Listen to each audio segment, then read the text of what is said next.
This feeling resonated not only within Lu Feng but with the others in the room as well. Sure enough, there were several school heads among the group who were impressed by Xianxia's capability, but in view of their own standing, they had still held themselves back. School head Mo had tried to take him in as his direct disciple. Zhao Bingshu had offered to take him in as his teacher-student, and even Wei Ronxue had only viewed him as a fellow peer that she could consult with, yet this fellow had actually gone beyond that and acknowledged him as his teacher. The standing of a teacher was inherently higher than a student's. Considering that we are all peers, if you have acknowledged him as your teacher, doesn't that mean that we are all his juniors? That's right. School head Zhang harumphed coldly. If this is the matter you wish to confer on today, I don't think there is any need for me to listen any further.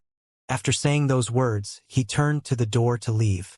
That Lu Feng had painted such a grim picture, but in the end, he was just making use of this opportunity to insult his teacher and exact vengeance for the previous humiliation he had suffered. Since that was the case, there was no point in him remaining in this conference. Lu Feng's face darkened, and he bellowed furiously, "You can't leave!" After all the measures he had taken to ensure absolute secrecy, if Jiang Qingqin were to leave to reveal the news to Zhang Xian, the latter could very well make preparations in advance and flee. "Oh? Are you going to attack me if I insist on leaving?" Jiang Qingqin's eyebrows shot up as he turned around to assess Lu Feng with a frosty gaze. "That's right. No one shall leave until this matter is resolved. I won't go easy on anyone who attempts to do so," Lu Feng uttered coldly with eyes narrowed menacingly. Without any hesitation, he raised his palm and executed the great inarticulate palm once more. A massive palm print flew toward school head Jiang with astounding momentum. The strength of a half-spiritual perception realm expert complemented with a spirit pinnacle battle technique was nothing to scoff at. Under the immense force of the palm technique, the air was compressed to such a degree that a deafening sonic boom erupted, threatening to rupture one's ears. "Others might fear you, but not me." Seeing that Lu Feng had truly launched an attack against him, Jiang Qingqin swiftly flicked his wrist, and a massive zither appeared before him, floating in the air quietly. With light and agile movements from his 10 fingers, a sharp melody pervaded the room. Ting-tang, ting-tang, a torrent of sound waves gushed forward. Boom! As soon as the sound wave came into contact with the palm print, Lu Feng abruptly exerted more force to overcome the other party's sound wave in a single push. However, to his horror, even when he had exerted his full strength, he couldn't withstand the might of the sound wave at all. Under the onslaught of the music wave, his face reddened instantaneously as he was pushed back several steps, and blood spewed from his mouth. 7-star demonic tunist? Lu Feng widened his eyes in shock. The other party's cultivation might not be on par with his, but his comprehension of demonic tunes had reached 7-star. With his current fighting prowess, not even a Saint Tudan cultivator would necessarily be a match for him. In just a momentary clash, his soul had been already severely wounded.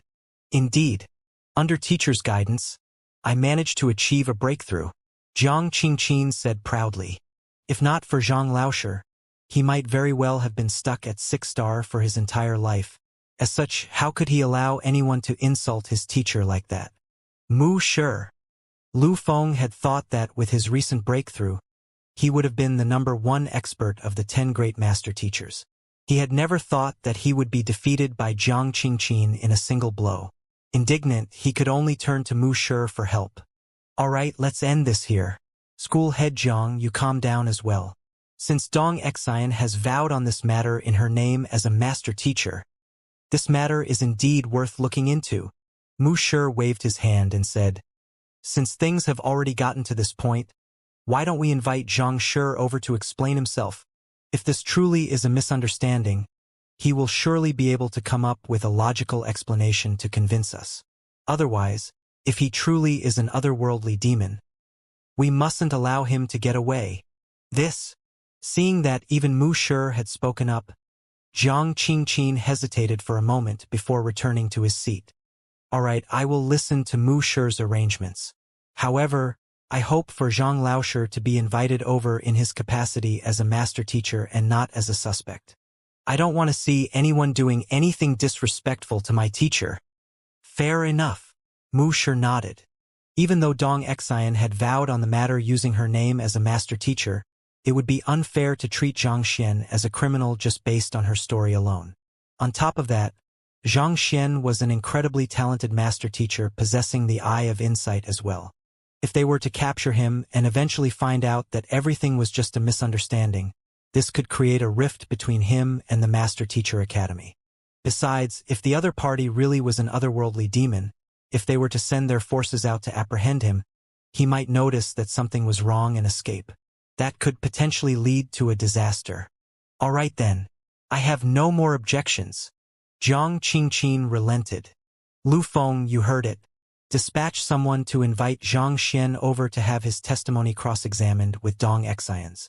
Let's hope that he can explain himself well, or else I will have him eliminated personally, Mu Shi said. Yes. Nodding, Lu Feng walked out of the Elder Hall to send his men to invite Xianxia over before returning back to his seat and waiting patiently. While a huge commotion was going on there, Xianxia had ridden the great violet-winged beast all the way to his manor and landed. As soon as he walked into the main hall, he was welcomed by the Byzantium Helios beast and Sun Chong. Master! At that very moment, the Byzantium Helios beast commanded an aura overflowing with vitality and power, reminiscent of a dragon. Over the past few days, it had grown many times stronger than before, and its eyes reflected a wise and composed gleam. You have achieved a breakthrough? Xianxia's eyes lit up. Saint Tu Dan's spiritual perception realm. While the strength growth one would experience from a breakthrough to this realm wasn't as exaggerated that when advancing from nascent saint to saint realm, it did induce an immense growth in one's fighting prowess. This was due to the awakening of one's spiritual perception. Through the spiritual perception, one could view one's surroundings with greater clarity than before. Even the slightest movement wouldn't escape one's notice. This wasn't something that one's physical eye could possibly compare to. There were even many that said that Saint Tu Dan was the first step to comprehending the many secrets arts that saints wielded. And it was only after awakening one's incipient eye could one be considered a true saint. The Byzantium Helios beast nodded. That's right. From the beginning, it hadn't been far from making a breakthrough. Through assimilating the ancient ape's inner core, which shared many common properties with it, it had managed to find the impetus to overcome its bottleneck and reach Saint Tu Dan. Good. Xianxia flicked his wrist and passed a huge gourd over. This is Earth Vein Spirit Essence. You will find it useful in helping to reinforce your cultivation. It was not without reason that so many saint beasts in the Cloud Mist Ridge had guarded the Earth Vein Spirit Essence so tightly. It had exceptional effects on saint beasts. Thank you, Master. Uncorking the cap, the Byzantium Helios beast immediately felt the condensed spiritual energy harnessed within the gourd, and it shuddered in agitation. With his instincts, it could instantaneously tell that the spirit essence contained within the gourd was worth more than dozens of high-tier spirit stones. To hand something as valuable as that to it so easily, this reflected the deep trust that Xianxia had in it. Xianxia turned to Sun Chong and asked, Did anything happen while I was gone? Nothing much, just that. At which Sun Chong frowned. Hu Yaoyao sent a message several days ago, saying that our manor seems to be under surveillance. Under surveillance? Xianxia frowned. Hu Yaoyao was the leader of the bewitching devil faction, controlling a huge pack of experts. Since she had sent word of it, the news was likely to be authentic. Have you found out who those people are? I tried looking into the matter several times, but the other party was too strong. They managed to escape my detection each time. Sun Chong's face reddened in embarrassment. His current cultivation realm hadn't even reached consonant spirit realm yet. While his strength could be considered fairly powerful in a Tier 2 empire, it was still lacking in the capital of a Tier 1 empire like Hongyuan City. Master, I know of this matter. Those men keeping watch on the manor are the elders from the Master Teacher Academy, the Byzantium Helios beast said. Having achieved a breakthrough to spiritual perception realm, He could easily perceive the happenings in his surroundings. Sun Chong might not have been able to find those creeping around the manor, but there was no way they could have escaped the Byzantium Helios beast's notice. Elders of the Master Teacher Academy? Why are they keeping watch on me? Xianxia was bewildered. Even though he did cripple a couple of schools, wasn't sending the esteemed elders on the academy to keep tabs on him way too excessive. When I achieved the breakthrough to St. Tudan and awakened by spiritual perception, I happened to overhear their conversation, and it seems like that lad, Lu Feng, intends to call for an elder conference to have you judged. I am not too sure about the details, as well as they didn't say too much, but I think you should remain on your guard for the next few days, the Byzantium Helios beast said. Lu Feng wants to have me judged? Xianxia was astonished. After he had made his round in the apothecary school, Lu Feng had once assembled the 10 great master teachers to push forward a motion to have his master teacher license revoked, but his plan had fallen through eventually. School head Jiang had already told him of this matter when he was at the demonic Tunis school. Could that fellow be up to something again? But if he didn't succeed the first time, surely the second time would be nothing to worry about too. From the looks of it, I think they might have found some important evidence to use against you, the Byzantium Helios beast said. Based on what I heard, not only did they invite Pavilion Master Mo Gaoyuan over, they even called forth the Saint-tier artifact, Golden Origin Cauldron. The surveilling elders didn't seem to know too much of the matter either. Thus, even though the Byzantium Helios beast had been eavesdropping on their conversation, he only knew fragments of the story. Golden Origin Cauldron? That is the guardian saint artifact of the Master Teacher Academy. It is usually under the control of the principal, and it wields the power to destroy even Saint Realm 3 Dan experts. The Byzantium Helios beast frowned. However, after my master died, the Golden Origin Cauldron fell into a deep sleep, and no one has been able to command it since then. This would likely remain the case unless an invasion of the otherworldly demonic tribe occurs. Hearing those words, Xianxia's eyebrows knitted together. If what the Byzantium Helios beast said was true, this was indeed a huge matter. But what did sending elders to surveil him have to do with an invasion of the otherworldly demonic tribe? Could it be that news regarding his otherworldly demon puppets and vicious had leaked? If that was the case, he was indeed in deep trouble. Putting aside how it would be ludicrous to most for a master teacher to have successfully taken in one of the top brass of the otherworldly demonic tribe as his subordinate, just the fact that he had so many otherworldly demon puppets in his possession was already something he couldn't possibly hope to explain well. Just as Xianxia was deep in thought, attempting to figure out what Lu Feng was up to, Zhang Yang suddenly rushed into the room. Teacher. Xianxia turned to him and asked, "What's wrong?" Teacher, Vice School Head Zhou and Vice School Head Wei from the Apothecary School are here. They said that they are here to invite you to the academy to discuss an important matter, Zhang Yang said. Invite? Xianxia's frown deepened. How are their attitudes? Their attitudes? Amicable and polite, I guess. They are currently waiting in the guest lounge. Zhang Yang replied. In truth, he had also felt that something was off about this matter. After the mess that his teacher had caused at the apothecary school, the relationship between the two had been like fire and water, incapable of coexisting simultaneously. For the latter to suddenly pay their manor a visit and extend an invitation to the Master Teacher Academy. There was truly something bizarre about the situation. Their attitudes are amicable and polite, and yet, they still sent men to surveil me? Looks like they did manage to grasp hold of some kind of handle over me, and they are afraid that I might flee after learning of it. A sharp glint flashed through Xianxia's eyes. After sending elders to surveil him and calling forth the trump card of the Master Teacher Academy, they abruptly sent vice school heads to invite him over to the academy politely. Their incongruous actions hinted at treacherous currents hidden beneath the calm exterior. On top of that, he had come into contact with Lu Feng before. He was certain that the latter wasn't one who could let go of his grudges easily. Something was definitely amiss. After a moment of contemplation, Xianxia said, Byzantium Helios, for the time being, I need you to get into the myriad anthive nest. I might require your presence later on. Yes. The Byzantium Helios beast nodded before entering the myriad anthive nest. At this moment, the anthive nest was already more than a dozen meters wide. So while there wasn't sufficient space for him to move about, it was, at the very least, not cramped. After this was done, Xianxia was just about to head out to meet the vice school heads when he abruptly halted.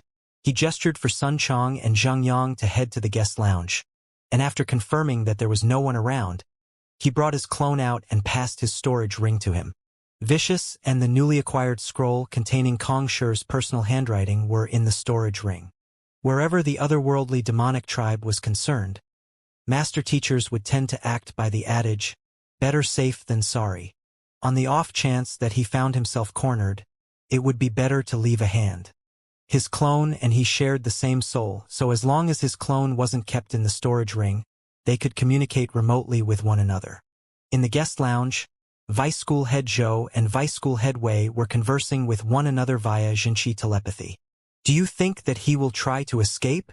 While the duo wasn't too sure what was going on either, the fact that the school head had had Zhang Xian's manor surveilled for the past few days meant that he was going to make his move on Zhang Xian. If he refuses to come with us or attempts to escape, we will just have to act as the school head commands and eliminate him. Vice School Head Wei replied grimly. But if we really do so, there is no way School Head Mo, School Head Zhao, and the others will let this matter rest easily. Vice School Head Zhou said worriedly. When they first heard the order, they were nearly scared out of their wits. Considering the prestige that Zhang Xian wielded among the student populace, as well as his relationship with the various school heads, if he were to be killed, the apothecary school would fall into deep trouble. I am also worried, but there is no way around it. This is a direct command from the school head. We can't disobey it. Don't worry, he must have his own reasons for giving such a command, Vice School Head Wei replied. Lu Feng wasn't a reckless person, so he must have understood the implications of the order. 2. There had to be a good reason for him to make such a command despite that. As subordinates, they would just have to do as they were told. You are right. There is no point thinking about it too much. We should just do as we were told. Vice School Head Zhou nodded. At that moment, a young man suddenly appeared by the doorway. Stepping into the room, Zhang Xian clasped his fist and greeted them. Vice School Head Zhou, Vice School Head Wei. He had met Zhou Qing during the academy's student recruitment period. He was the elder who had helped Luo Ruoxin tidy up the podium for her public lecture. Vice School Head Zhou stood up and said, Zhang Shi, we are here to invite you to the academy, so as to discuss a matter. Seeing that Zhang Xian had not opted to flee, the duo subconsciously heaved a sigh of relief. Can you tell me what the matter is regarding? Zhang Xian asked. I am not too sure about the details either. However, this matter seems to be of grave importance, so I will have to ask Zhang Shi to not turn us down. Vice School Head Zhou said with a bitter smile. Zhang Xian pondered for a moment before nodding. I see. All right then, lead the way. With all the preparations Lu Feng had made, surveilling his manor and calling forth the Golden Origin Cauldron, there was no way he was going to let Zhang Xian escape easily. Since it was impossible to avoid it, there was no point in delaying the inevitable. Yes, this way please. Seeing how Zhang Xian agreed to it readily, Vice School Head Zhou hurriedly gestured forward, as if fearing that the other party would change his mind. Zhang Xian's manor wasn't too far away from the Master Teacher Academy. Under the lead of the two vice school heads, it didn't take too long before they arrived at the Elder Hall. Pushing the door open, Zhang Xian walked in. The first thing he noticed upon stepping into the Elder Hall was the ancient aura that permeated the room. The Elder Hall had been around ever since the establishment of the Hongyuan Master Teacher Academy, and it had been several millenniums since then. The design and the architecture of the room formed a stark contrast with the rest of the Master Teacher Academy, leaving one feeling as if one had stepped into the past.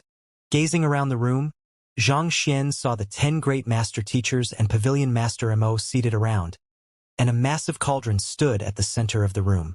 Mu Shi? Suddenly, Zhang Xian caught sight of a familiar figure. It was the man who had acknowledged him as his grand teacher, Mu Yuan. Why would that fellow be in the academy as well? But despite Zhang Xian's surprise, he didn't allow his etiquette to fall short. He clasped his fist and greeted school head Mo and the others. But upon reaching Lu Feng, he placed his hands behind his back and said, "Junior, what are you waiting for? Aren't you going to pay your respects to me?" Since Lu Feng was trying to do him in, there was no need to show any courtesy to him. "You!" Hearing those words, Lu Feng nearly choked on his anger. Was that fellow really that brave, or was it plain naivety? It was such a solemn setting. Did he really not feel the slightest bit of fear?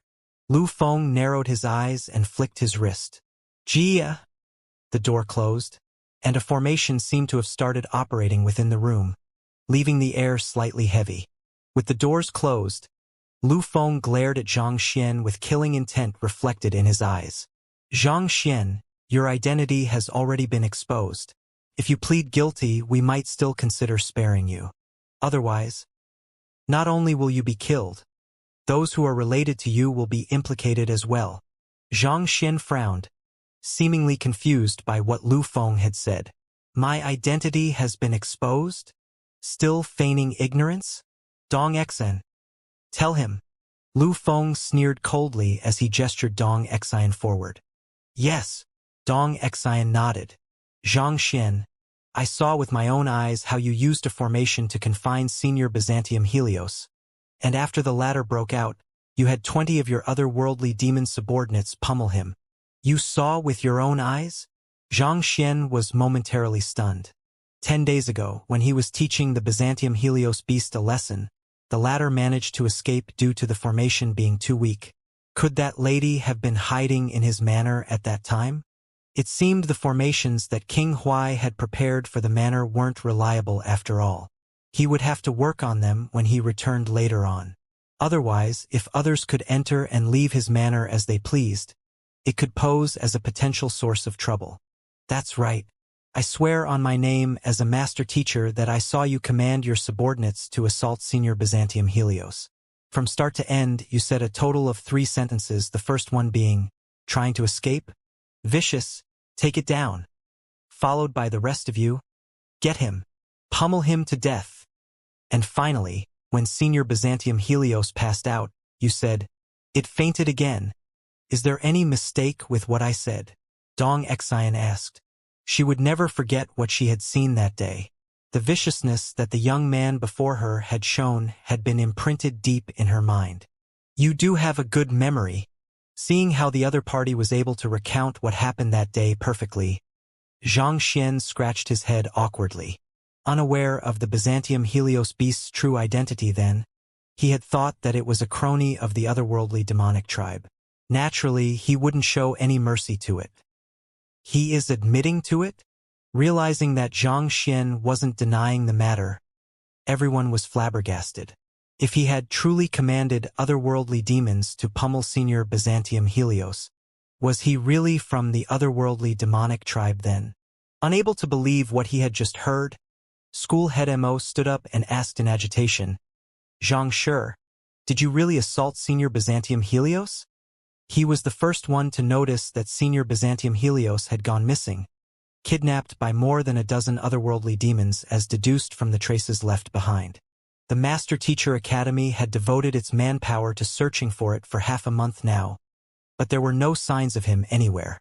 He had contemplated many possibilities, but never could he have imagined that Zhang Xian would be the culprit. "I did order my men to pummel it before," Zhang Xian confessed. "It's good that you have admitted to it." Seeing that Zhang Xian had confessed to the matter, Lu Feng was taken aback for a moment, not expecting everything to go so smoothly, before a sharp glint flashed across his eyes. He hurriedly turned around and said righteously, "Mu Shi and Senior Golden Origin Cauldron, Zhang Xian has already admitted to his identity as an otherworldly demon. I ask of you to have him killed so that no other human will be harmed by him." With a deep frown, Mu Shi turned to Zhang Xian and questioned authoritatively, "Zhang Xian, what else do you have to say for yourself?" If Zhang Xian truly turned out to be an otherworldly demon, then regardless of the other party's close ties with Luo Shi, he would have to fulfill his responsibilities as a master teacher and eliminate the other party. Seeing Lu Feng eagerly pinning such a huge crime on him, Xianxia rolled his eyes. Wait a moment. When did I admit to being an otherworldly demon? Why? Are you going to start denying the matter now? Justice will eventually fall on all evildoers. You won't be getting out of this no matter how well you argue your case. Since you have already admitted to assaulting Senior Byzantium Helios, what else can you be if not an otherworldly demon? Lu Feng sneered. I did order my men to pummel the Byzantium Helios beast before, but how does that prove that I am an otherworldly demon? Xianxia shook his head. There is no one in this academy who doesn't know that Senior Byzantium Helios is the tamed beast of the old principle. Assaulting him is equivalent to insulting our entire Master-Teacher Academy. Insulting us Master-Teachers, Lu Feng bellowed authoritatively. Insulting the Master-Teacher Academy and Master-Teachers? Your imagination sure is wild. Xianxia shrugged helplessly. If that is really what you think, there is nothing that I can say. I can only have the Byzantium Helios beast explain the matter to you then. Saying those words, Xianxia flicked his wrist, and the football-like myriad anthive nest appeared in the room. The nest jolted for an instant, and the massive figure of the Byzantium Helios beast abruptly emerged from it. It is Senior Byzantium Helios. Senior Byzantium Helios isn't injured at all? Upon seeing the Byzantium Helios beast appearing before their eyes, everyone was stunned for an instant before doubts began filling their minds. Not only was Senior Byzantium Helios not weakened from his injuries, as they had thought he would be, he was even overflowing with vitality and power. In fact, it seemed like he was even stronger than before. Wasn't he pummeled to the state of near death? What was going on? Gazes swiftly turned to Dong Xian, waiting for her to explain the matter. Feeling the intent gazes on her, Dong Xian's face paled. She could hardly believe what she was seeing as well. She had personally witnessed the Saint Beast writhing on the floor in pain and passing out, but not only was Senior Byzantium Helios completely fine, he had even grown stronger. More importantly, when she first met the latter, he had been trying to escape from Xianxia. Yet, at this very moment, he was standing motionlessly, seemingly devoid of any hostility for Xianxia. She wasn't the only one who went pale at this situation. Lu Feng also felt an ominous premonition when he saw Senior Byzantium Helios appearing before him, and his entire body stiffened. Just as he was about to speak, the young man before him beat him to it. Byzantium lad, Junior Lu Feng over here claims that I am an otherworldly demon because I had my men pummel you. Explain this matter to everyone for me. Byzantium lad? Hearing how Xianxia addressed Senior Byzantium Helios, the crowd nearly spurted a mouthful of blood. School head Mo's eyes swam around the place in frenzy. Everyone in the room respectfully addresses him as senior, but you actually cut all formalities and even called him a lad. Aren't you afraid of him killing you with a slap? He was a beast tamer, so he understood just how proud Senior Byzantium Helios was. Even he had to treat the other party with the utmost respect, not daring to even speak loudly. To address Senior Byzantium Helios in such a disrespectful manner, aren't you pushing it too far? But before they could recover from their shock, the esteemed Senior Byzantium Helios clasped his fist and bowed right before their eyes. Yes, Master. Master. Senior Byzantium Helios is addressing Xianxia as his master? Lu Feng felt the world before him turning dark, and the other 9 master teachers also swayed weakly, feeling as if their perception of the world had been completely shattered. Who was Byzantium Helios beast? The tamed beast of the old principle, possessing a standing even higher than the 10 great master teachers of the Hongyuan Master Teacher Academy, second to only the Golden Origin Cauldron. With such standing, it was inevitable that his pride would be so large that it could reach the clouds. Master is a seal, a master teacher recognized by the Master Teacher Pavilion, so how could he be an otherworldly demon? That is utter nonsense. The reason he had someone beat me up was to help me achieve a breakthrough in my cultivation. Paying no heed to everyone's shock, the Byzantium Helios beast drove its cultivation, and an overwhelmingly powerful aura gushed out from its body. Hong Long. Under that immense pressure, Everyone's souls jolted in astonishment. The Byzantium Helios beast had been thinking about how it should address this matter for a while now. If he were to say that it was pummeled due to a misunderstanding, he could very well shatter his image as an esteemed elder of the Master Teacher Academy. If that was going to be the case, he might as well claim that the other party was helping him achieve a breakthrough. In any case, he did manage to achieve a breakthrough to Saint Tudan. Saint Tudan, spiritual perception realm. Senior Byzantium Helios managed to achieve a breakthrough. Everyone was stunned once more. It was extremely hard for natural-born saint beasts like the Byzantium Helios beast to achieve a breakthrough in their cultivation. This was the reason why, despite the years it had spent with the old principle, it had remained trapped at St. Wundan Pinnacle, unable to overcome its bottleneck. Yet, in just half a month of absence, it had managed to take the final step forward and reached St. Tudan. It was just a moment ago that they had thought that Xianxia was an otherworldly demon because he had assaulted Senior Byzantium Helios. But just shortly after that, Senior Byzantium Helios had personally stepped forward and revealed that Xianxia was his master and even displayed his newfound strength. This turnaround was so swift that they could hardly keep up. Indeed, the reason I didn't contact you all is because I was at a crucial moment in my breakthrough, so I was unable to divert my attention, the Byzantium Helios beast said. If not for my master, I could have been trapped at St. Wundan Pinnacle for my entire life. What it was saying was the truth. For nearly 20 days, when it wasn't being pummeled, it would be tightly squashed within the narrow space of the myriad anthive nest, where it couldn't even stretch its limbs. This had led to an immense frustration and rage bubbling within it, but coincidentally, that had formed the foundation of its breakthrough as well. Spiritual perception realm was closely tied to one's soul and state of mind. As indignant as it was at the suffering it had been put through, it had to admit that the experience had tempered its mental resilience. If not for this experience, even with the inner core of the ancient ape, it was questionable whether the Byzantium Helios beast would have been able to achieve a breakthrough or not. Hearing those words, the crowd fell silent. It wasn't uncommon for cultivators to go into seclusion for several months or even years at once. Going into seclusion for half a month was indeed not much. Realizing that the tables had turned, Zhao Bingshu was the first to counterattack.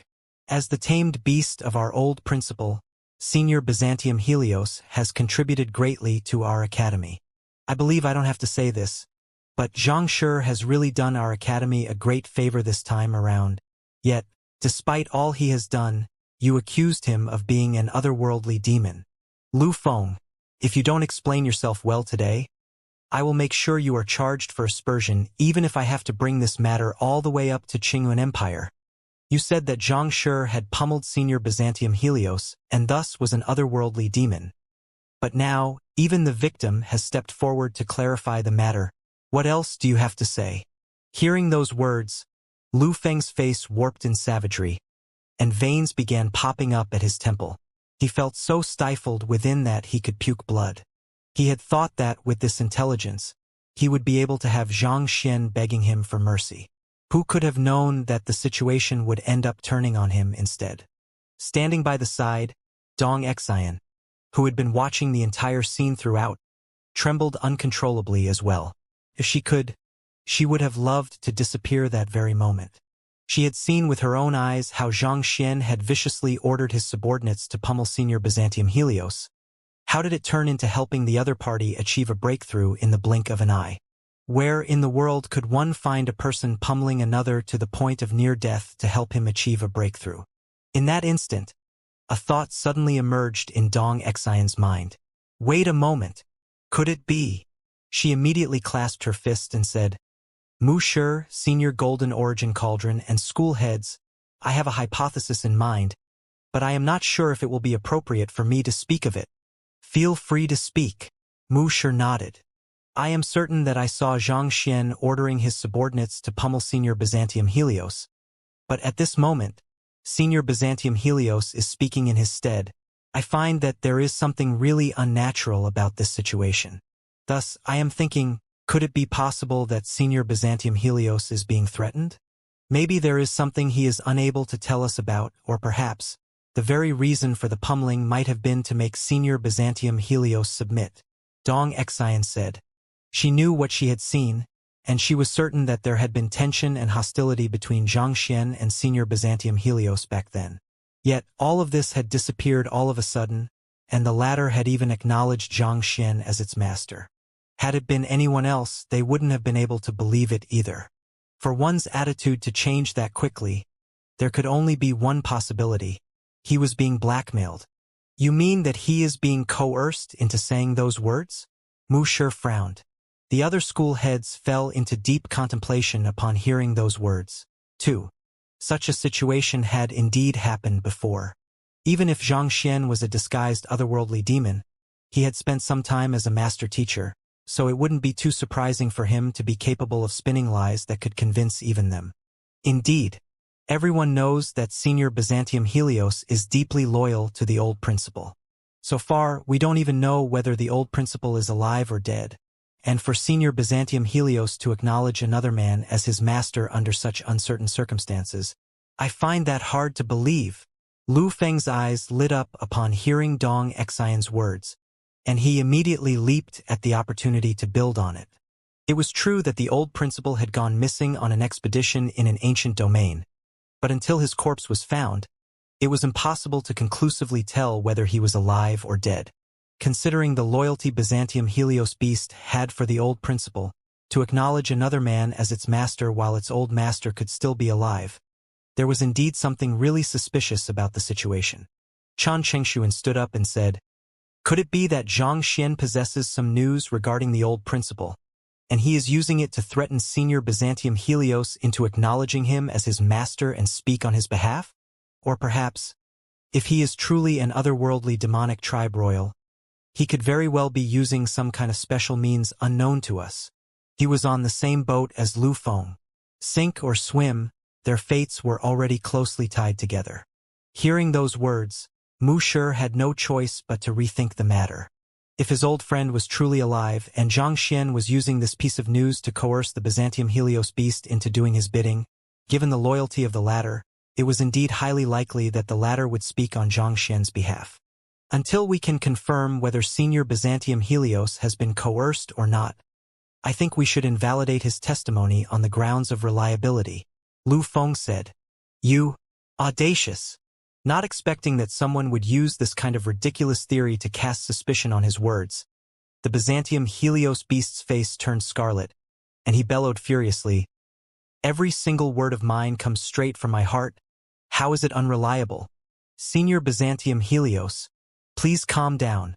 The otherworldly demons specialize in beguiling the heart, so until we can ascertain that you were not subjected to such means, it is difficult for us to determine the authenticity of your words.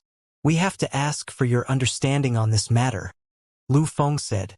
Before they had been eradicated, the soul oracles had once sided with the otherworldly demons.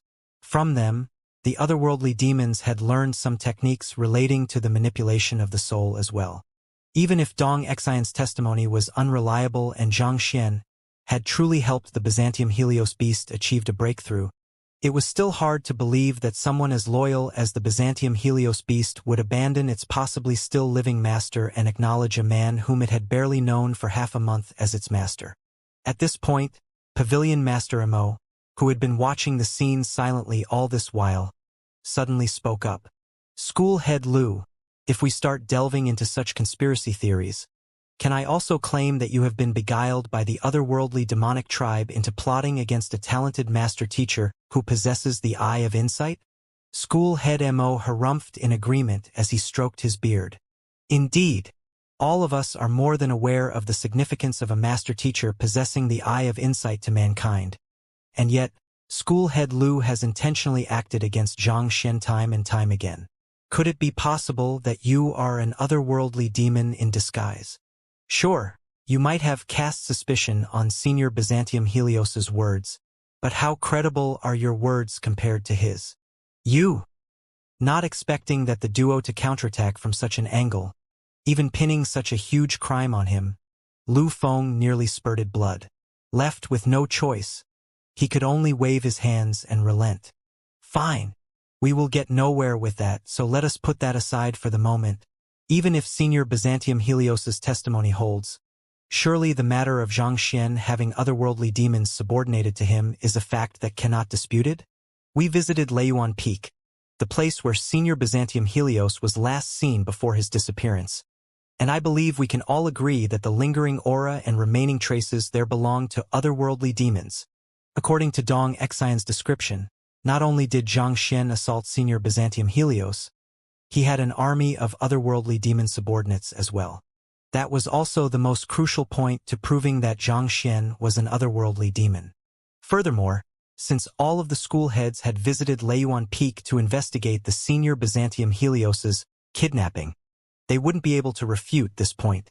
And as expected, School Head Mo, School Head Zhao, and the others all fell silent.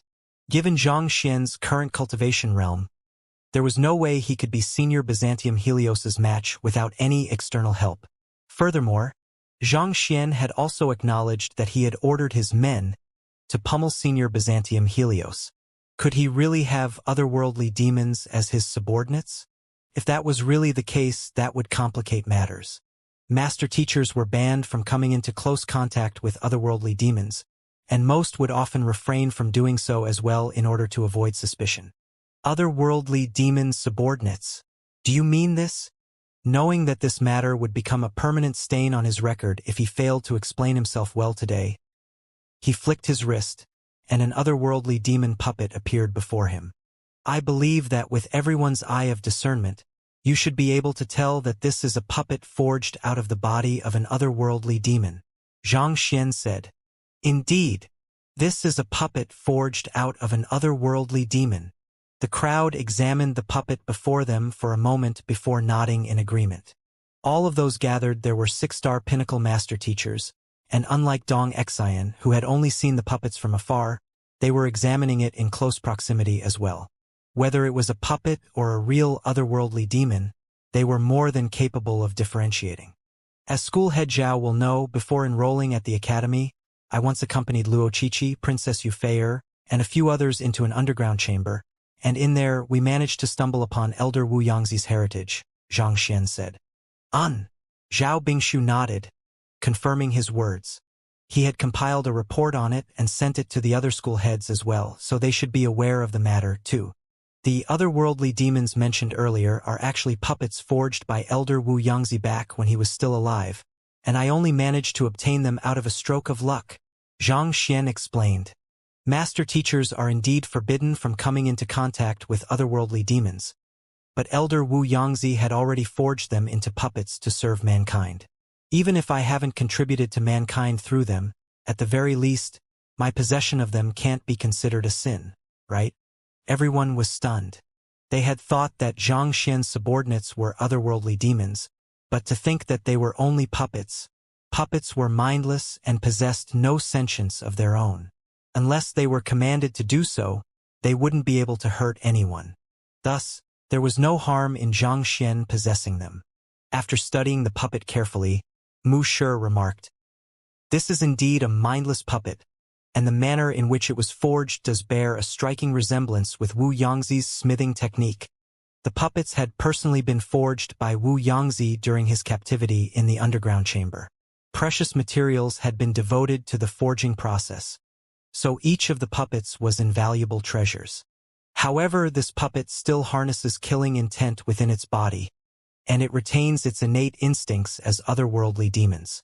Even Wu Yangzi might not have been able to tame it, so how did you make it follow your orders obediently?"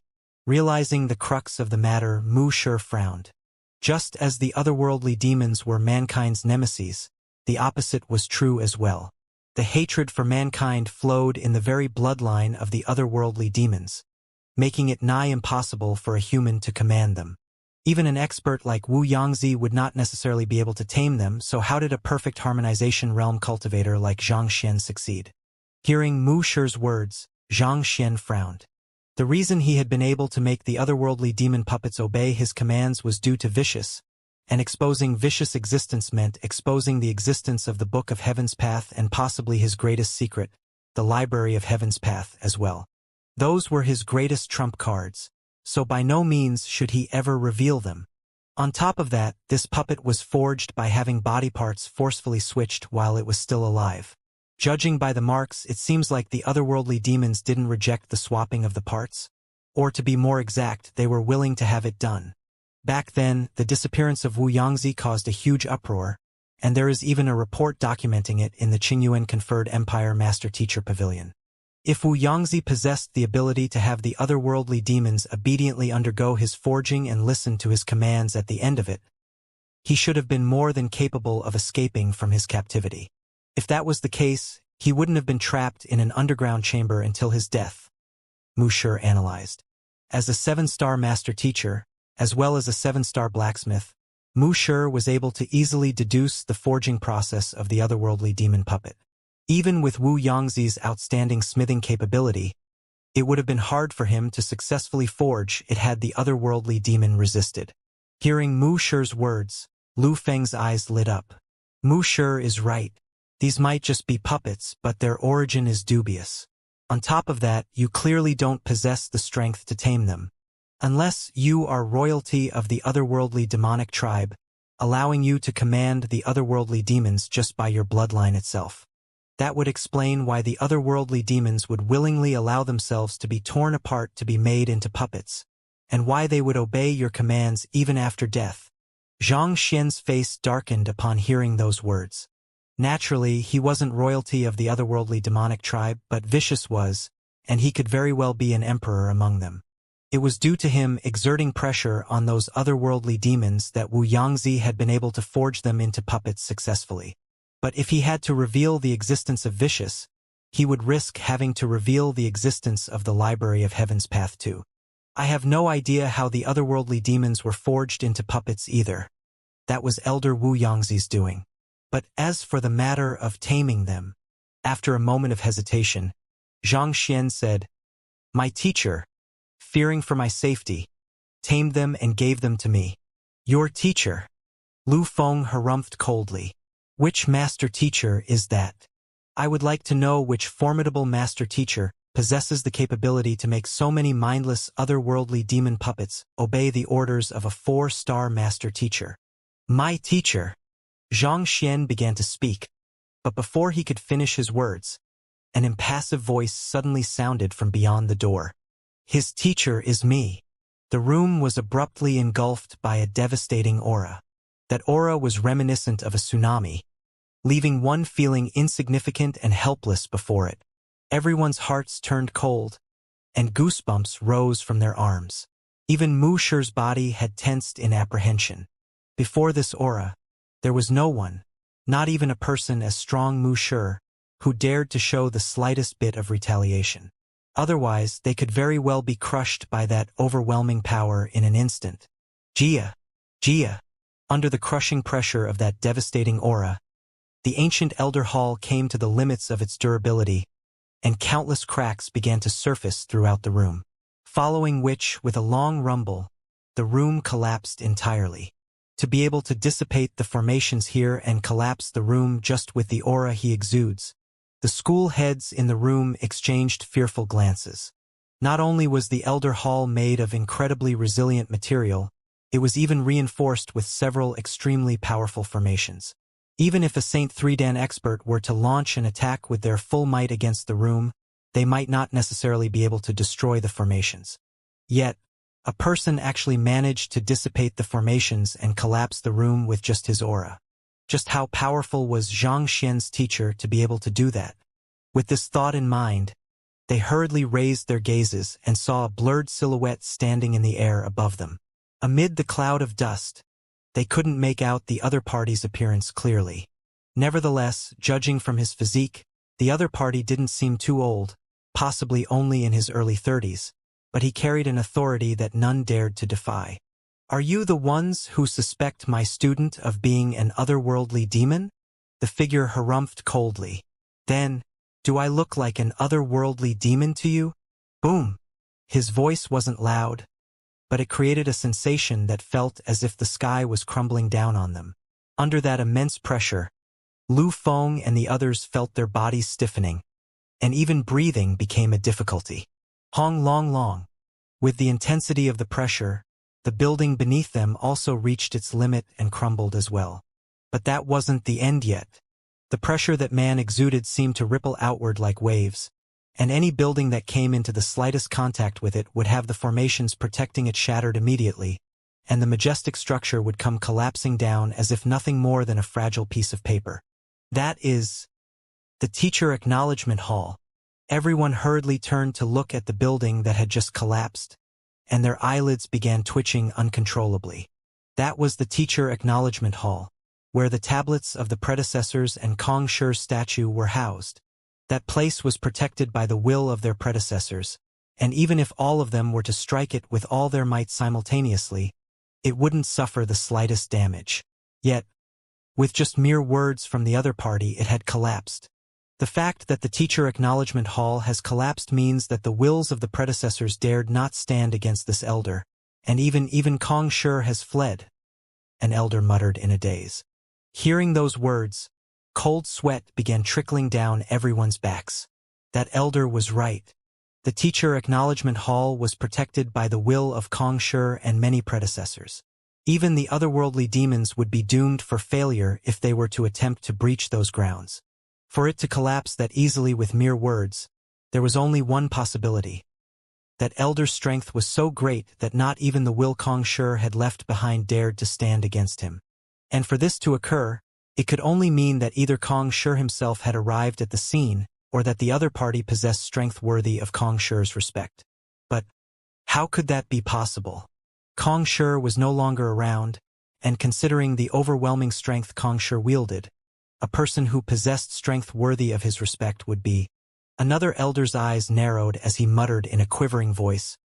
Could he be an expert on par with the 72 sages? The predecessors in the Teacher Acknowledgement Hall were all Saint Realm experts at the very least, and not to mention a sliver of Kong Shi's will was infused within his statue as well. In terms of pure disposition, it was impossible for even a Saint Realm 7 Dan expert, 8-star master teacher, to send all of them fleeing with just mere words. Only one who had achieved strength equivalent to the legendary direct disciples of Emperor Kong Shi, the 72 sages, could possibly have the ability to do so. Could the elder before them be an expert of such a caliber as well? Was this for real? In the time after Kong Shi's disappearance, the strongest existences in the world had been the 72 sages. However, the era of the 72 sages hadn't lasted for long, so there were very few records of them in the world. After the 72 sages departed, there were quite a number of Saint Realm pinnacle experts who rose to fill the power vacuum left in their absence, and those men founded the existing sage clans in the world.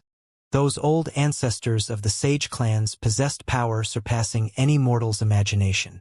Even a place like the Master Teacher Academy could be wiped off the map with a wave of their hand. But nevertheless, those old ancestors were still a far way off from matching up to the strength of their predecessor, the 72 sages. Even if the other party isn't an expert of the same caliber as the 72 sages, he is probably, at the very least, on par with the old ancestors of those sage clans. With such a thought in mind, everyone subconsciously gulped. A person who could make the Teacher Acknowledgement Hall collapse with just his disposition. There was only a single word that could be used to describe his strength. Terrifying. If an expert of that level truly intended to kill them, he need not even move his hands. Just a single thought, and they would be reduced to lifeless corpses in an instant. Furthermore, it would be difficult for even the Master Teacher Pavilion to trace such sudden and obscure deaths to him, which meant that there was nothing they could do to stop or deter him from doing what he liked. He is so strong? Mo Gaoyuan could feel his blood running cold. He had met Zhang Xian's teacher a while back, and they had even chatted with one another. However, as the other party had hidden his strength completely back then, he had thought that the other party was, at the very most, an 8-star master teacher. But it turned out that even that was an underestimation. With mere words, the other party had turned all of the buildings within several hundred meters of the Elder Hall and Teacher Acknowledgement Hall into rubble. This was a feat beyond the capability of an 8-star master teacher. With a pale face, Pavilion Master Mo furiously whispered to Elder Mo, "I already told you about how powerful Zhang Shi's teacher is. Didn't you tell the other elders?" It was due to his knowledge of how powerful Yang Shi was that he had gone to such lengths to get along with Zhang Xian, and he had discreetly informed Mo Zhu of the news back on Leiyuan Peak so that he could keep a lookout as well. I gave you fair warning, but why are there still fools in your academy going on to judge the other party's student on their own accord? Look, you have ended up incurring the wrath of a power far beyond you. Are you happy now?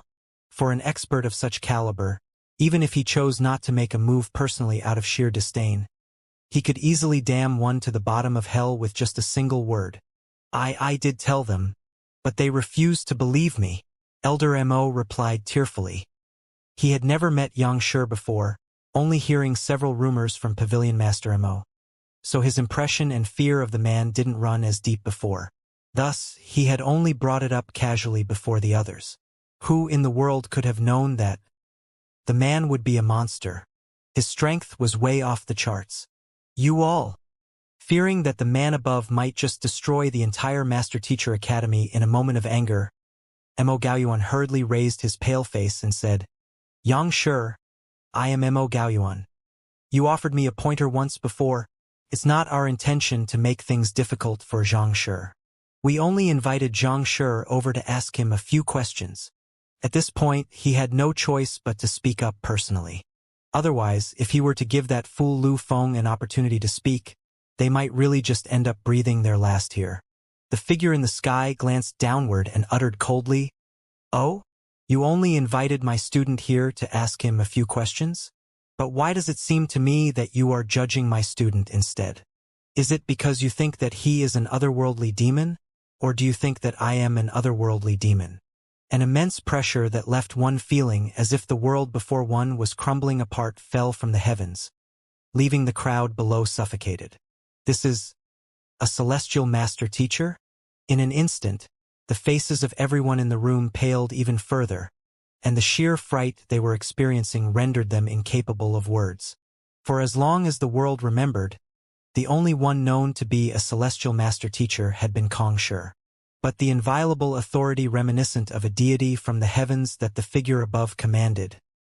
He was a celestial master teacher as well. They had actually accused the student of a celestial master teacher of being an otherworldly demon. This was the most ludicrous thing anyone could do in the world. Even the heavens had acknowledged him as a master teacher, so how could he possibly accept an otherworldly demon as his student? Wasn't this a joke? Jr. Grand Teacher? Seeing the other party's face and feeling the familiar pressure crushing him, Mu Shi finally recognized the man standing above him. Zhang Xian's teacher was no other than his grand teacher, whom he had met several days ago, Yang Xian. If he had known that Zhang Xian was the other party's student, he would never have allowed this hearing to happen. We wouldn't dare. Mo Gaoyuan's lips twitched uncontrollably as he hurriedly bowed deeply in deference. What about you? Yang Xian turned his cold gaze to Lu Feng. And no, I dare not to. Under that frosty gaze, Lu Feng couldn't stop his body from trembling. Had he known earlier that Zhang Xian had such powerful backing, he would never have dared to initiate this mess.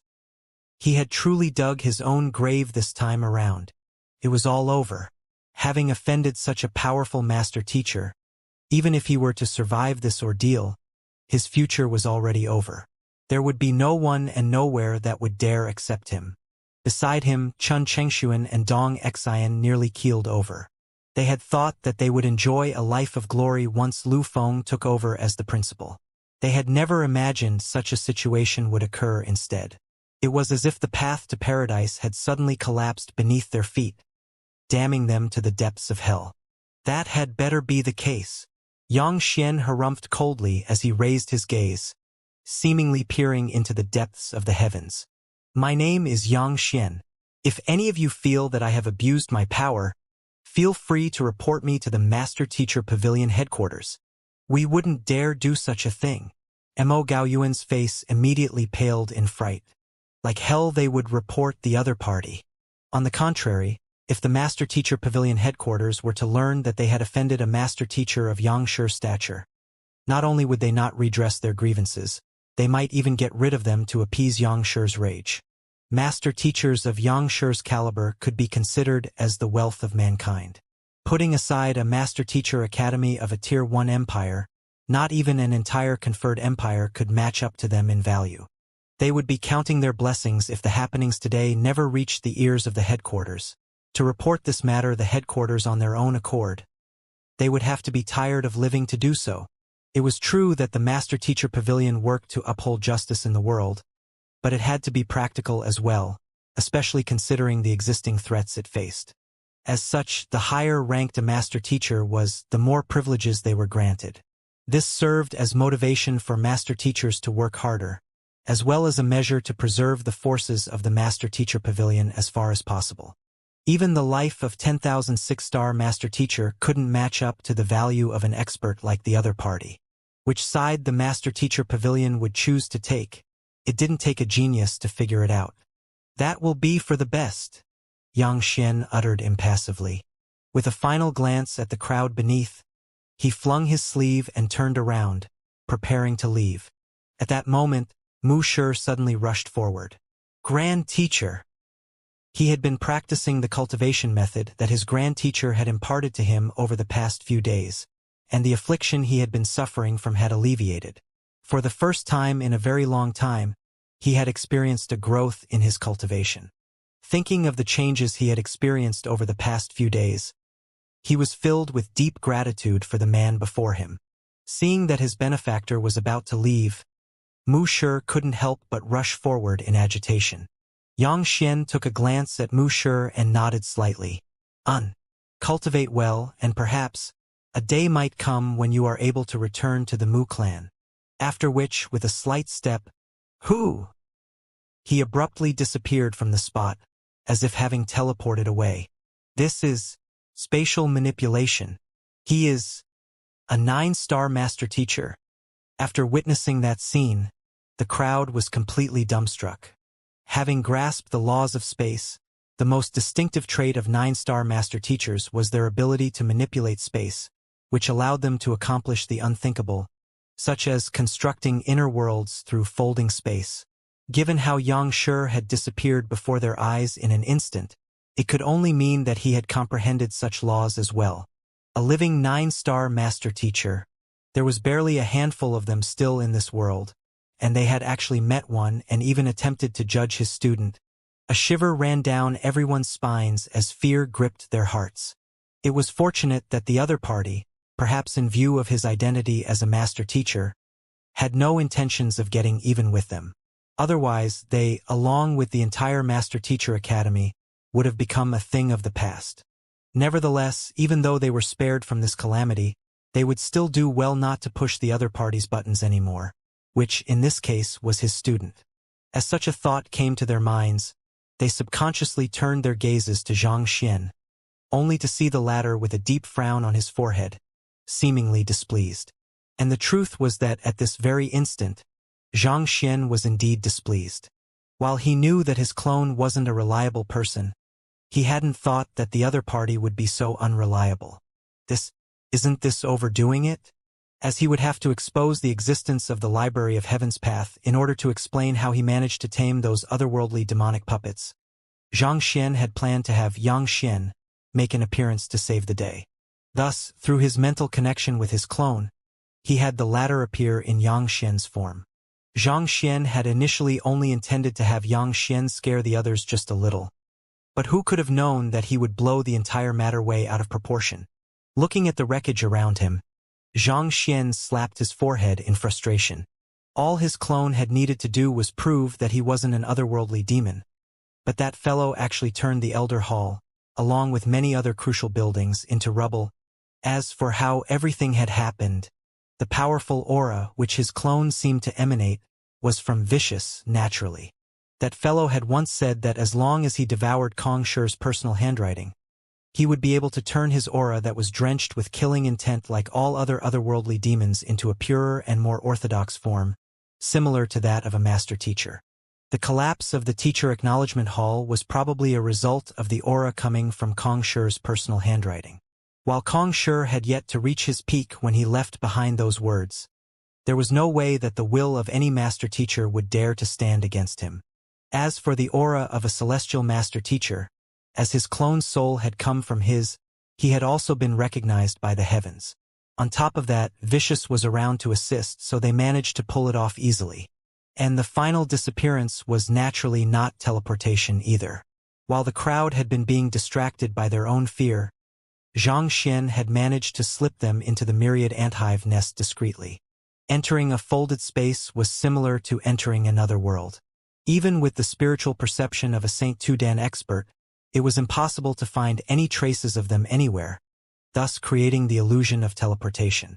It was fortunate that they had managed to pull it off perfectly, but considering the destruction left in their wake, wasn't this going too far?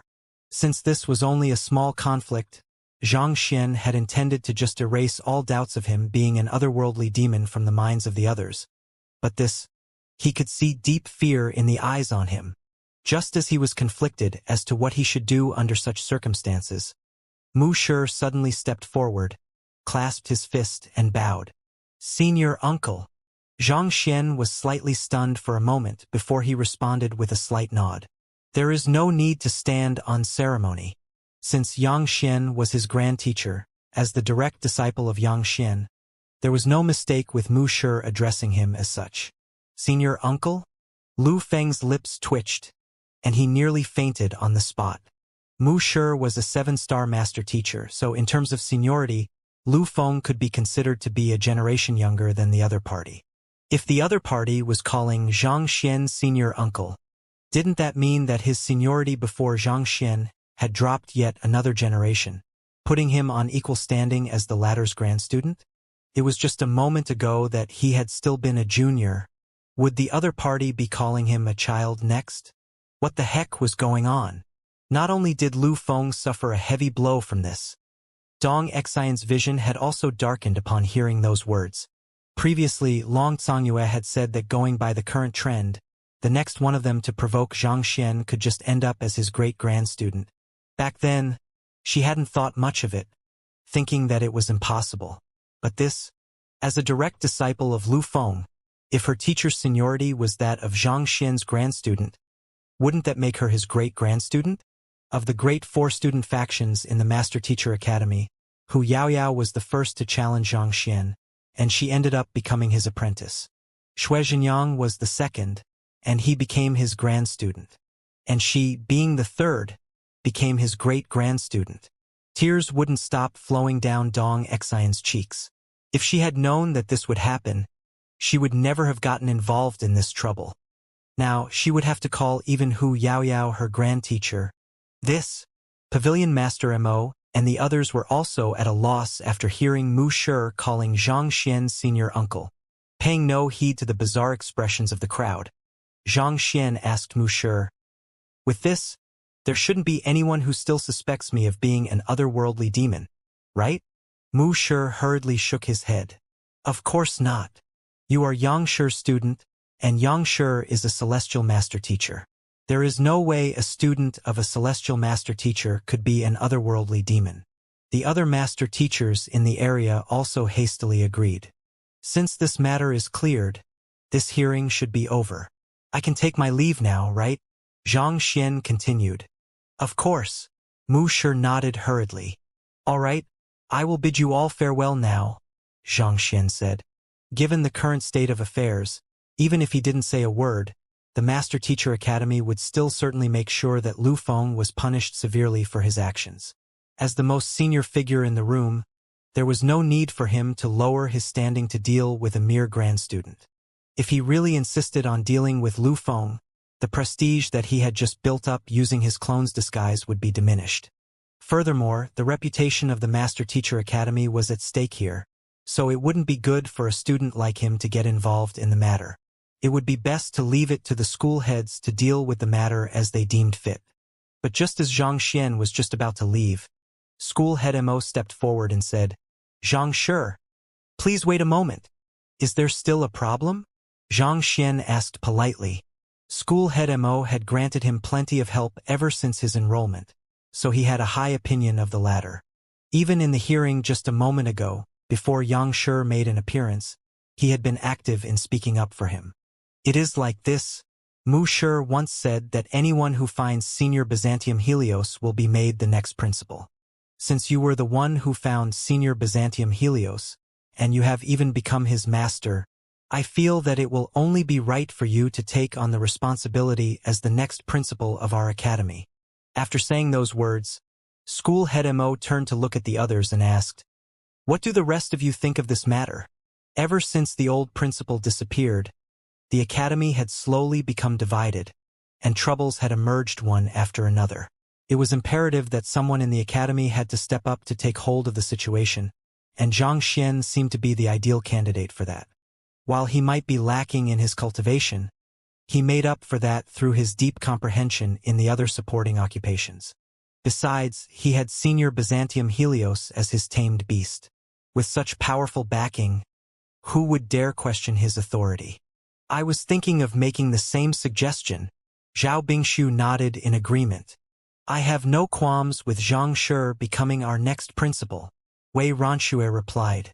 "I think that Zhang Laoshi is the most suitable candidate to become the principal as well." Zhang Qingqin nodded. "I agree." School head Su Chongqing of the martial arts school hesitated for a moment before nodding. Wang Ying and the others were guest elders of their school. If their teacher were to become the principal, they would surely be willing to devote more time to imparting knowledge to the student. In just a few moments, half of the 10 great master teachers had already expressed their support for the motion.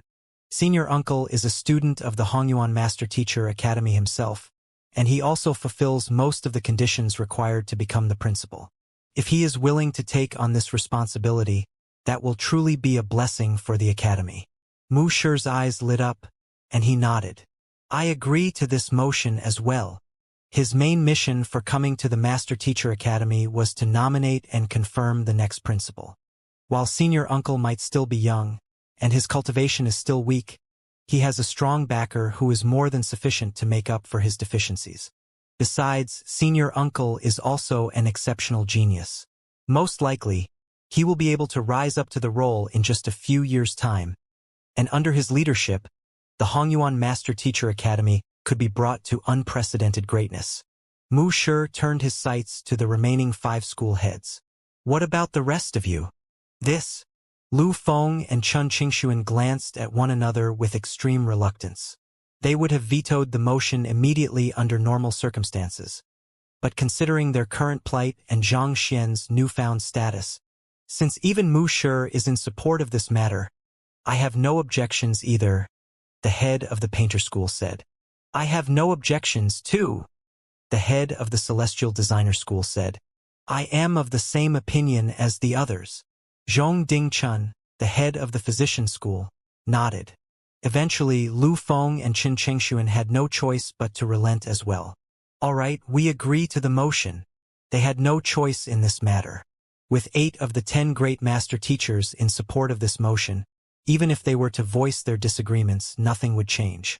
With all of the school heads in support of this motion, School Head Mo was just about to make the official declaration of the results when a deep, resounding voice suddenly sounded. "One of the requirements to become the principal of the Master Teacher Academy is to be a 6-star master teacher. Zhang Shi hasn't met this requirement yet." "I disagree with this matter," the Golden Origin Cauldron objected. As the guardian saint artifact of the Master Teacher Academy, its position was higher than even that of the school heads. Naturally, it had a say in the matter as well. Senior Golden Origin Cauldron, even though Zhang Shi isn't a 6-star master teacher yet, given his astounding talent, it won't be long before he successfully clears the examination, School Head Mo said. The others nodded in agreement at School Head Mo's words. They had witnessed the heaven-defying talent of that young man personally, and the copious destruction all over the Master Teacher Academy served as testimony to that. If even a genius like him couldn't pass the 6-star Master Teacher examination, who else could? "You may be right, but have you all forgotten about the selection 3 months' time?" the Golden Origin Cauldron asked. 3 months' time. The crowd frowned, unsure of what the Golden Origin Cauldron was referring to. "It seems like all of you have really forgotten about it. 3 months from now will be the Centennial Combat Master Selection," the Golden Origin Cauldron exclaimed. "Combat Master Selection? Now that you mention it, it has indeed been 100 years since the previous selection. The Qingyuan Conferred Empire's Combat Master Hall only conducts a selection exercise once every 100 years. I wasn't a school head yet during the previous selection, so I don't really recall it. The 4 great academies under Qingyuan Conferred Academy will be gathering together for the selection. It will be a huge event. I had forgotten about that as well. If Xianxia fails to become a 6-star master teacher within the next 3 months, we won't stand a chance against the other 3 academies. Everyone fell silent. Combat master selection? Zhang Xian asked doubtfully. He didn't think that he would remain in Hongyuan Empire for too long, so it didn't matter to him whether he became the principal of the Master Teacher Academy or not. However, judging from everyone's tone, it seemed like they had some apprehensions regarding the combat master selection. I believe Zhang Shi should have heard of combat masters before? School head Mo asked. Zhang Xian nodded in response. The combat master hall could be considered an offshoot of the Master Teacher Pavilion, serving primarily as its offensive wing. Combat masters were considered master teachers as well, but they need not be skilled in teaching, nor did they have to take on supporting occupations. All that was required of them was to be sufficiently strong to clear the respective examinations to obtain their master teacher rank. Each combat master was known to possess the capability of fighting with opponents with higher cultivation levels than them. Even among the powerful master teachers, they could be considered experts. Back then, when he was in Huanyu Empire, he had once been suspected of being a combat master on one occasion. The master teachers of the Combat Master Hall are famed for their overwhelming strength, and most regard it as an honor to join their ranks, School head Mo explained.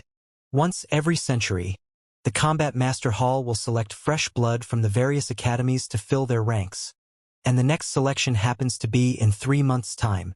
3 months! That's right. In 3 months' time, the 4 academies will gather together for the selection.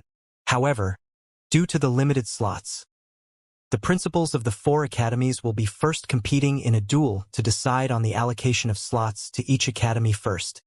School head Mo said awkwardly, "If Zhang Shi becomes the principal, you will have to participate in the principal's duel. Given your current strength, I fear that you might not be able to hold your ground against the others. As principals of Master Teacher Academies, the opponents Zhang Xian might face would be 6-star Pinnacle or even 7-star Master Teachers. Given Zhang Shi's talent, there was no doubt that he could surpass the other principals if given sufficient time. But the duel was in 3 months' time." "I see." Zhang Xian nodded in realization. It was no wonder everyone was worried. He was currently only at Ethereal Treading Realm primary stage, which would put him at a fatal disadvantage against the other principals. Actually, there is no need to worry. If I am not mistaken, Zhang Laoshi already has 5 supporting occupations at 6-star rank. As long as he earns 1 more, he will have cleared the supporting occupation prerequisite for the 6-star Master Teacher examination. I think it is possible to make it within 3 months. Jiang Qingqin interjected. Currently, the 6-star supporting occupations that Zhang Shi had were blacksmith, physician, apothecary, terpsichore, and demonic tunist. He was still lacking another one to clear the supporting occupation prerequisite for the 6-star Master Teacher examination. Given the ridiculous rate which he learned at, getting another supporting occupation up to 6-star within 3 months shouldn't be a problem. After all, Jiang Qingqin had personally witnessed the rate at which Zhang Xian learned. He had still been completely ignorant the first day, but the following day, his capability as a demonic tunist abruptly soared to 7-star. Considering that, it shouldn't take him too long to master another supporting occupation. I am not worried about his supporting occupations but his cultivation. Zhang Shi is currently only at perfect harmonization realm, but the minimum requirement to take the 6-star examination is to reach Chrysalis Realm Pinnacle, Zhao Bingshu said. 5-star low tier, high tier, and Pinnacle corresponded to Cosmos Bridge Realm, Perfect Harmonization Realm, and Ethereal Treading Realm. In order to take the 6-star Master Teacher examination, one's cultivation had to be Chrysalis Realm Pinnacle at the minimum. Back then, when Zhang Shi clashed with Yusu, he had exposed his strength, Perfect Harmonization Realm Pinnacle. It was impressive for a freshman, but he was still 2 realms away from becoming a 6-star Master Teacher. To progress through 2 realms within 3 months, one could say that it was nearly impossible. Actually, when I went out a few days ago, I accidentally made a breakthrough, so my cultivation is currently at ethereal treading realm, Xianxia said. Accidentally? Everyone widened their eyes in shock. Others had to put in a huge amount of effort while expending many valuable treasures in order to reach ethereal treading realm, and yet you claim that you reached it accidentally? On top of that, you still dare to say it as if you have been wronged. Can you be more serious? This is an important matter we are speaking of. In truth, they had wronged Xianxia.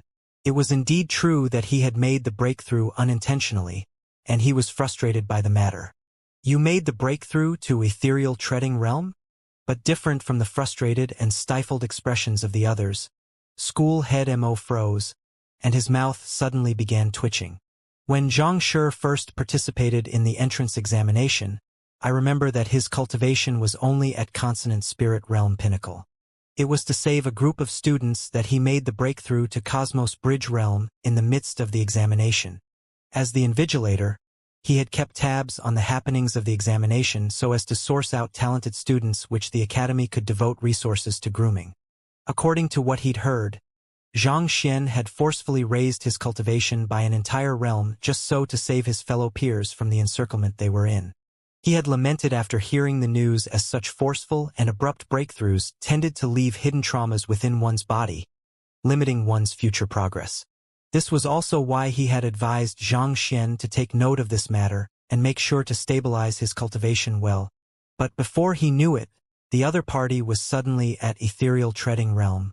It has been less than 20 days since the entrance examination, right?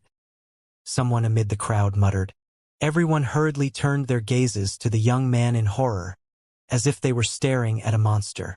To advance from transcendent mortal 5-dan consonant spirit realm to 8-dan ethereal treading realm in slightly more than half a month. That was nearly 3 whole realms. Are you sure you aren't some renowned expert concealing your cultivation to toy with us? Even cultivation importation couldn't possibly be as fast as that, right? Don't you need to reinforce your cultivation? Don't you need to spend some time digesting and musing over the intricacies of each cultivation realm? Just as they were feeling frenzied over the matter, they suddenly heard Xianxia sighing deeply, and with an embarrassed look, he said, Indeed, I have been spending too much time on advancing my supporting occupations that I wasn't able to find much time to cultivate, so my progress has been slow. In truth, he had been intending to sweep through the 10 schools within 10 days and spend an additional 6 more striving for St. Realm 1 Dan, thus graduating within half a month. But more than half a month had passed, and he was only at ethereal treading realm primary stage. Additionally, he had only mastered 5 supporting occupations as well. He was embarrassed by his incapability. Hearing those words, the crowd nearly spurted blood. The heck? You call this slow? If your pace is considered slow, then what do you call spending several decades just to raise our cultivation by 1 stage? Also, wipe that embarrassment off your face. The ones who should be embarrassed are us. What made things worse was that despite the ridiculousness of Xianxia's words, they could tell that he wasn't lying, deepening the trauma they had just suffered. Ever since the other party enrolled in the academy, he had spent 7 days to master 5 supporting occupations, achieving proficiency levels surpassing even those of the heads of the respective schools, causing pandemonium in his wake. Not only so, he even had the time to conduct lectures and establish the influential Xianxia faction. Despite all he had done, he was still able to find time to make the breakthrough from Cosmos Bridge Realm Pinnacle to Perfect Harmonization Realm Pinnacle. If he had devoted his time to just cultivating in itself. Forget it. Let's not think about it anymore. It will only make us feel worse anyway. In comparison to the other party, their rate of cultivation was indeed not only slow. It was as if they suffered from a complete lack of talent. As stifled as they were, recalling the unfathomable expert the other party had as a teacher, they could only accept what was before them. Incredible talent paired with an unparalleled teacher. If the other party were to be on the same level as them, that would be truly embarrassing. He would be unworthy of his title as a genius. After a long moment of silence, one of the elders spoke up. Given Xianxia's capability, reaching 6-star within 3 months shouldn't be a problem for him. I think so, too. Words of agreement soon rippled through the group. 3 months wasn't a long time for a cultivator. It would be gone in one period of seclusion. But to the fellow before them, they dared not think what he could achieve within this limited period of time. Perhaps he might even be able to make the breakthrough to Saint Realm. Then, since we have come to a consensus, let's not hesitate any longer. We shall conduct the inauguration ceremony in 3 days then, Mu Shi declared with a wave of his hand. The inauguration of the principal of the Master Teacher Academy was a huge affair with great implications for the surrounding Tier 1 empires and Master Teacher pavilions. The reason it was set for 3 days later was to allow for sufficient preparation time for the ceremony and to invite the guests. Besides, they had to fix the Elder Hall and the Teacher Acknowledgement Hall first. Otherwise, if others were to see the tattered state the great Master Teacher Academy had been reduced to, they would probably laugh themselves to death. Having decided on the matter, the others quickly nodded in agreement. While the Golden Origin Cauldron did have a vote in the matter as well, given that even Mu Shi had expressed his support for Xianxia, it had no choice but to go along with the majority decision as well. In any case, its standing wouldn't change regardless of who became the principal, so there was no need for it to go all out to oppose Xianxia either. Seeing how the group had come to a decision without him, Xianxia's eyelids twitched uncontrollably. In your discussion, deciding whether I should be the principal or not, shouldn't you have asked for my opinion as well? Perhaps noticing Xianxia's thoughts, the Byzantium Helios beast said, Master, becoming the principal might be a heavy responsibility, but it comes with many privileges as well.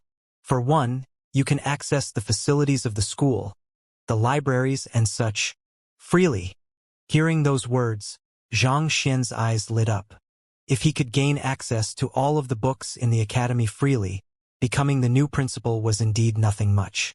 After the confirmation of this matter, the group discussed, for another 2 hours, how best to allocate the various responsibilities for the preparations of the inauguration ceremony. Nearing the end of the meeting, school head Mo turned to Xianxia and said apologetically, Xianxia, until the inauguration ceremony is over, we can't bring you into the principal's residence. Thus, we will have to ask you to remain in your manor for a while longer. Even though this matter was already approved by the 10 great master teachers and Mu Shi, Xianxia still couldn't be considered the official principal until the inauguration ceremony was over. Thus, he couldn't use most of the authority he had as the principal just yet. Understanding this, Xianxia nodded in response. In any case, it was just 3 days. It would pass in a flash. In the discussion, it was decided that Xianxia should focus his attention on raising his cultivation and clearing the 6-star master teacher examination, so most of the responsibilities of the principal would be distributed among the 10 great master teachers for the time being. Naturally, upon hearing those words, Xianxia heaved a huge sigh of relief. At that point, he suddenly recalled another matter he had to tend to. So he asked, I need to forge a grade 7 pill, so may I borrow Senior Golden Origin Cauldron for a moment? It had been 10 days since he had left Hongyuan City, and while he hadn't had the time to check on Wei Ruyan yet, her soul should have been sufficiently nourished at this point. It was about time for him to move on to the next step. Thus, the urgent matter at hand was to forge the Grand Intermittence Pill. The various medicinal herbs should have been gathered by now, and Apothecary Lu and the others should have achieved a certain level of mastery in the forging technique he had imparted to them. What he was lacking now was a proper cauldron to forge the Grand Intermittence Pill in. Cough, cough. His face flushed with anxiety. Zhao Bingshu hurriedly explained, Xianxia, Senior Golden Origin Cauldron is a weapon cauldron, not a pill cauldron. It went without saying that there was a huge difference between a weapon cauldron and a pill cauldron. As a 6-star blacksmith and apothecary, Xianxia should have been more than able to tell the difference. Why would he make such a bizarre request out of the blue? I understand, but the medicinal energy contained within a grade 7 pill is so great that I fear that spirit tier cauldrons will be unable to harness it. Most probably, only a saint cauldron like Senior Golden Origin Cauldron will be able to do so, Xianxia said. Xianxia was confident that Apothecary Lu and the others would be able to successfully forge the Grand Intermittence Pill if they were to follow his procedures strictly without incurring a cauldron explosion. But after his previous few experiences in pill forging, He understood that things wouldn't necessarily go as planned regardless of how thorough the preparations were. If a spirit tier cauldron was used and it failed to confine the explosion, the entire Master Teacher Academy could possibly be reduced to rubble. This was a risk he couldn't afford to take. Zhao Bingshu was perplexed. There is a huge difference between a pill cauldron and a weapon cauldron. How are you going to forge a pill in him? There's no need to worry. Even though Senior Golden Origin Cauldron is a weapon cauldron, he is still ultimately a cauldron. As long as I place a formation over him to alter his properties slightly, he will work fine as a pill cauldron as well. Xianxia replied with a smile. The main difference between a pill cauldron and a weapon cauldron lay in their temperature. Weapon cauldrons were far better at retaining heat, thus allowing the temperature to rise to higher levels.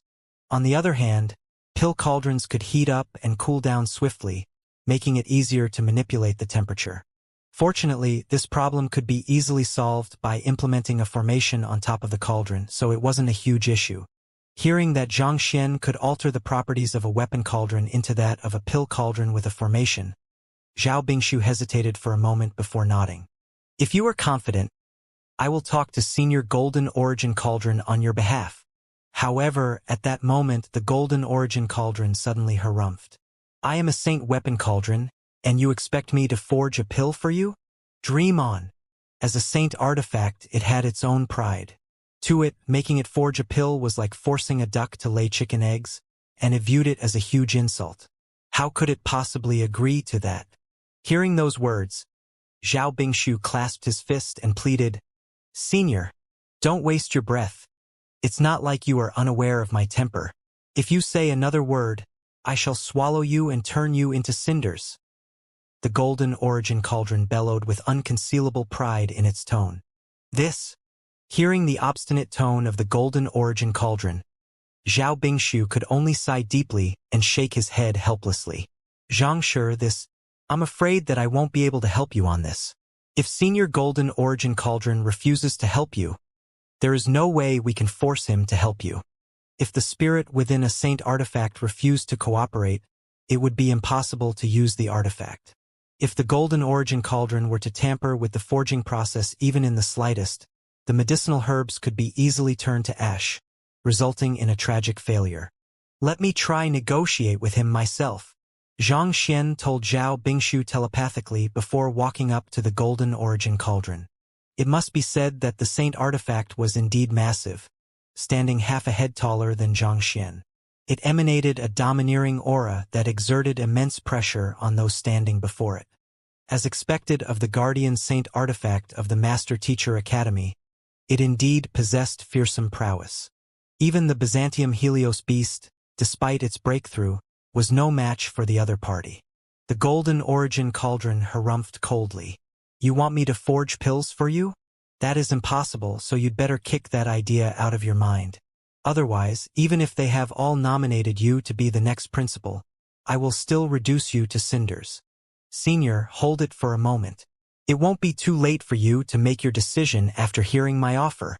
Xianxia smiled confidently, after which, he stepped closer and placed his palm lightly on the Golden Origin Cauldron. Following which, he circled around the Golden Origin Cauldron, smacking his palm on it intermittently as he walked by.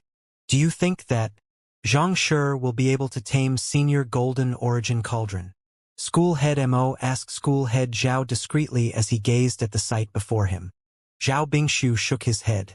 I think it will be difficult. It's not like you don't know Senior Golden Origin Cauldron's temper. He even snubbed the old principal back then, so I don't think Xianxia will fare any better with him. To persuade him, unlikely. Truly unlikely. I think so too. School Head Mo sighed. Just as he was about to continue speaking, a sharp sound suddenly echoed from the Golden Origin Cauldron, and its massive body jolted abruptly. The next moment, it cuddled up to Xianxia, as if a lapdog trying to please its owner. Ding ding, one pays respect to master. Master, I will forge whatever you want me to. Isn't it just pills? How many do you need? School Head Mo. School Head Zhao. The others. The Golden Origin Cauldron was a real saint artifact. the guardian of the Master-Teacher Academy. It was an extremely prideful existence, such that even though the preceding principals had the right to mobilize it in extreme situations, none had succeeded in taming it before. Even the previous principal, despite having made a breakthrough to 7-star before he went missing, had been unable to make it submit to him. To make things worse, the Golden Origin Cauldron was also extremely lazy. It preferred to spend its time dozing lazily, so nearly no one had been able to convince it to allow them to smith a weapon using it. Yet Xianxia was asking it to forge a pill. Everyone thought that he would be disappointed, but who knew that such a godly twist was waiting for them? Not to mention, what the heck is ding ding? Ding your head. You are a saint artifact, the guardian of the Master-Teacher Academy. Where is your pride and dignity? On the other hand, Lu Feng felt as if he was going insane as well. When he invited the Golden Origin Cauldron to the conference earlier on, it had acted extremely arrogantly, even threatening to reduce him to cinders. Yet, at this very moment, it was cozying up to Xianxia in an attempt to fawn over him, as if fearing that the latter wouldn't allow it to help him. How could there be such a huge difference in treatment even though they were both humans?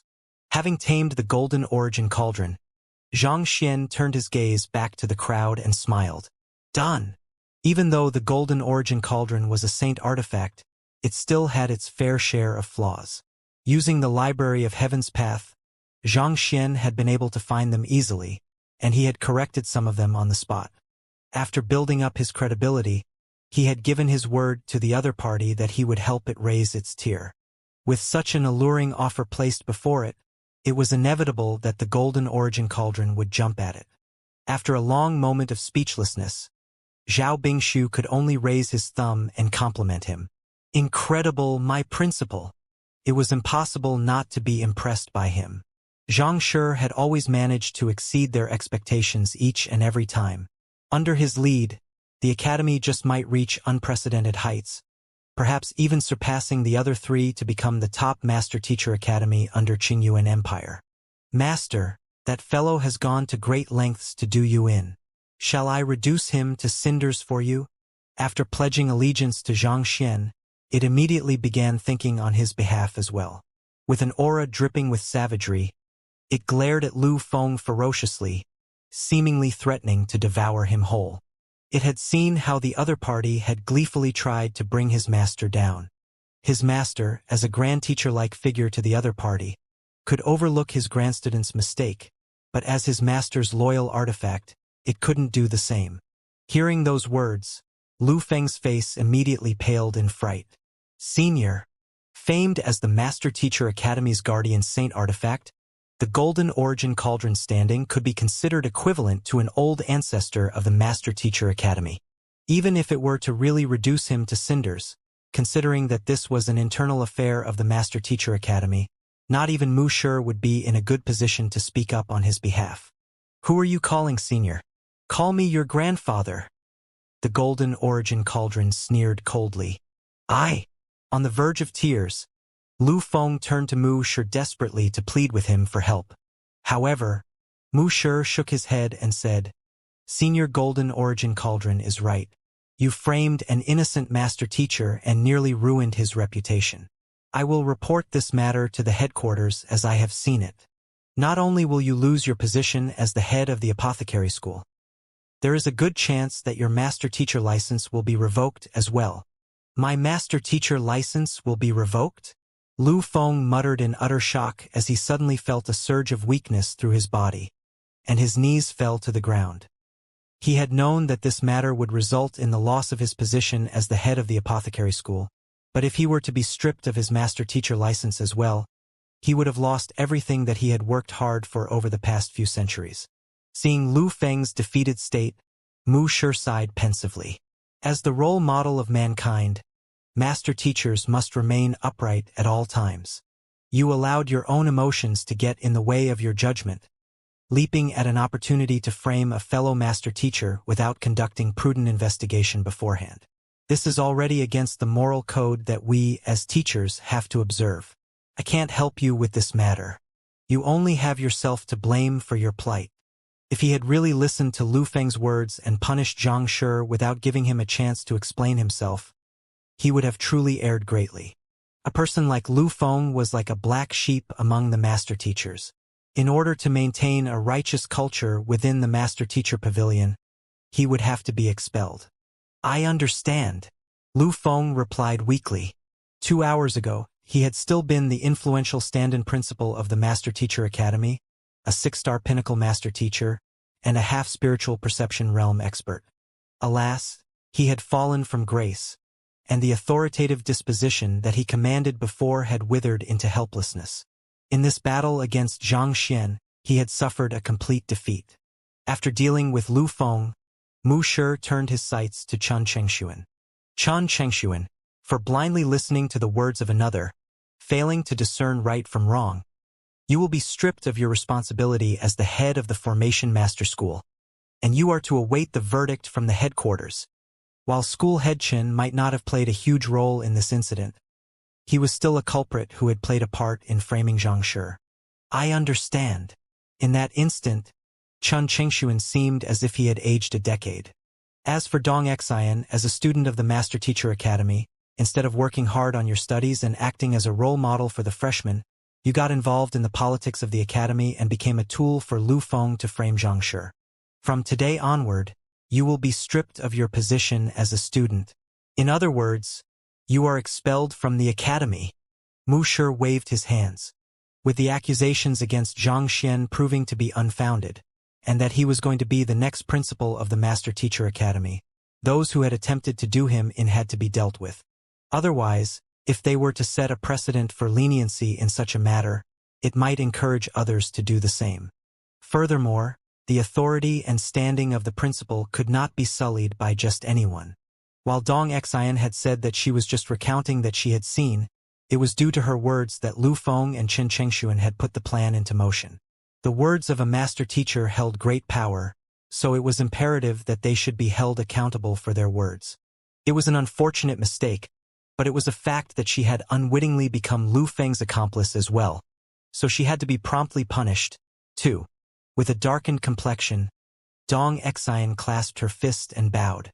Yes, she had thought that having found a handle on Zhang Xian, she could finally get one over him. But not only had she become of the same seniority as the other party's great-grand student, she was even expelled from the academy. While she was still a 6-star master teacher after leaving the academy, the connections she had built up in the academy over many years had gone to waste. On top of that, there was also a blemish on her record, making it difficult for her to advance further as a master teacher. Of the 4 of us, it seems Hu Yaoyao is the wisest after all. Dong Xian sighed deeply. Their 4 student factions had been competing with one another for several years, and thinking about the matter, it seemed like Hu Yaoyao was the one with the most foresight of the 4 leaders. As Zhang Shi's apprentice, it would mean that she was a direct subordinate of the academy's principal. With such an identity, her prestige would skyrocket, and many would be eager to fawn over her, making it easier than ever for her to obtain resources and forge connections. After dealing with the trio, Mu Shi turned to Zhang Xian and asked, Principal Zhang, is this resolution fine with you? Even though Mu Shi was a 7-star master teacher, Zhang Xian was currently the principal of the academy. By addressing Zhang Xian as Principal Zhang and consulting him on this matter, he was expressing his respect for the other party's authority, as well as to clear away any doubts that he might be siding with Lu Feng and the others. Yes, the resolution is fine with me. Zhang Xian nodded in response.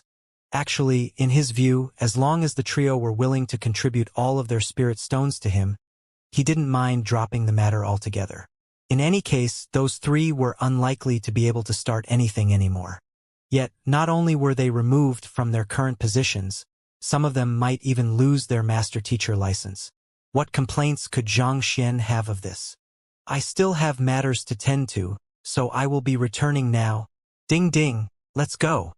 Leaving those words behind, Zhang Xian flicked his wrist and stored the golden origin cauldron in his storage ring, as he bade the others farewell. After returning to his manor, he had Sun Chong head to the Xianxian faction headquarters to invite Apothecary Lu and the others over before making his way to the apothecary school. Back then, he had communicated with the headquarters, and the other party had said that they would bring the grand intermittence grass over. Walking through the apothecary school, he soon reached the reception of the apothecary pavilion and found that the medicinal herb the headquarters had promised him had arrived several days earlier. It was said that the man who delivered the medicinal herb had wanted to hand it over to him personally, but after waiting a day in futility, he could only leave in disappointment. Having obtained the grand intermittence grass, Xianxia was just about to return to his manor to check up on Wei Ruyan's condition when he suddenly saw Luo Qiqi walking toward him. Upon seeing Xianxia, Luo Qiqi's eyes lit up. "Teacher, you're back." "Xianxia." There were several others standing behind Luo Qiqi. They were Yufei, Xing Yuan, Wu Zhan, and Yi Qian. Just like Luo Qiqi, they had all achieved a breakthrough in their cultivation, reaching the perfect harmonization realm. It seemed like Zhao Bingshu's meridian and bone cleansing was indeed extremely useful to them. In just a single period of seclusion, they had already made significant advancements in their cultivation. "Not bad," Xianxia remarked with a smile. Even though he had a conflict with the others previously, the experience they had shared in the underground chamber had forged a unique bond among them. Thus, he truly felt happy for them from the depths of his heart when he saw them achieving greater heights. "Xianxia, I told you that I will repay my debt to you. Here are 3 high-tier spirit stones. Treat the remaining as extra compensation for that day." Yufei stepped forward and handed him a jade box. 3 high-tier spirit stones were lined up within it, and they harnessed such great energy within them that even the spiritual energy in the surroundings was disturbed. She had gambled with Xianxia on multiple occasions, but not once did a bet end in her victory, and she even became the other party's maid. Though thinking about it now, she had never really fulfilled her responsibilities as a maid. Nevertheless, as a princess of Hongyuan Empire, and considering the fact that she had just made a breakthrough to the perfect harmonization realm, it wasn't too difficult for her to ask for a couple of high-tier spirit stones from the royal court. "I won't stand on ceremony then." If there was one thing Xianxia always needed, it was spirit stones. With a flick of his wrist, he placed the jade box into his storage ring. "Xianxia, we have heard of your encounter in the academy. Did the school heads make things difficult for you?" Xing Yuan and Wu Zhan asked anxiously.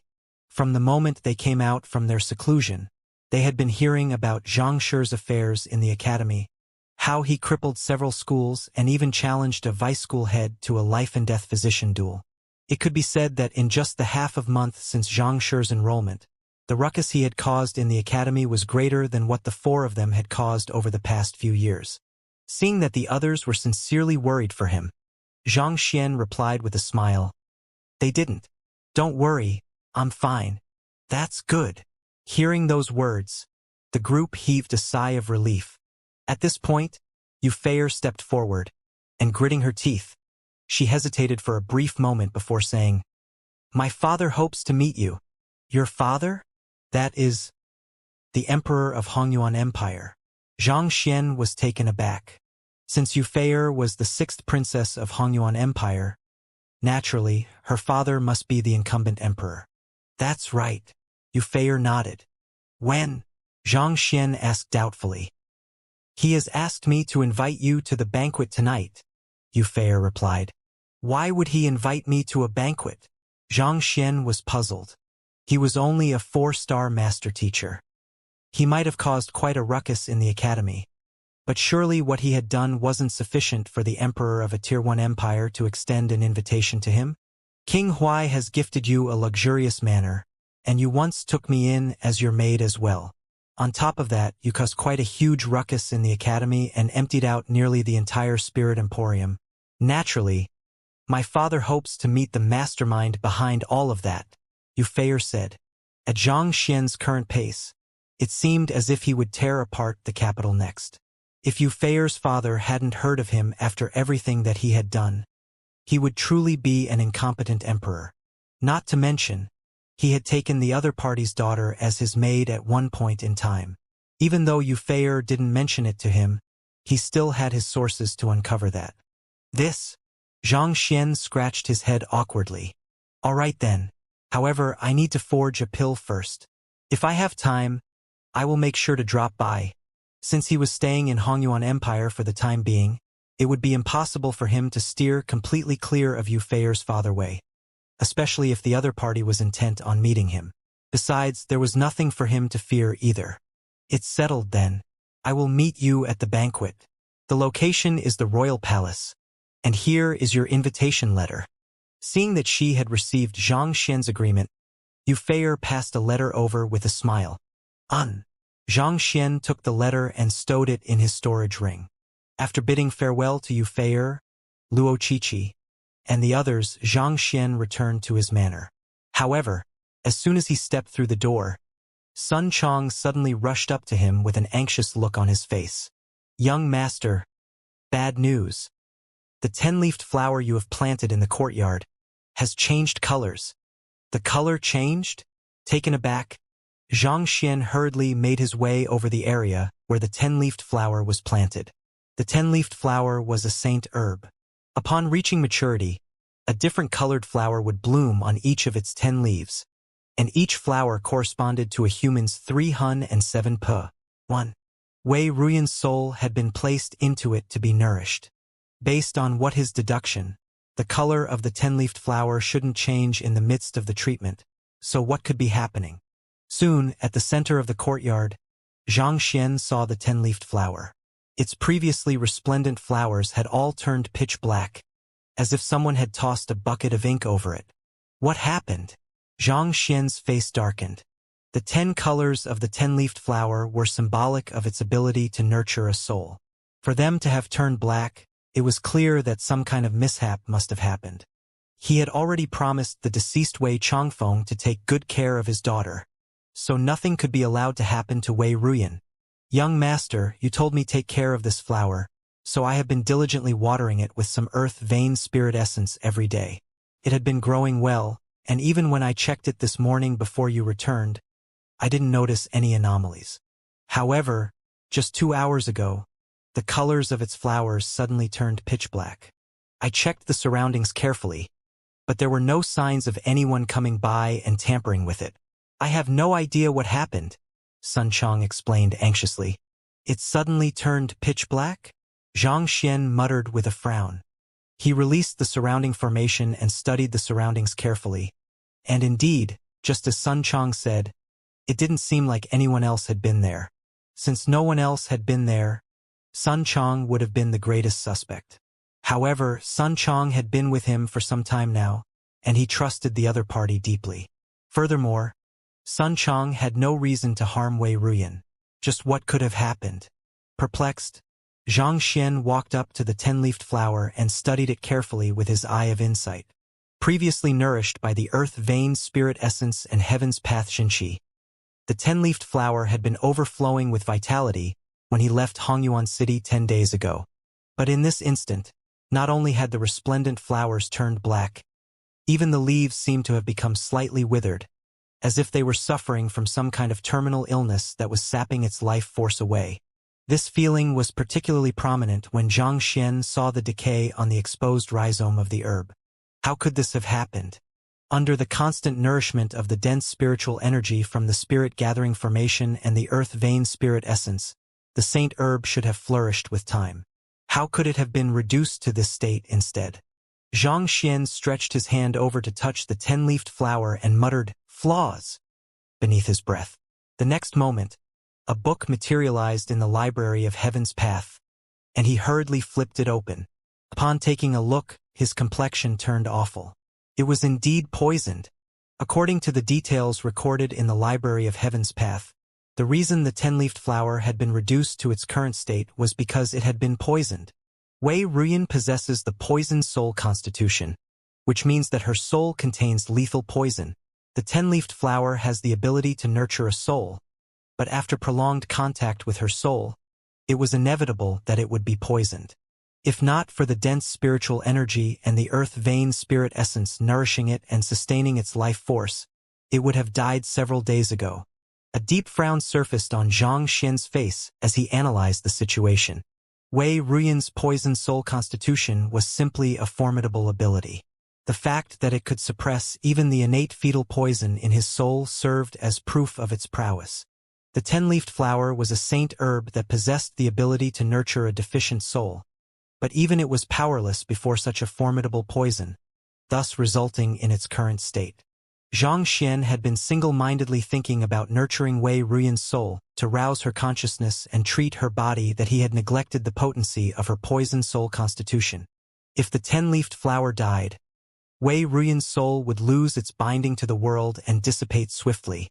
It was fortunate that Sun Chong had noticed it early, or else she could have lost her life just like that. I should take a look at how far her soul has been nourished first. Not daring to waste any time, Xianxia drew out his soul and observed the soul infused within the flower. A moment later, his expression turned livid. The nurturing of the 10-leafed flower could easily nurse even the weakest of souls back to perfect health within 10 days. But Wei Ruyan's poisoned soul constitution was simply too powerful. Putting aside how it had nearly poisoned the saint herb to death, it had also rendered its property to nurture souls nearly completely ineffective. In other words, Wei Ruyan's soul might have recovered slightly over the 10 days, but it was still in an extremely feeble state. It would take a lot more before she could regain her consciousness.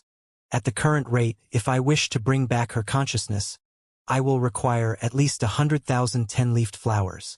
Xianxia clenched his fists tightly.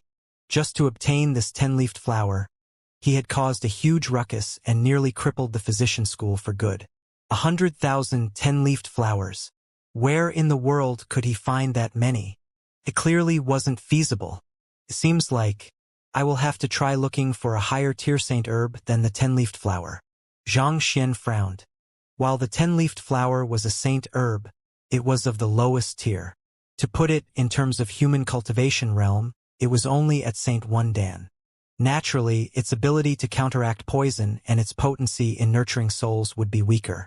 If a higher tier saint herb was used, the effectiveness of the treatment could be increased significantly, and he wouldn't have to go through so much trouble as to gather a mountain of saint herbs. But it was so difficult to find even a stalk of a living 10-leafed flower in Hongyuan City. Could he really find a higher tier living saint herb that had the ability to nurture souls here as well? For the time being, I should return her soul to her body first. Knowing that it was futile to think about it at the moment, Xianxia instructed Sun Chong to carry Wei Ruyan's body over before drawing her soul out of the 10-leafed flower. The extracted soul still looked extremely weak. Even after it was returned to its body, Wei Ruyan showed no sign of regaining consciousness. Looking at the unconscious young lady before him, Xianxia rubbed his glabella. I should just forge the grand intermittence pill for the moment. By nourishing her body, her soul will be strengthened along with it, thus stabilizing her current condition. With that, I should be able to gain some time to find a higher tier saint herb, an affliction that could render innumerable 6-star physicians helpless. Wei Ruyan's condition was clearly not as easy to treat. Xianxia had thought that everything would fall into place once he found a living saint herb to nurture her soul, but reality had shown that his thinking was too naive. Putting everything aside, just the fact that her poisoned soul constitution could render most saint herb ineffective was a tough hurdle to overcome. Shaking his head grimly, Xianxia drew out his soul and transferred his soul essence to Wei Ruyan to nourish her soul, stabilizing her condition for the time being. After this was done, he heaved a sigh of relief. While the 10-leafed flower had failed to bring back Wei Ruyan's consciousness, it hadn't been completely ineffective. At the very least, it had pulled her back from the brink of death for the time being. As long as he could successfully forge the grand intermittence pill and return vitality to her body, she should be able to last until he found a suitable saint herb to treat her. Young master, Apothecary Lu and the others have arrived, Sun Chong reported. Nodding, Xianxia tasked Sun Chong to take care of Wei Ruyan before heading to the main hall to meet Apothecary Lu and the others. As soon as Xianxia walked into the room, Apothecary Lu and the others hurriedly stood up and greeted him. Xianxia, there is no need to stand on ceremony. I believe you should know why I gathered you all here today. I need your help in forging a grade 7 grand intermittence pill. Taking a seat, Xianxia got straight to the point. Even though they had an inkling of the reason when they made their way here, their faces still turned grim upon hearing those words. As 6-star pinnacle apothecaries, they were more than confident in forging any grade 6 pills. However, to forge a grade 7 pill, not to mention they would have to collaborate with people they had never worked with before, it was simply too difficult. Xianxia, it is not that we are unwilling to help you, but we know our own limits, and we fear that we might not be able to reach your expectations. Apothecary Lu shook his head. They had to admit that Xianxia did possess an inconceivable talent for pill forging. But the Grand Intermittence pill was one of the harder pills to forge even among grade 7 pills. It was impossible for them to succeed. Noticing the lack of confidence among the apothecaries, Xianxia reassured, "There is no need to worry, and you need not feel pressured as well. As long as you follow my instructions strictly, there shouldn't be much of a problem." He could understand why they would feel apprehension at having to forge the Grand Intermittence pill. The gap between each rank grew exponentially larger as one progressed up any occupation. Similarly, there was a huge gap between forging grade 6 pills and grade 7 pills. They had seen many of their peers devoting their lives to pill forging, only to never step through the final threshold. As such, it was unimaginable for them to forge the Grand Intermittence pill, the difficulty of which ranked amid the top among grade 7 pills. But even so, I still don't think that we can do it. Apothecary Lu shook his head. All of us have tried many times to forge a grade 7 pill, but never have we succeeded before. On top of that, we don't have any experience collaborating with one another, so I fear that it is nigh impossible for us to succeed. The other apothecaries also shook their heads grimly. Seeing that the apothecaries had no confidence at all, Xianxia frowned. Skill wasn't everything to forging a good pill. One's spirit, soul, and essence must be in the right place as well. This was especially so for a pill like the Grand Intermittence pill, which harnessed vitality so overwhelming that it could regrow broken limbs. If the apothecaries carried such a pessimistic attitude, even if they were to get all of the steps correct, they would still be unable to forge a proper pill. This was a problem of spirit and faith.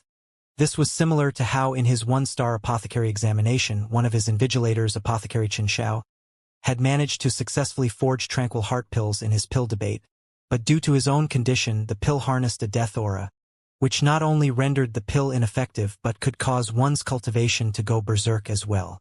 A grade 7 pill would be Saint tier at the very least, which meant that it would possess a spirit of its own. If the apothecary forging the pill suffered from a lack of spirit, how could the pill forging be successful? Xianxia only had one set of medicinal herbs, so there would be no second chances. Failure was a luxury he couldn't afford. Since none of you have the confidence, then pardon me. Seeing the state that the apothecaries were in, Xianxia knew that it would be difficult for him to make them regain their confidence anytime soon. However, he didn't have the time to spare at the moment. Thus, he flicked his wrist, and the pile of medicinal herbs fell to the ground. These were the medicinal herbs that the apothecaries had prepared and entrusted Sun Chong to pass to him. After which, he took a deep breath and began speaking. Let's get straight down to business. Here are the medicinal herbs. Apothecary Lu, extract the medicinal essence of the gold-silver berklover. Apothecary Chiu, process the truebeard flower under low heat. Apothecary Lu. Xianxia issued instructions swiftly, and his words seemed to carry a unique rhythm to them, making it particularly pleasant to the ear. The apothecaries were intending on refusing Xianxia, but before they knew it, their bodies were already moving according to the other party's instructions. Impartation of heaven's will? Feeling how their bodies were moving against their will, the crowd narrowed their eyes in astonishment. No matter how slow they were, it was obvious that the young man before them had used impartation of heaven's will against them. But they were 6-star pinnacle master teachers, Saint Realm experts, and their soul depths could be considered among the highest in the Master Teacher Academy. Never had they thought that they would succumb to the impartation of heaven's will of another so easily. Even at the very least, his soul depth must have reached 21. They thought in shock. To be able to make so many of them fall under his impartation of heaven's will so easily, it meant that the other party's soul depth was significantly higher than theirs, very possibly reaching the level of a 7-star master teacher. For a 20-year-old freshman to possess a soul depth of 21, such a genius was probably rare even within the sage clans. Perhaps, under the young man's leadership, they might just be able to produce a miracle. In the tattered elder hall of the Master Teacher Academy, Mu Shi and the others couldn't help but fall in a daze as they stared at the destruction before them. The elder hall had many years of history to it, and countless precious antiques and relics from the predecessors had been stored in it. But now, it had all been reduced to rubble.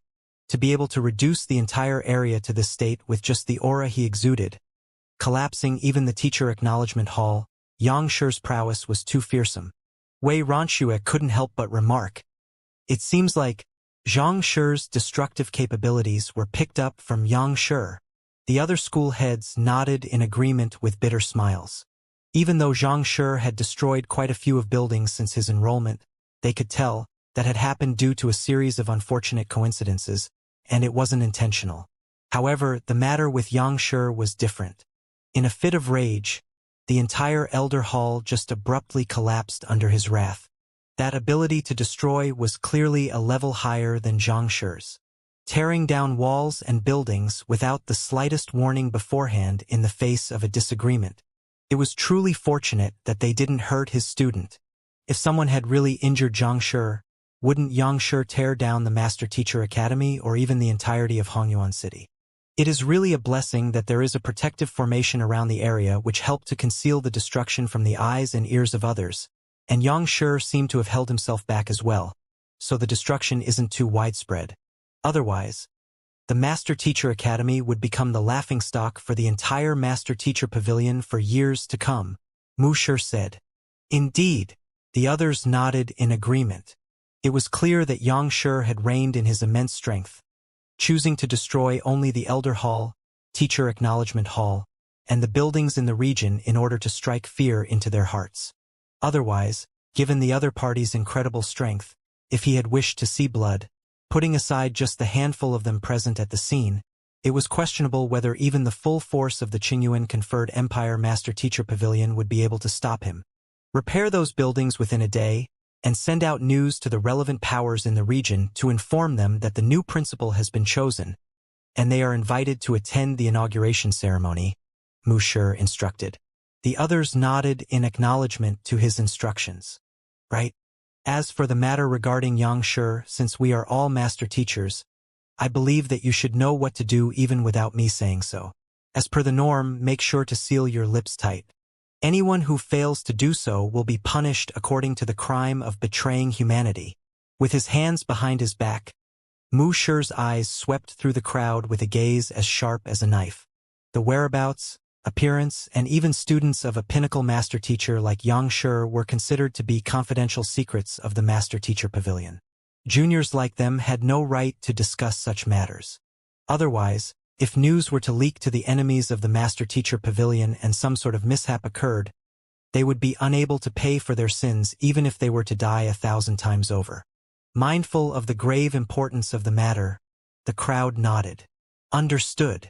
After which Mu Shi's pressurizing gaze fell upon Lu Feng. What about you, Lu Feng? Lu Feng had a grudge against Xianxia, and it was also due to Xianxia that he was going to suffer severe punishment from the Master Teacher Pavilion. If he were to attempt to exact vengeance on Xianxia, it could potentially lead to dire consequences. It is my fault that the Elder Hall has been reduced to its current state. I will donate all my wealth to supplement the reparation cost for the destruction here. After which, I shall apply to become a guardian of the subterranean gallery. Lu Feng said. You wish to go to the subterranean gallery? Hearing this decision, everyone's faces darkened. Even school head Mo, who had a poor impression of Lu Feng, frowned upon hearing those words. Are you certain? I have been reflecting on my deeds, and I realize that in my pursuit to become the principal of Hongyuan Master Teacher Academy, I have lost sight of what I stood for originally. Perhaps I might be able to rediscover myself in the subterranean gallery. Even if death lies at the end of this path, I have no regrets. Lu Feng nodded in determination. When he looked back at his past, he realized that his aim had changed at some point in time.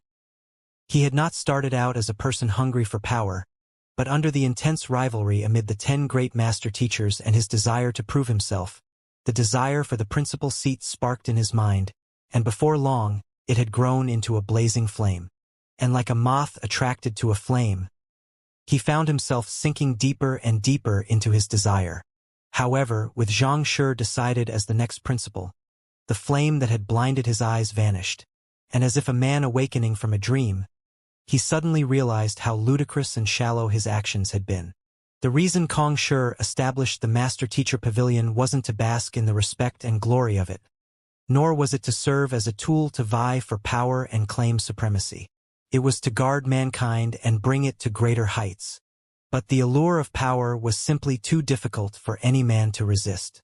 Even the most steadfast of master-teachers could stumble easily in its face and lose the faith they had held resolutely at the start of their journey.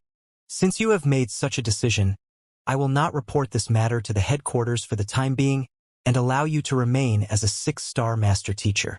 However, I hope that you remember your promise. Don't let the Master-Teacher Pavilion and yourself down anymore, Mu Shi said. Hearing that Mu Shi was willing to give him another chance, Lu Feng's eyes reddened in agitation. Thank you, Mu Shi. For a moment, he suddenly recalled the oath he had made when he first became a master-teacher several centuries ago, and the surge of passion that he had felt back then ran through his old body once more.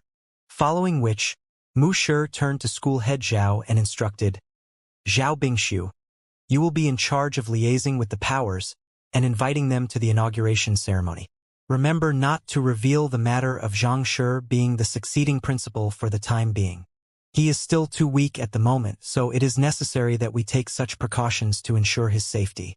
Once he receives the principal's seal in the inauguration ceremony, there will be no need for us to worry about his safety anymore. Understood. Zhao Bingshu nodded. As for Mo Zhu and Wei Ranxue, you will be in charge of keeping a lookout on the internal state of the academy.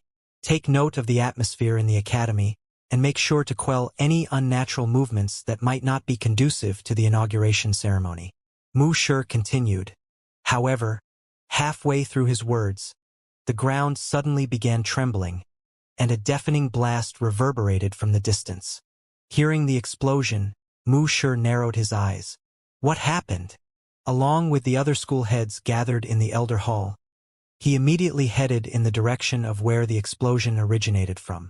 A short distance away from the academy, they saw an entire row of collapsed residences.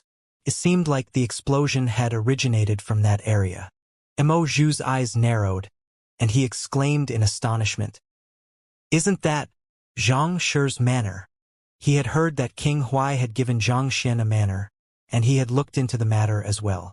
Naturally, he knew where the manor was as well. But this, why would it collapse out of the blue? It can't be that Xianxia, in a fit of anger, decided to destroy his own manor as well? Wei Ranxue gulped down a mouthful of saliva. It was said that just for the renovations, King Huai had spent hundreds of high-tier spirit stones.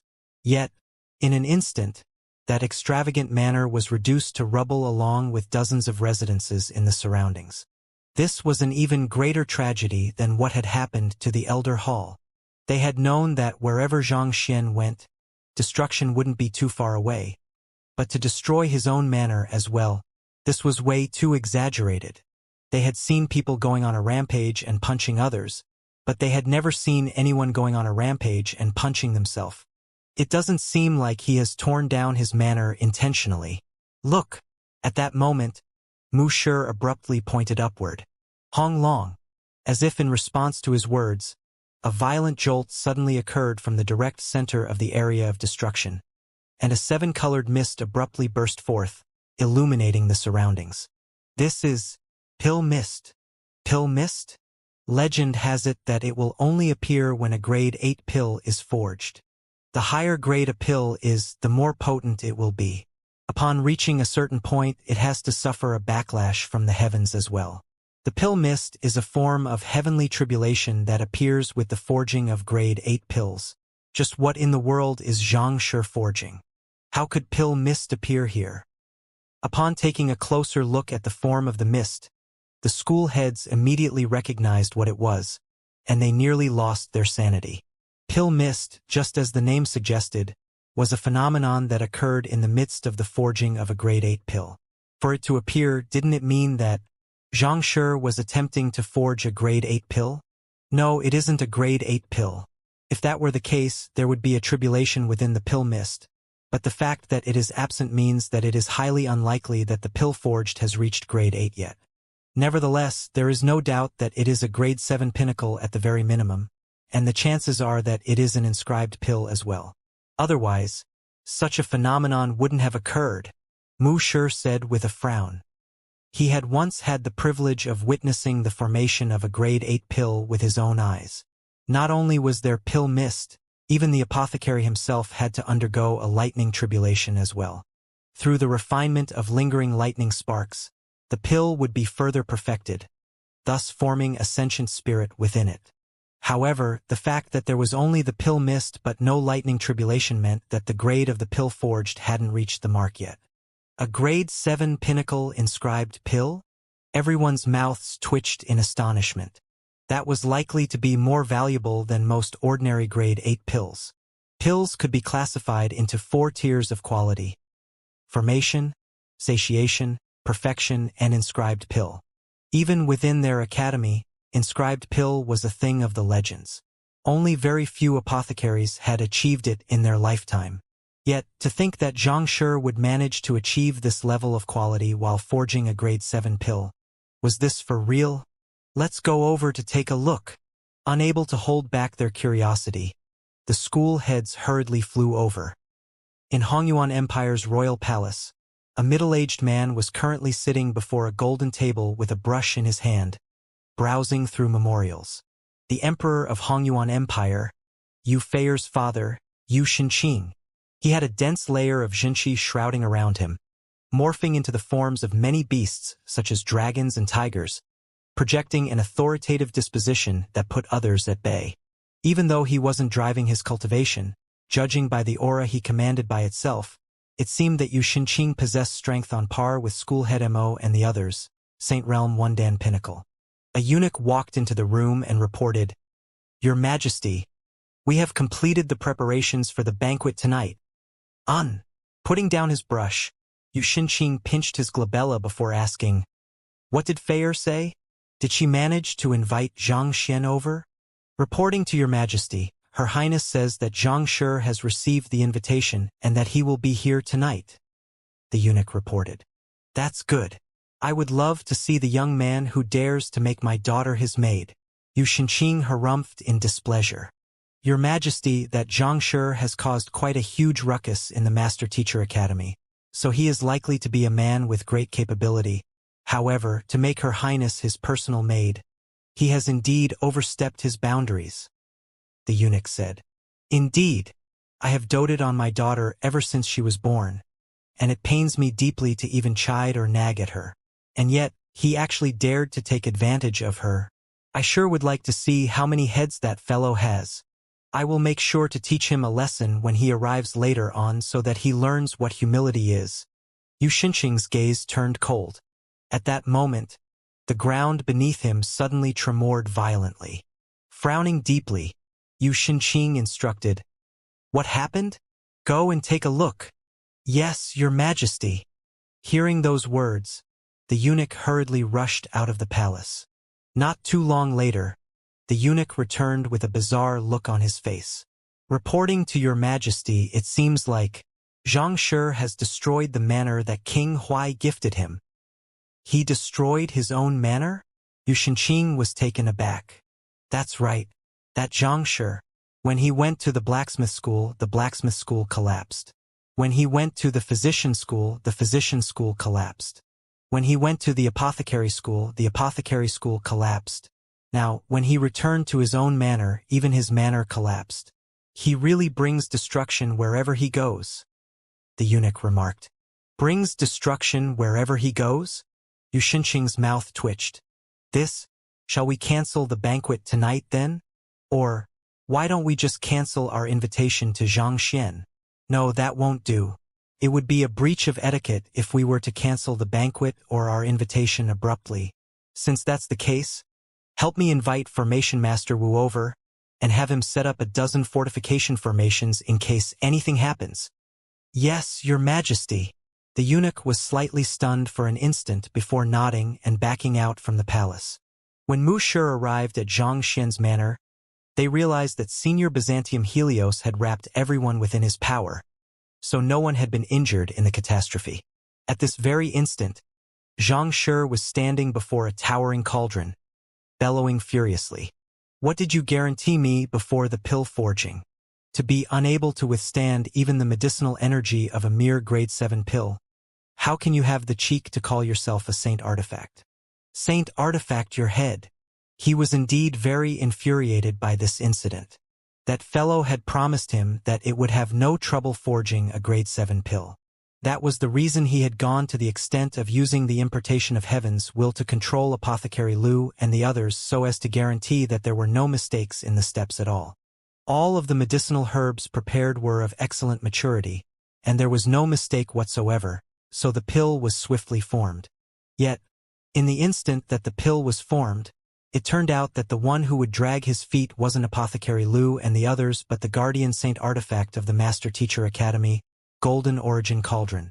Unable to properly hold in the rampaging energies harnessed within it, the lid of the Golden Origin Cauldron abruptly burst open, resulting in the energies destroying everything in the area. It was fortunate that no one was injured, but his manner, it was gone just like that. I didn't know that you were going to forge such a potent pill either. Berated by Xianxia, the Golden Origin Cauldron tried to explain itself indignantly. It was indeed a saint artifact, but it was a weapon cauldron and not a pill cauldron. Even though a formation had been cast over it to manage the temperature regulation, its physical structure still wasn't optimized for pill forging. Forging an ordinary grade 7 pill was already stretching its limits, but the pill that Xianxia was forging just had to be the Grand Intermittence pill. It was already a huge blessing that it wasn't blown to smithereens on the spot. If you had been able to hold on, that pill would have surely reached grade 8. Look, due to your error, the final product is only a grade 7 inscribed pill. What a huge waste of those precious medicinal herbs.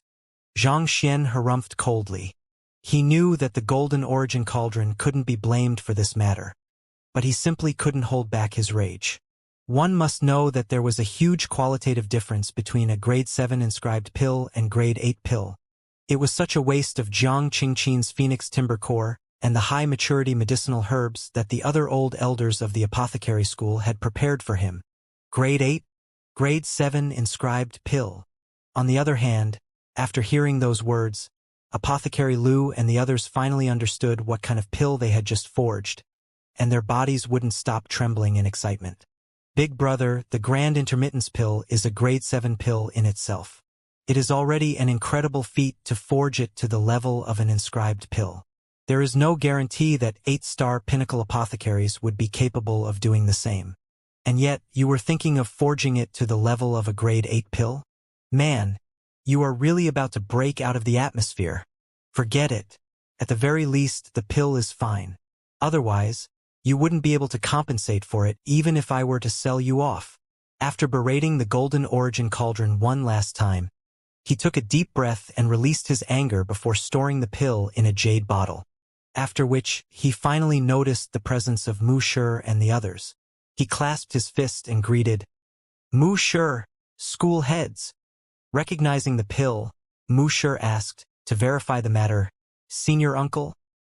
The pill that you have just forged, is it the Grand Intermittence pill?" "That's right." Xianxia nodded. To be able to forge the grade 7 Grand Intermittence pill to the point that pill mist is produced. Inconceivable. Truly inconceivable, Mu Shi exclaimed. The Grand Intermittence pill has the ability to regrow limbs. If it isn't inconvenient, may I ask why Senior Uncle is forging this pill? As a pill overflowing with vitality, the Grand Intermittence pill could heal even the most severe injuries and even induce the regrowing of limbs. It wouldn't be too far off to claim that the pill only fell short of bringing back the dead. Not to mention, the pill that Xianxia had forged was just a step away from reaching grade 8. "It is to save a junior," Xianxia replied.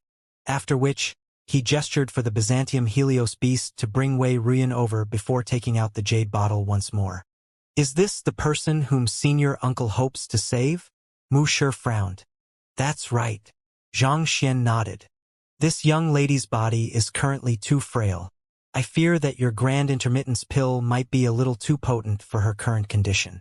The chances are that it could end up worsening her condition instead, Wuxia said. As the common adage among physicians went, overnourishment kills the frail. Even for a Saint Realm 3-Dan expert like him, it would be difficult to absorb and assimilate the overwhelming medicinal energy contained within that grand intermittence pill fully, let alone an unconscious and frail young lady. Most likely, her body would be utterly destroyed by the overwhelming medicinal energy before it could work its wonders. It's not a problem.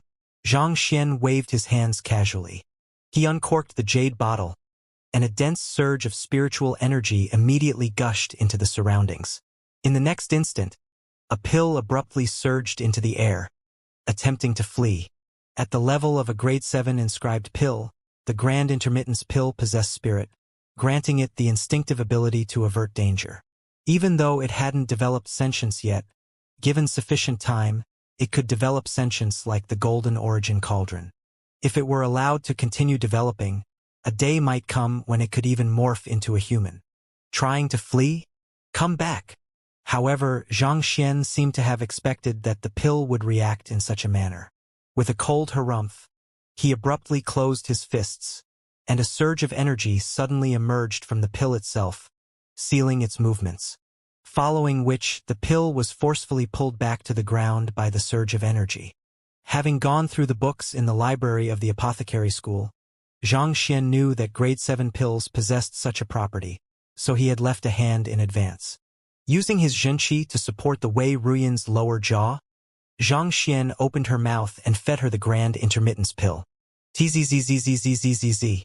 As soon as the pill entered her body, a sizzling sound reminiscent of searing metal coming in contact with iced water sounded.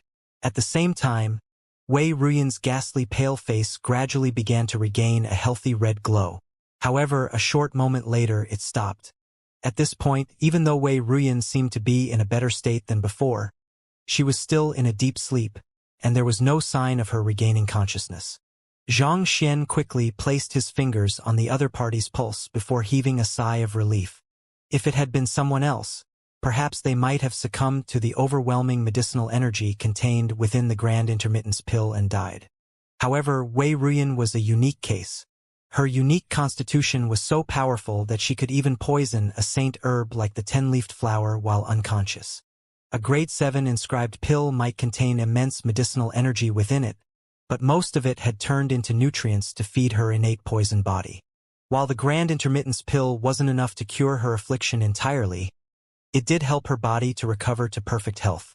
Even the trauma that she had suffered back in her mother's womb had healed as well.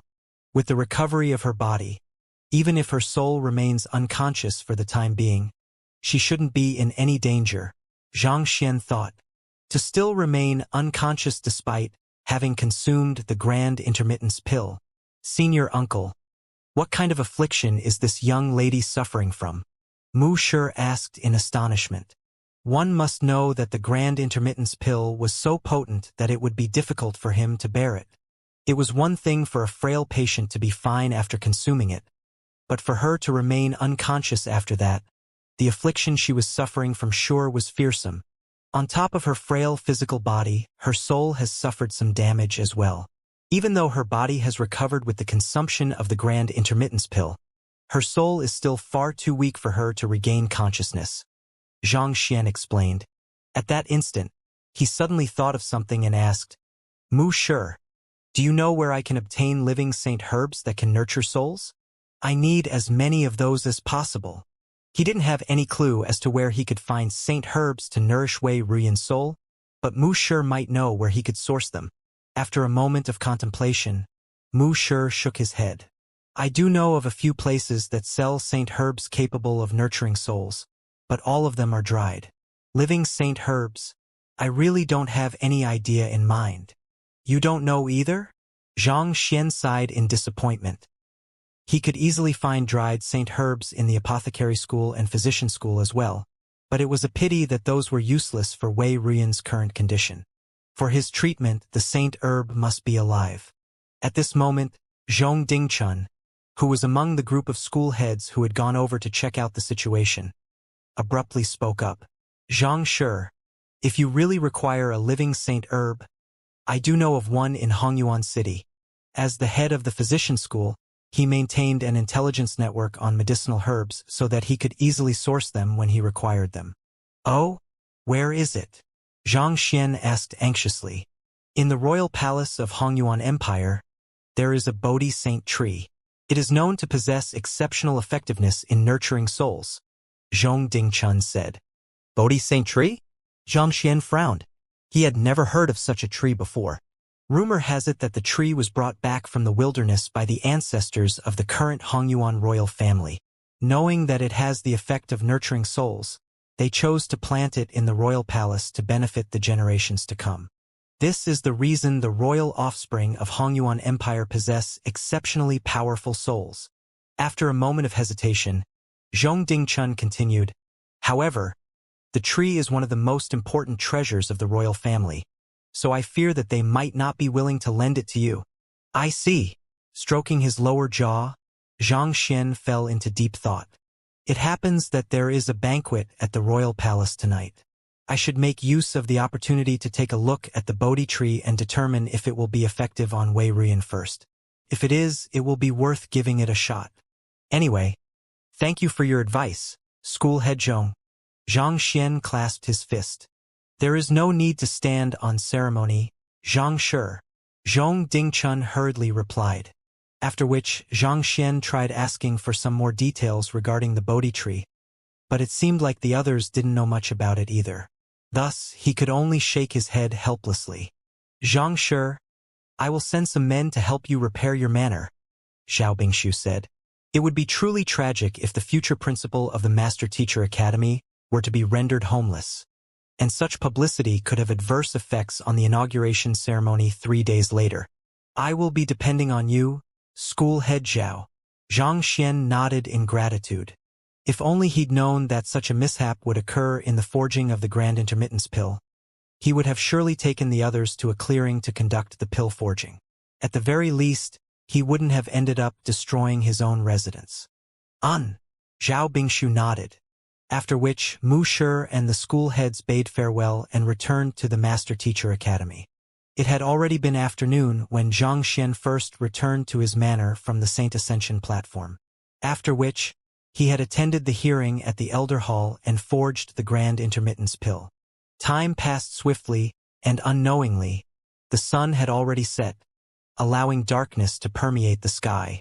Looking at the rubble, Zhang Xian pondered for a moment before gently placing Wei Ruyan in the myriad anthive and instructing Sun Chong, Wang Ying, and the others to spend their night at the residences in the Master Teacher Academy, which they were allocated as guest elders of the martial arts school.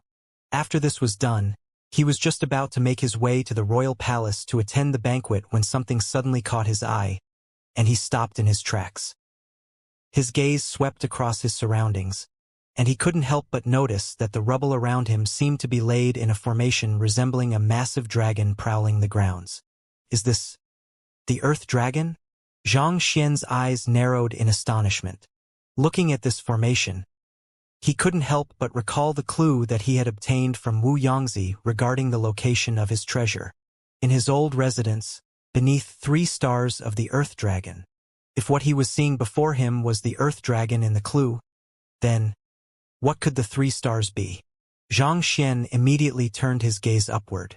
Countless stars scattered throughout the seemingly endless night sky came into sight. How am I to know which 3 stars Wu Yangzi is referring to? Zhang Xian frowned in frustration. All he had received from the clue was 3 stars of the Earth Dragon. There was no clue as to which 3 stars it was referring to, or even their general location. He might have found the Earth Dragon, but without the 3 stars, he wouldn't be able to pinpoint the location of the treasure. Was he supposed to overturn every inch of ground in the manor to find the treasure? Besides, if it was possible to find the treasure by doing so, it would have long been uncovered by someone else in the last 2,000 years. Thinking that it might be helpful to get a bird's-eye view, Zhang Xian executed the red dust heaven ascending steps and leaped into the sky.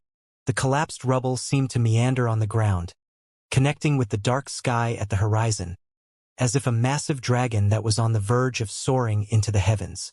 Eye of Insight. Knowing that it was impossible to find it just like that, Xianxia activated his Eye of Insight before turning his gaze to the point where the Earth Dragon intersected with the dark sky.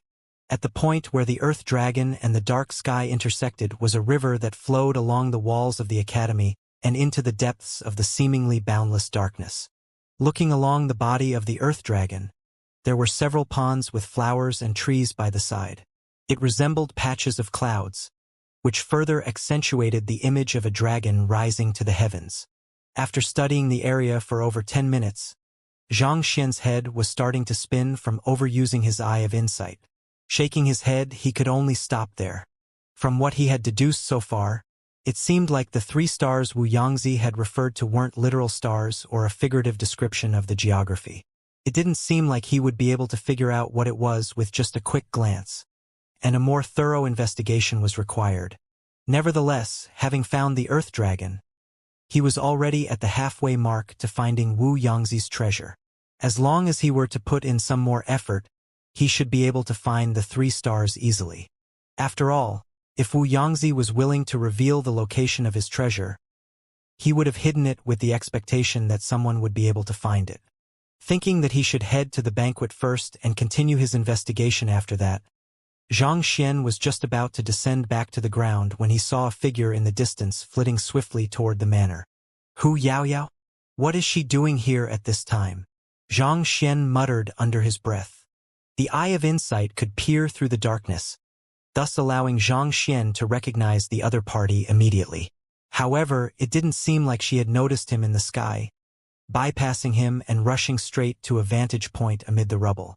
Despite being a Chrysalis Realm Pinnacle expert, it still wasn't easy for her to find a person in the dark.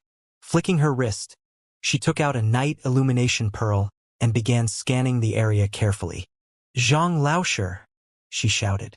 As an apprentice, her relationship to Xianxia was reminiscent to that of a teacher and a student, so she had changed the way she addressed him accordingly. Xianxia was just about to descend back to the ground to reply to her call when he suddenly noticed something. The faint glow of the night illumination pearl in Hu Yaoyao's hand was reflected in a pond not too far away from where she stood, and from his point of view, it bore an uncanny resemblance to a star. Could it be? Xianxia's eyes lit up, and he hurriedly turned his gaze to the other ponds in the courtyard as well. As expected, as if resonating to one another, the faint radiance of the night illumination pearl was reflected in their surfaces as well. This addition to the formation created a picturesque sight of the Earth Dragon traversing across the night sky, journeying in the accompaniment of the stars. Over the past 2,000 years, the layout of the manor has gone through massive changes. Perhaps, at the very start, there might only have been 3 ponds. I will have to find the original 3 stars then. There should only be 3 stars according to the message left behind by Wu Yangzi. If the light reflected in the ponds were the stars mentioned in the clue, he had too many of them at the moment. However, this didn't necessarily mean that Xianxia's direction was wrong. Too long a time had passed, so the layout of the manor could have undergone numerous changes. Others might stumble before this problem, but this isn't an issue to me. Xianxia smiled confidently. It would be difficult for even Mu Shi to decisively determine which of the current 8 ponds were existent 2,000 years ago, but this was a piece of cake for Xianxia. With the Eye of Insight, he could easily tell how long each pond had been around for. In just a few moments, he had already confirmed which the 3 ponds he was looking for. After which, he swiftly mapped out the midpoint of the triangle formed by the 3 stars. The resulting location was a towering ancient pine tree positioned just in front of the manor's main hall. It seems like the treasure is hidden beneath the pine tree, Xianxia thought. Heaving a sigh of relief, Xianxia descended to the ground and walked up to Hu Yaoyao. "You were looking for me? Zhang Laosher, you are fine. I really didn't expect you to go so far just to find Wu Yangzi's treasure." Hu Yaoyao was visibly relieved for a moment after seeing Xianxia before gesturing to her surroundings speechlessly. "Do you know how much this manor cost? If you do, how could you destroy it like that? Even if it is to find Wu Yangzi's treasure, surely you didn't have to reduce the manor to this state?" Black lines streaked across Xianxia's face as he heard those words. I didn't do this to find the treasure. It was an accident. It can't be that you came here to watch the commotion after hearing that the manor has collapsed? And no, it's not that. I have something that I need your help on, Hu Yaoyao said. She had heard about the treasure that Wu Yangzi had left behind, but many of her predecessors had already attempted to find it, to no avail. Thinking that there was little hope in that direction, she had decided to not pay it any heed. What's wrong? Zhang Xian asked with a frown. While Hu Yaoyao was docile before him, she was still one of the most influential figures in the Master Teacher Academy, and she had many tricks up her sleeves as well. What kind of matter could it be that would require his help? Hu Yaoyao hesitated for a moment before speaking. To tell you the truth, Dong Xian, Long Canggyue, Shuizhenyang, and I have found a treasure that can increase the chances of making the breakthrough to half-saint by 20%.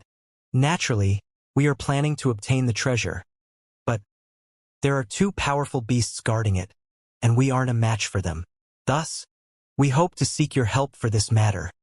A treasure. Zhang Xian fell into deep thought. Back then, he had once followed Hu Yaoyao to a gazebo and overheard them speaking about some kind of treasure maturing by the end of the month, and looking at the current date, it did seem to be about time to harvest it. That's right. You possess both strength and knowledge, so we were unable to think of anyone more suitable to help us with this matter than you, Hu Yaoyao said. Even though the four of them were powerful figures who no one dared to offend in the academy, for some reason, all of them had stumbled before him. She had become his apprentice, Shuizhenyang had become his grandstudent, and Dong Xian, the most pitiful one of them, had not only become his great-grandstudent but was expelled from the academy as well. Long Canggyue, who had chosen not to take any action, was the sole survivor of their group. Typically speaking, considering how 3 out of 4 of them had some kind of grudge with Zhang Xian, they would be reluctant to seek his help. However, with that object's date of maturity swiftly approaching, they were pressed on time. They had to make a move soon or else those 2 huge fellows would have devoured it for themselves. By then, they would be left with nothing at all. Thus, after some serious discussion, they had eventually decided to seek Zhang Xian's help. That fellow might be the god of destruction, but he had proven that he was a capable individual on multiple occasions. Otherwise, the 3 of them wouldn't have been subdued by him either. To be able to increase the chances of making a breakthrough to half-saint by 20%, what kind of treasure is it? Zhang Xian asked curiously. Back at the Saint Ascension platform, he had seen many insights from the predecessors, and from that, he had gained a rough understanding of how difficult it was to make a breakthrough from Chrysalis Realm to half-saint. To talents like that, 20% could make a huge difference. Under the dim light of the night illumination pearl, Zhang Xian could see Hu Yaoyao biting her crimson lips together hesitantly before saying, "It is the Saint Realm medicinal herb, the scarlet firefly fruit." Scarlet firefly fruit? Zhang Xian pondered for a moment before his eyes abruptly lit up. He had heard of the scarlet firefly fruit before. It was a saint herb with a scarlet exterior, and upon maturity, it would release a beautiful fluorescent light reminiscent of a firefly. Growing by absorbing sunlight and moonlight, the fruit had a maturity period of 100 years. On top of that, it was extremely rare and couldn't be artificially cultivated, thus making it very difficult to obtain. While consuming the scarlet firefly fruit wouldn't guarantee a breakthrough to half-saint, its ability to increase the chances at doing so was more than sufficient to make Chrysalis Realm cultivators go insane over it. Even Zhang Xian was moved by its effects as well. Even though Zhang Xian's cultivation was only at Ethereal Treading Realm primary stage at the moment, around 2 realms away from reaching half-saint, given his current rate of cultivation, as long as he had sufficient high-tier spirit stones and the relevant cultivation technique, he should be able to reach it within 6 hours. The compilation of insights from the Saint Ascension platforms had already greatly boosted his chances at making a breakthrough, and the aid of the scarlet firefly fruit could make his breakthrough go even more smoothly. For one, as a cultivator of the Heaven's Path divine art, the spiritual energy he required to make a breakthrough was enormous. While he did obtain quite a lot of Earth Vein spirit essence from the Cloud Mist Ridge, it was hard to tell if it would still be effective by the time he reached Chrysalis Realm. After all, the Earth Vein spirit vine was still slightly lacking in purity. However, if he could obtain the scarlet firefly fruit, He could confidently say that Half-Saint was finally within sight. That's right. Based on our investigation, there is a total of 10 scarlet firefly fruits in the area. As long as you help us obtain them, we will split them equally among us, meaning that each of us will obtain 2 fruits. Hu Yaoyao said. 2 each. Xianxia stroked his lower jaw in contemplation before nodding slightly. I am fine with that. Given that he hadn't participated in the scouting and the preparation work, it was indeed not bad that he was going to receive an equal share. And of course, if he were to contribute more than proportionately to the obtaining of the scarlet firefly fruits later on, he could always renegotiate the distribution then. So, you will help us? Honestly speaking, Hu Yaoyao had thought that Xianxia would try to bargain for more favorable terms for himself, so she was slightly taken aback when she heard him agreeing to it so readily. Of course. Xianxia nodded. When are we setting off? We can set off now if you are ready. We will be riding on Dong Xian's tamed beast, and it will take roughly 3 days for us to arrive at our destination. So, even at the very minimum, our trip will take 7 to 8 days. Hu Yaoyao said. 7 to 8 days? Xianxia frowned. His inauguration ceremony as the next principal of the Hongyuan Master Teacher Academy was 3 days from now, so he couldn't afford to leave for such a long period of time now. That's right. We have made a rough calculation of when the scarlet firefly fruit will mature, but we will be arriving earlier to give us some leeway in case it matures earlier. However, if it matures later than we expected, we might end up spending a few more days there, Hu Yaoyao said. You are saying that the trip could be even longer than that? Didn't that mean that he might spend nearly half a month away from the academy? That was too long. He could potentially raise his cultivation to nascent saint in half a month. To waste it for a mere half-saint was not worth the time and effort. And most importantly of all, he would miss the inauguration ceremony as well. But the inauguration ceremony for the new principal of the academy is 3 days from now. If we leave now, we will definitely miss it, Xianxia said. I have heard of the matter, too. According to the rumors, the reason Mu Shi was sent to our academy was to nominate our next principal. I sure do wonder who our next principal is. I tried asking my teacher, but she refused to say anything about the matter. However, it should probably be either school head Lu or school head Zhao. They are the most respected elders in the academy, and they wield the greatest influence as well. Thus, the probability of them becoming the next principal should be the highest. At which, Hu Yaoyao smiled and reassured, Don't worry, I have asked my teacher, and she has granted me the special privilege to skip on the inauguration ceremony to obtain the scarlet firefly fruit. Besides, Zhang Laosher, you aren't a student of the academy now, so it shouldn't matter to you who becomes the next principal of the academy. Right? As the leader of the bewitching devil faction, she had heard about the conflict between schoolhead Lu and Xianxia, and how the latter had been kicked out of the academy. Given that Xianxia wasn't even considered a student of the academy anymore, it shouldn't matter to him who became the next principal. Naturally, he should have nothing to do with the inauguration ceremony. A bitter smile surfaced on Xianxia's lips. It just so happened that he did have a role to play in the inauguration ceremony, and a huge one at that. You should quickly make your decision. The scarlet firefly fruit will be maturing in the next few days, so we have to set off as soon as possible, Hu Yaoyao urged. After a moment of contemplation, Xianxia proposed, Since that's the case, let's set off straight later in the night then. However, instead of riding Dong Xian's tamed beast, I suggest that we ride on mine. We should be able to make a round trip within a day with that. He still had to attend the banquet at the royal palace to determine whether the Bodhi-Saint tree could be used to save Wei Ruyan or not before heading out. Considering Dong Xian's current cultivation realm, her tamed beast should also be at Chrysalis realm at the very most, so the speed of travel wouldn't be too fast. However, if they were to ride on Byzantium Lad, they should be able to cover the 3 days' journey within half a day. That would save them quite a bit of time. Your tamed beast? You mean your great violet wing beast? Hu Yaoyao frowned. But its speed is likely slower than Dong Xian's tamed beast, right? The great violet wing beast was only at half Chrysalis realm, whereas Dong Xian's tamed beast was a Chrysalis realm intermediate stage spirit beast. The former might be capable of flying at fast speed, but in terms of overall performance, the latter was definitely superior.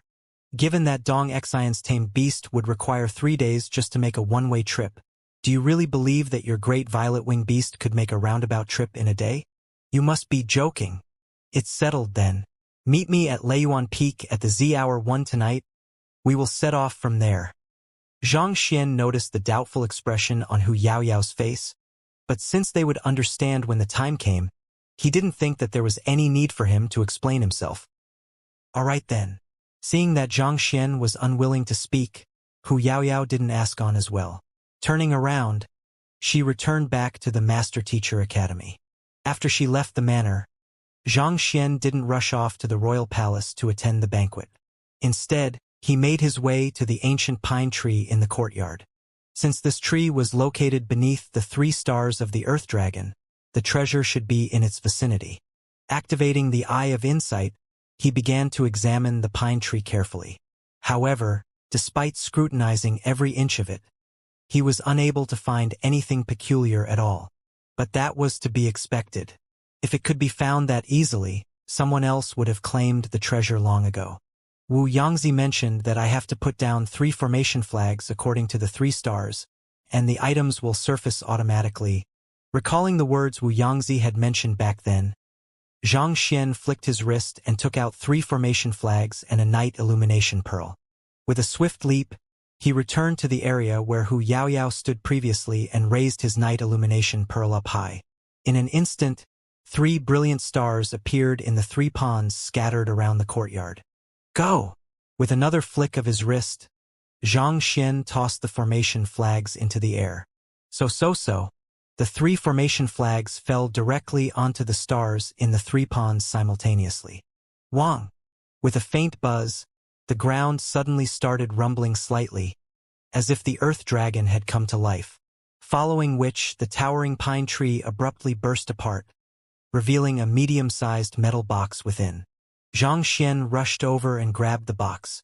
Is this the treasure Wu Yangzi left behind? It sure is well hidden. Xianxia's eyes lit up in excitement. Even though the box sprung from the pine tree, he could tell that it was actually not hidden within the pine tree but a hidden space inside. In other words, had Xianxia not found the 3 stars and inserted the 3 formation flags, he wouldn't have been able to find the box even if he were to reduce the pine tree to dust. Studying the pine tree carefully, it seemed like some kind of formation with a function reminiscent of a storage ring was set up around the area, and the center of the formation was where the pine tree was located. This was also the reason why Wu Yangzi's treasure remained unfound even after 2,000 years later. This is a celestial designer mechanical container. After analyzing the tree, Xianxia turned his attention back to the metal box. Each celestial designer mechanical container was exquisitely built using a unique blueprint designed by a celestial designer. Without an understanding of the structure of the box, it was impossible to unlock it. However, this wasn't a problem for Xianxia. Muttering flaws. Beneath his breath, a book materialized in the library of Heaven's Path. He browsed through it quickly before tapping on 16 different points on the box with his finger. Gotcha! With a crisp click, a mechanism whirred into action, and the box was opened. The first thing that Xianxia saw inside the box was a pitch black, or which was around the size of a fist. It emanated a bone-chilling frigid air. Since you found this box, it can only mean that I have met with some kind of mishap. Along with the whirring of the mechanism, a faint voice sounded in the air. It was Wu Yangzi's voice. You did meet with mishap. Upon thinking about how the number 1 blacksmith of Hongyuan Empire ended up being trapped within an underground cavern till his death, Xianxia couldn't help but sigh deeply in lamentation.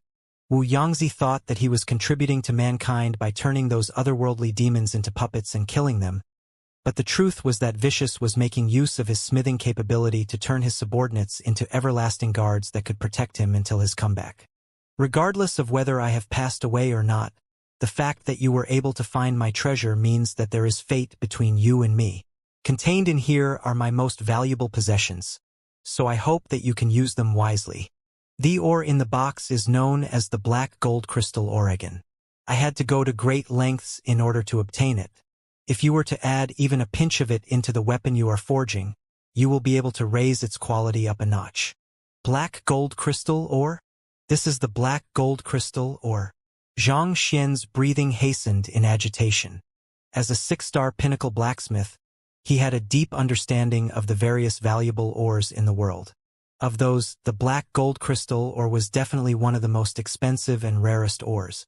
Putting everything aside, if he had added a pinch of it into his half-saint glacier rain sword during its forging process, he would have been able to successfully raise it to Saint tier. This was how valuable it was. Just a pinch of it could have such miraculous effects, and an entire fist of it was sitting right before him. Its price was inestimable. It would be hard to tell whether one could afford it even with 10,000 high-tier spirit stones on hand. It was no wonder why Wu Yangzi would regard it as one of his most valuable possessions. But of course, an object that only has the effect of raising an artifact's tier can't be considered my greatest treasure. The second item I have left behind here is the manual of my quintuple incandescence golden body. The voice continued. Xianxia turned his gaze back to the box, and he saw a secret manual labeled Quintuple Incandescence Golden Body on its cover. As he had already obtained it back in the underground chamber, he wasn't particularly excited to see it. If you have obtained this cultivation technique from me elsewhere, the chances are that the cultivation technique you have received is a fake. This is the only real version of Quintuple Incandescence Golden Body in the world, and only by cultivating this version will you be able to grasp the true essence of the technique. If you were to continue cultivating the other version, your cultivation will eventually go berserk. The voice revealed. The one in the underground chamber is a fake? Astonished, Xianxia swiftly picked up the book, and a replica appeared in the Library of Heaven's Path. He swiftly looking through the version in the Library of Heaven's Path, and a moment later he shook his head. The book contained within this box was indeed different from the one Wu Yangzi left in the underground chamber, containing far fewer mistakes in it. However, that made no difference to Xianxia. He had already resolved most of the flaws of the quintuple incandescence golden body with his Library of Heaven's Path back in the underground chamber when he first cultivated the technique. In other words, not only was the current version he was cultivating correct, it was even more perfect than the authentic version in the box. To Xianxia, it didn't matter how flawed a book was. As long as it contained content that would contribute to the compilation of a perfected Heaven's Path manual, it would be useful to him. Compile. Xianxia muttered as he compiled the two versions of Quintuple Incandescence Golden Body together before browsing through it once more. With a swift glance, his eyes lit up. It seems like I will be able to cultivate the third incandescence very soon. Of the Quintuple Incandescence Golden Body he had compiled previously, with the exception of the first incandescence, he required certain items to serve as a catalyst for him to cultivate the subsequent levels. The second incandescence required the Earth Flame Heart, whereas the third incandescence required the Origin Heavy Water.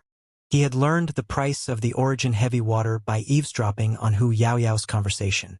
A bottle of it cost 10 high-tier spirit stones, and he would require at least 10 of them to successfully cultivate the third incandescence. In other words, he would require 100 high-tier spirit stones for it. He didn't have the money for that, so he had been putting off the issue so far. However, after compiling the authentic version of the Quintuple Incandescence Golden Body along with the one he currently had, even though he still required Origin Heavy Water to cultivate the third incandescence, the quantity required had decreased significantly. From the initial 10 bottles, he only needed one now. There are some changes to the fourth incandescence and fifth incandescence as well. While the authentic version of the Quintuple Incandescence Golden Body wasn't able to resolve the remaining flaws contained in his current version, it did help to alleviate it by reducing the amount of each item required to cultivate the subsequent levels. It seems like Wu Yangzi was still wary of the otherworldly demons after all. Xianxia thought as he kept the manual into his storage ring. It was fortunate that he had borrowed physical body cultivation technique manuals from Luo Qiqi, resolved its flaws, and imparted the correct version to Luo Qiqi. Otherwise, her cultivation might have very well gone berserk. But thinking about it, Wu Yangzi didn't have any other choice but to remain wary either. Surrounded by otherworldly demons, How could he possibly dare to leave behind a manual of his secret art without any reservations? If the otherworldly demon were to obtain his quintuple incandescence golden body and use it against mankind, wouldn't he become a huge sinner? The final treasure I have left behind is also the most important one of all. It is due to my possession of this that the otherworldly demonic tribe had set their eyes on me. If you are an ordinary cultivator, I hope that you can hand it over to the Master Teacher Pavilion, and if you are a Master Teacher, I hope that you can deal with it carefully. Make sure that it doesn't fall into malicious hands. The voice spoke grimly. Hand it over to the Master Teacher Pavilion? Xianxia muttered in confusion as he took out the remaining item in the box. Taking a closer look, it was a piece of goatskin with countless years of history behind it. Resembling a map, it had many labels written in bizarre characters which he had never seen before. What is this? Xianxia muttered as he tried to analyze it with the Library of Heaven's Path. While he did manage to compile a book on the map, it only contained details regarding the fabric used. The bizarre characters on it, which seemed to be landmark labels on the map, didn't have any flaws, so they were reflected how they originally were in the book. Unable to derive anything conclusive from the map, Xianxia could only keep the goatskin into his storage ring. Even though he couldn't tell what the map was for, given how careful Wu Yangzi was with it and that the otherworldly demons were dying to lay their hands on it, it was definitely an extremely important artifact. If my descendants are still around, I hope that you can treat them kindly. The greatest regret of my life is to have implicated them in the mess that I got involved with. After introducing the 3 treasures, the voice continued speaking in a melancholic tone. Xianxia could sense Wu Yangzi's conflicted emotions when he was recording this message. The latter seemed to have known that his possession of the map would result in his enemies going after his family as well, but standing in between the welfare of his family and mankind, he had no choice but to choose the latter. Don't worry, your descendant is currently my apprentice. I will take care of her well, Xianxia promised solemnly. He had initially taken in Hu Yaoyao as his apprentice to uncover the location of Wu Yangzi's old residence, but after learning of the sacrifices that Wu Yangzi had made for mankind, he felt obliged to repay the favor to Hu Yaoyao. Even if he didn't accept her as his direct disciple, he would at least acknowledge her as his official student and offer her some guidance in her cultivation and supporting occupations. Thank you. As if responding to Xianxia's words, the voice spoke these 2 final words before the whirring of the mechanism faded into silence. There are 2 problems that I will have to address now. First, what is the map for? Second, why does the otherworldly demonic tribe hope to lay their hands on it for? Xianxia thought as he rubbed his glabella. Hu Yaoyao's concealment of her heritage and Wu Yangzi's wariness. These seemed to be telling him that Hongyuan City wasn't as safe as it seemed. Wait, perhaps Vicious might know a thing or 2 about it. Such a thought suddenly surfaced in Xianxia's mind. The map seemed to be an extremely old relic, and Vicious had lived since the ancient times. Perhaps he might be able to read those words on the map and deduce what it was for. Just as he was about to bring Vicious and his clone out from the myriad anthive nest, he suddenly sensed something, and his eyebrows shot up. In the next moment, he saw a beautiful silhouette flitting through the night, headed in his direction. She was Luo Chichi. Upon seeing her, Xianxia's eyes lit up. He quickly sent a telepathic message to her. You came at a good time.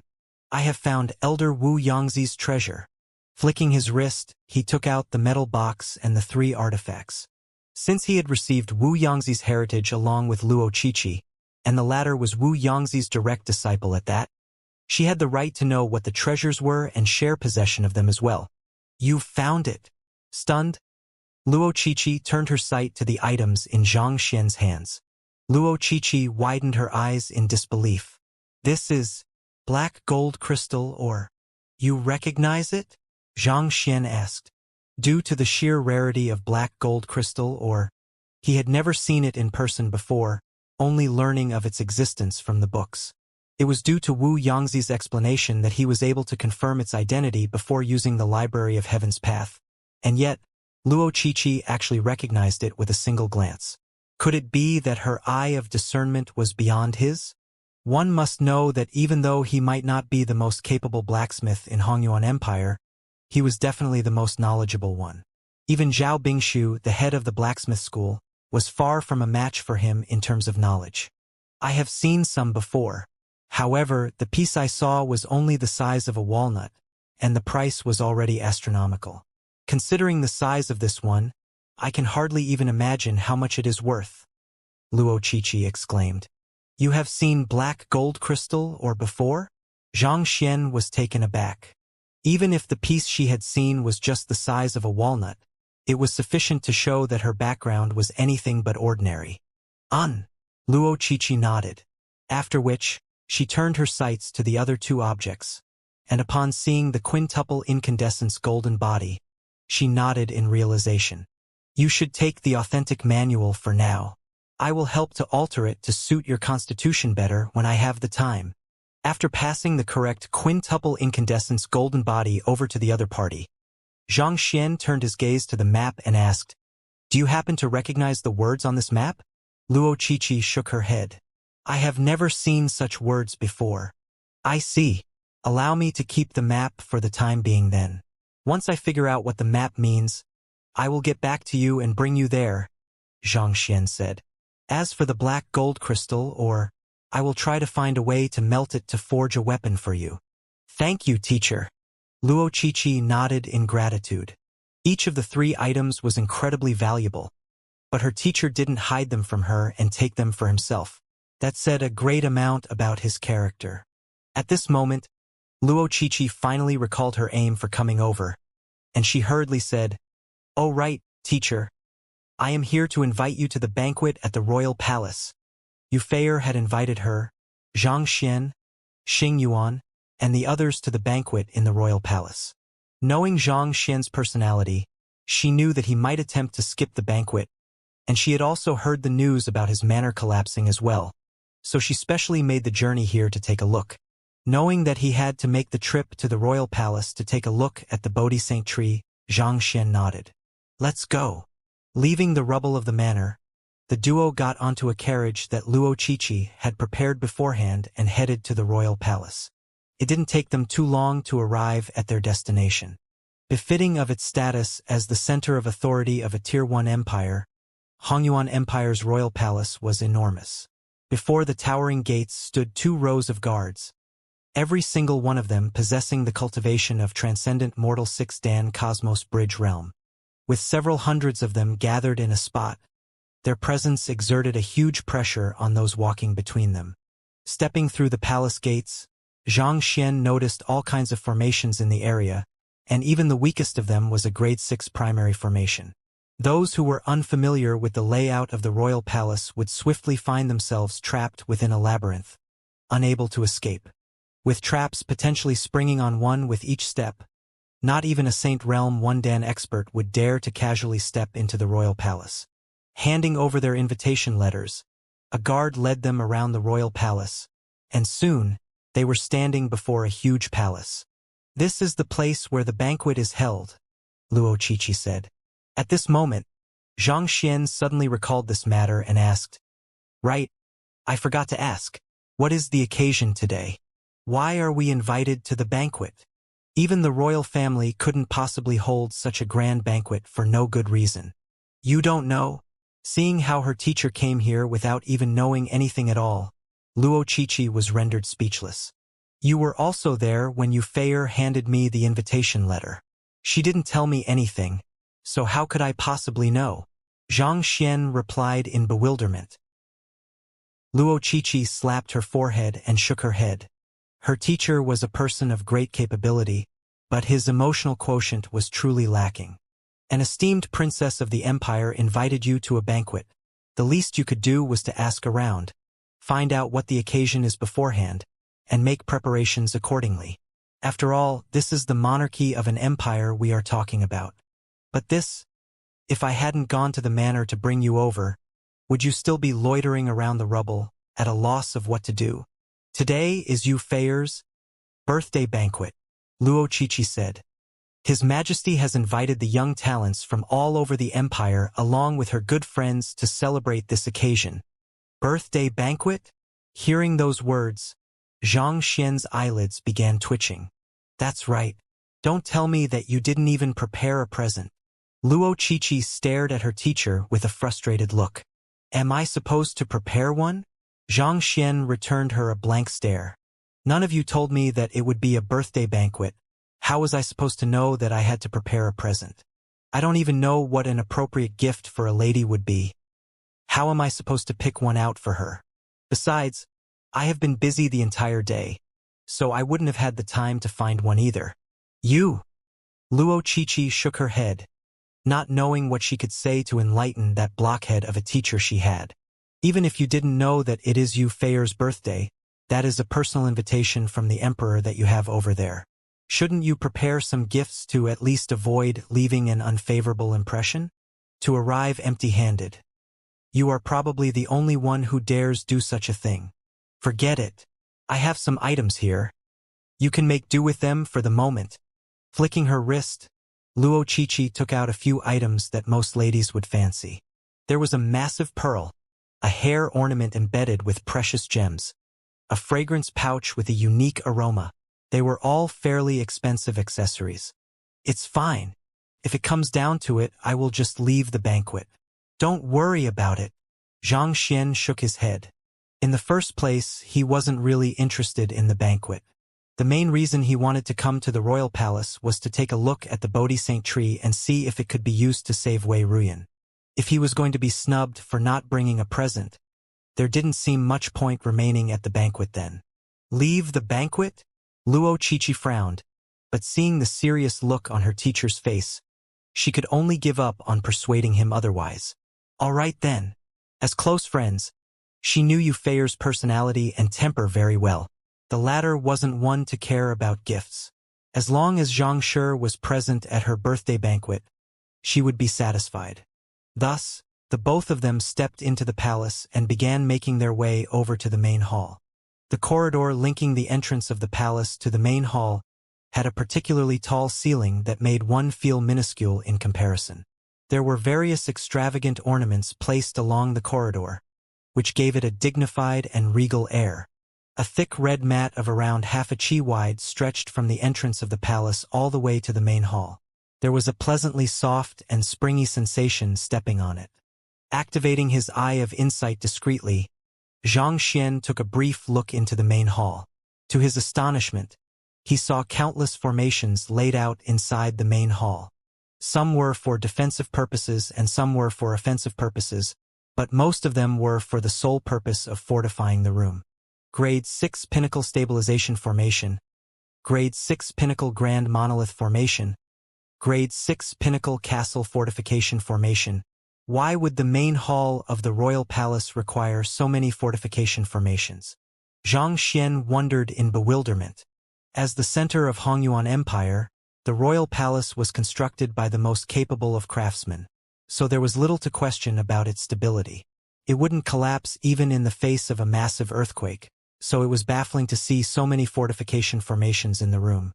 Forget it, it's not like it's any of my business anyway. Zhang Xian shook the thought out of his head, deciding not to think deeper into it. He was only there to attend the banquet, so the formations in the area shouldn't matter to him. Qiqi, Zhang Shi, you were here. Just as they were standing before the entrance of the main hall, they suddenly saw Xing Yuan and Wu Zhen walking over. They were dressed in brand-new master-teacher robes, and it seemed like they had specially dressed themselves up for the occasion. There was an air of nobility around them, and they seemed extraordinarily spirited. Has the banquet begun yet? Luo Qiqi asked. Not yet. Not all of the guests have arrived yet, Xing Yuan said with a smile. Hearing that, Luo Qiqi heaved a sigh of relief. That's good. As an entire group, the four of them stepped into the main hall. The main hall was around 800 square meters large, and it was supported only by the four pillars at the corners. There were countless night illumination pearls embedded in the tall ceiling, making the hall brightly lit as if it was day. After taking a seat, Zhang Xian took another look around the room and noticed that there were 8 elegantly dressed young men in their 20s already in the hall. Judging from their movements and gestures, they seemed to be from the upper society. These are the offspring of the empire's nobility, Xing Yuan informed Zhang Xian through Zhenqi telepathy. Xianxia nodded in response. He had expected such a sight when he learned that it was a birthday banquet earlier on. Most likely, the emperor had invited those young men in order to pick out a suitable husband for Wuxia. With the extended lifespan that transcendent mortal cultivators possessed, it was uncommon for cultivators to marry in their 20s. However, Wuxia's marriage had political implications. If she could bring in a powerful ally to the royal family earlier on, it could help to further affirm the royal authority. Even though most of these youths weren't students of the Master Teacher Academy, they possessed extraordinary strength. The strongest of them had a cultivation equaling Hu Yaoyao and the others, Chrysalis Realm Pinnacle, a single step away from reaching half-saint. To possess such capability in their 20s, they could be considered top-notch geniuses even when placed against the students of the Master Teacher Academy. Xingyuan, you seem to have quite a few competitors here? Luo Qiqi teased. As his good friend, she knew that Xingyuan was interested in Wuxia and had been courting her for some time. However, it was a pity that the latter didn't reciprocate his feelings. Xingyuan's face reddened as he subconsciously shot a glance toward Xianxia. With an awkward smile, he said, I know that I am not good enough for Wuxia, so I have already given up those thoughts. He did like Wuxia, but the latter was uninterested in him. On the other hand, she seemed to possess some inexplicable feelings for Xianxia. After some consideration, he felt that it would be better for him to give up on this futile pursuit. Putting aside the fact that Xianxia had saved all of them, his accomplishments in the Master Teacher Academy were also not something he could ever hope to match. On top of that, the other party was also the respected leader of the powerful Xianxia faction. If he really were to attempt to compete with the other party, he just might end up making enemies out of several tens of thousands of students in the Master Teacher Academy as well. How could he possibly match that? I advised you to give up long ago, but you just wouldn't listen. Well, it's still good to see you getting over it, Luo Qiqi replied. She knew very well how her close friend viewed Xingyuan, so she had tried to advise him on the matter several times privately, but the latter had refused to listen. He might have already spent many years courting Wuxia, but it wasn't necessarily a bad thing for him to give up on it now. Xingyuan, the two people beside you look unfamiliar. Why don't you introduce them to me? Just as they were speaking, they were interrupted by a masculine voice, following which, a smiling young man in his mid-20s walked over with a wine glass in his hands. That young man had eyes as sharp as lightning, and he carried a dignified disposition fitting of nobility, which seemed to further accentuate his good looks. Of the youths gathered at the banquet, he was the strongest of them all, possessing a cultivation of Chrysalis Realm Pinnacle. It's young Master Xinjun, I see. Upon seeing the other party, Xingyuan's face darkened in displeasure. Nevertheless, he still made the introduction. They are students from the Master Teacher Academy as well, the schoolmates of Princess Wuxia. He is Xianxia, and she is Luo Shi. So, it's Xianxia and Luo Shi. Pleased to meet you. I am Xinjun. The young man clasped his fist and greeted them before raising his wine glass to offer a toast and drinking it in advance. Xianxia and Luo Qiqi also raised their wine glasses and drank in reciprocation. That young man is Xinjun, the young master of the Xin clan, one of the 4 great clans of Hongyuan Empire. Young and talented, he has contributed greatly to the royal court and was conferred the position of a general of the empire. He is currently Xingyuan's greatest rival, and in their past clashes, Xingyuan has suffered a fair bit due to him. Wu Zhen discreetly informed Xianxia after noticing the confused look on his face. 4 great clans, Xianxia replied. Other than the royal family, the strongest powers in Hongyuan Empire are the 4 great clans. Those clans either possess great influence in the royal court or command numerous experts. So even the royal family has to tread carefully around them. Other than the Xin clan, there is also the Xing clan, which Xingyuan is from, my Wu clan, and the Lu clan. In terms of standing, the Xin clan is first, and following closely behind is the Xing clan, and finally the Lu clan and the Wu clan, Wu Zhen said. Hearing that Wu Zhen was from the 4 great clans too, Xianxia was astonished. So, you are an offspring of the 4 great clans? There was a huge difference between Xing Yuan and Wu Zhan in terms of their disposition and the artifacts they had. So he had always thought that Wu Zhan had come from a humble background. I am an offspring from the branch family of the clan, so naturally, my standing is different from an offspring of the main family like Xing Yuan, Wu Zhan explained awkwardly. Bloodline was viewed to be of the utmost importance in the succession of large clans, resulting in a vast difference in the standing between that of the main family and the branch family. For one, just because Xing Yuan was from the main family, he had a high standing in the clan, and the clan devoted many resources to grooming him. As Wu Zhan and Zhang Xian had communicated telepathically, their exchange might seem long, but it had occurred in just a brief moment. After Xinjun put down his wine glass, he turned to Xing Yuan and smiled. I have a request to ask of you all, but I am not sure if it is appropriate to raise it. Since you aren't sure whether it is appropriate to speak of it or not, you might as well keep quiet. Seemingly aware of what Xinjun was going to say, Xing Yuan rejected him flatly. Disregarding Xing Yuan as if he was only throwing a tantrum, Xinjun began to speak elegantly. From the moment I met the sixth princess when I was 12, I knew that she would become my life goal. So that I can be worthy of her, I have worked hard to achieve the standing and strength I possess today. As master teachers, you should be able to tell how much effort I have put in over the years. Even so, the thought of giving up has never crossed my mind. I knew that this was all necessary if I wanted to be qualified to stand beside her one day. The topic of his speech was his past history with Yufei and the feelings he harbored for her. Upon hearing those words, Xing Yuan's face turned livid. Even though he had made up his mind to give up on courting Yufei, how could he let go of those emotions that he had held dearly for many years? To confess his love to Yufei before him, it was clear that Xinjun was trying to humiliate him. After introducing his history, Xinjun requested with a smile. Thus, I intend to propose to take the sixth princess's hand before His Majesty later on. So I would be honored if you can speak on my behalf when that time comes. Speak on your behalf? Dream on. With his teeth clenched tight, Xing Yuan looked as if he was going to explode at any moment. Now, there is no need for you to get mad. I didn't expect to count on you in the first place. Xinjun chuckled lightly in response to Xing Yuan's rage. Turning his gaze to Zhang Xian and Luo Qiqi, he continued, I hope that the both of you can help me with this matter. Putting aside that, I do hope to become friends with you too. Here is a token of sincerity from me. I hope that you can accept it.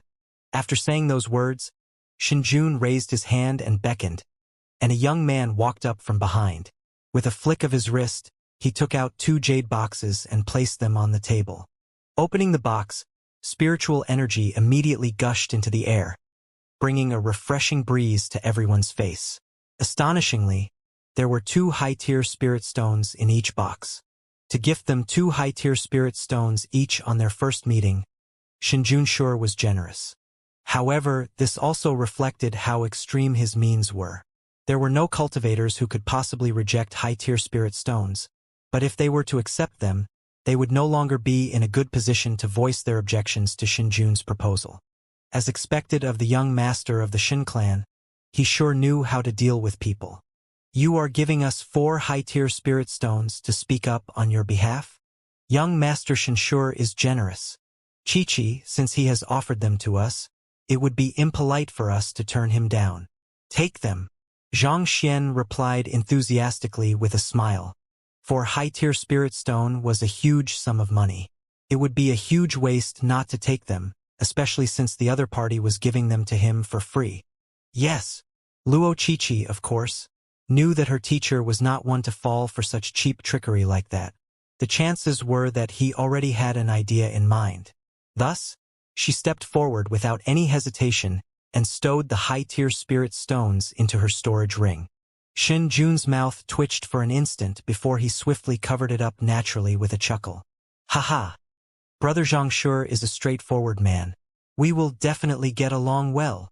His address toward Zhang Xian had changed from Xianxia to Brother Zhang, as if to symbolize how close they were, and he shot a provocative glance toward Xing Yuan before returning to his seat. Truthfully, Xinjun also didn't expect that Xianxia would actually accept the 4 high-tier spirit stones. After all, his loyalty to Xing Yuan was on the line here. Zhang Shi. Xing Yuan panicked after watching Zhang Shi actually accept Xinjun's high-tier spirit stones despite the latter's provocation. Seeing that Xing Yuan had lost his composure over this matter, Zhang Xian calmly pointed out, "There is no need to worry. After all the time you have spent with Yu Feier, do you think that she is the sort of person to bend to mere words?" Those words washed away Xing Yuan's doubts in an instant. If the lady he was interested in could be moved easily with words, he wouldn't have been unsuccessful despite years of effort. Yu Feier was a person with her own thoughts, and she was extremely obstinate about them. Once she had made a decision, even 100 bulls couldn't hope to reverse it. It was also due to this obstinacy that she would rather serve as Zhang Shi's maid than accept Xing Yuan's goodwill. How could a person with such a personality be moved by mere words? Since our words won't sway Yu Feier's decision, why should we reject a free gift that he offered us? Zhang Xian flashed him a meaningful smile. Even to an offspring of the Shen clan's main family, for high-tier spirit stones should still a huge sum. Xing Yuan's eyes widened as realization struck him.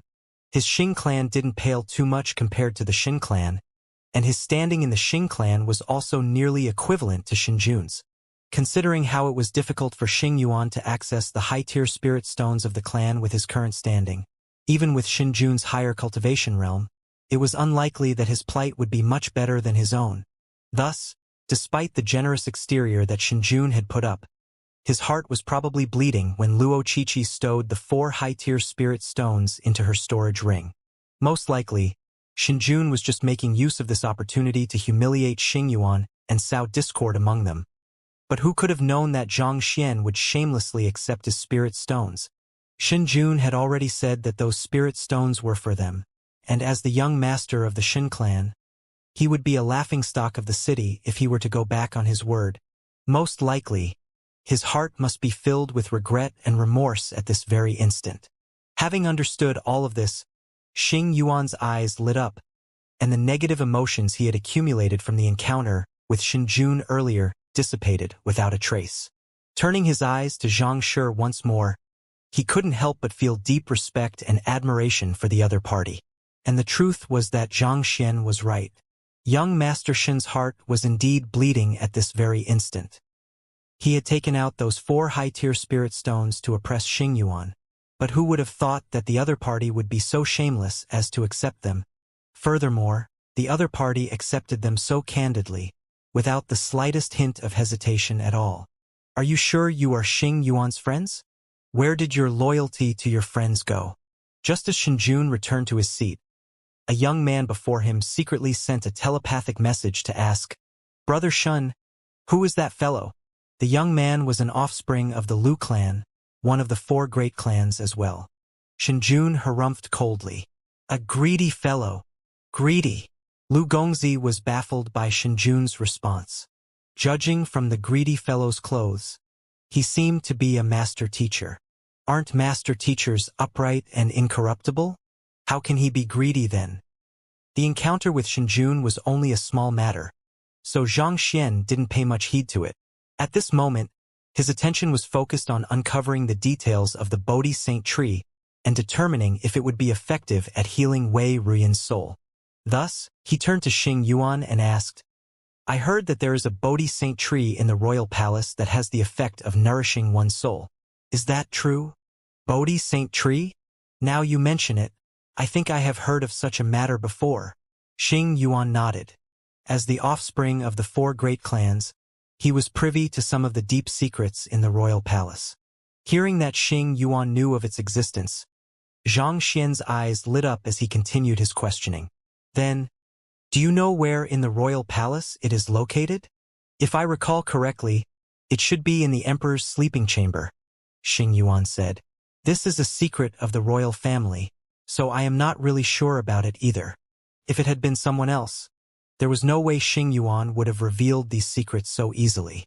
However, he was indebted to Zhang Xian for saving his life, and he believed in the latter's integrity as well." "Sleeping chamber?" Zhang Xian frowned. He wasn't too sure where the Emperor's sleeping chamber was, but it shouldn't be too difficult for him to find it if he were to search thoroughly. The Emperor's sleeping chamber must be in the location filled with powerful defensive formations and patrols in order to ward away assassins. As long as he moved in that direction, he should have no problem finding it. I have to find an opportunity for my soul to slip away and take a look around, Xianxia thought. Given his current cultivation, it would be impossible for him to slip under the radar of the experts in the royal palace and find the Emperor's sleeping chamber, unless he were to move as a soul. With the intangible property of a soul, as long as he didn't encounter any Saint Realm experts specializing in the study of souls, he should be able to avoid detection.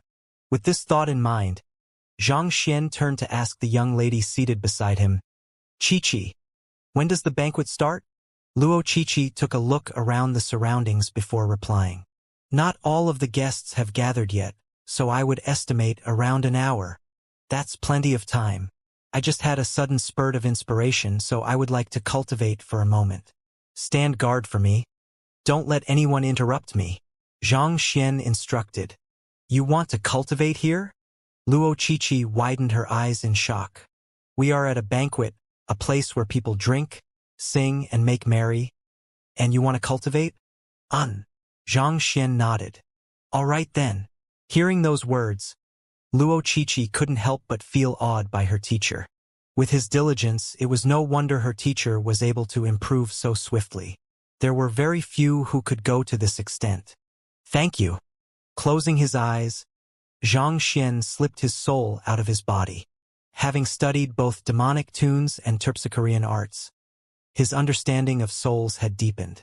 This had granted him the ability to better conceal the presence of his own soul, allowing him to slip away from the main hall without catching anyone's attention. After slipping out of the main hall, he didn't dart around randomly to search aimlessly. Instead, he flew to a greater altitude and activated his Eye of Insight. In an instant, the many formations set up throughout the royal palace appeared right before his eyes. The place with the highest concentration of formations is there. Soon, he narrowed down his search to a certain residence. If it had been before, even in his soul state, he wouldn't have dared to venture into an area filled with grade 6 formations. However, after going through the books in the Formation Master School, there was currently no one in the territory of Hongyuan Empire who could match him in the field of formations. No matter how powerful or profound the formations in the royal palace might be, they were no different from unclothed ladies, their secrets lying bare for him to see. After maneuvering skillfully around numerous sentries, mechanisms, and formations, he soon arrived at the residence. Origin Convergence Formation. Standing on the wall of the residence, Xianxia frowned. A grade 7 formation? This wasn't the largest residence within the entire royal palace, but it had the most formidable formation of all, a grade 7 formation. A formation of that grade had already surpassed Hongyuan Empire's level. It seems like that is the most important place in the royal palace. The Bodhi Saint tree must be inside. A glint flashed through Xianxia's eyes. According to what Zhong Dingchun said, the Bodhi Saint tree was the foundation to the royal family's power, so it must be very tightly guarded. This residence met that requirement perfectly. Whether it would be able to save Wei Ruyan or not, he would just have to enter and take a look for himself. Xianxia began studying the grade 7 formation with his Eye of Insight, but a moment later he shook his head. With my current cultivation, it will take quite some time to decipher a grade 7 formation. It was possible for him to find the life gate and slip in discreetly without alarming anyone, but based on his estimations, he would need at least 2 hours to work it out. Considering the dangers lurking within the royal palace and that the banquet would be starting in an hour's time, he couldn't afford to take that much time. I have no choice then. With a thought, Xianxia used his soul energy to pick up a tree branch and toss it into the residence. Wang! Like a rock tossed into calm water, the formation immediately whirred into action, and a series of crisp sounds echoed throughout the area. Countless swords flashed across the air, and in an instant, the tree branch was reduced to shreds. It was a powerful slaughter formation. In the moment that the formation activated, Xianxia immediately muttered softly, "Flaws!" The Library of Heaven's Path wasn't able to compile books on formations when they were in their dormant stage. Thus, he had to activate it before he could see the problems with it. A book materialized in the Library of Heaven's Path, and Xianxia swiftly flipped through it. After gaining an understanding of the formation, he immediately headed to the center of the formation and kicked it forcefully. Whew! The formation came to an immediate halt. Heaving a sigh of relief, Xianxia hurriedly made his way into the residence. Other than the slaughter formation set up outside, it didn't seem like there was anything special about the residence. Perhaps due to the banquet, there was not a person in sight.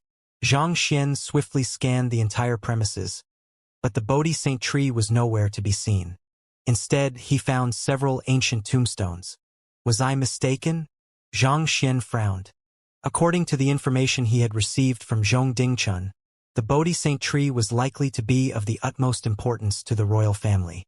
However, there was nothing resembling a tree to be found in the courtyard. Perhaps the safest place wasn't the most tightly guarded place? But assuming that was the case, why would a grade 7 formation be set up there? In order to protect those tombstones? Or could it be that those tombstones were more valuable than the Bodhi Saint tree?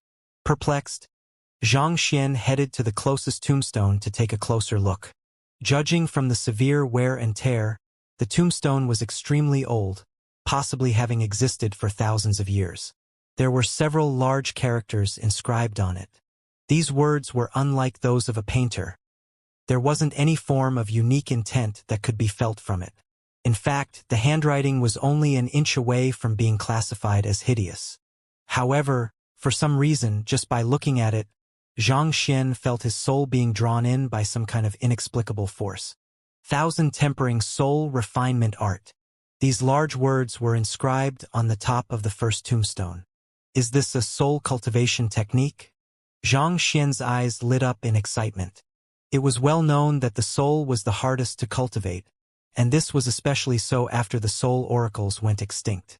It was significantly easier and more effective to cultivate one's jinqi, so there were very few soul cultivators in the world. As such, there weren't many soul cultivation technique manuals existent in the world.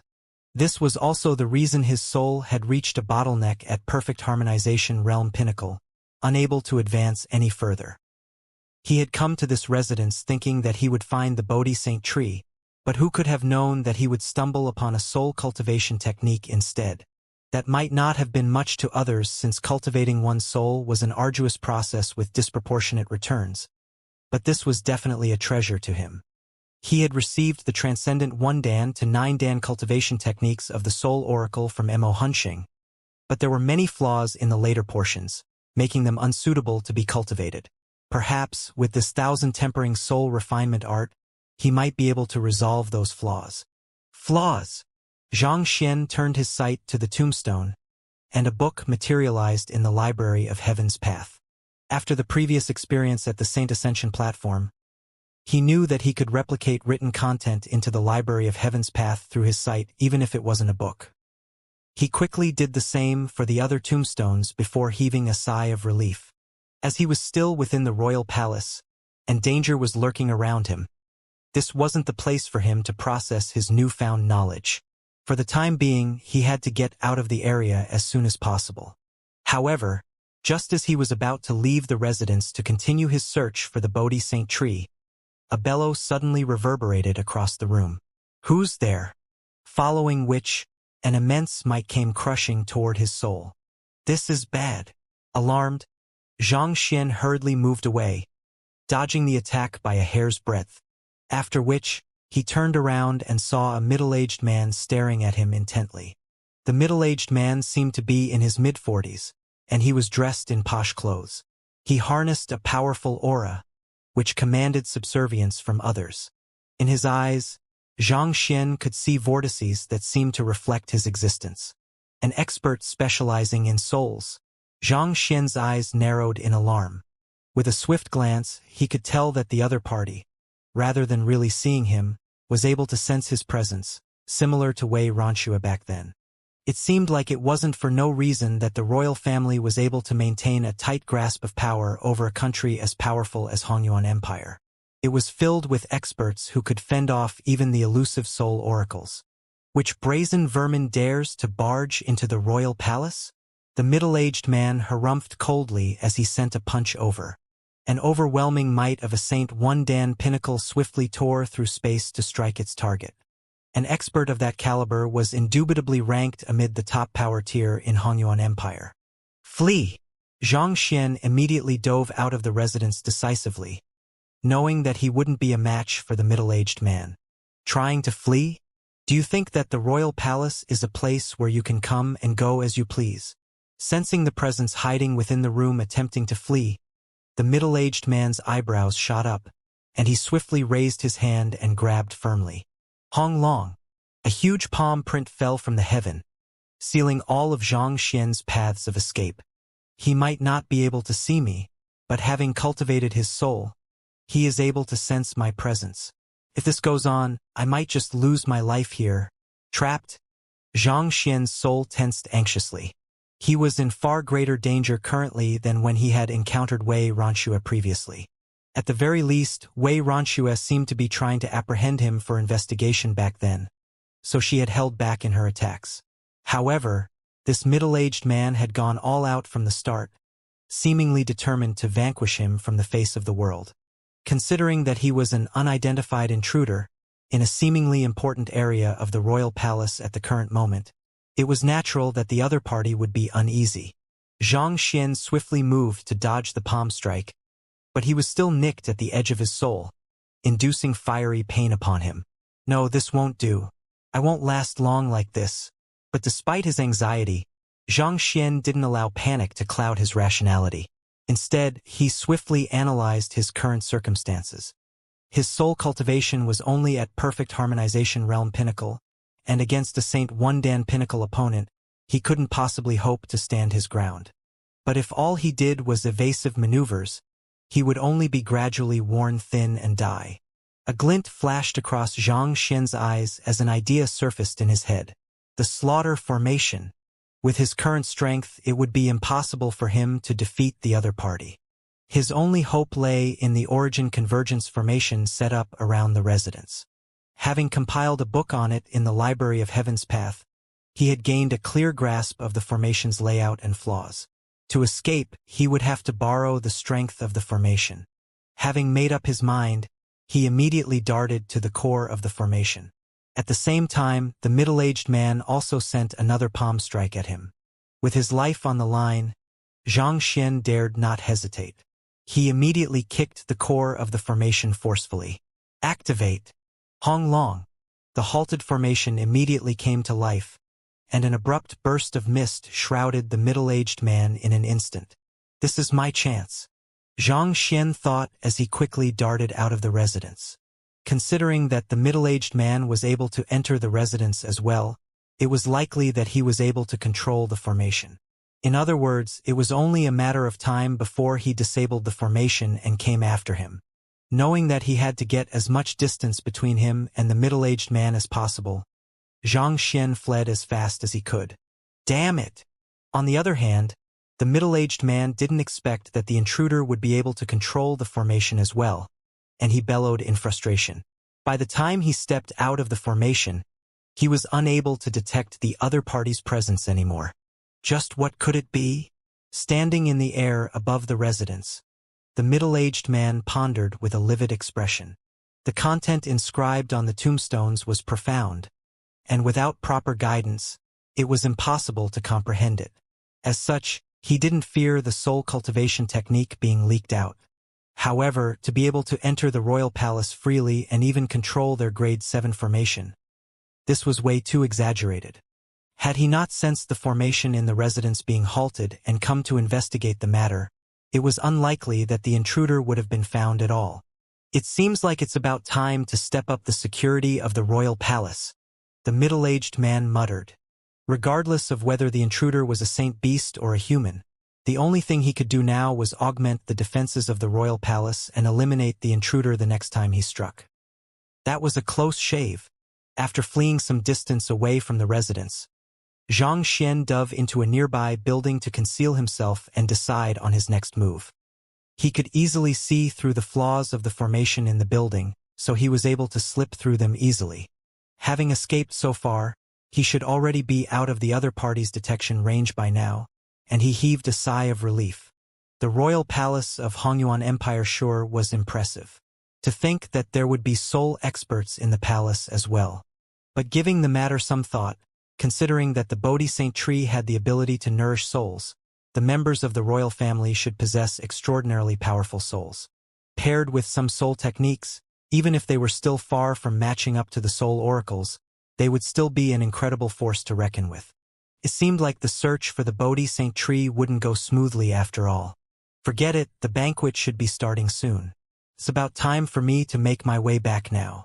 With his presence exposed, it was likely that the royal palace would tighten its guard on the Bodhi Saint tree. His safety would be compromised if he were to continue searching for it. Thus, after a moment of hesitation, he decided to return to the banquet for the time being. In any case, Wei Ruyan's condition had been stabilized, so she wouldn't be in danger in the short term. There was no need for him to take such a huge risk at the moment. Thus, he discreetly made his way up to the roof, stared at the countless resplendent buildings and residences that stretched all the way to the horizon, and scratched his head blankly. So, where is the main hall again? Fleeing frantically for his life, he did not have the luxury of choosing his path. Thus, he just moved according to his instincts, heading to wherever it brought him to. To make things worse, the royal palace was massive, and there were many buildings that resembled one another. Staring at the countless buildings in the area, he couldn't help but fall into a daze. To think that the esteemed Principal Zhang of the Master Teacher Academy would actually get lost. If he was in close proximity to his body, he might have still been able to sense it.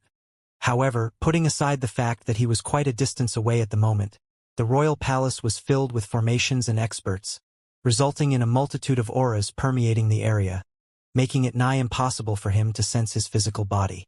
Perhaps, he might be able to find his way around if he were to fly to a sufficiently high altitude, but after the previous incident, he knew that there were soul experts around the royal palace.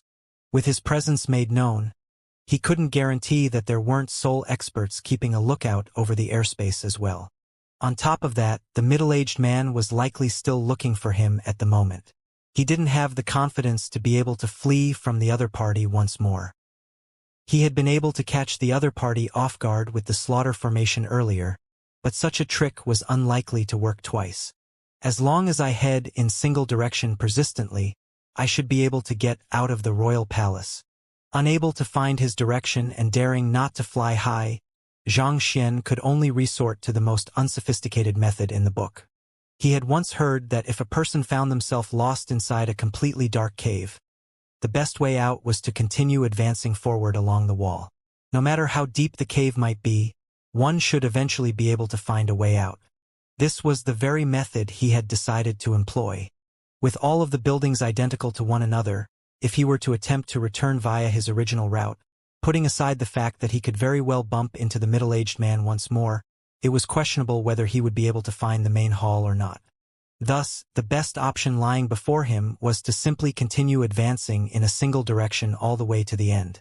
The royal palace was large, but he should eventually reach its end. Once he left the royal palace, he should be able to determine his location and find his way back to the palace entrance and the main hall. Alright, this direction then.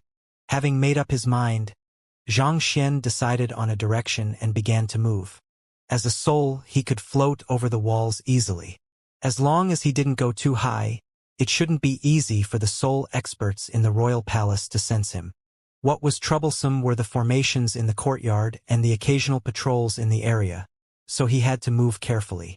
However, it was fortunate that he possessed the Eye of Insight, and the soul cultivation technique he cultivated was the Heaven's Path soul art too, allowing him to conceal his aura. Unless it was a Saint Realm expert specializing in the study of souls, he should be able to bypass most patrols without an issue. After passing by 6 residences, a bizarrely large residence suddenly appeared before him. What is this place? What had caught his eye about the residence was the immense breath isolation formation set up around the area to conceal what was within. Is there some kind of unspeakable secret concealed inside? Or could it be that the Bodhisaint tree is in there?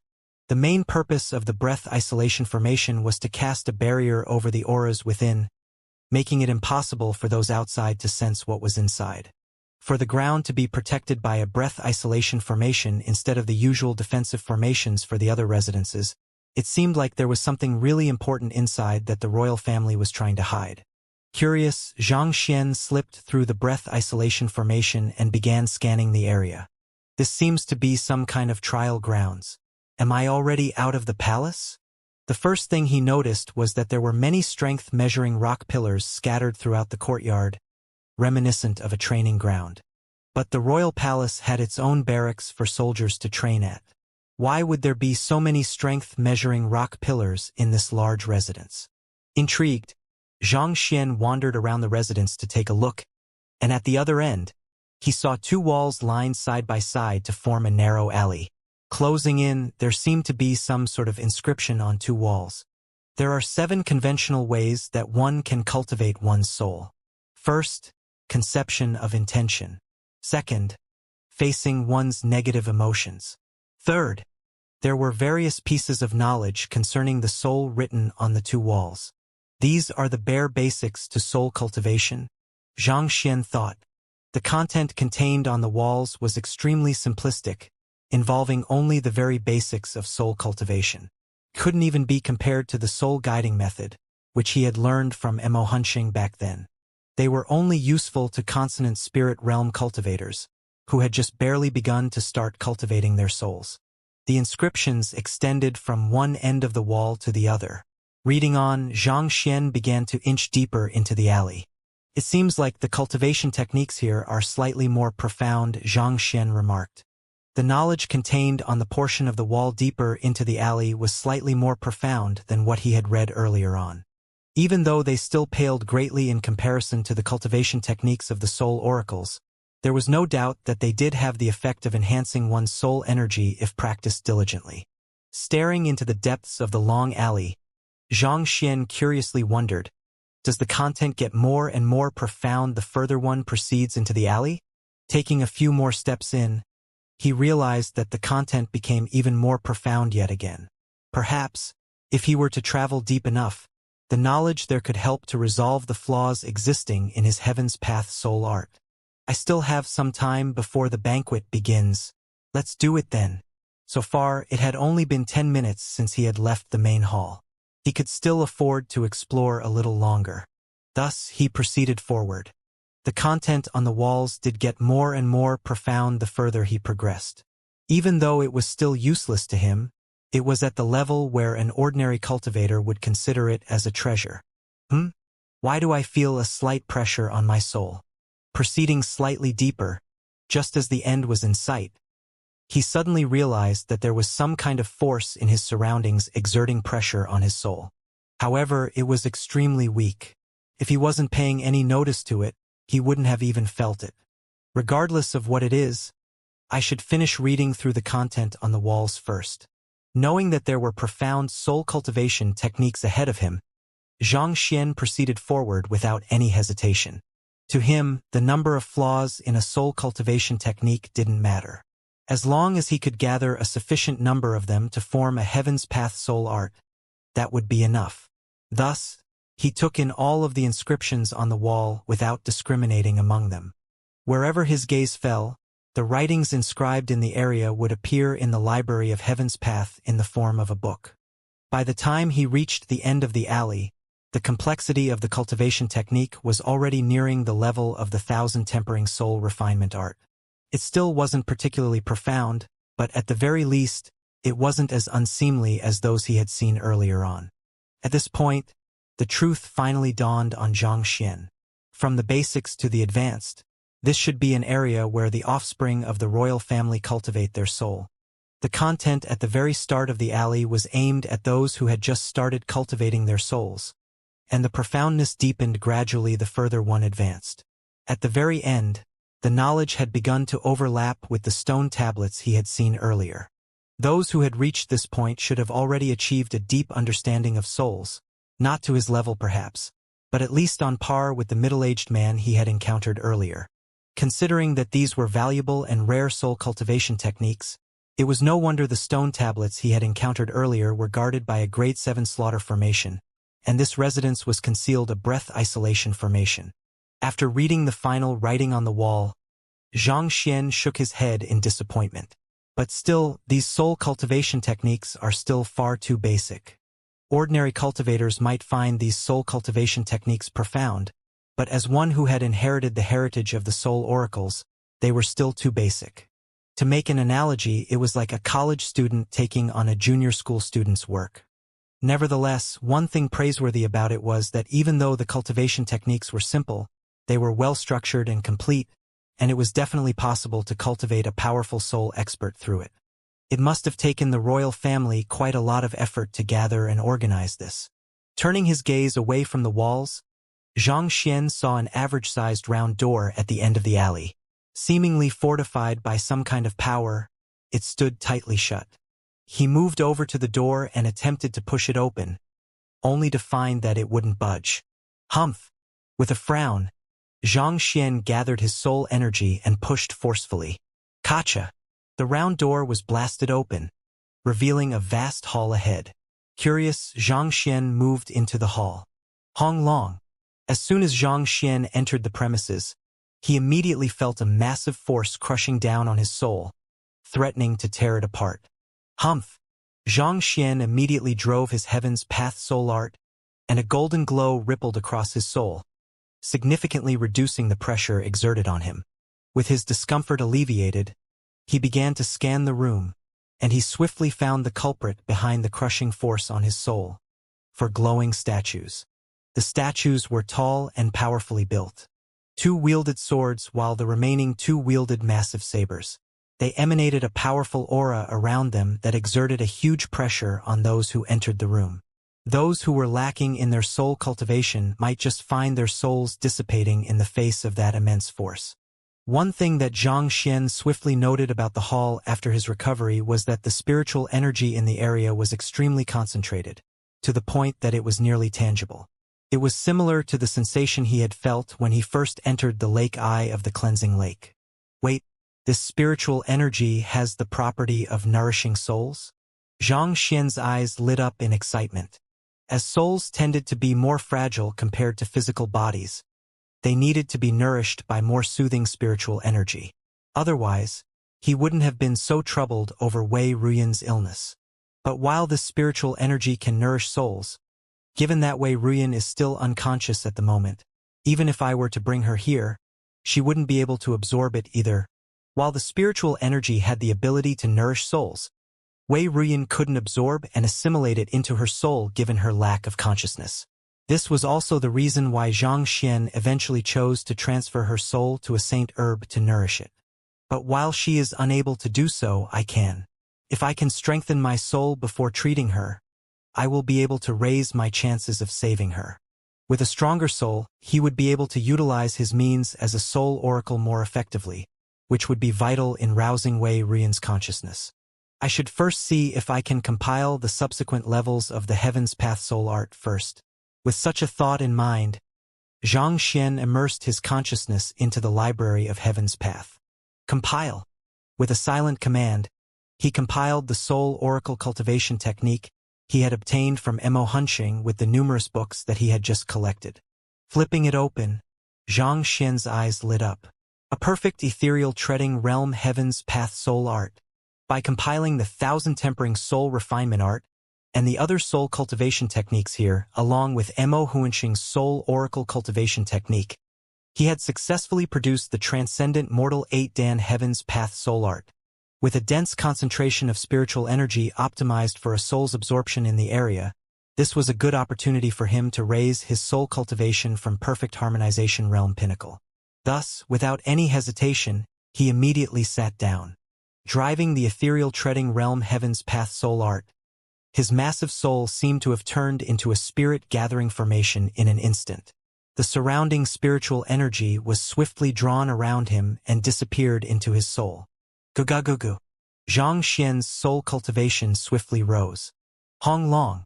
Before long, with a crisp echo, he had managed to achieve a breakthrough to ethereal treading realm. Ethereal Treading Realm Intermediate Stage. Ethereal Treading Realm Advanced Stage. Ethereal Treading Realm Pinnacle. Half an hour later, his cultivation had already reached Ethereal Treading Realm Pinnacle, and his strength rose to 20 million ding. Great. With the breakthrough in his soul cultivation, his analytical ability had been enhanced, and his spirit had grown even more lively. By the time he looked at his surroundings once more, he realized that he had devoured nearly all of the spiritual energy in the room.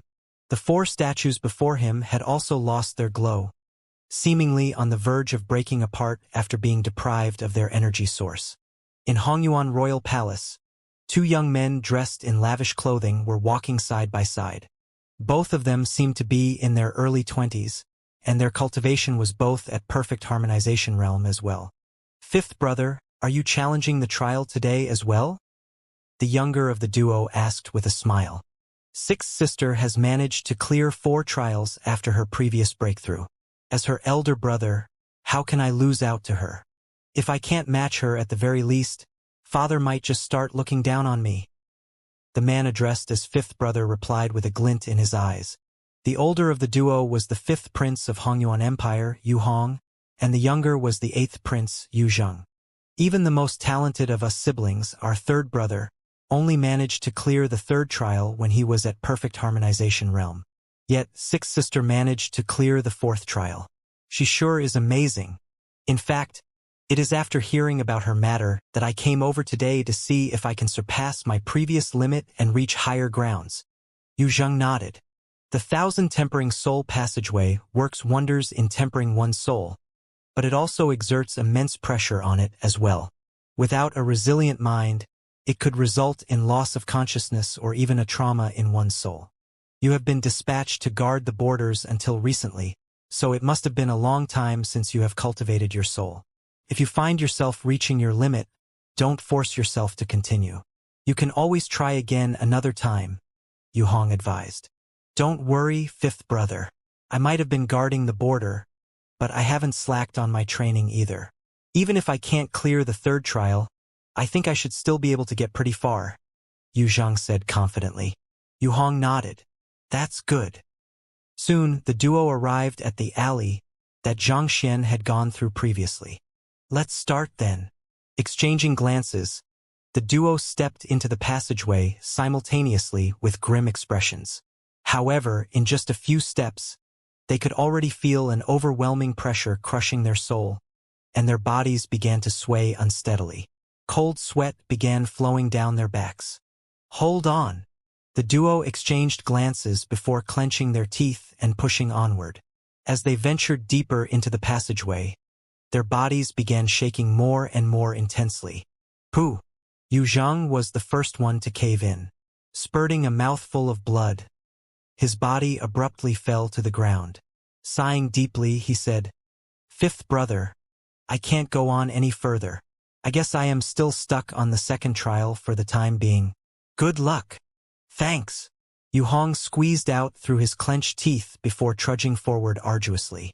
Inscribed on the walls of the passageway were soul cultivation techniques, but if one wanted to read them, one would have to endure the increasing pressure on their soul from the passageway.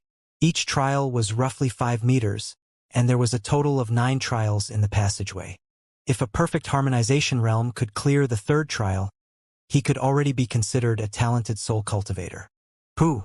A few more steps later, Yu Hong's face paled. His knees caved in and he fell to the ground as well.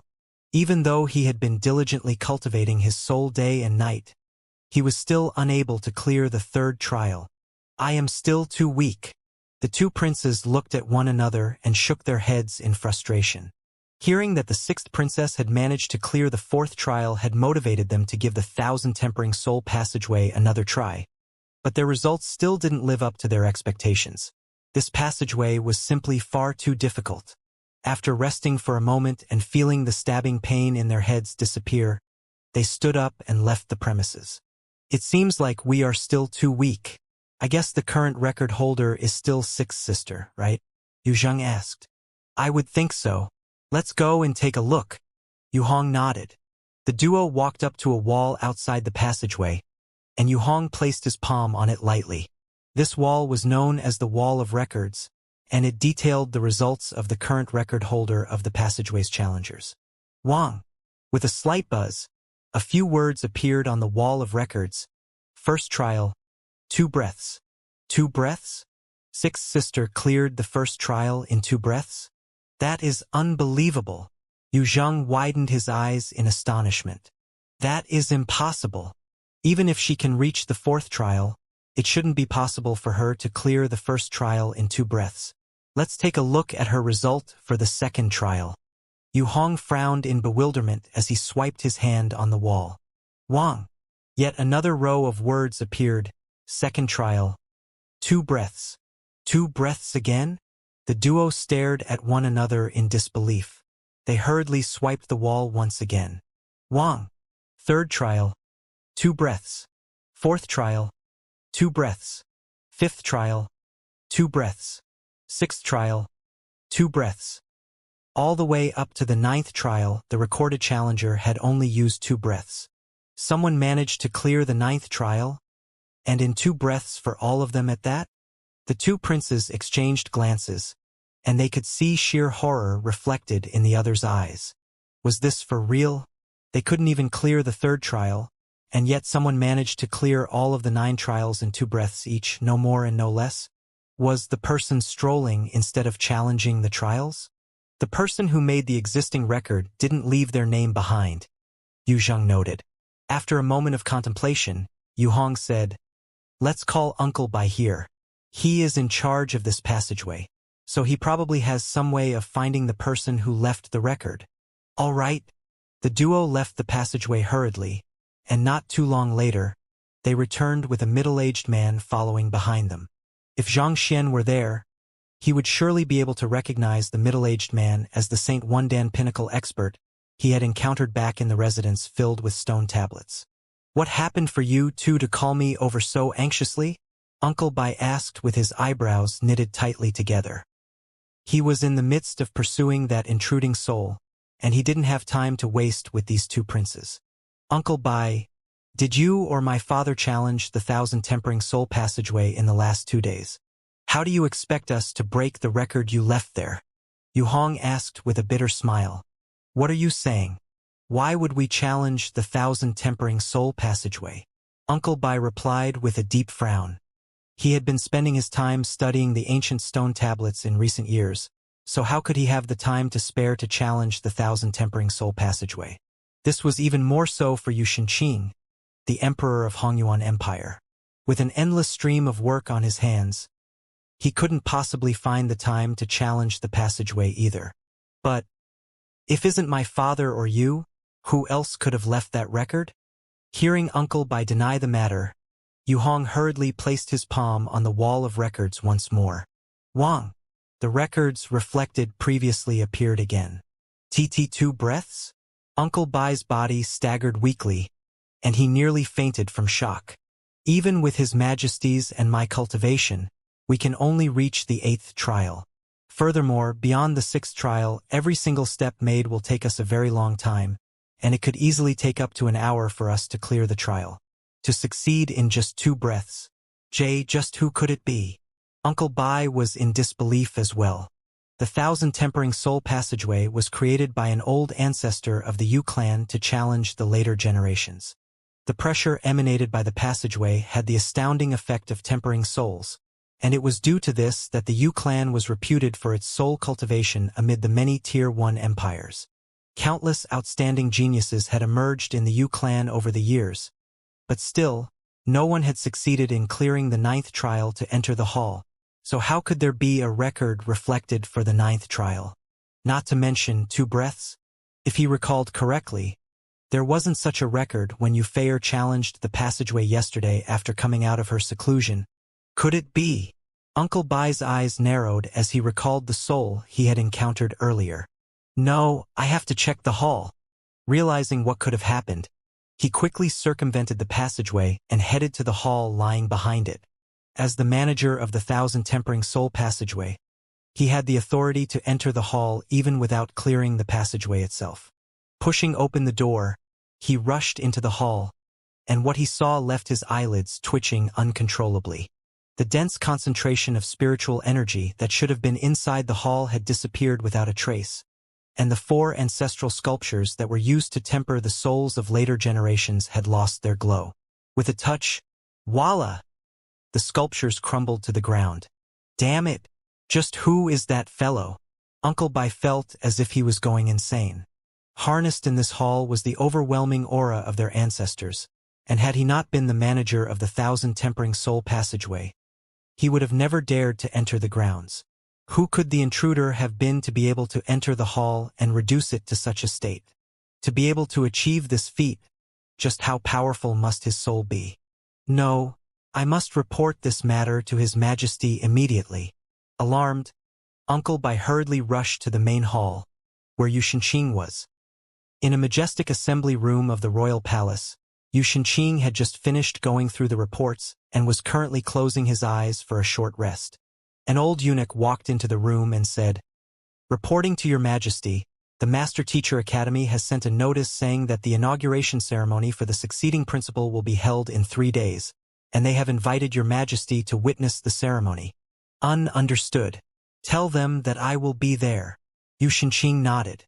Even though the Master Teacher Academy was located within Hongyuan Empire, in terms of standing and influence, he could be said to be beneath the Academy's principal. Upon becoming the principal of the Master Teacher Academy, that person could be said to have become the #1 figure of Hongyuan Empire. Even he, despite being the emperor of Hongyuan Empire, wouldn't dare to treat the principal with the slightest disrespect. The old eunuch nodded. "Yes, Your Majesty." "Right. Did they mention who the succeeding principal will be?" Xianxia asked. "Your Majesty, they didn't reveal who the succeeding principal will be, but they did mention that Mu Shi from the headquarters will be overseeing the inauguration ceremony personally," the eunuch replied. "Mu Shi? You are referring to 7-star master teacher Mu Yuan." Xianxia's eyes lit up in agitation. "Yes, Your Majesty. If he is going to be overseeing the ceremony personally, the principal must be either Lu Feng or Zhao Bingshu. Send someone in to ask about the identity of the succeeding principal so that we can prepare an appropriate gift in advance." Xianxia waved his hands. Lu Feng and Zhao Bingshu had different main supporting occupations, so their interests differed as well. If it was Lu Feng, they would have to prepare some valuable medicinal herbs. If it was Zhao Bingshu, they would have to prepare some precious ores. The fate of Hongyuan Empire was intricately linked with the Master Teacher Academy. If he could win the favor of the new principal, he might be able to consolidate the royal authority that the Yu clan wielded. The old eunuch frowned. "But Your Majesty, since they didn't reveal the identity of the succeeding principal in the notice, I am afraid that we might not be able to receive an answer from them. If the other party didn't reveal to them who the new principal was, it could only mean that they had a reason for doing so. Since that was the case, the result would be the same no matter how many times they asked for it." Xianxia waved his hands casually. "Tell them that it is a personal request from me. The school heads should at least give me some leeway. Besides, it's no big deal to learn of the identity of the next principal in advance. As the emperor of Hongyuan Empire, even if his standing couldn't be matched with the principal, he could at least be considered an equal to the 10 great master teachers. If they were to ask under his name, the other party should speak." "Yes, Your Majesty." The old eunuch nodded. "Right, has Feier's birthday banquet begun yet?" Xianxia suddenly asked. "As Your Majesty is still here, we dare not start the banquet yet." "I see. Tell her I will be heading over now," Xianxia said as he stood up from his throne. "Right, is that Xianxia fellow here yet?" "Reporting to Your Majesty, Xianxia is currently seated in the main hall. Has he caused any trouble yet?" Xianxia asked with a frown. "He has been sitting quietly ever since his arrival. He must be lying low, knowing that he is currently in the royal palace." The old eunuch knew that Xianxia was interested in Xianxia, so he had been keeping an eye out for his affairs. "Good." Xianxia nodded. "Let's go over to take a look." Thus, he began making his way toward the main hall, where the banquet was held. "I am finally out." After cultivating his soul to the ethereal treading realm, Xianxia had left the residence and continued moving straight, and soon, he managed to escape from the royal palace. Upon leaving the palace, he scanned his surroundings and swiftly deduced where he was. After which, he suppressed his aura to the bare minimum and swiftly made his way through to the main entrance of the royal palace and then the main hall where the banquet was held. As soon as he entered the main hall, he immediately darted back to his body before heaving a huge sigh of relief. In his short journey, even though he failed to find the Bodhi Saint tree, he did manage to compile the ethereal treading realm Heaven's Path soul art, so it wasn't a complete waste of time. Also, he managed to get an insight into the layout and security of the royal palace, especially regarding the existence of soul cultivators in the palace.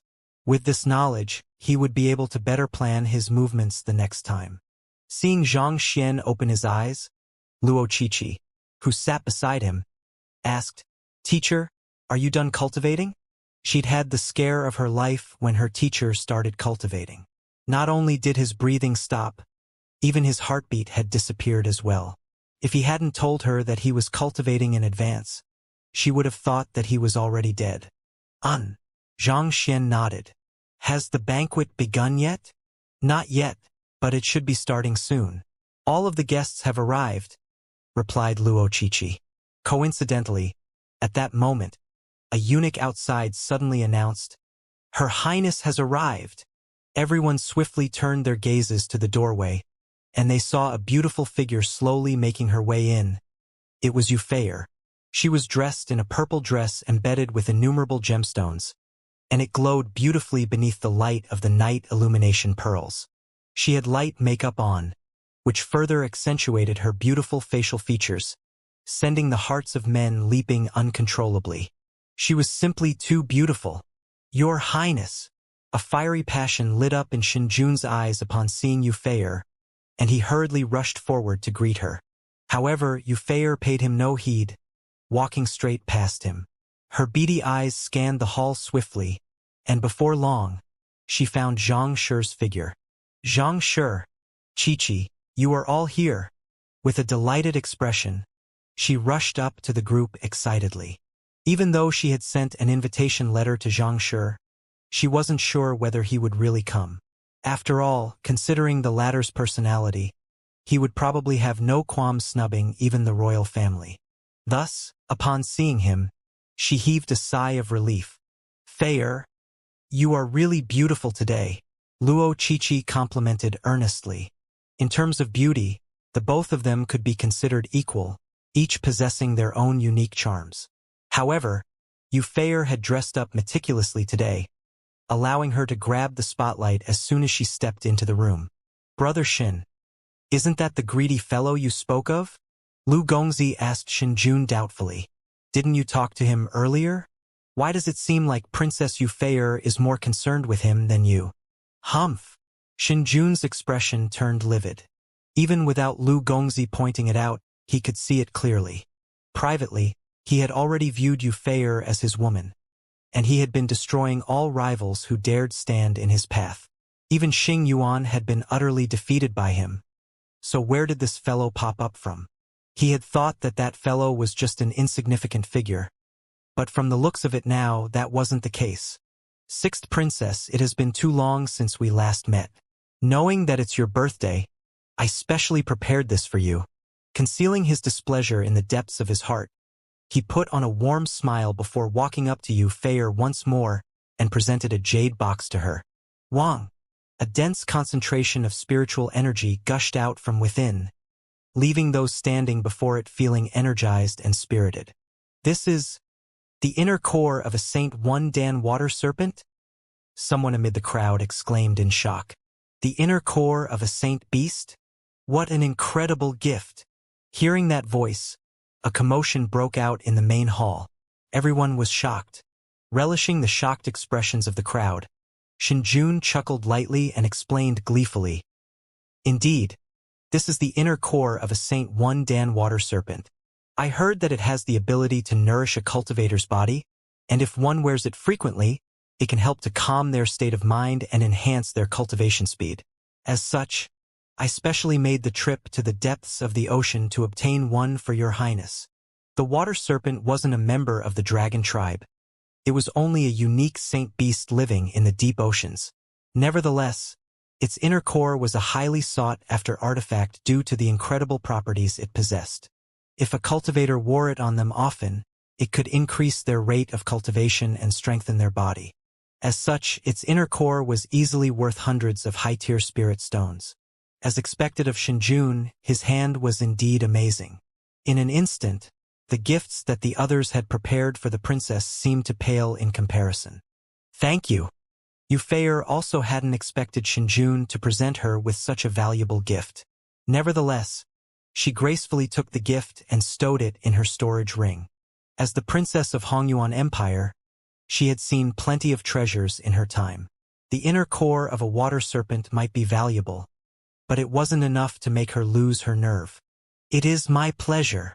Seeing Yufei accept his present, Shinjun's lips curled up in delight. He turned his gaze to Xianxia and asked, "Today is Her Highness's birthday. May I know what gift Brother Zhang has prepared for her?" In an instant, all gazes fell upon Xianxia. They had also noticed that the princess had walked straight up to this Xianxia after entering the hall. No matter how slow they were, it was clear that Shinjun was challenging his love rival. Me? I didn't prepare one. Xianxia shook his head. He had only learned that it was Yufei's birthday right before stepping into the main hall, so how could he have the time to prepare a gift in advance? He had always been poor, so he couldn't afford a treasure like the other party's Saint Realm water serpent's inner core. Besides, even if he had such a treasure in his possession, he also couldn't bring himself to give it to Yufei anyway. After all, his relationship with her wasn't as close as with Luo Qiqi. Since it was a fact that he had no gift, he might as well admit it candidly. You didn't prepare one? Cough cough. Shinjun had prepared lines in advance to put Zhang Xian down as soon as he took out his gift, but upon hearing Zhang Xian's words, he nearly choked on his own words. He had thought that by putting down Zhang Xian's gift, he could quash the latter's pride while highlighting his own sincerity, but who could have known that the other party hadn't even brought one? The crowd was dumbfounded by the revelation as well. To think that there would be a person who didn't prepare anything while attending the princess's birthday banquet. Are you sure that you aren't teasing us? Recovering from his surprise, Shinjun sneered coldly. Brother Zhang, your joke isn't funny at all. It is out of sincerity that Her Highness has invited us to her birthday banquet, so it is natural that we should reciprocate with a gift. And yet, you arrived empty-handed. Don't you think that this is greatly disrespectful to Her Highness? Yufei's face darkened upon hearing Shinjun's words. Shinjun, what do you mean by those words? Zhang Shi is my guest. Seeing that the princess was speaking up for Zhang Xian, Shinjun felt his blood boiling in rage. Your Highness, it is your birthday today, and we have all prepared gifts for you. Yet Zhang Shi chose to come empty-handed. It is clear that he is disrespecting you. Yufei was just about to say that she hadn't told Zhang Xian that it was her birthday banquet when she saw Zhang Xian waving his hands casually. Does a gift truly signify respect for a person? Does the value of a gift really signify how much respect one has for another? So, are you implying that the reason Her Highness invited everyone to this banquet is to demand gifts from everyone? Zhang Xian asked with a sharp glint in his eyes. In your eyes, is Her Highness a petty person who pursues little gains? That is not what I mean. Not expecting the other party to twist his words in such a manner, Shinjun's complexion turned awful. What I am saying is that the fact you chose to arrive empty-handed signifies your lack of respect for Her Highness. So, in other words, you are saying that my lack of gift signifies a lack of respect, and your valuable gift signifies a great deal of respect. In the end, aren't you still implying that Her Highness is only interested in the gifts and not the people giving them?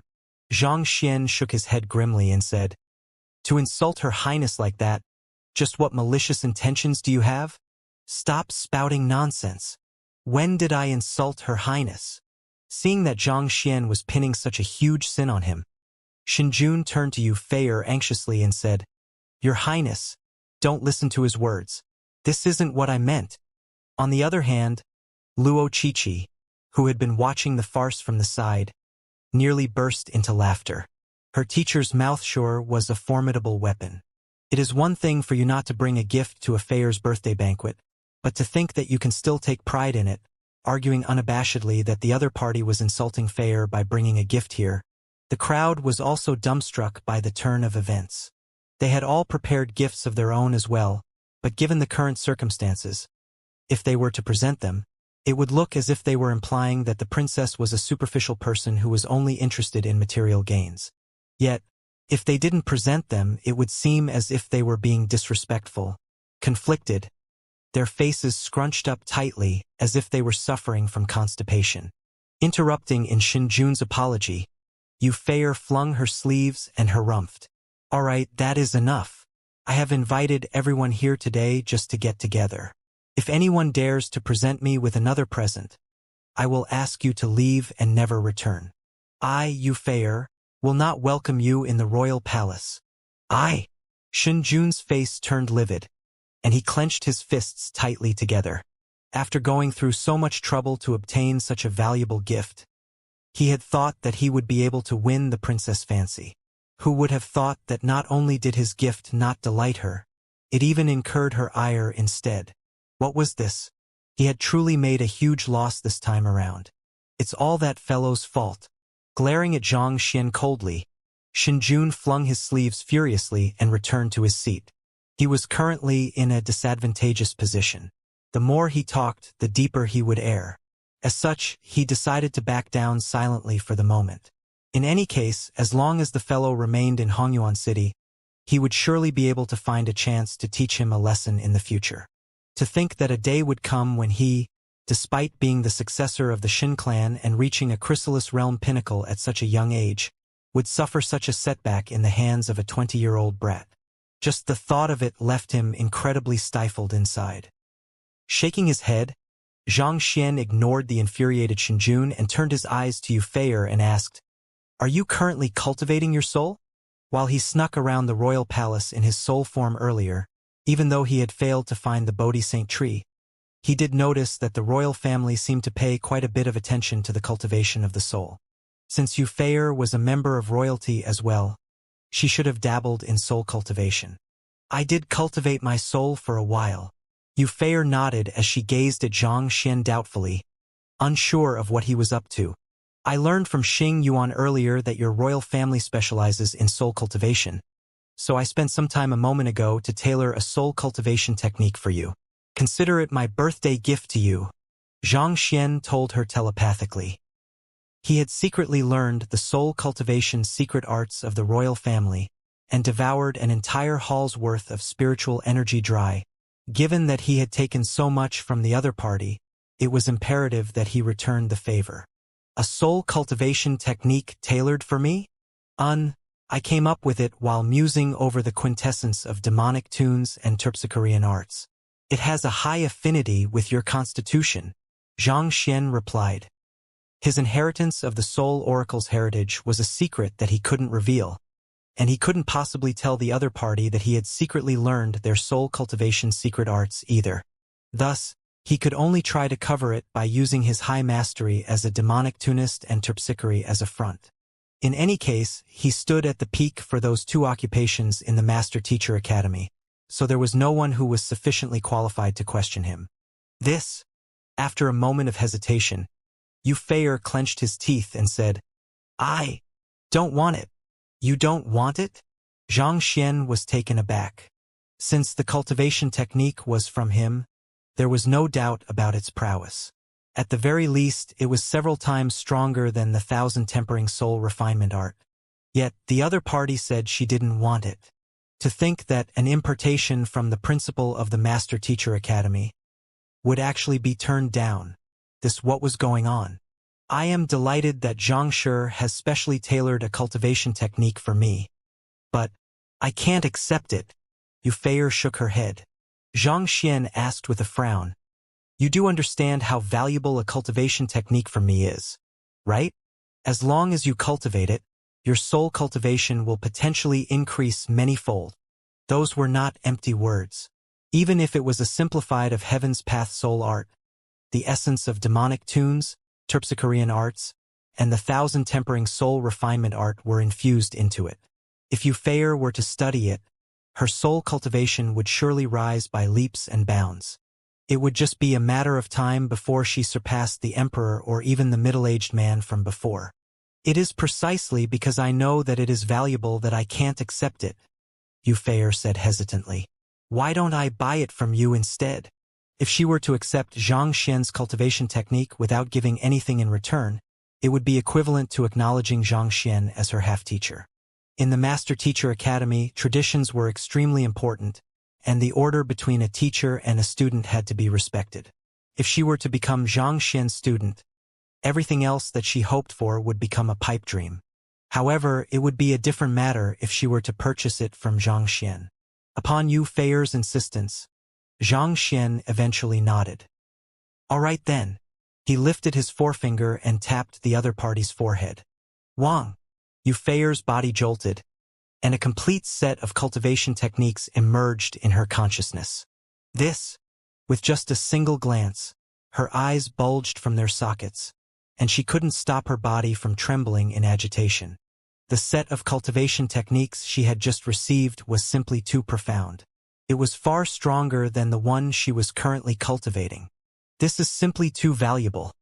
I don't think I can afford it.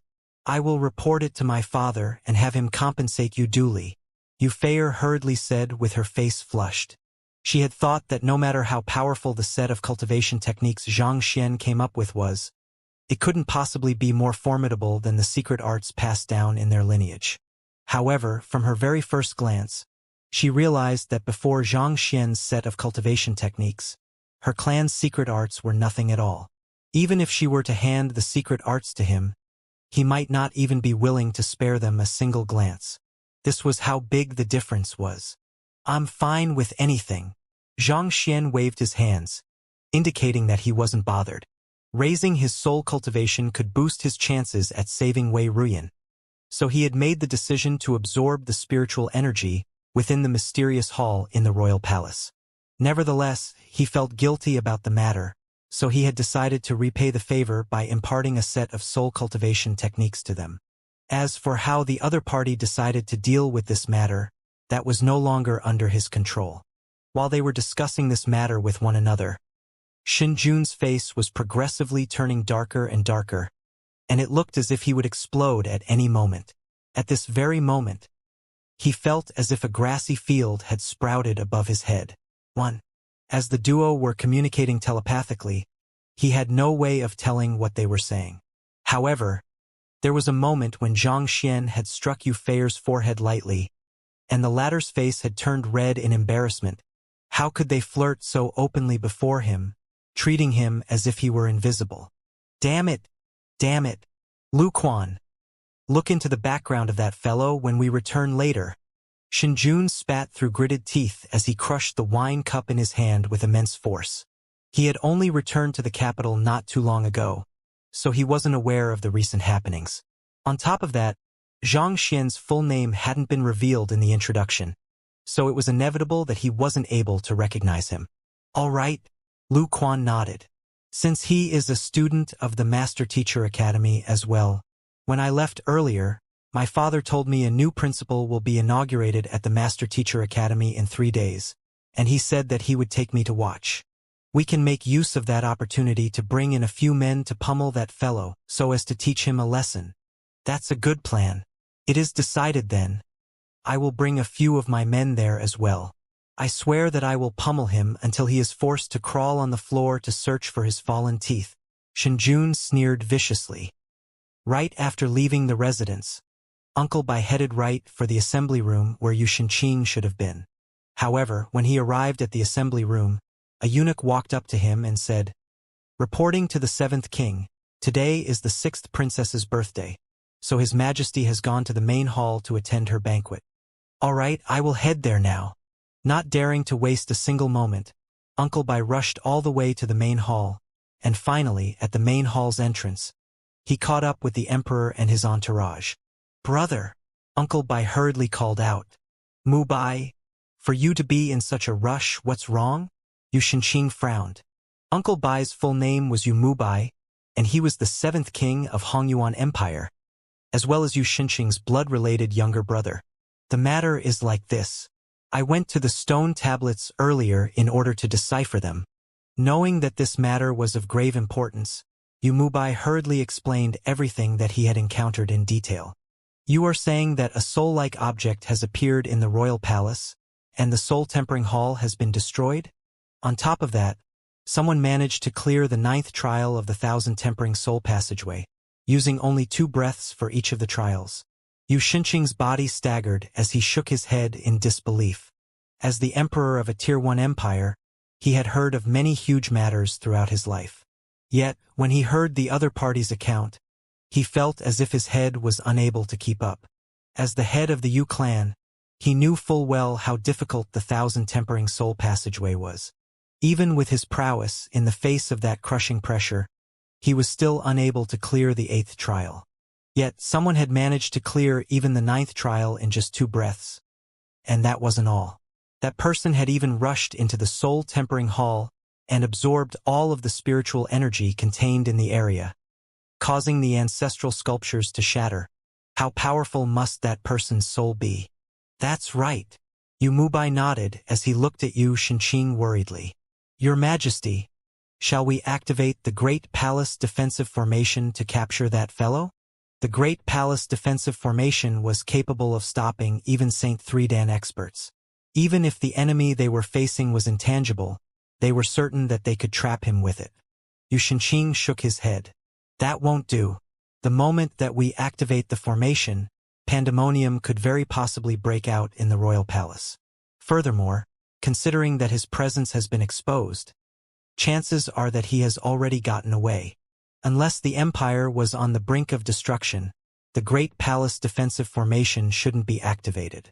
Otherwise, putting aside the pandemonium in the palace, it could cause huge unrest among the populace as well, knowing that the country was threatened. If so, not even he, as the emperor, could shoulder the responsibility. Besides, until this point, they were still unsure of what they were dealing with. Even if they were to activate the formation and trap that fellow, considering the size of the royal palace, it wouldn't be easy to find him either, considering the limited clues they had. What should we do then? After a moment of contemplation, Yu Xinqing said, increase the number of patrols in the royal palace, and if they find any suspicious individuals, we will send in experts immediately to apprehend that person. All right, Yu Mubai nodded. For the time being, don't tell anyone of this matter. The moment you receive any news, report to me immediately. That will be all. I have to attend Feier's birthday banquet now. Yu Xinqing waved his hands. He was enraged that someone had barged into the soul-tempering hall and destroyed their ancestral sculptures as well. But as the emperor of a nation, he couldn't allow his emotions to supersede his rationality. After leaving behind those words, he turned around and continued making his way to the main hall. At that moment, he noticed that the old eunuch beside him had his eyebrows tightly knitted together. If you have any thoughts in mind, feel free to speak, Yu Xinqing said nonchalantly. The old eunuch had been with him for many years now. He knew that on top of being a Saint Realm expert, the old eunuch possessed keen intellect, which allowed him to see through many matters as well. Your Majesty, wherever Xianxia has gone, pandemonium ensued. Even his manner wasn't spared from his antics. He also happens to be in the royal palace tonight, so could it be possible that he has something to do with that matter? The old eunuch asked. There was simply something bizarre about Xianxia. Wherever he went, destruction and misfortune seemed to follow right behind. Knowing that he would attend the banquet tonight, they had invited several formation masters in to prevent any accidents from occurring. But who could say for sure that it was foolproof? Take this matter for example, while the main hall had been spared, the soul-tempering hall had been destroyed instead. Could Xianxia have had something to do with this? Him? Yu Xinqing frowned. The old eunuch's words were groundless and seemingly ridiculous. But when supported by the various rumors regarding Xianxia that they had heard earlier, this hypothesis wasn't completely illogical. The mess that fellow had caused over the past half a month could leave even his eyebrows twitching uncontrollably. If there was a person who could accomplish what Yu Mubai had just described, that fellow was definitely a huge suspect. But didn't he arrive an hour and a half ago, and he hasn't left his seat since then, right? Xianxia asked. Yes, Your Majesty. However, he was sitting in a daze on his seat for more than an hour in that duration, the eunuch replied. He was sitting in a daze on his seat? That's right, Your Majesty. If what the seventh king said was true, and the intruder is truly a soul, could it be that Xianxia drew out his soul in the hour that he was in a daze? The eunuch said hesitantly. He drew out his soul? Are you suspecting him of being a soul oracle? Xianxia's face immediately turned livid. Your Majesty, this is just a hypothesis on my part, the old eunuch replied with a lowered head. The soul oracles should have been completely eradicated by the master-teacher pavilion for siding with the otherworldly demonic tribe long ago, so their heritage should have disappeared from the face of the world. As a master-teacher, Xianxia should know better than to dabble in an occupation like that, Xianxia said with a deep frown. Actually, Your Majesty, we can uncover the truth with a simple test, the old eunuch said. Xianxia nodded grimly. Flinging his sleeves, he walked into the main hall with widened strides. Just a moment after he stepped through the doors, he saw his beautifully dressed daughter standing before a certain young man, serving him wine with a bent back. His face immediately turned black. How could there be a fellow so arrogant as to allow his noble daughter to serve him wine? Your Majesty, that person is Xianxia, the old eunuch quickly informed him. He is Xianxia? Xianxia muttered as he glared at Xianxia with a wintry gaze. He was already prejudiced against Xianxia after hearing about everything the latter had made his daughter do when he encountered such a sight. In an instant, rage filled his mind. Fair, what are you doing? Xianxia rushed forward and stared at his daughter grimly. As a princess, how can you stoop down to serving another wine? The fact that the other party took you in as his maid is a form of insult to you and the royal family. How can you take it for real? Xianxia is just a mere 4-star master teacher. He might possess some extraordinary means, but he is far from qualified to have you serve him wine. Father, you are here. Upon seeing Xianxia, Fair hurriedly stood up and bowed in greeting. Xinjun, Lu Quan, Xing Yuan, pays respect to Your Majesty. The others in the room also quickly stood up and bowed. Following the others, Xianxia also stood up, and after taking a glance at the authoritative middle-aged man before him, he clasped his fist and bowed as well. He might be the succeeding principal of the Master Teacher Academy, which would put his standing above that of the other party, but due to his unique circumstances, it was inconvenient for him to reveal his identity ahead of the inauguration ceremony. Thus, it was still best for him to follow the formalities. You are Xianxia? Xianxia asked with a sharp glint in his eyes. Indeed, it is me. Xianxia nodded in response. Xianxia assessed Xianxia for a moment before turning around and heading to the main seat in the hall. While he was dying to test out whether that fellow was a soul oracle or not, as the emperor of the nation, he couldn't possibly make a move directly. Not only would he be stooping beneath his standing, if his assumption proved to be false, he would have no way of accounting for this matter to the master-teacher pavilion. On top of that, he could incur the hostility of his daughter too. Firstly, I would like to thank everyone for attending my young daughter's birthday banquet. Upon sitting down, Xianxia scanned the surroundings and chuckled lightly. His movements were casual, but it carried a regal disposition that only emperors commanded. Since today is a joyous occasion, how can we go without music? Luo Fu, summon musician Bai In to play a tune for us. Yes. Understanding the hidden meaning behind Xianxia's words, the old eunuch nodded and backed out of the room. Musician Bai? Could it be the renowned 6-star demonic tunist guest in the royal palace? It would truly be a great honor to listen to her playing. Upon hearing that musician Bai would be playing for them, everyone's eyes lit up in excitement. Musician Bai? Sensing the excited atmosphere in the room, Xianxia turned to Fair with a questioning look.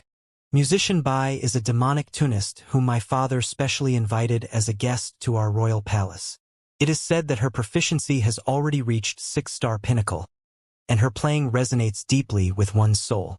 Ordinarily, only esteemed envoys of the empire have the honor of hearing her play. Yufei replied with an agitated look.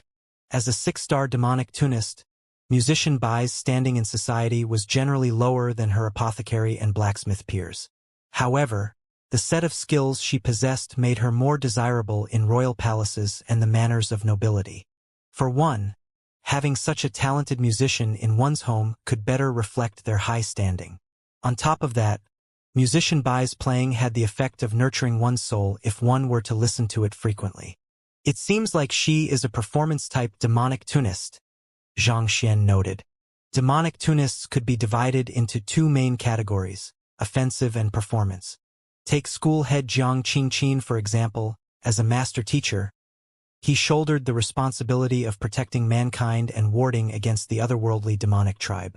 Naturally, his field of specialty for his demonic tunes focused on the offensive aspect. His playing could rattle the souls of his enemies, rendering them powerless. On the other hand, performance-type demonic tunists aimed to elevate their level of playing for non-offensive purposes. Their playing tended to possess some kind of benefit to those listening to it, and even ordinary humans could enjoy their music. Otherwise, if all demonic tunists were to leave behind a field of feathers each time they played, just like Zhang Xian, those envoys in Hongyuan Empire would probably rush back to their empires and incite a war between both countries after listening to the playing.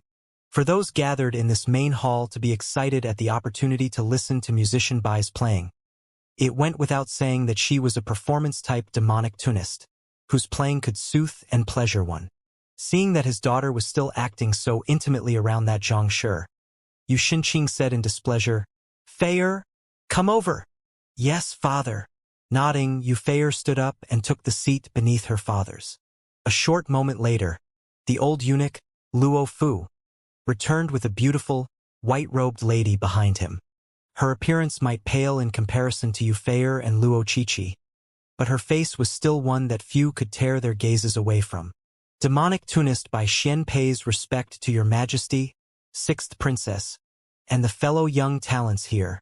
Upon stepping into the main hall, musician Bai immediately bowed deeply and greeted everyone present. Her voice was melodious, reminiscent of a zither, leaving a numbing sensation in one's heart. Not bad. Zhang Xian nodded in approval. To be able to evoke the melody of a zither through her voice and not harm anyone despite playing a demonic tune, she did have some skills. Musician Bai, there is no need to stand on ceremony. Today is my daughter's birthday, so I would like to request a song from you to celebrate this joyous occasion, Yu Xinqing said with a smile. Yes, your majesty. Musician Bai nodded. Sitting by the side, she flicked her wrist, and a zither materialized before her. Upon seeing her zither, an excited commotion broke out amid the crowd. This must be musician Bai's feathered eagle zither. Legend has it that musician Bai's tamed beast, green-tailed eagle, died in the midst of trying to save her. In gratitude to her tamed beast, she forged a zither out of its feathers and even composed a song in remembrance of it. It is said that the melody harnesses the heart-wrenching sorrow she experienced upon its death, and it can evoke the same emotions in the listeners as well. I have heard of this before, too. It's said that on the day she finished composing the song, countless divine cranes wept in sadness. It was after that incident that musician Bai's reputation spread far and wide.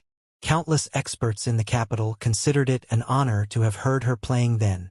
I didn't think that His Majesty would invite her over for Princess Yufei's birthday. I will be able to brag about this matter for the next 3 days when I return. 3 days? This is sufficient for me to brag for the next 3 months. Everyone could hardly keep their exhilaration in check. Offensive-type demonic tunists usually only displayed their prowess in battle, so they tended to be less famous.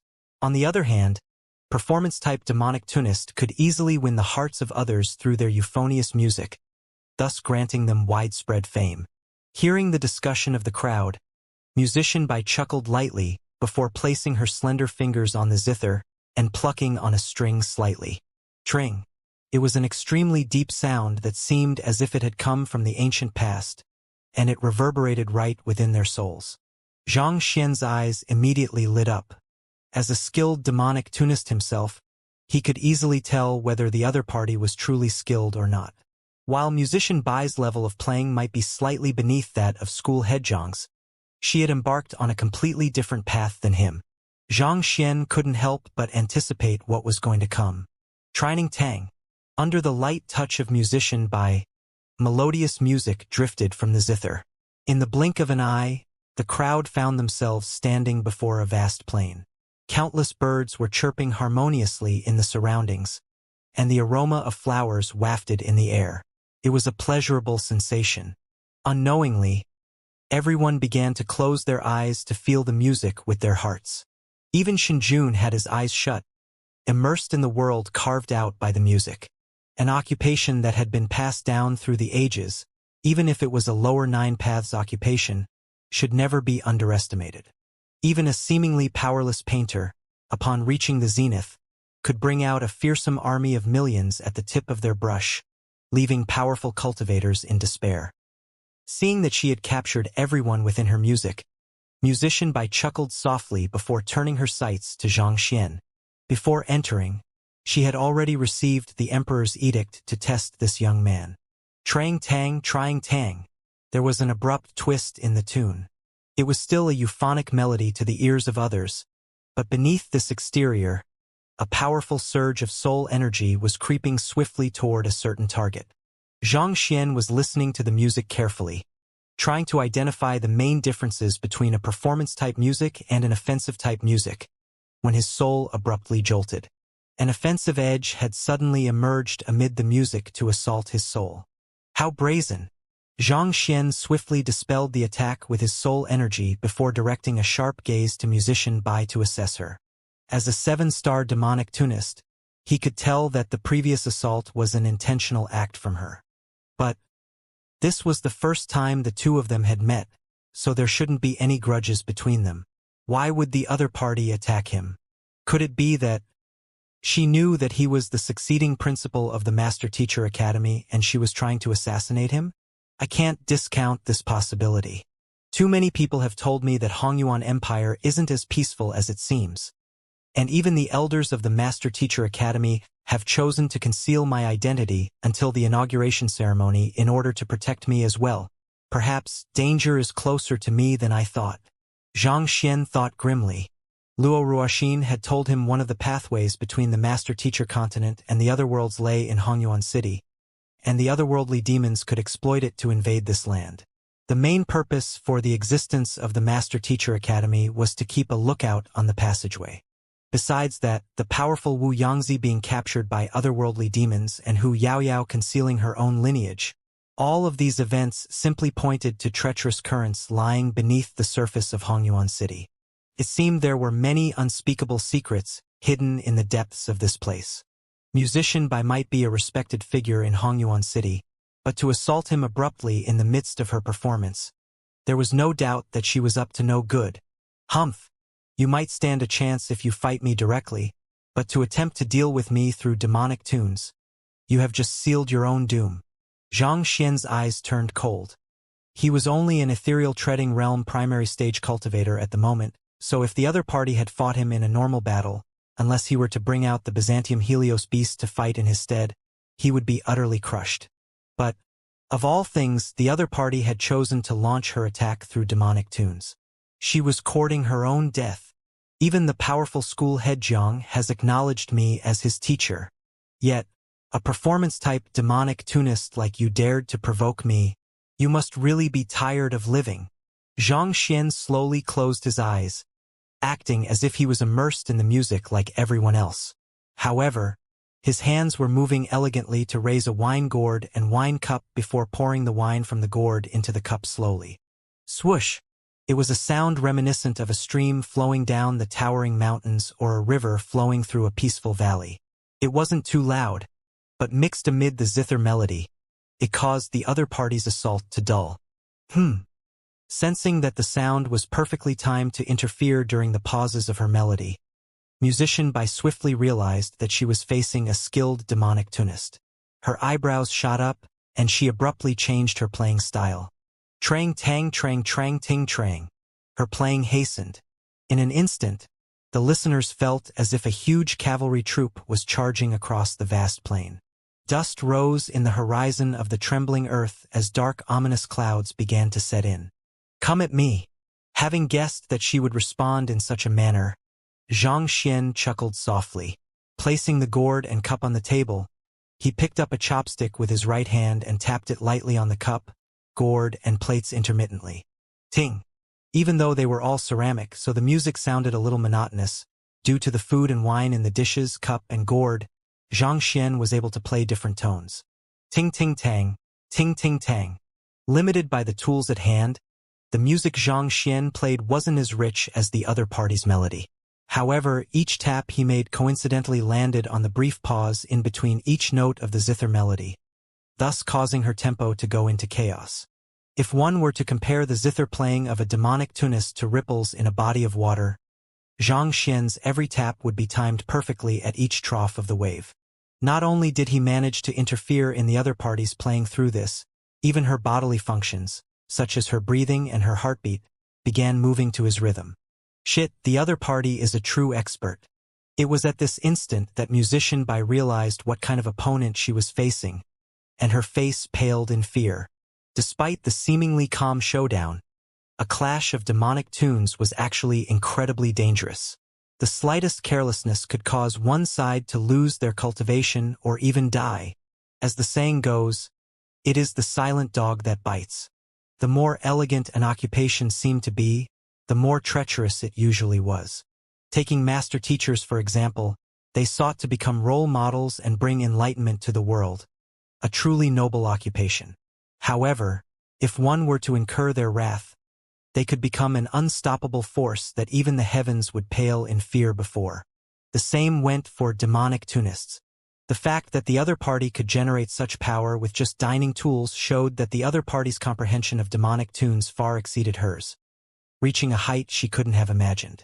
If it had been on any other occasion, she would surely have clasped her fist and admit defeat before fleeing as far away as she could. However, it seemed she had gone too far in provoking the other party, such that the other party was no longer willing to let her off.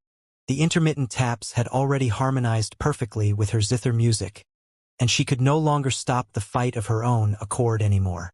The moment her playing stopped, the momentum that had built up in the clash of their demonic tunes would come crashing down on her like a tsunami, and she could very well suffer a permanent impairment that would prevent her from playing another demonic tune in her life.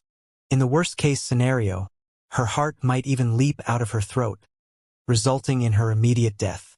Damn it! Panicked, Musician Bai stood up and hastened her playing in an attempt to shake off the other party's intermittent taps.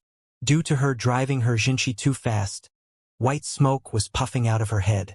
"You want to go all out? Sure. I will grant your request."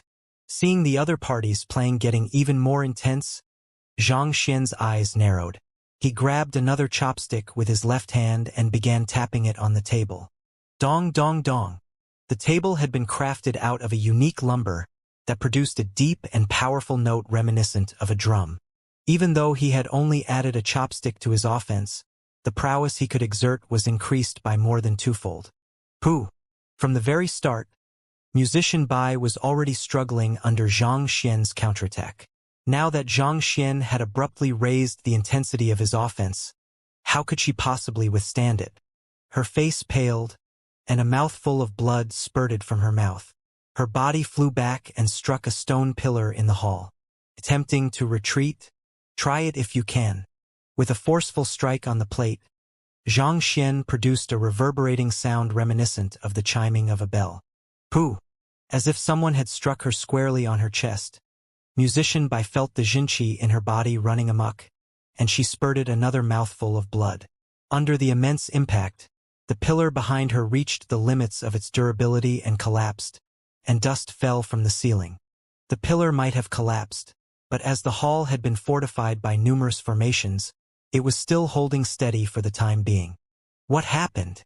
How was Musician Bai injured? What happened? In the very brief period of time since their clash started, Musician Bai had been severely injured, crashing into a pillar and causing the entire hall to shake. Due to the huge disturbance, the crowd awakened from their trance and stared at one another with dazed expressions.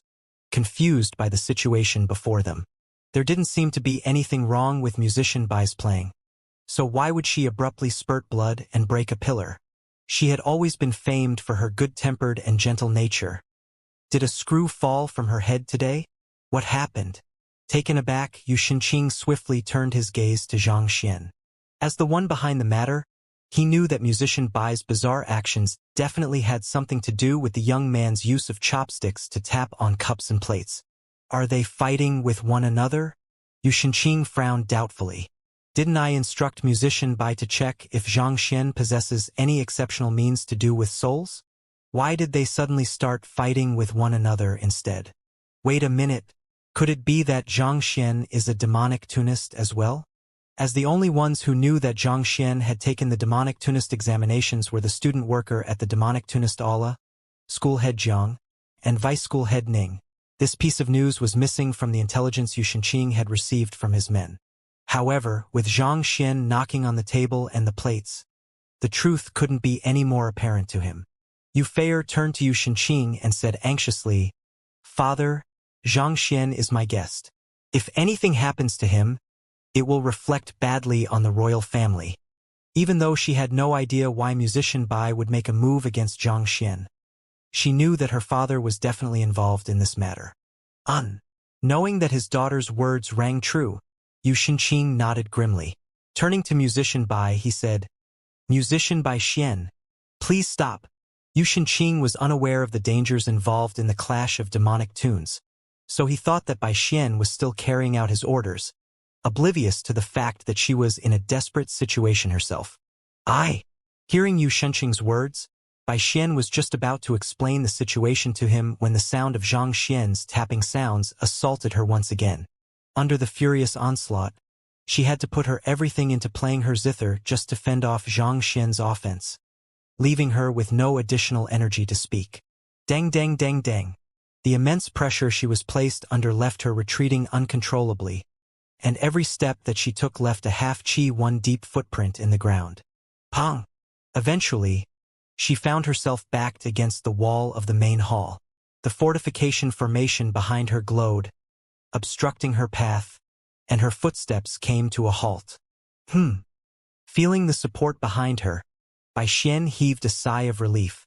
In that instant, an idea suddenly came to a mind.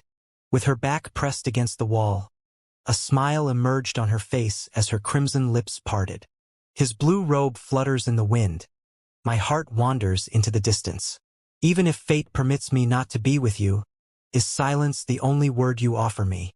It was a song filled with remembrance, even though it was filled with nostalgia, leaving one in a pensive trance. Xianxia's eyebrows shot up, and he abruptly got to his feet. The other party was already on the verge of collapsing to his demonic tunes, but with the support of the fortification formation cast on the room, the other party had actually managed to neutralize his offense. To put it simply, formations could be defined as the gathering of spiritual energy in specific positions in order to produce unique effects such as calling forth sword chi to attack one's opponents or a mysterious fog to beguile others. The essence of fortification formations lay not in making an infrastructure stronger but by neutralizing the attacks conducted on it, similar to a sponge. Once the force was neutralized, naturally, the object fortified wouldn't suffer any damage.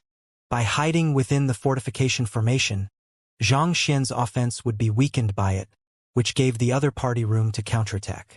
As the saying goes, the sorrow of fond remembrances breaks the soul. If Xianxia couldn't counter the other party's singing, he could lose his life. In just a short moment, by utilizing the fortification formation, the other party had managed to turn the tables on him, and he fell into an extremely disadvantageous position. Indeed, there is no occupation that should be underestimated. But even though Xianxia was in a disadvantageous position, there wasn't the slightest trace of anxiety or nervousness to be seen from him. Instead, with a light chuckle, he smacked the table, and the cup filled with wine flew up. A fine song indeed. Allow me to propose a toast to musician Bai. His voice was also infused with the power of a demonic tune, instantly neutralizing the other party's singing. The next instant, he flicked the wine cup with his finger. The direction the wine cup was heading toward wasn't musician Bai but the wall beside her. Dang Lang. Upon coming into contact with the wall, the wine cup immediately burst apart, shattering into numerous pieces before falling down. However, what was astonishing was that instead of falling to the ground, the broken shards suddenly stopped in midair. Wang! In the next instant, as if someone had stopped them at their cores, the fortification formations in the main hall suddenly came to a halt. When Zhang Xian had first arrived in the room, he had already taken a look at the various formations using his eye of insight, so he knew where the weaknesses of the formations were. The wine cup he had flicked over was infused with his jinqi, and even though it might seem as if the broken shards had parted in random directions, it was actually all under his control. Through manipulating the shards precisely, he managed to stop all of the fortification formations simultaneously. It followed the same principles as his formation-destroying kick. The formation has been halted? This is bad. Noticing the changes in the room, Yu Shenqing was alarmed.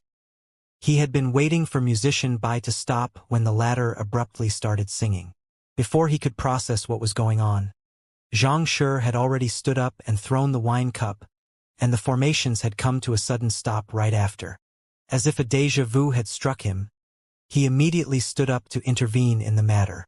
But again, before he could do anything, musician Bai, with the loss of the support from the fortification formation, succumbed to Zhang Xian's assault, and with a frenzied spurt of blood, she was sent flying backward once more. Hong Long. This time, without the additional protection from the formation, how could the wall behind her endure such immense force? In the blink of an eye, it had already collapsed into a pile of rubble. Xianxia.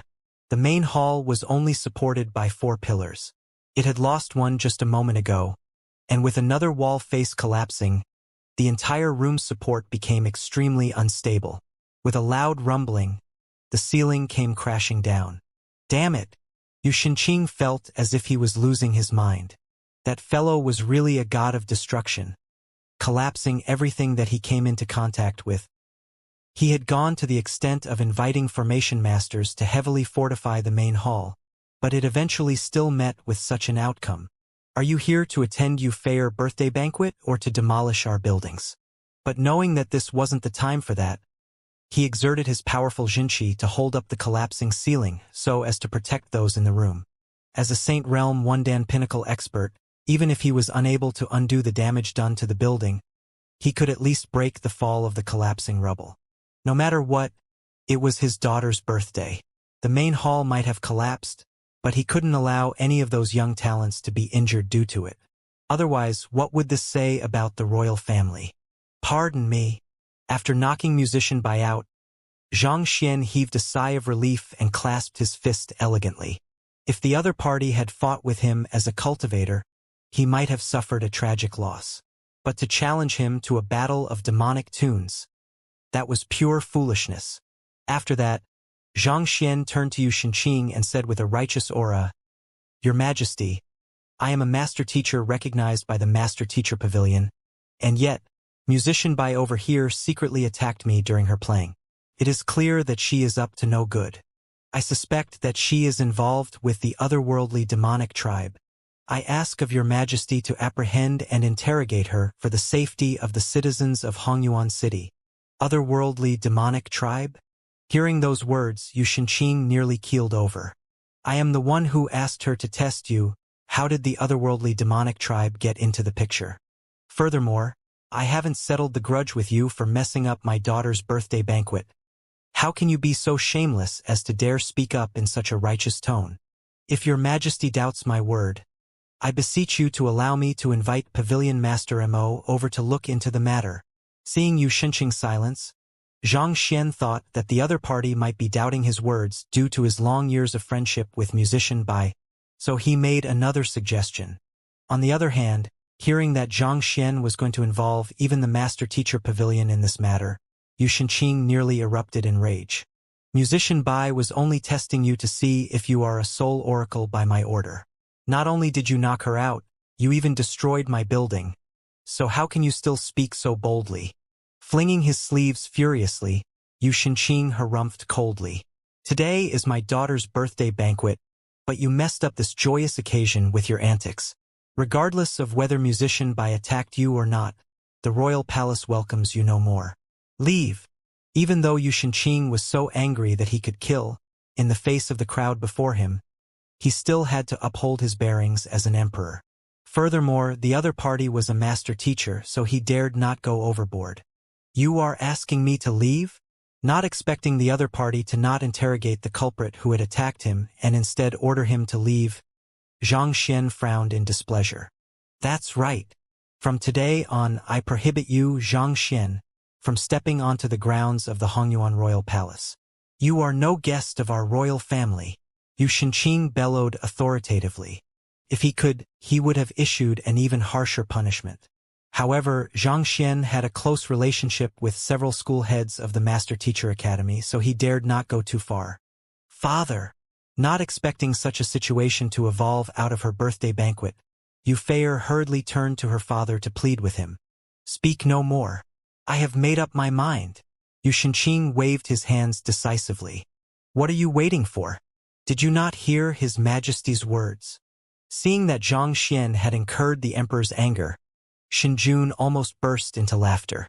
He swiftly stood up and bellowed at Xianxia, making use of this opportunity to vent his anger. Fine. To think that he would be asked to leave like that, Xianxia had no other words to say. He would have already left had it not been Yu Feier's birthday banquet. Shaking his head, he turned around and walked out. Teacher, wait for me. After shooting a glance at Yu Feier, Luo Qiqi quickly followed behind Xianxia. Zhang Shi, not expecting an unpleasant event like this to happen at her birthday banquet, Yu Feier's complexion turned awful. Clenching her jaw, she rushed forward to Xianxia's side as well. Feier! Seeing his daughter leave with Xianxia, Yu Shenqing's expression turned so livid that it seemed as if one could squeeze ink from it. Rage clouded his mind, and just as he was about to command his subordinates to capture Yu Feier and bring her back, the old eunuch standing by the side of the room, Luo Fu, suddenly flicked his wrist and took out a jade token. Taking a look at it, his face suddenly warped in astonishment. Luo Fu immediately rushed up to Shen Yuqing and called for him with lips quivering in fright. Your Majesty! What's wrong? Yu Shenqing asked impatiently. We have just received news regarding the identity of the succeeding principal of the Master Teacher Academy. Luo Fu told Yu Shenqing telepathically, not daring to speak aloud. Who is it? Lu Feng? Or is it Zhao Bingshu? Yu Shenqing asked anxiously in response. Yu Feier's matter might be important, but getting on good terms with the succeeding principal was even more so.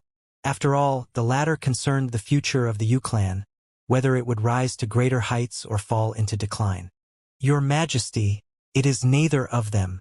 The succeeding principal is Xianxia. Luo Fu's voice was shaking in fear. Xianxia? The man who has just walked out. Xianxia. Yu Shenqing suddenly felt as if the sky had collapsed on him. Yes, Your Majesty. Luo Fu hurriedly nodded. Without any hesitation, Yu Shenqing got his feet and rushed out of the room. Zhang Shi, don't leave. I think there is some kind of misunderstanding between us. Shinjun. The crowd. Hong Long Long. Shortly after Yu Shenqing left, the Jinshi propping the ceiling up disappeared, and the room collapsed entirely. Debris flew randomly in the area, and a cloud of dust rose in the air. The young talents swiftly rushed out of the room, glancing at the rubble and the emperor who was busy running as he shouted misunderstanding. They found themselves completely stupefied. What has happened to His Majesty? Lu Quan muttered in a daze. It was just moments ago that he had domineeringly commanded for the other party to leave the royal palace and never return. But in the blink of an eye, he was suddenly chasing the other party, claiming that it was all just a misunderstanding. Could anyone have a change of mind faster than him? How would I know? Shinjun was bewildered by the bizarre turn of events as well. When he'd seen Yu Shenqing lashing out at Xianxia, he had stood up to berate the other party as well. However, with Yu Shenqing abruptly changing his mind, his actions suddenly became a joke. Placed in an awkward position, he had no idea whether he should stay or just leave. So, Are we still going to teach that fellow a lesson? Lu Quan asked hesitantly. Even the emperor had chased the other party, screaming that it was a misunderstanding. Was it really fine for them to teach the other party a lesson? Of course. However, just in case, we shall find a few outsiders to do the job for us. As long as they can't trace the matter back to us, it will do, Shinjun said with a glint in his eyes. If Yu Shinqing had maintained his hostility toward Xianxia, he wouldn't have viewed the latter as a threat to him. Ultimately, as a princess of Hongyuan Empire, Yu Feier's marriage was still dictated by her father. As long as her father opposed it, there was no way she could get together with Zhang Xian, no matter how close the two of them were. However, Yu Shinqing had suddenly changed his attitude and run out to pursue Zhang Xian, seemingly seeking reconciliation with the latter. In that instant, he felt the weight on his shoulders intensifying. Since that was the case, he would have to make sure to pummel the thought of marrying Yu Feier out of Zhang Xian first. While the duo was discussing how they should deal with Zhang Xian, Yu Shinqing had already reached the entrance of the royal palace. There, he only saw Yu Feier and Luo Qiqi standing in the vicinity, and Zhang Xian was nowhere to be seen. Yu Shinqing rushed forward to ask, "Where is Zhang Shi? He might be the emperor of Hongyuan Empire, but Zhang Xian, as the principal of the Master-Teacher Academy, possessed far greater influence than him. If he were to really offend Zhang Xian, all the other party had to do was declare that the Master-Teacher Academy would no longer protect the royal family, and the era of the Yu clan would come to an end in less than half a month. The main reason the Yu clan had been able to retain control over Hongyuan Empire for so many years wasn't due to its strength, but in deference to the Master-Teacher Academy. Under the watchful gaze of the Master-Teacher Academy, there was no one who would dare to brazenly initiate a coup d'état. On top of that, while the presence of the Master-Teacher Academy had raised the national power of Hongyuan Empire, it had also made Hongyuan Empire reliant on it. Out of 100 officials possessing a cultivation level at the ethereal treading realm or above in the royal court, 99 would be indebted to the Master-Teacher Academy in one way or another. If a falling out were to occur between the Master-Teacher Academy and the royal family, most would choose to side with the former. As such, even though he, as the emperor, possessed an unparalleled standing in Hongyuan Empire, he still dared not cross the principle of the Master-Teacher Academy. This was reality. He had thought that Zhang Xian was only an insignificant figure in the Master-Teacher Academy. Even if the latter had won the admiration of several school heads, there was still no need to fear him as his standing was equivalent to the 10 great master teachers. But who could have known that he would be the succeeding principal? Furthermore, he was nominated unanimously by the 10 great master teachers and Mu Shi. Realizing what he had just done, Yu Shinqing immediately rushed out to seek reconciliation with Zhang Xian. Teacher said that he has matters to attend to, so he left first. Luo Qiqi said. He has left. Yu Shinqing was stunned. Father, Zhang Shi is my benefactor. Just how did he offend you that you had to send musician by after him? Yu Feier questioned her father angrily, unable to stand it any longer. The others in the room might not be aware of what had happened, but as a talented soul cultivator, she was able to tell that it was musician by who had made the first move, and Zhang Shi had only retaliated out of rage. It was clear that her father was behind this matter. Otherwise, there was no way that musician Bai would dare make a move on a guest. Yu Shinqing had no idea how he should explain this matter to his daughter. After a moment of silence, he decided to come clean.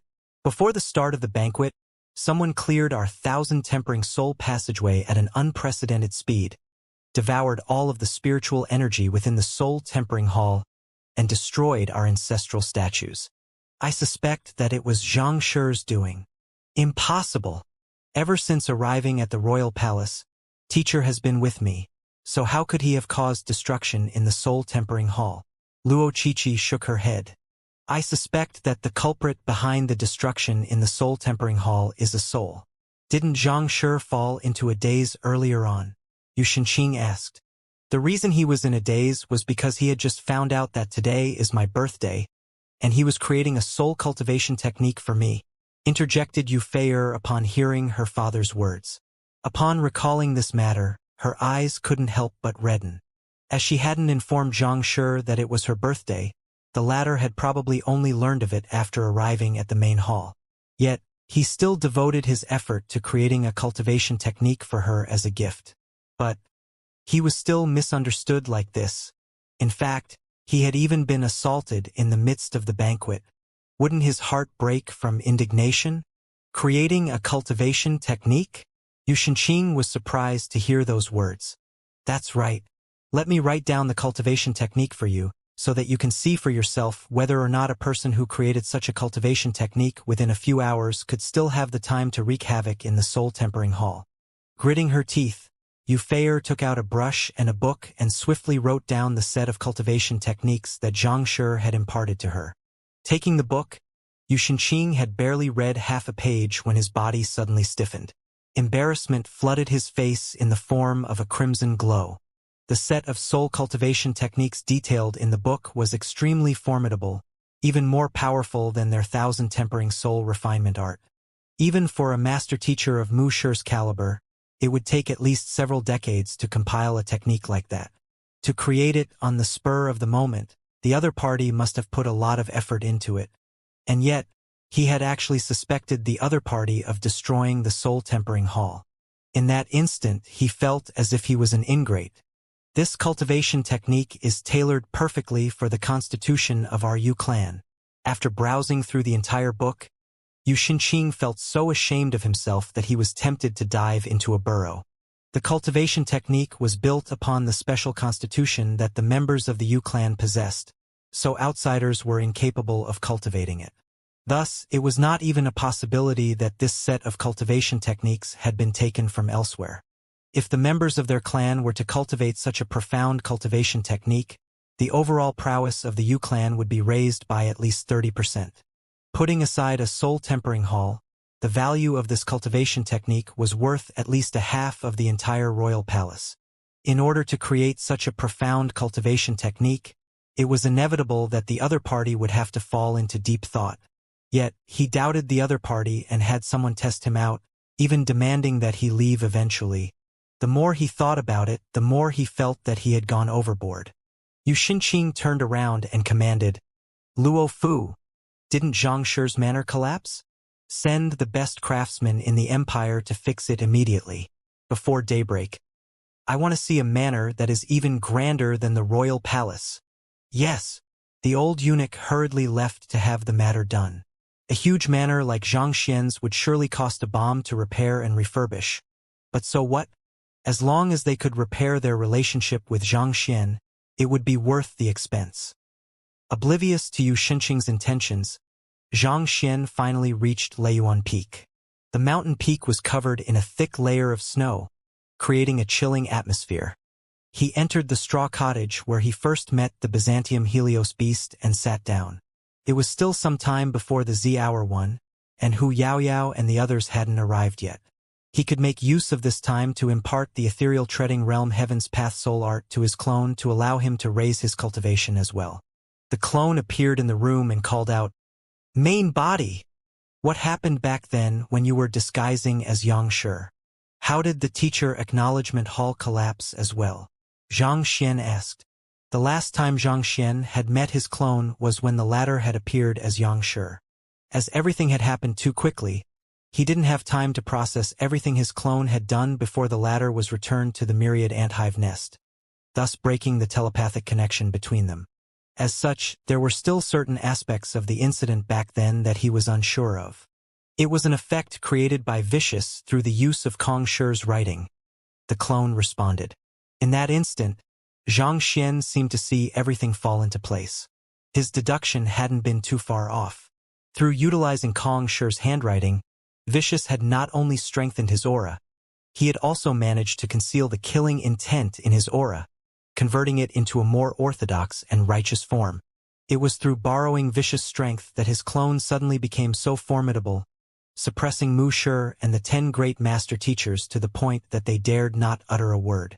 With a flick of his wrist, Xianxia took out of the Book of Heaven's Path, where Vicious was sealed, and Kong Shi's writings. "I performed well, didn't I?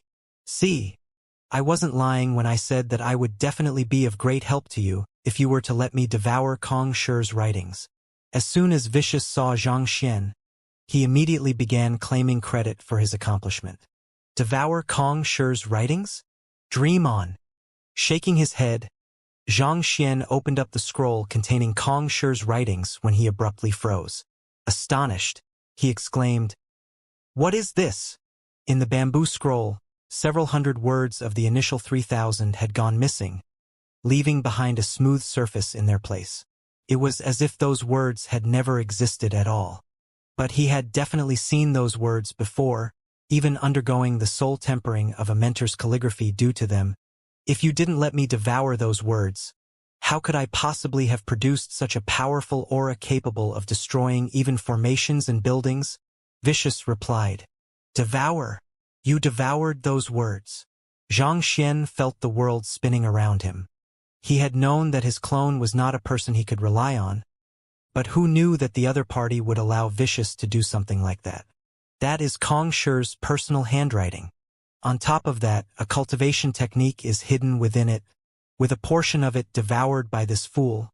How am I going to uncover the secret hidden within it? That's right. Vicious nodded blankly, not understanding why Xianxia was making such a huge fuss. On the other hand, hearing Vicious admit to the matter, Xianxia was on the verge of tears. There was no master teacher who wouldn't treasure Kong Shi's handwriting, as if it was their life and pass it down to their descendants as a family heirloom. Yet Vicious had actually devoured it. How he was supposed to face Kong Shi if he were to meet the other party again in the future. Just what was with this matter? But what was done was done. There was no use blaming those two anymore. Furthermore, the situation he had been facing then was extremely tricky, and there was no guarantee that he would have been able to get out of it without Yang Shi's appearance. Sighing deeply, Xianxia turned his gaze back to the bamboo scroll. Around a third of the words had disappeared, which meant that he could recreate the effect back in the Elder Hall another 2 times. Forget it, it shouldn't matter anyway. Xianxia shook his head as he consoled himself. Kong Shi's cultivation technique might be formidable, but as the cultivator of the Heaven's Path divine art, it didn't matter whether he obtained it or not. Stowing the bamboo scroll and Vicious back into his storage ring, Xianxia imparted the ethereal treading realm cultivation technique to his clone before leaving his clone to cultivate using the earth vein spirit essence. Once this was done, Xianxia found himself with some additional time on hand, so he decided to take a look at his current strength. At the moment, his soul cultivation had already reached ethereal treading realm pinnacle, granting him a might of 20 million ding. Factoring in the 17 million ding from his Jinqi and 8 million ding from his physical body, he wielded a total might of 45 million ding. In other words, his strength was on par with a half-saint primary stage cultivator. For an ethereal treading realm primary stage to be able to rival a cultivator 2 realms stronger than him, probably not even the famed combat masters were capable of such a feat. While checking on his body, he also noticed that his soul, with the recent breakthrough, was getting a little too powerful for his body, so he would have to slow down his soul cultivation for the time being. After waiting a moment longer, Xianxia heard the sound of aerial spirit beasts outside. Knowing that Hu Yaoyao and the others had arrived, he quickly hid his clone in the myriad anthive nest and left the Byzantium Helios beast at the back of the straw cottage before heading to the entrance to meet the others. Xianxia. As soon as he headed back to the entrance of the straw cottage, he saw Hu Yaoyao, Shui Zhenyang, and the others stepping off the back of a massive spirit beast. Half a month ago, they had still been the domineering and powerful leaders of the 4 most powerful student factions in the academy. However, at this moment, as if little chicks meeting a mighty eagle, they were devoid of the arrogance that they held before, and a hint of fear could be felt from their body language. They might still be considered rivals from before, but at this instant, they had become nothing more than juniors to him. They couldn't pull their weight before him even if they wanted to. Xianxia, are you ready to set forth now? Hu Yaoyao asked. Xianxia nodded. Great. Let's get on the spirit beast then. Hu Yaoyao beckoned Xianxia onto the spirit beast that they had been riding on a moment ago as she prepared to leap on herself. Let's ride on another one. That one over there is too slow. Xianxia shook his head as he sent a signal through his mind. A moment later, an ape-like saint beast emerged from the back of the straw cottage. Senior Byzantium Helios? The old principal's tamed beast? Didn't Senior Byzantium Helios go missing? Hu Yaoyao, Xue Zhenyang, and Long Tsongyue leaped in shock as they stared at the young man before them as if they were gazing at a monster. They were all direct disciples of the school heads of the Master Teacher Academy, so they were privy to the news regarding Senior Byzantium Helios's disappearance as well. How could he be with Xianxia? Furthermore, from the looks of it, the relationship between the two of them didn't seem to be simple. In contrast to the shock of the others, Dong Xian remained composed.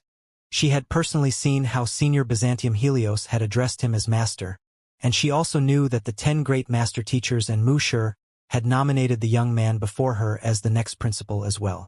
However, due to the grave importance of this matter, she didn't reveal it to anyone. If we ride on him, we should be able to obtain the scarlet firefly fruits and return within 3 days, said Xianxia, before turning to the Byzantium Helios beast and instructing, Byzantium Helios, we will be counting on you. Yes, master. The Byzantium Helios beast nodded. With crisp echoes from the bones throughout its body, its physique immediately grew threefold, turning its originally large physique into something resembling a mini mountain.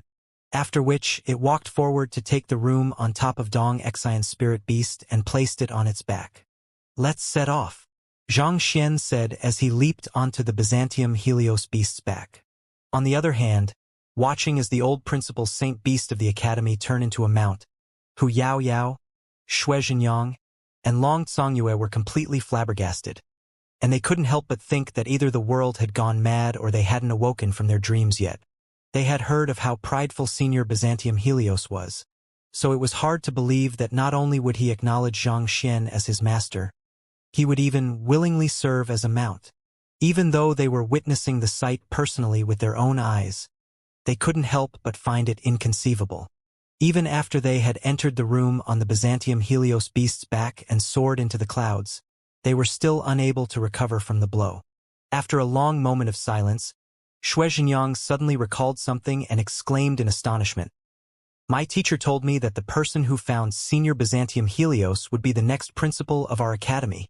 His teacher, Su Changqing, was the head of the martial arts school. The other party had once told him that Wuxia had spread the word that he would decide the succeeding principal based on whoever found the Byzantium Helios beast first. For the Byzantium Helios beast to have acknowledged Xianxia as its master, could it be that I was forced into it? Sigh. I wouldn't have accepted it if there was any other way around it. Seeing that Xue Zhenyang had figured it out, Xianxia thought that there was no need to hide the matter from them, so he shook his head with a sigh. If it wasn't for the principal's privilege to access all of the books available in the academy, he would have never accepted this troublesome role. As the principal, his actions would be publicly scrutinized, and any problem that occurred in the Master Teacher Academy would be attributed to his incompetence.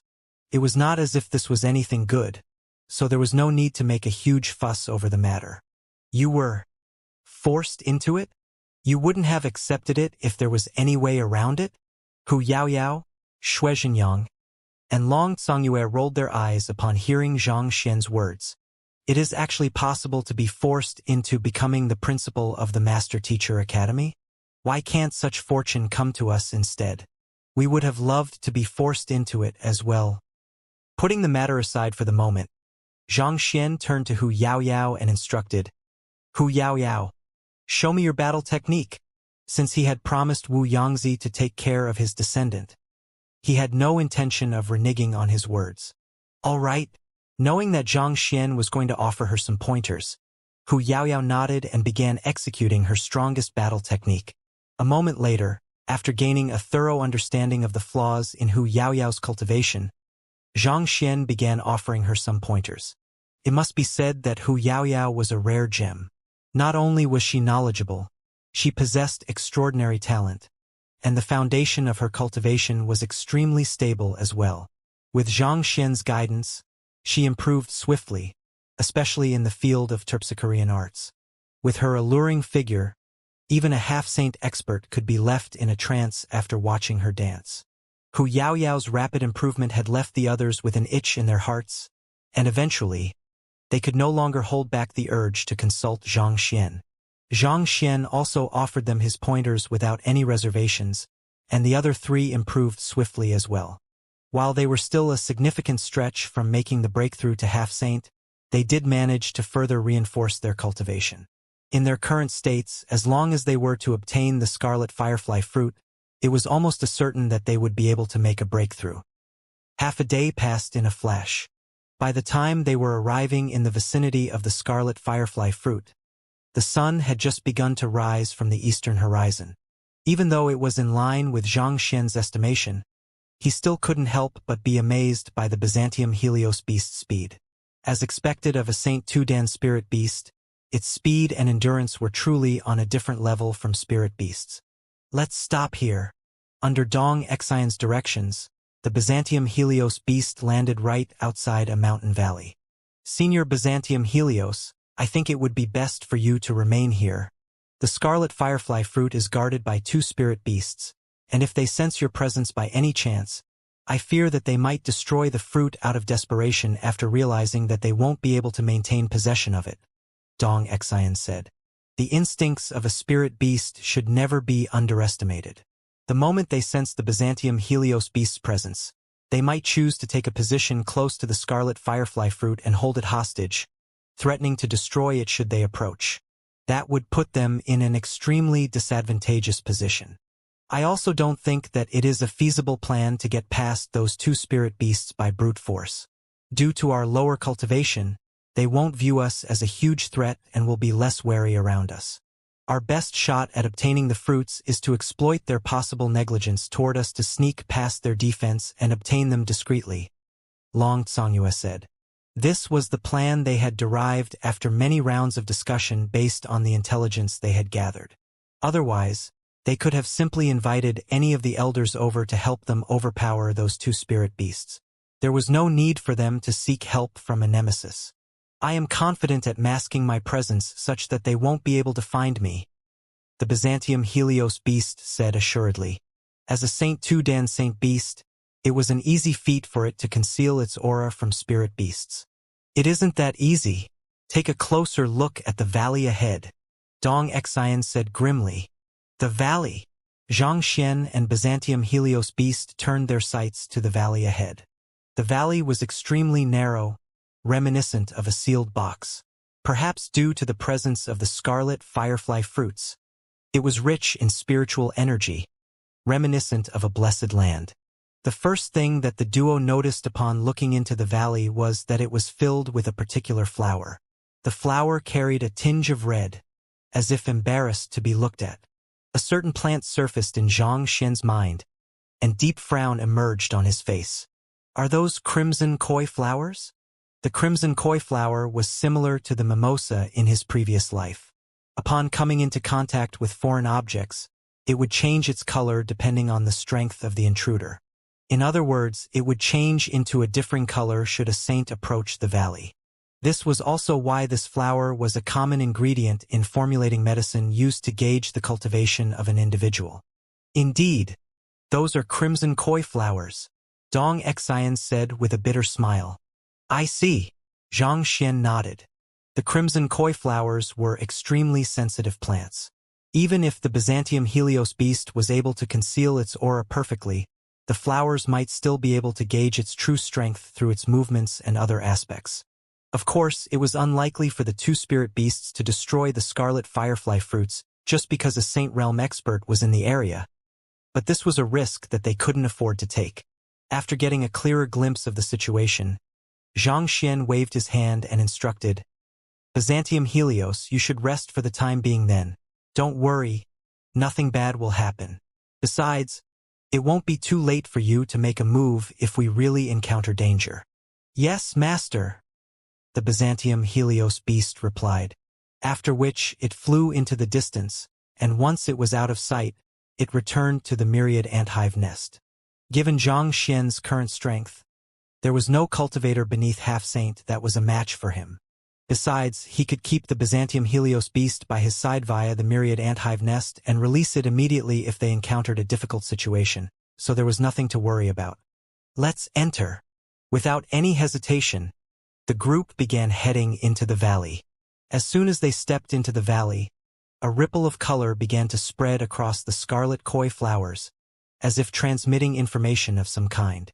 What are the spirit beasts guarding the scarlet firefly fruits? Xianxia asked as the group advanced deeper into the valley. They are both chrysalis realm pinnacle saber-tooth spirit tigers. Hu Yaoyao replied. Saber-tooth spirit tigers? No wonder. Xianxia nodded in realization. It was not without reason that the saber-tooth spirit tiger was famed as the strongest spirit beast beneath Half-Saint. Even though they were chrysalis realm pinnacle experts as well, Hu Yaoyao and the others were hardly a match for a single saber-tooth spirit tiger, let alone two. Defended by those two spirit beasts, it would indeed be extremely tricky to get to the scarlet firefly fruits.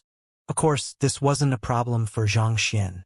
If a fight were to really occur, he could easily settle it with 2 punches. That isn't the only problem. Those 2 saber-tooth spirit tigers are very cunning too. Regardless of whatever happens outside, one of them will always remain behind to guard the scarlet firefly fruits.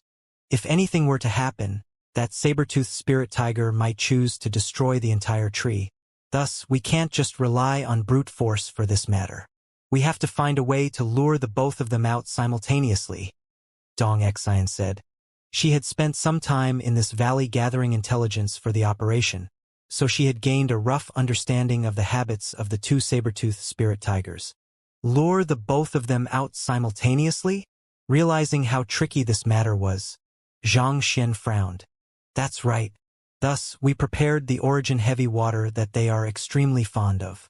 However, due to our limited resources, we were only able to procure 4 bottles, Dong Xian said with a bitter smile. Usually, when freshmen enrolled in the academy, their student factions were able to earn sufficient spirit stones to purchase even several dozen bottles of origin heavy water. However, the freshmen this year had all chosen to join the Xianxia faction, so they had failed to earn anything at all. On top of that, they even had some of the senior students in their factions betraying them for the Xianxia faction. As a result, they'd had to fork out from their own pockets, and altogether, they only had sufficient money to acquire 4 bottles. 4 bottles of origin heavy water? Xianxia's eyes lit up. If he could acquire just one of those, he would be able to cultivate the 3rd incandescence of his quintuple incandescence golden body. How do you intend to use the origin heavy water? Xianxia asked. After a moment of hesitation, Dong Xian revealed her plan. The saber-tooth spirit tiger is extremely sensitive to the scent of origin heavy water. Our plan is to open a bottle to lure the first saber-tooth spirit tiger out. Once the first one leaves, we will use the same trick to lure the second one out as well. Of course, we will have to ascertain that the scarlet firefly fruits have matured first. Otherwise, our efforts will be futile. Xianxia shook his head. It is unlikely that your plan will work. Once the scarlet firefly fruits mature, even if the 2 saber-tooth spirit tigers don't consume them directly, they will surely harvest them and escape swiftly. Ultimately, no matter how alluring the origin heavy water is to them, it can't compete with an opportunity to achieve a breakthrough to Half-Saint. Besides, I think you are underestimating the intelligence of the saber-tooth spirit tigers. They already possess intelligence on par with humans, so it is unlikely that they will fall for such a simple ploy. With only a step away from reaching Half-Saint, those 2 saber-tooth spirit tiger were more than capable of keeping their instincts in check. It would be difficult to get past them with such a crude plan. What should we do then? Dong Xian asked anxiously. The others turned their gazes to Xianxia as well. I do have a plan in mind, but I will need your origin heavy water, Xianxia said. Zhang sure has an idea in mind? Hu Yaoyao and the others traded glances, and their eyes lit up simultaneously. As valuable as origin heavy water was, its value couldn't match the maturing scarlet firefly fruits. As master teachers, they could tell that their plan was unrefined, but limited by their cultivation and the resources they had at hand, they were unable to find a better plan. If Xianxia had an idea, that would be for the best. Of course. Xianxia nodded affirmatively. That is great. Recalling how the young man before them was able to tame over 400 spirit beasts in 2 hours, as well as the master of the Byzantium Helios beast, the 4 of them couldn't help but tremble in anticipation. Here you go. Dong Xian and the others flicked their wrists and took out a jade bottle each. It seemed that they had all agreed on purchasing a bottle each and gathering them together after arriving in the valley. Taking the jade bottles from them, Xianxia uncorked the lid of one of them, and he immediately felt the rich water attribute energy contained within. He could feel his cells quivering in excitement, seemingly desiring the fluid within the bottle to cultivate the third incandescence. Just wait and see. I will lure those two fellows out.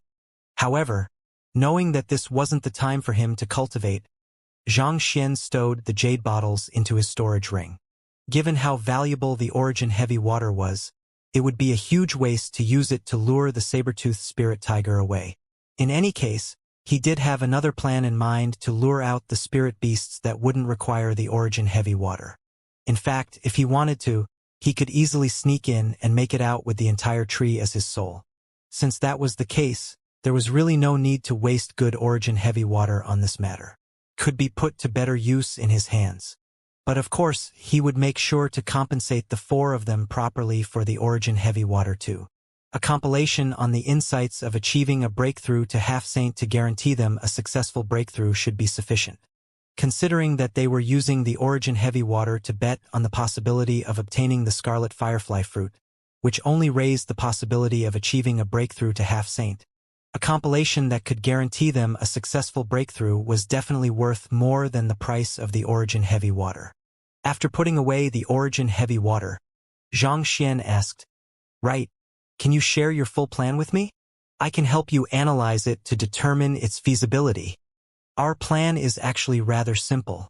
After luring those two fellows out, we will trap them in a formation, quickly obtain the scarlet firefly fruits, and leave, Dong Xian said. Trap them in a formation? If you want to trap a chrysalis realm pinnacle saber-toothed spirit tiger, the formation must at least be grade 6. On top of that, it must be capable of activating swiftly. Do you have such a formation plate on hand? Xianxia asked doubtfully. Just in case an accident occurs, the four of us have prepared a formation plate each, namely a confinement formation, illusory formation, beguilement formation, and slaughter formation. Since they were going to collaborate with one another, there was no need to hide this matter from Xianxia. Xianxia shook his head. It should be possible to trap the saber-toothed spirit tiger with the grade 6 formation plates you have on hand, but it isn't a foolproof measure. You will have to pump your Jinqi into the formation to sustain it, but considering the overwhelming strength of the saber-toothed spirit tigers, you won't be able to hold on for long under their thrashing. It is uncertain if you will be able to buy sufficient time to procure the scarlet firefly fruit and escape before they break out. So the plan doesn't seem to be particularly reliable. The main advantage that a formation plate provided was that even those who didn't understand formations could activate and use it as well. However, it had its fair share of disadvantages compared to typical formations, too. Unless one could create a compound formation of it with a spirit-gathering formation, one would have to activate and sustain it using one's Jinqi. The amount of Jinqi a cultivator possessed was limited, so while formation plates might be useful in alleviating dire situations temporarily, their effectiveness was limited in the long term. The saber-toothed spirit tigers possessed extraordinary strength, so it was hard to say whether or not the formation plates could stall them long enough to obtain the scarlet firefly fruits. It was no wonder they eventually chose to find him. With this plan, their probability of success was probably even less than 20%. On the other hand, hearing Xianxia's words, their faces turned red. They also knew that there was a problem with their plan, but there was no alternative they could think of. After a moment of hesitation, Hu Yaoyao spoke up with gritted teeth. "Zhang, if we obtain these scarlet firefly fruits, we are willing to take only one each, and the rest will go to you." The other three nodded in agreement. They knew that it would have been extremely improbable for them to succeed, so they felt embarrassed to share an equal split of the scarlet firefly fruits with him. In any case, their goal was just to make the breakthrough to half-saint. As long as they could succeed, it mattered not whether they obtained one scarlet firefly fruit or two. Xianxia shook its head. Let's obtain them first before talking about that. It was impractical to be talking about the distribution when they hadn't even obtained them yet. Understanding this logic, the others nodded, and the group proceeded forward. The area where the scarlet firefly fruits are located is just around this bend. Let's proceed carefully, warned Dong Xian as she took a look at the surroundings. The others nodded as they advanced with bated breaths. While the saber-toothed spirit tigers would know that there were intruders due to the presence of the scarlet koi flowers, as long as the intruders didn't possess strength beyond them, they were unlikely to be alarmed. As long as they were to conceal themselves well and figure out a perfect opportunity to strike, they would still have a shot at success. Advancing for a little longer, just as they were about to reach the end of the narrow path in the valley, Xianxia's eyebrows suddenly shot up in alarm. Something's wrong. Seeing Xianxia come to an abrupt halt, the others swiftly stopped in their footsteps as well. What's wrong? However, Xianxia didn't reply to their questions. Instead, he walked over to a nearby boulder and squatted down. A moment later, he gestured them over and said, "Take a look at this." Hu Yaoyao and the others headed over with doubtful expressions, and behind the boulder, they noticed slight traces of fresh soil that was slightly different from its surroundings. It was barely discernible. They wouldn't have noticed it if they weren't paying close attention. But the fresh soil didn't seem to belong to the valley. The others were slightly perplexed by the sight before them. This valley seems to be suffering from dry weather, as we can tell from the dry soil in the area. However, these bits of soil carry a slight bit of dampness with them. If I am not mistaken, I believe that someone has entered the valley ahead of us. Xianxia revealed his deduction. He had been keeping a lookout on his surroundings using the eye of insight, and as inconspicuous as the traces of fresh soil were, he was still able to easily find them and determine their origin. Someone has entered the valley ahead of us? On the other hand, hearing Xianxia's words, the faces of the others immediately warped in shock. The main reason they were so persistent about the scarlet firefly fruits here was because there was no one else aware of their existence. If the news regarding them had spread somehow, it would complicate things. Xianxia nodded. Judging from the soil, it seems there are two of them, and it has been less than 10 minutes since they passed this point. Also, the stronger of the duo seems to be a half-saint realm cultivator. You are able to tell their cultivation just by these soil traces? Everyone was stunned. Was he a fortune teller? It might be possible to gauge the time when the soil was left behind by its dampness, but how in the world did he manage to deduce the strength of those who had entered too? I have been paying close attention to the surroundings, and I didn't notice any such soil traces behind us. In other words, the other party must have flown in and landed here. I can still feel slight traces of his Jinqi in the surroundings, and through that, it is not impossible to deduce his cultivation, Xianxia replied. At half-saint, a cultivator had already comprehended the ability of basic flight. However, having yet to open the Zhukong acupoint, their flight would be unstable, and Jinqi would leak from their acupoints as well. If the other party had not stopped here, the leaked Jinqi might have been so faint that it would have been nigh impossible to discern anything. However, as the other party had landed here, a trace of his Jinqi lingered in the area, allowing one to deduce his cultivation. Incredible! The crowd couldn't help but be awed. Even though they were master teachers as well in terms of their meticulousness and analytical ability, they were still far too lacking compared to Xianxia. Xue Xinyang's face suddenly turned grim. If a half-saint is here, will the saber-toothed spirit tigers destroy the fruits? If a half-saint was there, the saber-toothed spirit tigers would surely have been alarmed. If the spirit beasts were to destroy the fruits out of desperation, they would have made the trip in vain. Hu Yaoyao shook her head. I think we should focus our attention on figuring out the identity of those who came earlier than us. If they obtain the fruits before us, it would be no different from them being destroyed to us. There was some truth in her words. If the other party were to obtain the scarlet firefly fruits before them, were they supposed to snatch the fruits from the other party's hands? As master teachers, they had to conduct themselves appropriately. If they were to be found guilty of snatching a treasure from the hands of another, they would be severely punished by the master-teacher pavilion. The others nodded in agreement as they continued to advance discreetly. After turning at the end of the meandering path, A vast plot of land suddenly unfolded before them. It was at least several thousand square meters, as if someone had forcefully dug out this space in the midst of the valley.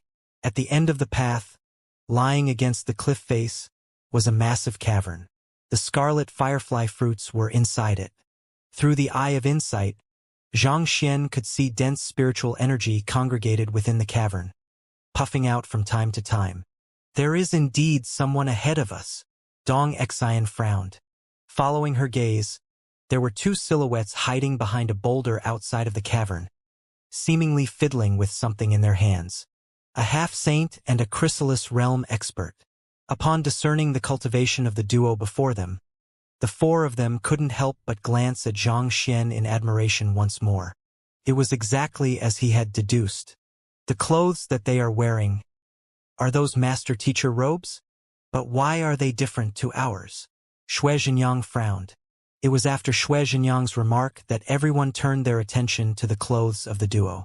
Unlike the normal loose-fitting master-teacher robes, the gray robes they wore seemed to be tighter and more fitting.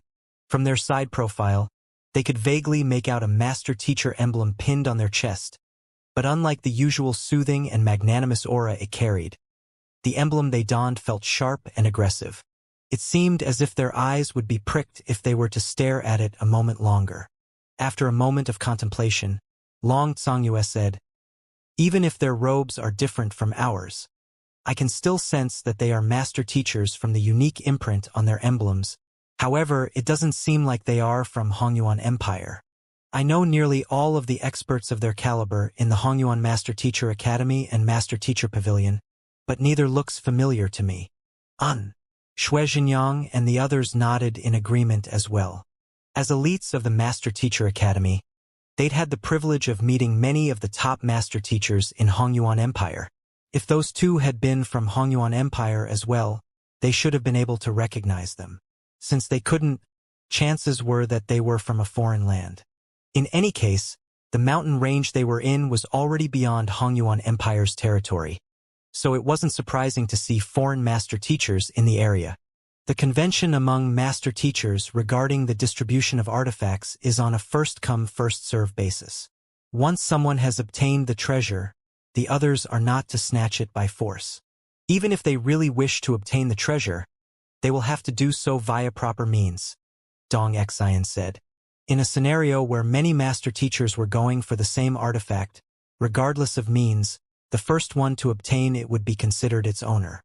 Malicious actions such as killing the person in possession of the item to snatch it were strictly forbidden. Otherwise, if master teachers were to wrestle one another to death over artifacts, what right would they have to preach to others? Of course, the side that failed to obtain the artifact could negotiate with the one in possession of the artifact regarding its distribution by offering something in exchange for it or through an official duel. However, if the one in possession of the artifact were to reject all negotiations, there was nothing that could be done. It will be over once they lay their hands on the scarlet firefly fruits, so we have to obtain the fruits before them, Hu Yaoyao said with a grim expression. A moment later, Hu Yaoyao's eyebrows shot up and she asked doubtfully, "What are they doing?" Ahead of them, the duo seemed to be in no hurry to rush into the cavern either. The stronger of the duo had lit up an incense and was discreetly manipulating his jinchi to blow the incense toward the cavern.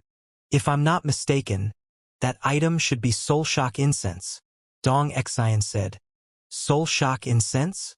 Hu Yaoyao and the others asked doubtfully. The smoke produced by the incense contains a substance that can beguile a soul with hallucinations. They must be using it to incapacitate the saber-toothed spirit tigers before stealing the scarlet firefly fruits, Xianxia explained. However, that item doesn't discriminate between friend and foe. If they fill the cavern with the smoke, aren't they worried that they will fall under the effects of the soulshock incense as well? The soulshock incense was crafted using several hundred unique medicinal herbs, and its effects were so potent that it was effective even on chrysalis realm cultivators. However, the soulshock incense didn't discriminate between friend and foe. Even if they could blow the smoke away from them now, they would still be affected by it once they entered the cavern. Every toxin has a counteracting antidote to it. Most likely, They must have concocted a pairing antidote and consumed it beforehand. Xianxia replied calmly. There was always an antidote to a poison, no matter how potent it was. Needless to say, a substance that only induced hallucinations. The others nodded in agreement. What should we do then? Once the smoke fills the cavern, the saber-toothed spirit tigers will surely be knocked out, and they will be free to obtain the fruits. Dong Xian exclaimed anxiously. The other party had a half-saint expert, so it would be impossible for them to get to the scarlet firefly fruits faster than the other party once the saber-toothed spirit tigers were knocked out. After a moment of deep thought, Xianxia replied, "We will have to be the first to strike then. Since they were unable to outrun or outfight the other party, they would just have to be the first one to make a move." Be the first to strike? The others were perplexed, unsure of what Xianxia meant. The other party was right in front of the cavern, and the cavern was currently filled with the smoke of the soulshock incense as well. Even if they were to rush in now, not only would they be unable to obtain the scarlet firefly fruits, they might even succumb to hallucinations as well, putting them in a vulnerable position. Wait for me here. If anything happens, leave the area immediately. Remember, your safety comes first. I will circle the area to see if I can find an opportunity to sneak into the cavern without them noticing. Xianxia instructed. You want to sneak into the cavern? The cavern was only that big, and the duo was right before the cavern. How could he possibly sneak in without the other party noticing? Don't worry about that. Leave it to me. Xianxia reassured them before diving to the side. In a few moments, he had already disappeared from their sights. After Xianxia's departure, Dong Xian and the others glanced at one another with bewilderment reflected in their eyes, unsure of what to do. A long moment later, Hu Yaoyao sighed deeply and said, "Let's just follow Xiangxi's instructions. Since he has already said those words, he must have an idea in mind." In the current circumstances, there was nothing they could do. Their only option was to follow Xianxia's commands. Considering the various miracles that the latter had produced before, perhaps he might just be able to exceed their expectations once more and obtain the scarlet firefly fruits ahead of the duo. After getting out of the other's sight, Xianxia hid in a discreet location before drawing his soul out. Under the present circumstances, the only way for him to sneak into the cavern discreetly was through his soul. As for what he said about circling the area and finding an opportunity, that was only an excuse for him to hide out of view. Floating in the air, Xianxia hesitated for a moment before whipping out a bottle of origin heavy water. He fed it to his body and drew out several surges of Heaven's Path Jinqi from his dantian before stowing his body into the myriad anthive nest. His physical body had already achieved the mind of void, allowing it to cultivate instinctively without his soul. Since that was the case, it would be a waste not to make full use of the ability to cultivate the third incandescence, especially since it wouldn't interfere in his mission anyway. Holding his storage ring up with his soul energy, Xianxia's soul traveled silently alongside the cliff face toward the cavern. There were many trees and shrubs growing alongside the cliff face, all the way to the cavern, so it wasn't too difficult for Xianxia to move his small storage ring discreetly among them. On top of that, Xianxia's soul had reached ethereal treading realm pinnacle, granting him greater control over his soul energy. If he were to conceal his aura, there was no way a half-saint would be able to notice him. By making use of a temporary lapse in attention of the duo, Xianxia managed to dart into the cavern with his storage ring without alarming anyone. Heaving a sigh of relief, he began to scan his surroundings. The interior of the cavern was spacious and deep. From where he stood, he couldn't see the other end. At this moment, there was already a light layer of smoke drifting in the cavern, and with just the slightest inhalation, one would fall into a deep trance. If it had been before, even if Xianxia had cultivated the Heaven's Path soul art, he would still have needed to proceed warily around such poison. However, after his soul had mixed with Wei Ruyan's and gained the properties of the poison soul constitution, such poison no longer posed a threat to him. Advancing deeper into the cavern, Xianxia soon encountered a bizarre-looking tree. It had a twisted tree trunk with a thickness roughly equivalent to an average bowl with vine-like branches stretching from it. Hanging on those vine-like branches were golden leaves and several light red fruits. It seems the fruits haven't matured yet. Upon taking a look, Xianxia could tell that the fruits were still several days away from maturity. The distinctive trait of a mature scarlet firefly fruit was its bright scarlet color and the emanation of a glow reminiscent of a firefly. However, it was currently only light red in color. Just as Dong Xian and the others had deduced, it would still take from a week to half a month before they were ready to be harvested. Standing on guard right before the tree was a massive saber-toothed spirit tiger. It had an impressive body, which was 2 meters tall and 5 meters long, and it carried an oppressive aura that seemed to stifle one's breath. The other saber-toothed spirit tiger was prowling warily around the tree with its gaze frequently turning to the entrance of the cavern. It seemed to have realized that there were enemies camping outside, and nervousness and apprehension were reflected in its eyes. It seemed to be debating whether or not it should simply devour the unripe scarlet firefly fruits and escape swiftly. The smoke of the soul-shock incense had yet to reach this part of the cavern, so the 2 large tigers still retained their consciousness. It seems Dong Xian's intelligence is spot on. Xianxia nodded in approval. There were indeed 10 fruits on the tree, and the 2 saber-toothed spirit tigers were at Chrysalis Realm Pinnacle as well. To be able to gather such detailed intelligence, Dong Xian must have scouted the cavern as well. While the saber-toothed spirit tigers were extremely wary, it was inevitable that they would lower their guards from time to time, especially while they were tending to their fundamental needs. Furthermore, the fruits were still far from maturity then, so they wouldn't have been as wary as they were now. With Dong Xian's Chrysalis Realm Pinnacle cultivation, even if she wasn't a match for the saber-toothed spirit tigers, she was still capable of sneaking in discreetly to scout the area. There are 2 ways I can proceed now. First, I can release the Byzantium Helios beast, kill these 2 spirit beasts, and claim possession of the scarlet firefly fruits. This is the easiest and most direct method, but I will risk exposing my means as a soul oracle and the existence of the myriad anthive nest. Second, I can find a way to hasten the maturity of the scarlet firefly fruits, harvest them, and swiftly escape without anyone noticing. If so, I can avoid a confrontation with the 2 master teachers, thus sparing me a great deal of trouble. Xianxia thought. Naturally, the easiest solution would be to release the Byzantium Helios beast and swiftly get rid of the 2 tigers. However, it would be hard to explain how he had managed to sneak into the cavern without their notice and where the Byzantium Helios beast had come from. The second method is then. After giving the matter some thought, Xianxia still felt that the second method would be safer. I will have to knock these 2 fellows out first. Having made up his mind, Xianxia's soul retreated slightly behind and drew the smoke of the soul-shock incense in with his soul energy.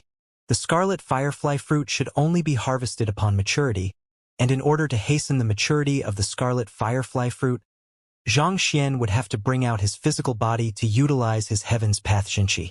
Thus, he would have to incapacitate the 2 saber-toothed spirit tigers first.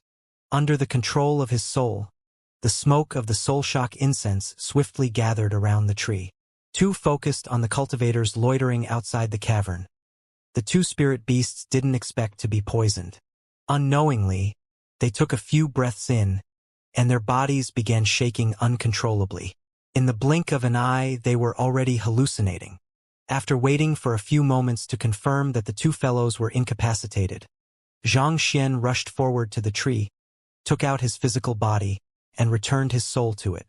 Flicking his wrist, he took out a gourd of earth vein spirit essence and dripped it on the fruits while pumping his heaven's path Xianxia into them. The reason Xianxia dared to go in there without having to worry about being late for the inauguration ceremony, despite Hu Yaoyao saying that she was unsure when the scarlet firefly fruit would mature, was due to this ability of his. He had learned of this method when he had tried to hasten the maturity of the 10-leafed flower back in Yusu's residence previously. Under the influx of the earth vein spirit essence and heaven's path Xianxia, the light red fruits swiftly deepened in color, and a glow gradually emerged within them. Before long, a refreshing fragrance began to permeate the surroundings. The fruits have matured. Xianxia's eyes lit up. He swiftly harvested the 10 scarlet firefly fruits and placed them in a jade box before stowing them into his storage ring. After which, he drew his soul out of his body and placed his body into the myriad anthive nest before storing the nest in his storage ring as well. After all that was done, he took a glance at the saber-toothed spirit tigers once more and saw that they were still shaking on their feet, plagued by hallucinations. Heaving a sigh of relief, he swiftly picked up his ring and rushed out of the cavern. Shortly after he escaped from the cavern, he saw the two master teachers who had lit the soul shock incense earlier walking over, seemingly trying to check if they had successfully knocked out the saber-toothed spirit tigers. With a slight smile, Xianxia quickly left the premises with his storage ring. He hurriedly searched for a discreet area with no one around before letting his body out and returning to it. In the time he had spent stealing the scarlet firefly fruits, his physical body had successfully cultivated the third incandescence of the quintuple incandescence golden body. His physical strength had doubled, rising from the original 8 million ding to 16 million ding. If exerted in unison with his soul and Jinshi cultivation, he would be able to bring out a combined might of 53 million ding, which was comparable to the strength of a half-saint pinnacle cultivator. Half-saint primary stage 40 million ding, intermediate stage 44 million ding, advanced stage 48 million ding, pinnacle 52 million ding. Feeling the overwhelming power coursing through his body, Xianxia couldn't help but tremble with excitement. For an ethereal treading realm primary stage cultivator to possess strength on par with a half-saint pinnacle cultivator, that would terrify the bejesus out of others. That was a gap that couldn't be justified by just talent. It could only be said to be a miracle. Alright, I should return now. Exhaling deeply, Xianxia stood up and returned to the area where he had last seen Hu Yaoyao and the others.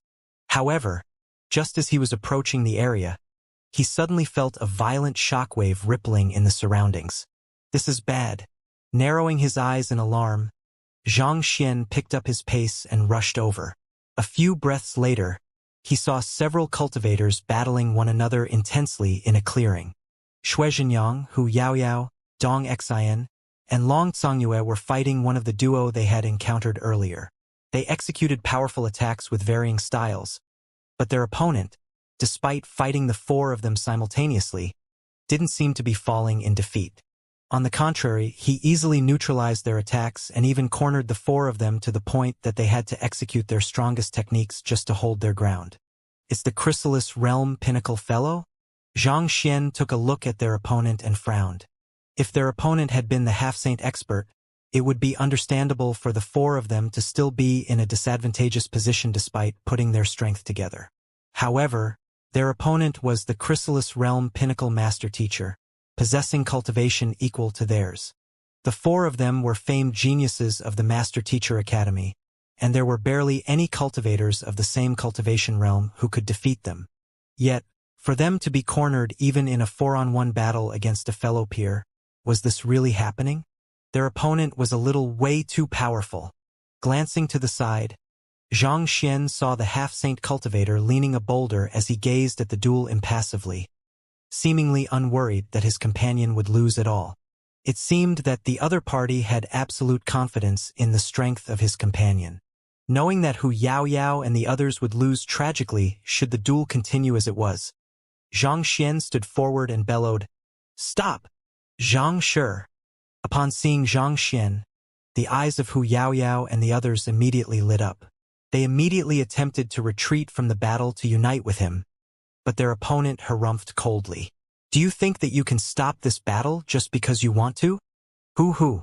The opponent brandished the sword in his hand, and a powerful might immediately chased after Hu Yaoyao and the others, leaving them no choice but to turn around to counterattack. However, their counterattack was still a little late, and the opponent's slash left them with a deep cut on their arms. What swift swordsmanship! Xianxia's eyebrows shot up. The opponent's swordsmanship wasn't exceptionally profound, but it made up for its simplicity with speed, preciseness, and exceptional mastery in the comprehension of sword intent. Despite collaborating with one another, Hu Yaoyao and the others were still unable to withstand its might, and they were pulled back into the battle once more. Seeing the opponent attack Hu Yaoyao and the others relentlessly, leaving them no opportunity to escape at all, Xianxia frowned. That friend over there, we are all master teachers, so surely we can talk things out. There is no need to resort to a life-and-death duel. You want the duel to stop? Sure, if you think that you can save them, you are free to try. Otherwise, I am afraid none of you will be getting out of here unharmed. The Chrysalis Realm Pinnacle Cultivator fighting Hu Yaoyao and the others taunted with a smirk. The opponent's voice sounded extremely young, which drew Xianxia's gaze to his facial features. Astonishingly, he realized that the opponent seemed to be even younger than Hu Yaoyao and the others, possibly only in his early 20s. To reach Chrysalis Realm Pinnacle at such a young age and subdue Hu Yaoyao and the others simultaneously, the opponent's talent was truly fearsome. Turning his gaze to the Half-Saint Realm Cultivator as well, Xianxia noticed that the other party was only in his mid-20s as well. Since that is the case, pardon me. Seeing that the opponent had no intention of stopping, if the battle were allowed to continue, Hu Yaoyao and the others would eventually suffer severe injuries. Thus, without any hesitation, Xianxia leaped into the battle as well. Ethereal Treading Realm? Sensing Xianxia's cultivation, the disdainful sneer emerged on the lips of the half-saint standing by the side, seemingly anticipating that Xianxia would make a fool out of himself. Even 4 Chrysalis Realm Pinnacle Cultivators are no match for my companion. What can an Ethereal Treading Realm primary stage like you possibly do? You are merely courting death. I was thinking, how formidable must you be to talk so much by the side? But it turns out that you are only at the Ethereal Treading Realm. Since that's the case, I will have you collapse first. The fighting young man also noticed Xianxia's weak cultivation, and the same disdainful sneer surfaced on his face as well. After pushing back Hu Yaoyao and the others with a powerful slash, he rushed straight toward Xianxia with a stab. Even before the sword arrived, the powerful aura it emanated would have already pierced deep into one's body, leaving one shivering uncontrollably. That young man might only have been at Chrysalis Realm Pinnacle, but the might of his sword surpassed even some half-saint experts. It was no wonder Hu Yaoyao and the others couldn't defeat him even in a 4-to-1 battle. Facing such a powerful stab, Xianxia didn't bother to hide at all. Activating his Eye of Insight, he swiftly analyzed the area where the sword would land and abruptly exhaled deeply. Hula! Xianxia's chest immediately deflated along with the exhalation. In a battle between experts, the slightest millimeter could make the greatest of difference. The sword was aimed right at his chest, but it seemed that the other party had no intention of killing him with this stab, aiming to only achieve a shallow pierce and stop right before his heart. However, with the deep exhalation Xianxia had made, the rampaging force of the advancing sword stopped right before his chest instead. Even the sharpest of sword can't pierce the thinnest of cloth once it loses its momentum. As powerful as the young man's stab was, it had already run out of strength at this point. With a light chuckle, Xianxia lifted his hand and held the other party's swords lightly between his forefinger and middle finger. Wang! As if a captured snake, the sharp sword wouldn't budge no matter how the young man tried to pull it away. What sharp insight and mental fortitude! The half-saint cultivator by the side narrowed his eyes. This movement might seem simple and lackluster, but it wasn't something that just anyone was capable of pulling off. One's eye of discernment and mental fortitude must reach be on par. If one's discernment wasn't sufficiently keen and a wrong judgment was made, the sword could end up piercing one's chest instead. On the other hand, if one lacked sufficient mental fortitude, it would be impossible to retain one's composure before a life-and-death situation such as this. Interesting. For an Ethereal Treading Realm cultivator to dare to face the sword of a Chrysalis Realm Pinnacle expert head-on, the other party sure had a lot of guts. However, Wu Su's sword can't be stopped that easily. He will have to pay a heavy price for it. His companion might possess a weaker cultivation than him, but his mastery of swordsmanship was astonishing. The other party might have managed to catch his companion's sword out of a stroke of luck previously. But the true challenge had yet to come. With his lips curled up, the half-saint cultivator turned his sight to the battlefield calmly, expecting to see how his companion would subdue the young lad. However, what he saw instead was his companion exerting all of his strength, such that his face had turned red, but was still unable to pull his sword out of the other party's fingers. What is going on? The half-saint cultivator's eyebrow shot up. His companion could be said to be invincible among cultivators of the same cultivation realm, but for his sword to be captured by an insignificant fellow who was nearly 2 realms weaker than him, and be unable to retrieve it from the other party's fingers at that, how could that be possible? Why you? While he was shocked, the person who was experiencing the situation personally, Wuxia, was nearly scared out of his wits. He had thought that the other party was a small fry who he could defeat in an instant. Yet, the stab that he had put a significant amount of strength into was not only negated by his opponent easily, he even had his sword trapped within the other party's grasp. Let go! Wuxia roared as he gathered his strength and pulled furiously. Here you go! Xianxia abruptly released his grip. Humph! As expected of a combat talent, unlike the situation with Qin, Wuxia immediately did a somersault to neutralize the momentum from his pull, allowing him to recover his balance swiftly, after which he charged forward and quickly sent another stab toward Xianxia. Knowing that his opponent wasn't ordinary, Wuxia's stab was abrupt and much swifter than before. Before one could even process what was happening, the sword would already be right before one. The half-saint nodded in approval upon seeing the stab. This blithe sword is well executed. It seems he has achieved at least 20% of my mastery. That stab was swift and agile, carrying the aura of a conqueror. It might be only 20% of his mastery, but that was already a fearsome level.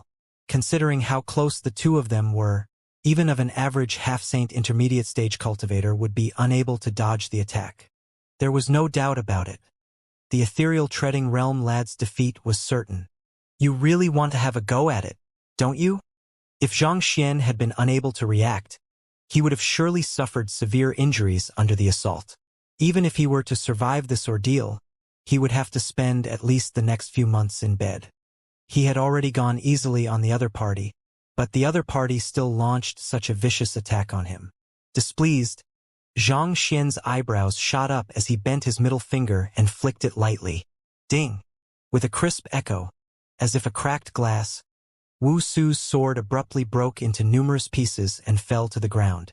When Xianxia had held Wuxia's sword previously, he had already compiled a book regarding it, so he knew where its weakness was. On top of that, he possessed strength comparable to a half-saint pinnacle, making it an easy feat for him to destroy the sword with a simple flick of his finger. What? Seeing his spirit pinnacle sword destroyed by a single flick of the other party's finger, Wuxia nearly fainted from shock. Even if a half-saint pinnacle expert were to exert the full extent of his strength, it would still be nigh impossible to destroy a spirit pinnacle sword. Yet, for it to shatter with a single flick of the other party's finger, just how could that be possible? At the same time, the eyeballs of the half-saint watching the battle by the side also nearly popped out of their sockets. He had thought that Xianxia would surely be severely injured at the very least, but the latter had actually managed to shatter Wuxia's sword with a simple flick of his finger. How could the other party possibly wield such fearsome strength? Was the other party really an ethereal treading realm cultivator? They had always prided themselves on being invincible among cultivators of the same cultivation realm. So how could his companion be defeated by someone of a weaker cultivation level than him? Damn it! Wuxia shook his head in disbelief, unwilling to believe what had just happened. With a frenzied look on his face, he charged at Xianxia once more.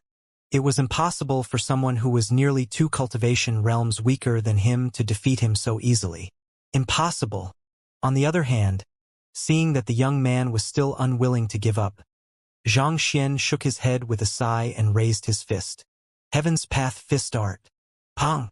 Before Wuxia could even process what was going on, he had already been struck by a punch to his chest. He collapsed to the ground, coughing an endless stream of blood.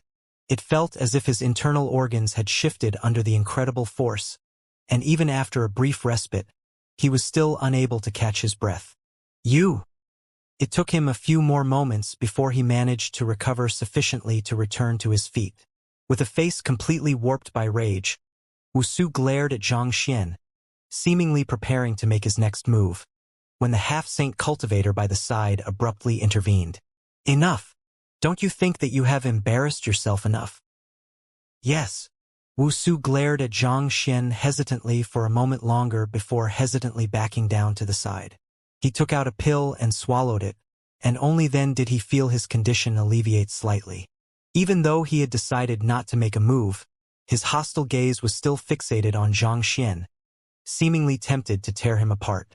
Ignoring the duo, Xianxia whipped out a wine gourd and infused his jinqi inside before passing them over to Hu Yaoyao and the others to heal their injuries.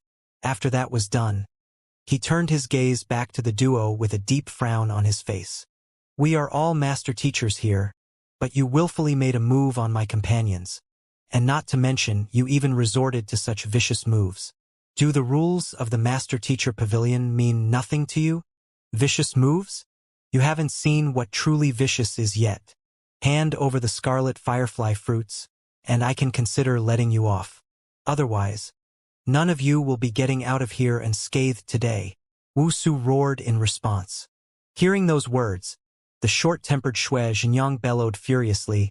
Scarlet firefly fruits? We have been behind you all this while. How in the world could we possibly have obtained the scarlet firefly fruits ahead of you? From the start to the end, they had never found an opportunity to approach the cavern. Yet, the duo actually came over to demand the scarlet firefly fruits from them. Was there something wrong with their minds? Even if you wish to accuse us, at least find something less illogical than that. We confirmed earlier that there were scarlet firefly fruits inside the cavern, but they suddenly disappeared when we entered the cavern just a moment ago. On top of that, we noticed traces suggesting that someone had hastened the maturity of the fruits. There are only the few of us in this valley, so who else could it be if not you? Wuxia snapped. The two saber-toothed spirit tigers had lost their consciousness, and there were no signs to say that they had devoured the fruits ahead of them. From this, they deduced that someone must have beaten them to the scarlet firefly fruits. There weren't too many people in the valley, so the culprit could only be them. If we had obtained the scarlet firefly fruits, we would have already long left the valley. Why would we waste our time loitering around this area and talking to you? You are clearly making up nonsense to extort our wealth. Hu Yaoyao harumphed. In her opinion, the duo were the ones who had harvested the fruits, and they were only making use of this opportunity to extort them. They were truly a disgrace to all master teachers. Preposterous, Wuxia was just about to argue with Hu Yaoyao when the half-saint cultivator beside him abruptly waved his hands and bellowed, "Enough!" Wuxia immediately fell silent. I am sure that we can agree that the scarlet firefly fruits are very important to all of us here. Like you have said, we are all master teachers. If you have harvested the scarlet firefly fruits, we are willing to officially negotiate the distribution of the fruits with you under the rules of the Master Teacher Pavilion. The half-saint said calmly. How do you intend to negotiate? Xianxia asked. Simple. If any of you can withstand 3 blows from me, we will turn around and leave straight away. Otherwise, pardon me, but you won't be leaving until you hand over 5 scarlet firefly fruits today, the half-saint replied. If we win, you get to leave without any compensation, and if we lose, we have to hand you 5 scarlet firefly fruits? Ha ha ha, this is the most hilarious joke I have heard in the longest time. You call this a negotiation? What makes you think that we will agree to such terms? Xianxia sneered coldly. Of course, we aren't expecting to take the scarlet firefly fruits from you for free. If we win, we will buy those fruits from you at a price of 50 high-tier spirit stones. The half-saint cultivator said. 50 high-tier spirit stones? Xianxia scoffed. If you can fork out 5,000 high-tier spirit stones, I can sell them to you right now. Just the several bottles of origin heavy water and formation plates that Hu Yaoyao and the others had prepared to obtain the scarlet firefly fruits already exceeded 50 high-tier spirit stones. To offer to buy 5 of them for such a price, did he really think that they were fools? If you want to buy some of the fruits, sure, we are willing to sell them. 5,000 high-tier spirit stones, no more, no less. You should learn to watch your words. You might possess exceptional talent, but in my eyes, you mean nothing at all. The Master Teacher Pavilion might forbid killing among fellow Master Teachers, but teaching you a lesson, I think I have sufficient authority to do so, the half-saint said coldly as he glanced at Xianxia with narrowed eyes. Why? Are you going to resort to threatening me now that you don't have enough money? Xianxia burst into laughter. This is not a threat. I am merely stating facts. In the world that we live in, the only thing that truly counts is strength. The half-saint harumphed as an aura reminiscent of a sharp sword abruptly burst out of him, forcing all flora and fauna in the area to lower themselves subserviently. Feeling that aura, the faces of Hu Yaoyao and the others paled in astonishment. They had met plenty of half-saints in their time, but the aura of the other party felt like a guillotine above their heads, threatening to decapitate them should they show the slightest resistance. This fearsome aura was something that they had never felt before, even from a nascent saint expert. Seemingly unaffected by the other party's overwhelming aura, Xianxia asked with a wry smile on his lips. In other words, you are saying that justice lies in the hands of the strong? That's right. The Master-Teacher Pavilion might have its own set of rules, but before true strength, those rules are meaningless. I recommend you learn your place and hand over the scarlet firefly fruits obediently. Perhaps we might still be able to settle this matter peacefully. Otherwise, I don't mind challenging you all to a Master-Teacher confrontation. By then, not only will you not receive any spirit stones at all, you will have to call someone to carry you back. The half-saint cultivator sneered coldly as he placed his hands behind his back, glancing at Xianxia with an aura of superiority. Snatching was forbidden among master teachers, but challenging one another to duels was allowed. Furthermore, considering that they were in a rural area, there would be no eyewitnesses to say anything if the pair did do something to them. Fair enough. Since you have already said that much, there is nothing else I can do. Seeing that the other party was insistent on settling the matter with force, Xianxia shook his head with a sigh and commanded, "Byzantium lad, get him!" Who? Before anyone could process what was going on, the Byzantium Helios beast abruptly flew over from further down the valley and appeared before the half-saint. In order to not reveal his possession of the myriad anthive nest, Xianxia had secretly slipped the nest a distance away before having the Byzantium Helios beast emerge from it. What? The half-saint cultivator did not expect to see a Saint Tudan Saint Beast appear before him abruptly. He immediately leaped in the air to flee, but the next instant, a massive palm smacked him back to the ground. Pong! Due to the immense force, the half-saint cultivator tumbled 8 rounds before knocking heavily into the cliff face, and a large mouthful of blood spewed from his lips. In the first place, the Byzantium Helios beast was a saint beast capable of rivaling cultivators who possessed a cultivation beyond it, not to mention its cultivation was far higher than his at that. He might possess exceptional fighting prowess, but there was no way he could be a match for the other party. Damn it! Knowing that it was impossible for him to flee, the half-saint cultivator's face turned so dark that it could bleed ink.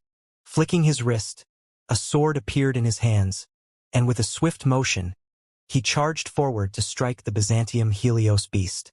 Seeing the other party's movements, Xianxia nodded in commendation. Not bad. It was no wonder the other party was so arrogant. He did have the strength to back up his words. Just this single move in itself could easily overwhelm an average nascent saint. Even Xianxia didn't have the confidence to overcome this move head-on. However, it was a pity that his opponent was the Byzantium Helios beast. As one of the elders of the Master Teacher Academy, the Byzantium Helios beast had fought innumerable battles. How could it possibly be afraid of a mere half-saint? With a roar, its massive palm plucked an enormous tree from the side and flung it toward the half-saint cultivator. Pong! When the sword was still 8 meters away from reaching the Byzantium Helios beast, the wielder of the sword was already struck on his head, and he was smacked flying toward the cliff face once more. In the first place, this battle served no purpose at all. There was an insurmountable gap between the two of them, so there could only be one outcome. You!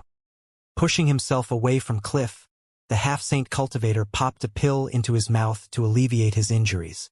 Gritting his teeth, he spat. We are all fellow master teachers. Don't you think that it is underhanded for you to have a saint beast elder interfere in our duel?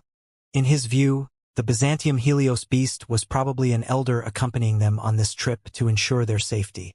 It should have been a fight among peers, but you had an elder fight in your stead. Don't you think that it is embarrassing? Elder. Xianxia burst into laughter. The Byzantium Helios beast is my tamed beast. Why do you think that he is an elder? Surely a beast tamer can use his own tamed beast in a duel, right? Your tamed beast. The half-saint was stunned. He had seen many beast tamers before, but even the most capable 7-star beast tamer he had seen could only tame a saint beast one realm stronger than him. Yet, this lad, despite being only at the ethereal treading realm, actually managed to tame a spiritual perception realm saint beast. How could this be possible? Ethereal treading, chrysalis, half-saint, nascent saint, void pursuit, spiritual perception. That was 5 whole realms. That's right, Xianxia replied nonchalantly as he beckoned with his hand. The Byzantium Helios beast immediately walked over and nudged intimately Xianxia with its head. This, the half-saint was rendered speechless. If he had known that the other party had such a powerful tamed beast, he would have never provoked him. Beast tamers always fought with their tamed beast. While the other party's tamed beast might be irrationally powerful, that could only be credited to his astounding capability as a beast tamer. There were no bones anyone could pick from this. How was this duel supposed to proceed? Even if he were to grit his teeth and fight on, he would only be furthering his suffering. What's wrong? Didn't you say that you want to challenge me to a duel? Sure. I accept your challenge. Beast taming is one of my supporting occupations, so my tamed beast can be considered part of my own strength as well. You shouldn't have any problem with that, right? Feel free to make your 3 moves. I will also have Byzantium lad make 3 moves as well.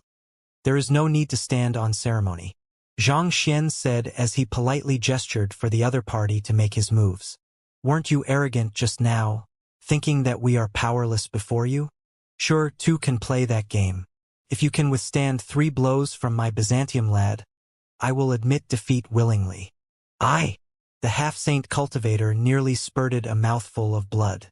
If the Saint Tudan Byzantium Helios beast were to fight him seriously, he would be destroyed in an instant. 3 moves. He wouldn't even survive the first one. It's true that beast tamers can bring their tamed beasts into battle, but since we are master teachers, don't you think that you are diverging too much from your origins by relying so much on your tamed beast? With a reddened face, the half-saint cultivator challenged.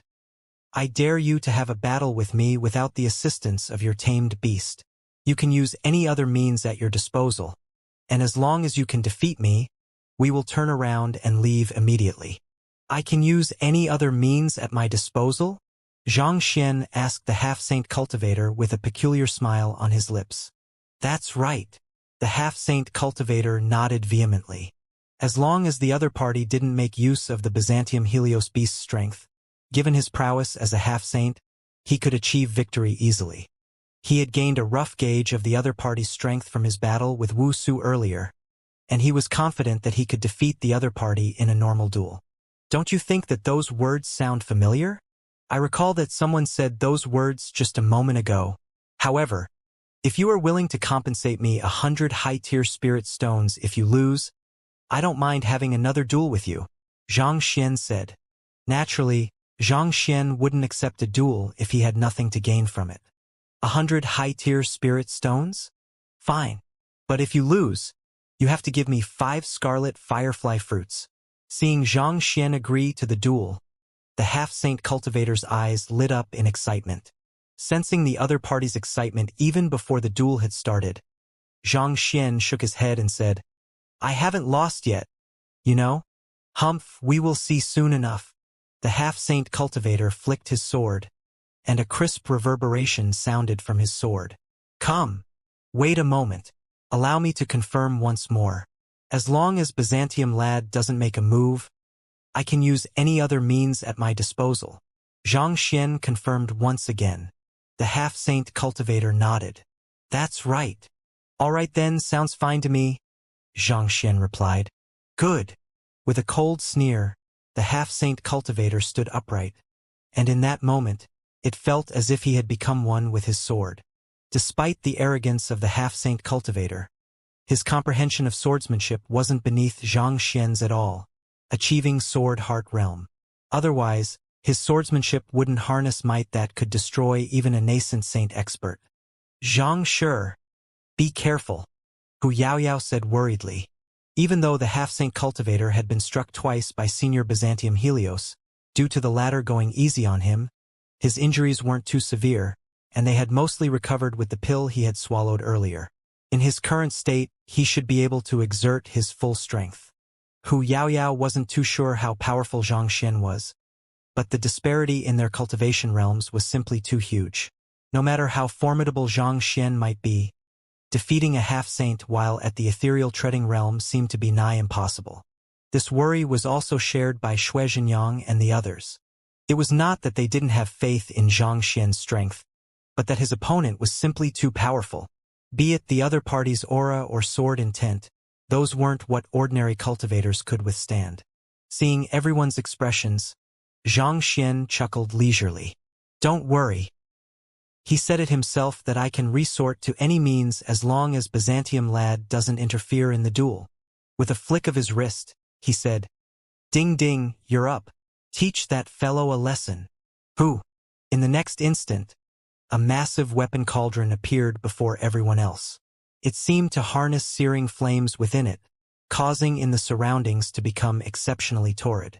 This is the guardian saint artifact of our academy, the golden origin cauldron? Recognizing the other party, Hu Yaoyao nearly collapsed to the ground. It was well known among the student populace that the Master Teacher Academy had a powerful guardian saint artifact that even Senior Byzantium Helios wasn't a match for. Even though Hu Yaoyao had never met the guardian saint beast before, she had seen a painting of it in some books. She had thought that it was already formidable that Xianxia had succeeded in taming Senior Byzantium Helios, but he had actually managed to tame the guardian saint artifact as well? Beside her, Shui Zhenyang and Long Tsongyue also saw the world darken before them, and they nearly keeled over. To tame even the guardian saint artifact. It was no wonder he was forced to become the principal. There were no viable candidates other than him. Otherwise, if he were to take both Senior Byzantium Helios and the guardian saint artifact away with him, it would be no different from the Master Teacher Academy's treasury being emptied out. Hu Yaoyao and the others were only overwhelmed by shock. But at the moment that the golden origin cauldron appeared, the half-saint cultivator saw 10,000 divine beasts stampeding through his mind. His mouth widened to the point where one could stuff an egg in, but he was still unable to alleviate the suffocating sensation he felt in his chest. You tamed a saint beast? Fine, I will accept that. Perhaps you might just be lucky, encountering an injured saint beast and treating him, thus becoming its benefactor. But to tame a saint-tier artifact as well, not to mention one as powerful as that cauldron, just how in the world did you do it? A pity it was that the half-saint cultivator wasn't even granted the time to brood over his misery. The golden origin cauldron, upon hearing that there was someone it could beat up, leaped up in excitement and declared, Don't worry, Master. I will fulfill the mission you have asked of me perfectly. Watch how I, the golden origin cauldron, reduce him to cinders within moments. After which, the half-saint cultivator saw the large figure before him turn into a blur, and he instinctively raised his sword in defense. Kacha! The sword in his hands broke into smithereens, but before he could even process that, his body was already whizzing through the air before crashing right into the cliff face once more, leaving a huge shaped depression behind him. More than a dozen of his ribs had shattered, and fresh blood spurted uncontrollably from his mouth. Brother Lu! Wuxia hurriedly rushed forward to pull his companion out of the wall and fed him a recovery pill. Why you? After consuming the recovery pill and resting for a moment, the half-saint brother Lu finally regained consciousness. Pointing a shaking finger at Xianxia, he felt as if he was going to burst into tears. It is one thing for an ethereal treading realm lad like you to possess a spiritual perception realm saint beast as a tamed beast, but to have a saint-tier artifact on top of that. Tell me the truth, are you actually Kong Shi's illegitimate son? Otherwise, how can you have so many good items in your possession? What's wrong? You were the one who told me that I can resort to any means at my disposal as long as Byzantium lad doesn't interfere in the battle. You were the one who set the rules, and I simply followed them. Xianxia shrugged nonchalantly. Who? A strong feeling of frustration welled up in Brother Lu's chest, and he spurted yet another mouthful of blood. What was this? He had thought that the other party could only have a Byzantium Helios beast as his trump card. As long as he restricted that, he would be able to pummel the other party as he pleased. How could he have known that the other party would have a cauldron on top of that? Screw this. The person who I want to fight is you, not your Saint-Tier artifact. You might not have broken any rules, but how the hell am I supposed to fight with a Saint-Tier artifact? There is no way I can win, right? Gritting his teeth, Brother Lu exclaimed. What I mean is a fight without relying on any artifact or Saint Beast. A proper duel between two cultivators using their own strength. Fearing that the other party would whip out some kind of powerful item next, he emphasized using their own strength. I see. So, you want to have a proper duel as martial artists? Xianxia asked. That's right. Do you dare accept my challenge? Brother Lu taunted. He had always been a proud person, but he had ended up being humiliated more than he had ever been in his life today. If he didn't vent it out today, it would become a permanent trauma that would hunt him for life. While it was unbecoming for a half-saint expert like him to challenge an ethereal treading realm cultivator, in view of the many means the other party possessed, not even he could say that he had absolute confidence in achieving victory. Sure, but the stakes will be doubled. Xianxia replied calmly. A duel? As long as there is sufficient money involved, I am open to negotiations. Fine by me. A glint flashed across Brother Lu's eyes as he nodded in agreement. Remember, you have already lost once, so you owe me 100 high-tier spirit stones. Xianxia reminded. Brother Lu harumphed. You don't need to worry about that. I won't stoop so low as to renege on my promise. But of course, if you lose, I hope that you can fulfill your end of the bet as well. All right then, I won't take advantage of you. I will give you 2 hours to recuperate from your injuries before we begin the duel, lest you refuse to admit defeat later on. Xianxia waved his hands casually. You! It should have been a good thing that the other party was giving him some time to recuperate, but for some reason, Brother Lu felt as if the other party was mocking him, and he felt another warm surge gushing up his throat once more. It took some time before he managed to recover, and after taking a deep breath, he nodded. Fine. It was through countless battles that he had managed to attain his current strength. He knew that it was precisely in crucial periods like this that he shouldn't allow his emotions to cloud his rationality. 2 hours might not be sufficient for him to make a full recovery, but he should be able to exert around 95% of his full strength by then. And to him, that was more than enough. Brother Lu turned to Wuxia and said, Wuxia, give me 2 of your miniature restorative pills. Yes. Wuxia nodded. The miniature restorative pill was an extremely valuable grade 6 pill, and he was usually reluctant to use one even when he was injured. However, knowing that Brother Lu had gotten injured for him, he passed them over without any hesitation. This grade 6 pill was known to be effective on even the injuries of Saint Realm experts. Even if the 2 pills couldn't guarantee a complete recovery, they should improve his condition significantly. Swallowing the miniature restorative pill, Brother Lu immediately felt the medicinal energy coursing through his body, and his pale complexion swiftly regained its color. The Golden Origin Cauldron turned to Xianxia and advised, Master, given that this fellow was able to survive my attack, his strength is extraordinary. It would be best not to make light of him. By the side, the Byzantium Helios beast also nodded in agreement. The 2 of them had exchanged blows with Brother Lu, and even though they were able to subdue the other party easily, they could feel that the fellow's strength far surpassed that of ordinary half-saint cultivators. Even though their master wasn't a weakling either, he was still some way off from matching the other party. I know. Xianxia nodded. Through the eye of insight and library of Heaven's path, he knew that the other party possessed exceptional prowess, which he couldn't match in his current state. However, the outcome of a battle couldn't be determined by just mere stats.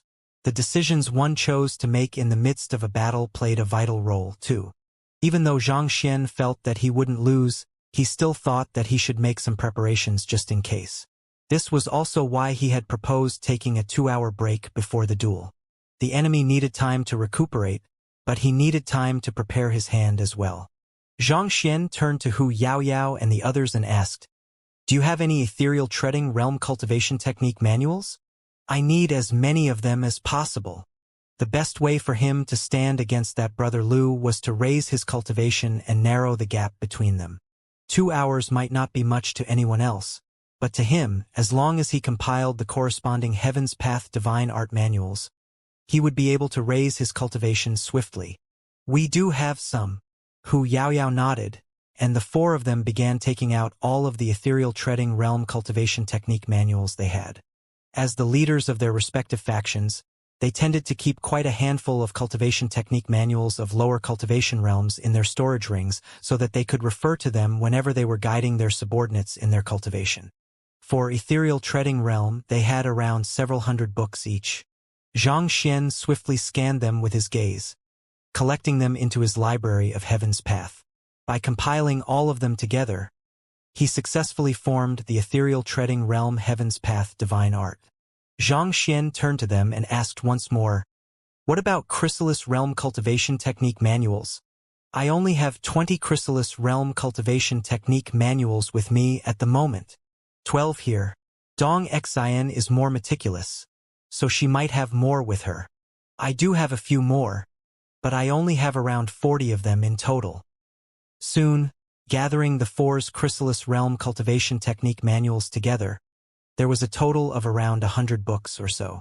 After collecting them all into the Library of Heaven's Path and compiling them, the result was just as Xianxia had expected.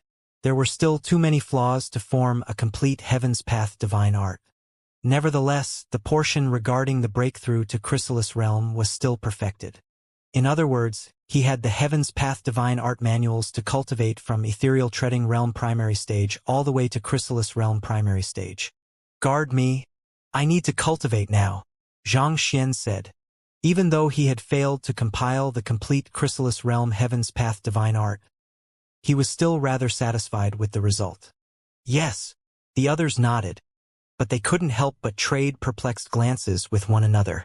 To cultivate right before the duel, isn't that just desperately grasping at straws?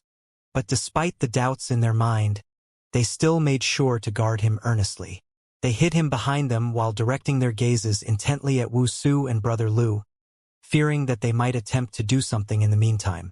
However, even though the 2 of them had resorted to some underhanded means out of their desperation to obtain the scarlet firefly fruits, they still had their pride as martial artists. As such, even though they had noticed that Xianxia was cultivating, they didn't try to disrupt him in any way.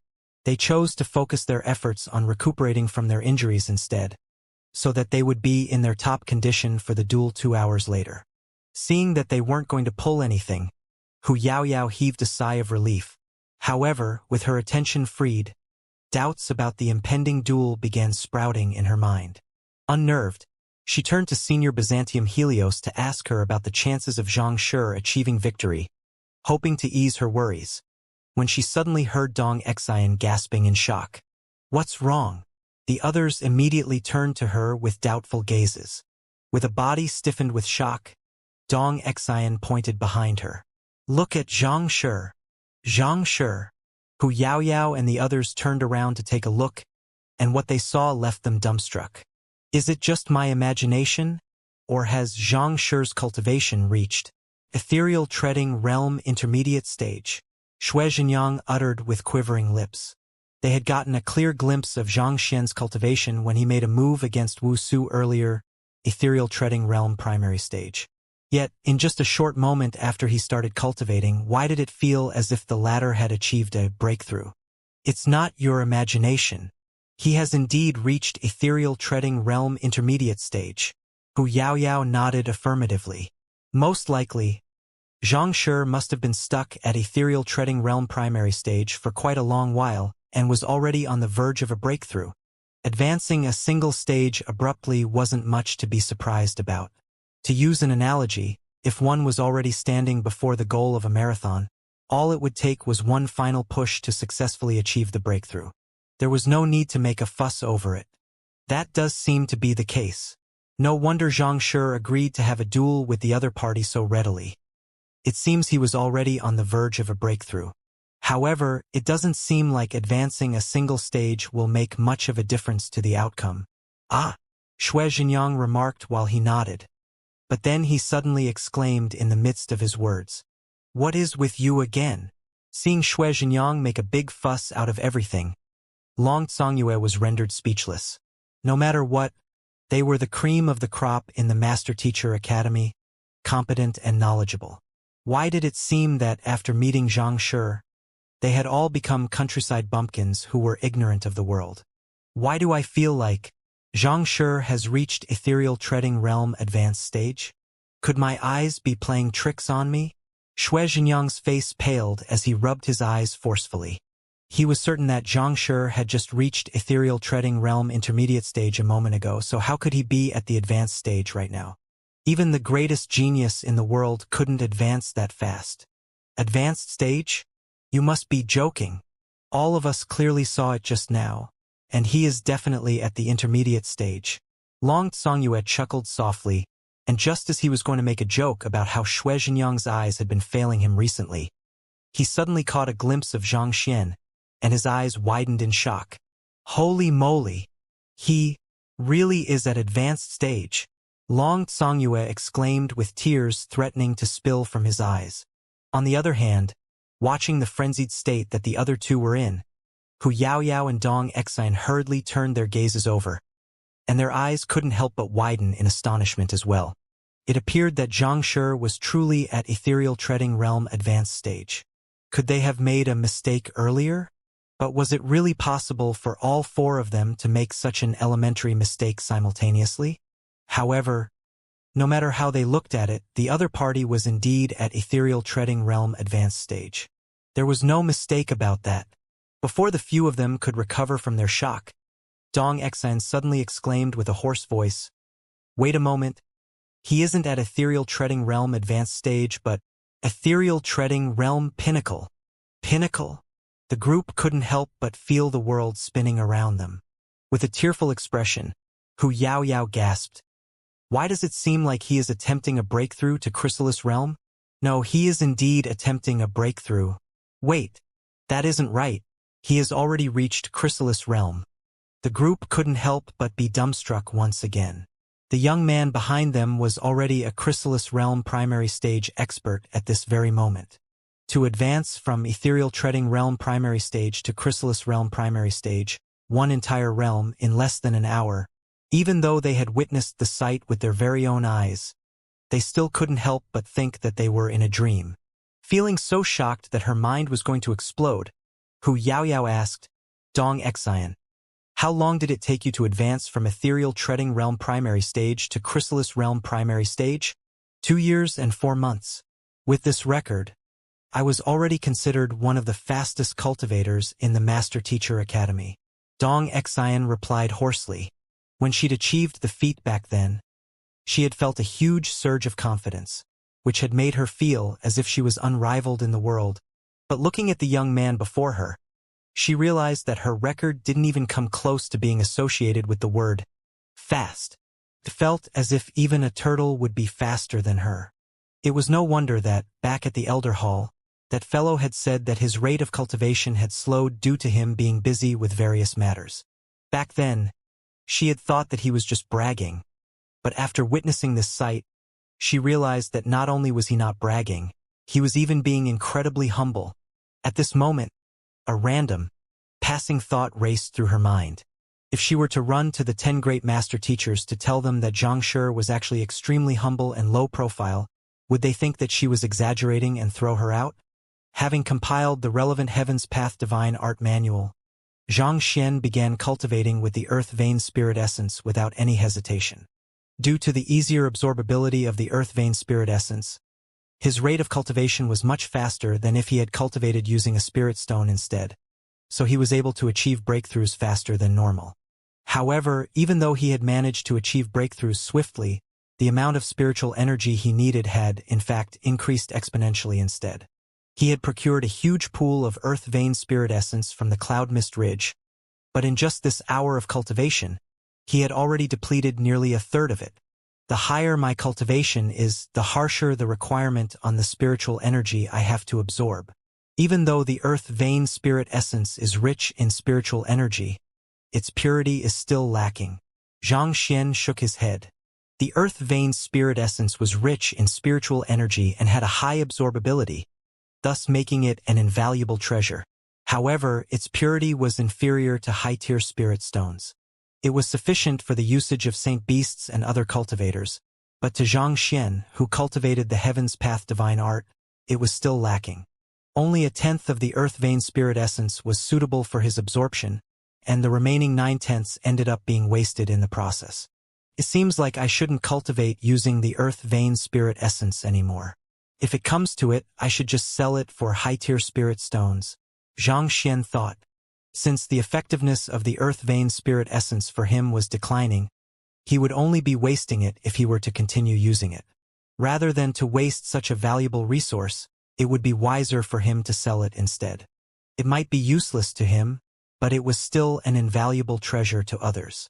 Otherwise, the saint beasts of the Cloud Mist Ridge wouldn't have been guarding it so desperately back then. Forget it, I will think about it when I return to Hongyuan City. Putting the matter to the back of his mind, Xianxia turned his attention to his newfound strength. Advancing from ethereal treading realm primary stage to chrysalis realm primary stage, the strength that he could draw from his Jinchi cultivation had increased from 17 million ding to 29 million ding. With just that, he was already on par with a chrysalis realm advanced stage cultivator. Chrysalis realm primary stage 25 million ding. Intermediate stage 28 million ding. Advanced stage 31 million ding. Pinnacle 34 million ding. If he were to factor in the 20 million ding from his soul cultivation and 16 million ding from his physical body, that would total up to an incredible might of 65 million ding, which was on par with a nascent saint intermediate stage cultivator. Nascent saint primary stage 60 million ding. Intermediate stage 65 million ding. Advanced stage 70 million ding. Pinnacle 75 million ding. In other words, he wielded strength equivalent to a cultivator 2 realms stronger than him. With this, that fellow shouldn't be a match for me anymore. Xianxia chuckled confidently. That brother Lu was clearly no pushover, but compared to Xianxia, the other party was still slightly lacking. Xianxia meditated on the spot to reinforce his cultivation, bringing his aura to its strongest state, before opening his eyes and gazing at the duo opposite to him. Brother Lu seemed to have mostly healed from his wounds as well, and his aura felt sharper and more pressurizing than before. Most likely, he had used some kind of formidable secret art to bring himself back to his peak state for the duel. That fellow sure won't be easy to deal with, Xianxia remarked internally.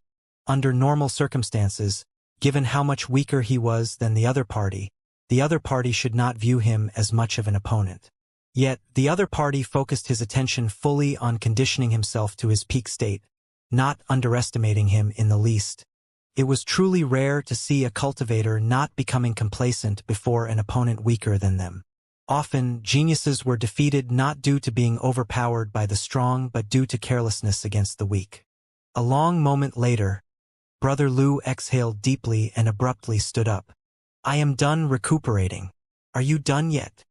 His complexion was still slightly pale, but he had managed to condition his state to be significantly stronger than he was before.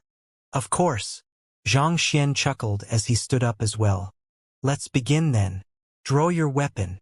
With a flick of his wrist, Brother Lu took out another sword from his storage ring. As a sword practitioner, it was normal for him to have more than a single sword in his possession. All right. Xianxia flicked his wrist as well, and a sword appeared in his grasp. Glacier Rain Sword. That is a half-saint weapon? As soon as the sword materialized, a huge gust of frigid air swept into the surroundings, as if heralding the arrival of the king. Brother Lu's lips immediately began twitching. To think that the fellow's sword would be a half-saint artifact as well. Does your family operate a weapons shop? Otherwise, how could you have so many good items in your possession? With a reddened face, Brother Lu asked hesitantly, Ahem, your sword is a little too sharp, so can you change to another one? The weapon in his grasp was only at Spirit Pinnacle, which was far weaker the other party's half-saint sword. Just the sharpness of the sword would boost the other party's fighting prowess by at least 50%. On the other hand, he would have to avoid a direct clash with the other party's sword as far as he could, which meant that his movements would be severely restricted. Change to another one? Xianxia frowned in irritation. When I sent Byzantium Lad against you, you said that I shouldn't rely too much on my capabilities as a beast tamer. When I sent the Golden Origin Cauldron against you, you said that I shouldn't rely too much on my Saint-Tier artifacts. Now, you are even picking on my sword. At this rate, are you going to start picking on my clothes next? But as displeased as Xianxia was, he eventually nodded. Forget it. Since you were injured previously, I will just acquiesce to your request. He scanned his surroundings for a moment before reaching forward to grab a certain object. With a smile, he said, I will fight with you using this then. A blade of foxtail grass? Hu Yao Yao and the others staggered weakly. The object that Xianxia had just picked was indeed a narrow blade of foxtail grass. He was going to fight with that? But his opponent was a half-saint, and an extraordinarily powerful one at that. Even if you have achieved a breakthrough, is it really fine for you to do that? Noticing their worry, Xianxia chuckled lightly as he placed the foxtail grass in between his forefinger and middle finger. Pumping a surge of Jinqi into it, the bent foxtail grass immediately became taut, as if a real sword. The essence of swordsmanship lies not in the sword. To a true sword master, even a blade of grass or pebble from the side of the street can serve as a sword. This might be foxtail grass, but if used well, it can display astonishing power as well. As he said those words, Xianxia gently slit the foxtail grass through the thick tree trunk that the Byzantium Helios beast had tossed to the ground earlier, and it was immediately sliced into two halves. What pure Jinqi! Brother Lu narrowed his eyes in astonishment. Even though the other party was wielding a blade of foxtail grass, its true edge lay in his Jinqi. But to be able to make one's Jinqi as sharp as a sword's edge, just how pure must his Jinqi be? At the very least, he knew that he was incapable of doing the same. Let's start. Knowing that the other party would still be a formidable opponent even when wielding a blade of foxtail grass as a weapon, Brother Lu let out a battle cry and charged forward, taking the initiative. Wang! His sword, imbued with sword qi, sliced through the air with incredible momentum. From the very start, he was already using his full strength. He knew better than to underestimate his opponent due to his lower cultivation or his choice of weapon. Come! With a light chuckle, Xianxia raised his foxtail grass and stabbed it toward the other party's armpit like a rapier. All sword practitioners shared a common weakness. When they swung their swords, the area around the armpit would be open, even if just for the briefest of moments. This was a weakness commonly exploited against sword practitioners. But naturally, most sword experts would have already trained themselves to guard that area perfectly. And Brother Lu was no exception to the rule. Voila! Even though Brother Lu was perplexed as to why the other party would use such a basic move to deal with him, he dared not to make light of the other party's counterattack. With a powerful flick of his wrist, he pulled his sword back to seal the advancement of the other party's foxtail grass, and at the same time, he sent a powerful blast of sword qi straight toward Xianxia's glabella. In a single move, he managed to defend himself while launching a counterattack simultaneously, successfully turning the tides of the battle in his favor. Not bad, your reflexes are good. However, that's not enough, Xianxia said with a chuckle. In the next instant, his foxtail grass abruptly bent like a flexible rope, completely bypassing the other party's sword. What? Caught off guard by the unexpected twist, Brother Lu's face paled in shock. With the bending of the other party's foxtail grass, not only was his defense rendered ineffective, more importantly, the tip of the foxtail grass was heading straight for a major acupoint on his chest. If he failed to dodge this, he would be severely wounded. After all, he had witnessed how formidable the might of the other party's foxtail grass was when the tree trunk was easily split in two with a light flick earlier. Not daring to take any risks, Brother Lu hurriedly retreated a few steps back. Hee. On the other hand, Xianxia seemed to have expected Brother Lu to respond in such a way. He leaped forward, closing the distance between them in an instant. At the same time, the foxtail grass in his hand straightened as it lunged forward, this time directed at Brother Lu's throat. Despite the abrupt change in movements, the maneuver was completed extremely smoothly and elegantly, making it peculiarly pleasing to the eye. While others were appreciating the gracefulness of the movement, Brother Lu felt as if the Grim Reaper was pulling him down instead. If he were to stop at this instant, his throat would be impaled. Thus, with a pale face, he continued retreating hurriedly. On the other hand, Xianxia continued to pursue him relentlessly, and this time, his foxtail grass was aimed for the other party's shanzhong acupoint, located at the center of the chest. Helpless, Brother Lu could only continue retreating. The foxtail grass moved around flexibly in Xianxia's hands, aiming for the gaps in the half-saint cultivator's swordsmanship precisely with every move. Frightened, Brother Lu didn't dare retaliate and could only retreat endlessly. From the start of the battle to this point, the sword had never come into contact with the foxtail grass at all. How powerful! Hu Yaoyao, Dong Xian, and the others glanced at one another, and they couldn't help but gulp. They had gotten a glimpse of Brother Lu's strength earlier from the aura he exuded, and even an average nascent saint wouldn't be a match for him. But it was only after witnessing Zhang Shi's prowess that they realized what true power was. Using a blade of foxtail grass to face a spirit pinnacle weapon directly, but not only was the foxtail grass not severed, it was even able to force the other party back continuously. Just how deep of an understanding of swordsmanship did one need to possess to do this? It seems that Brother Lu's defeat is sealed, Shui Zhenyang muttered with clenched fists. Before the battle, he had thought that Xianxia still wouldn't be a match for the other party even with a half-saint sword in hand. But with this, he realized that he got it all wrong. It was Brother Lu who was never a match for Xianxia, and the difference between them was as clear as day. He couldn't help but feel thankful that he had acknowledged Zhengyang as his teacher then, thus becoming Xianxia's grand student. He could hardly imagine what would have happened to him if he had really faced Xianxia. Too scary. Pong! While the others were overwhelmed with shock, Brother Lu continued retreating under Xianxia's relentless assault, and finally, he found his back pressed against the cliff face, left with nowhere to escape anymore. Who? Xianxia's foxtail grass also stopped right before the other party's heart. I have lost.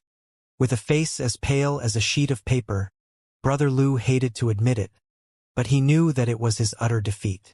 Pardon me. With a polite smile, Xianxia flicked his wrist, and the foxtail grass finally broke apart into 8 pieces, scattering on the floor.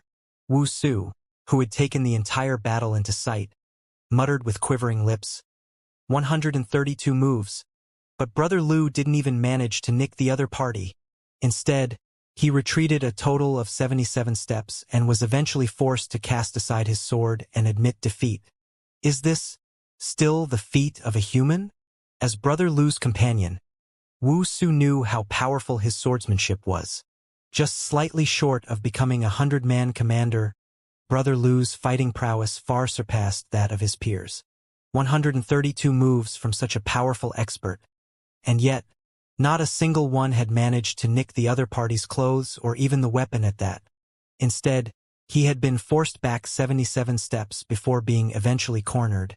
Just how powerful was the other party to be able to accomplish this feat? Thinking about, it was laughable how confident they had been in their strength to have challenged the other party to a duel. They had simply humiliated themselves. Brother Lu. Wuxia hurriedly rushed over, only to see the latter's ashen face, seemingly having suffered a heavy shock. A moment later, Brother Lu sighed in resignation and waved his hands weakly. Hand him 300 high-tier spirit stones. 100 high-tier spirit stones had been at stake for the first duel, and the stakes had been doubled for the second. All in all, he owed the other party 300 high-tier spirit stones. Yes. Wuxia gritted his teeth before wrapping a pile of high-tier spirit stones with his jinqi and handing them over. There were 300 of them, no more, no less. I will be accepting them then. Upon seeing the spirit stones, Xianxia's eyes lit up, and he quickly stowed them in his storage ring. Even though the other party had agreed to the bet, he hadn't really expected the other party to pay him. After all, 300 high-tier spirit stones wasn't a small sum.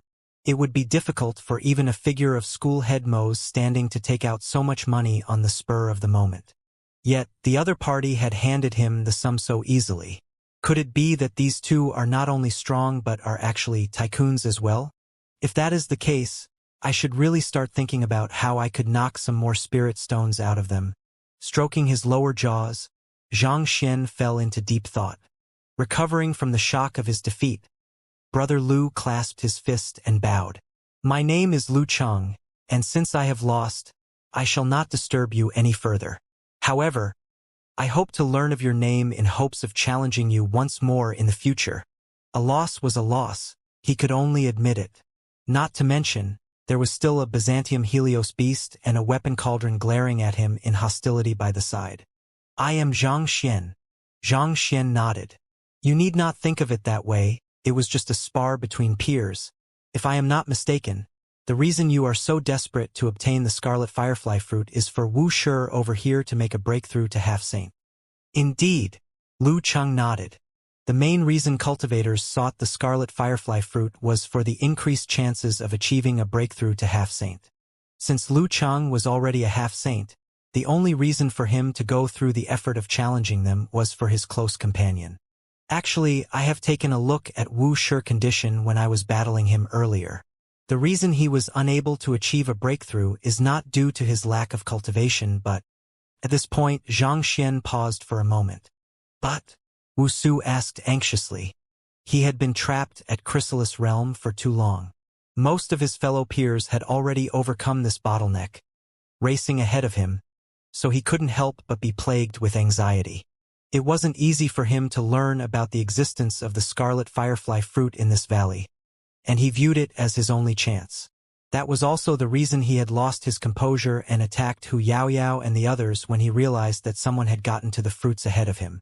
If the man before him could help him achieve a breakthrough, it wouldn't matter anymore whether he obtained the scarlet firefly fruit or not. I believe that the reason you are unable to push for a breakthrough is due to your lack of Jinqi, Xianxia said. Lack of Jinqi? Lu Cheng and Wuxia frowned. Due to the special training they underwent, as well as the cultivation techniques and battle techniques they cultivated, their quantity and quality of Jinqi were far above those of ordinary master teachers. Yet, the young man before them had said that Wuxia suffered from a lack of Jinqi. Had it not been for the astounding prowess that the other party had shown them, they would have surely thought that he was spouting nonsense. Indeed, your foundation might be far stronger than an ordinary cultivator, but that also means that the bottleneck you face is far more difficult than the others too. To use an analogy, others might require just a pail of Jinqi to achieve a breakthrough, but what you need is an entire lake. Xianxia said. This? Wuxia knew that the other party was right. He possessed extraordinary strength among his peers, but the hurdle he had to face with each breakthrough was higher as well. This wasn't much trouble in his earlier cultivation, but half-saint happened to be an exceptionally difficult hurdle to overcome. This is indeed a common problem that practitioners of our school suffer from. Lu Cheng sighed deeply. Xianxia, is there any way to resolve this problem? To possess strength superior to one's peers, one would have to reinforce one's cultivation over and over again, making it sturdier and stronger than the others. However, the more reinforced one's cultivation was, the harder it was to achieve a breakthrough. This was similar to building a castle. To build a sturdier castle, one would have to build a stronger supporting structure. However, that would also mean that one would have to devote more resources and time for that. This was the problem Wuxia was facing at the moment. Due to their strict training, their Jinqi was condensed to be far purer than others, granting them nigh invincible prowess among their peers. However, the bottlenecks they faced were also more difficult to overcome in comparison. Xianxia hesitated for a moment before replying. I do have a solution for that, but it will be quite troublesome. You do? Lu Cheng had only asked this question casually, not hoping for a positive answer. However, hearing that Xianxia really had a solution, his eyes immediately lit up, and he quickly shot his companion a meaningful gaze. Grasping the intention behind Lu Cheng's gaze, Wuxia hurriedly suppressed his agitation and clasped his fist. As long as Xianxia can help me achieve a breakthrough, I am willing to pay any price. For the young man before him to possess such formidable strength at such a young age, he must have come from a powerful background, so he might just know of some means that could help him successfully achieve a breakthrough. The solution is actually really simple. Since you are unable to gather sufficient Jinchi to achieve a breakthrough, you can easily make up for that by increasing the rate you absorb external spiritual energy at to make up for the deficiency, Xianxia said. Increase the rate I absorb external spiritual energy at? Hearing Xianxia's solution, Wuxia shook his head bitterly. I have used quite a number of high-tier spirit stones to push for my breakthrough, but I have still been unable to build up sufficient momentum to overcome the half-saint bottleneck. For a person who could whip out 300 high-tier spirit stones at a whim, Wuxia was definitely not a person who lacked spirit stones. Since he couldn't achieve a breakthrough even with sufficient spirit stones at hand, what else could he do to increase the rate he absorbed spiritual energy at? High-tier spirit stones do indeed help to make up for the deficiency, but their effectiveness is limited due to the long duration required to process the spiritual energy contained within them into Jinchi. Xianxia shook his head. In a sense, high-tier spirit stones were like beef. They were effective in staving off hunger, but it wasn't easy to digest them. You're right, but what else can I use if not spirit stones? Wuxia asked. The reason the spiritual energy within spirit stones is harder to process is due to the solid form the spiritual energy is in. If you were to use spirit essence instead, the rate you could absorb spiritual energy at and convert it into Jinchi would be at least 3 times faster, and that should be sufficient for you to achieve a breakthrough to half-saint. Xianxia said. If spirit stones were beef, spirit essence was porridge, easily digestible. Lu Cheng pondered for a moment before frowning. Spirit essence? Do you mean earth vein spirit essence? There were many forms of spirit essence, but the one that was most effective for half-saints was the earth vein spirit essence. The rest would be less effective than high-tier spirit stones. Xianxia nodded. That's right.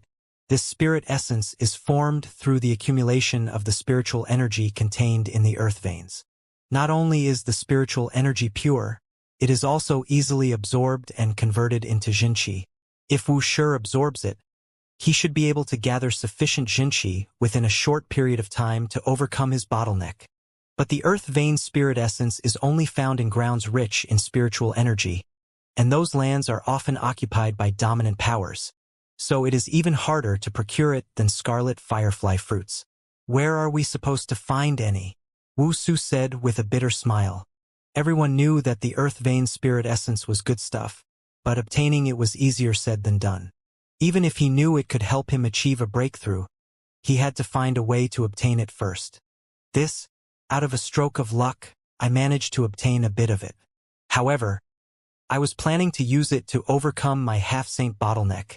Xianxia said hesitantly. You have earth vein spirit essence with you? Wuxia's eyes immediately lit up in excitement. Can you sell it to me? I am willing to buy it using high-tier spirit stones. A conflicted expression surfaced on Xianxia's face. You also know how difficult it is to obtain earth vein spirit essence, and I don't have too much of it either. I'm afraid that I can't sell it to you. After a moment of thought, Wuxia gritted his teeth and said, Brother Zhang, I am willing to buy it at 2 times the market price. He had to reach half-saint as soon as possible or else he would risk being eliminated. This was a rare opportunity, and he couldn't miss it, no matter the price he had to pay. 2 times. Xianxia pondered for a long moment before reluctantly nodding in agreement. All right, seeing that you need it so much as a fellow master teacher, I will make an exception and sell it to you. After which, he flicked his wrist and took out a massive gourd containing around 7 liters of spirit essence. This is all of the earth vein spirit essence that I have collected thus far. I will give it to you then. Xianxia waved his hands. Wuxia hurriedly took the gourd and uncapped the cork, and he immediately saw that it was filled to the brim with earth vein spirit essence. The spiritual energy that gushed out of the opening left his cells feeling energized and refreshed. Thank you, Xianxia. Seeing that the other party was willing to give all of the earth vein spirit essence he had gathered to him, Wuxia immediately clasped his fist in agitation and thanked him. After which, He went to Lu Chang and pooled some stuff together before stowing them away in a storage ring. As we left our place in a hurry, we didn't bring too many spirit stones with us. We know the high-tier spirit stones we have won't be enough to make up for the value of the earth vein spirit essence, so we placed some of the valuables we have accumulated over the years in as well. I hope that Xianxia can accept it, Wuxia said as he presented the storage ring over. Even though they knew that the young man before them probably didn't lack money, considering that he had a Saint Realm-tamed beast and artifact, it would still be improper for them to take something from the other party for free, not to mention that they had agreed on paying double the price earlier. Taking the ring, Xianxia swept through the contents and saw over 200 high-tier spirit stones, a handful of grade 6 pills, and a bunch of valuable medicinal herbs. If it was in Hongyuan City, this gourd of earth vein spirit essence would probably only have been worth 50 high-tier spirit stones at most. Yet, the other party had given him so much money in return. Could be said that he had made a huge killing this time around. It was not that the other party was foolish, but that the value of an item was determined by the person's perceived necessity of it. Ordinary cultivators could achieve breakthroughs with high-tier spirit stones just fine, so they didn't require the earth vein spirit essence. As a result, its perceived value would be lower to them. Rest well and condition your body to its peak state. With the earth vein spirit essence, you should be able to push for a breakthrough in a single try, Xianxia said after putting away the storage ring. Yes, Wuxia nodded. He had suffered a punch from Xianxia earlier, and even up to this point, he hadn't fully recovered from it yet. To maximize his chances of reaching half-saint, he should only attempt a breakthrough once he was in his peak state. Thank you, Xianxia. The both of us will take our leave now, having obtained what they wanted. The duo clasped their fists, turned around, and left. In just a few moments, they had already disappeared from sight. With the departure of the duo, Hu Yaoyao and the others finally heaved a sigh of relief. Xianxia, thank you for saving our lives. Before, they had thought that Xianxia was only terrifying in his supporting occupations. However, with this experience, they learned that his talent for his supporting occupations was nothing compared to his fighting prowess. If I am not mistaken, the both of them are combat masters, right? Exhaling deeply, the tension left Xianxia's body, and the exhaustion accumulated over that whole period finally set in. Even though he seemed to have won the battle against Lu Chang easily, he'd had to concentrate deeply as he couldn't afford to make the slightest error. Thus, even though the battle had only lasted for a few minutes, it had sapped Xianxia's energy dry. Dong Xian nodded in agreement. To possess such fighting prowess at such a young age, and considering the different master-teacher robes that they have, they should indeed be combat masters. She had read a fair number of books, and she knew how fearsome combat masters were. She hadn't really thought much into it before, but with Xianxia raising the topic, it suddenly dawned on her. Those two might just really be combat masters. Otherwise, given that most master teachers cultivated a variety of supporting occupations, rarely would they compete with one another directly in a physical duel. Combat masters? The others also glanced at one another before nodding in agreement. Indeed, only the legendary combat masters, who boasted the greatest fighting prowess among the master teachers, could wield such strength. That would explain why a fellow Chrysalis Realm cultivator could subdue the four of them so easily. Wait, if Xianxia can defeat a combat master that easily, doesn't that mean that he is qualified to become a combat master as well? Hu Yaoyao exclaimed in astonishment. Easily? Xianxia shook his head with a bitter smile. He went easy on me, or else it is questionable whether I would have been able to defeat him or not. It might seem as if he had won with ease in the eyes of others, but he knew that wasn't the case. Went easy on you? The others were perplexed. You used a blade of foxtail grass while the other party used a spirit pinnacle weapon. On top of that, the other party was unable to even land a single blow on you, so how could he have possibly gone easy on you? Xianxia shook his head. If I had wielded a spirit pinnacle weapon just like him, it is hard to tell which of us would have emerged triumphant. That Lu Chang is a proud person. He didn't want to take advantage of the disparity in our weapons, so he curbed his own swordsmanship. On top of that, I intentionally sliced the tree trunk in two before the battle to create a vivid impression of the prowess of the weapon in his mind. Those were what caused him to retreat continuously. Otherwise, it would have been difficult for me to win against him. It might have seemed like an ordinary fight, but before the duel began, the other party had already fallen for Xianxia's mind games. I see. It was at this instant that realization struck them. The foxtail grass was an unimpressive weapon, but in a single move, Xianxia had sliced the tree trunk in two, instilling fear into the minds of those who had seen the sight. Lu Cheng was probably the same as well, which led to his subconscious unwillingness to face the foxtail grass head-on. As a result, he had found himself unable to take back the initiative and turn the tides of the battle, thus eventually resulting in his loss. Forget it, it's already over. Here are the scarlet firefly fruits. Condition yourselves well before consuming them. Try to achieve a breakthrough before we return to the academy. Zhang Xian flicked his wrist and passed the fruits over. Zhang Shi, really managed to obtain the fruits? How could they be in your hands? None of them could believe it. They had been watching the cavern intently the whole time, and they had only seen Lu Chang and Wuxia entering it. But if Zhang Xian had never entered the cavern, how could the scarlet firefly fruits be in his hands? I found another entrance behind the valley and sneaked in from there, Zhang Xian replied casually. Naturally, he couldn't talk about his means as a soul oracle. In any case, the items were already in his hands, so the others probably wouldn't be bothered to check on his story either. Incredible! Nevertheless, the others were still impressed. To stumble upon another entrance, it had indeed been the correct decision to invite him over. Here is some earth vein spirit essence. I will give a gourd to each of you. After recuperating, try your best to make a breakthrough to half-saint. Flicking his wrist, Zhang Xian took out 4 gourds of earth vein spirit essence and passed them over. These 4 gourds were significantly smaller than the one given to Wuxia earlier, but it was still worth quite a sum, considering that it was filled with earth vein spirit essence. At the very least, it was definitely worth more than the origin heavy water that they had bought earlier. This? Thank you, Zhang Shi.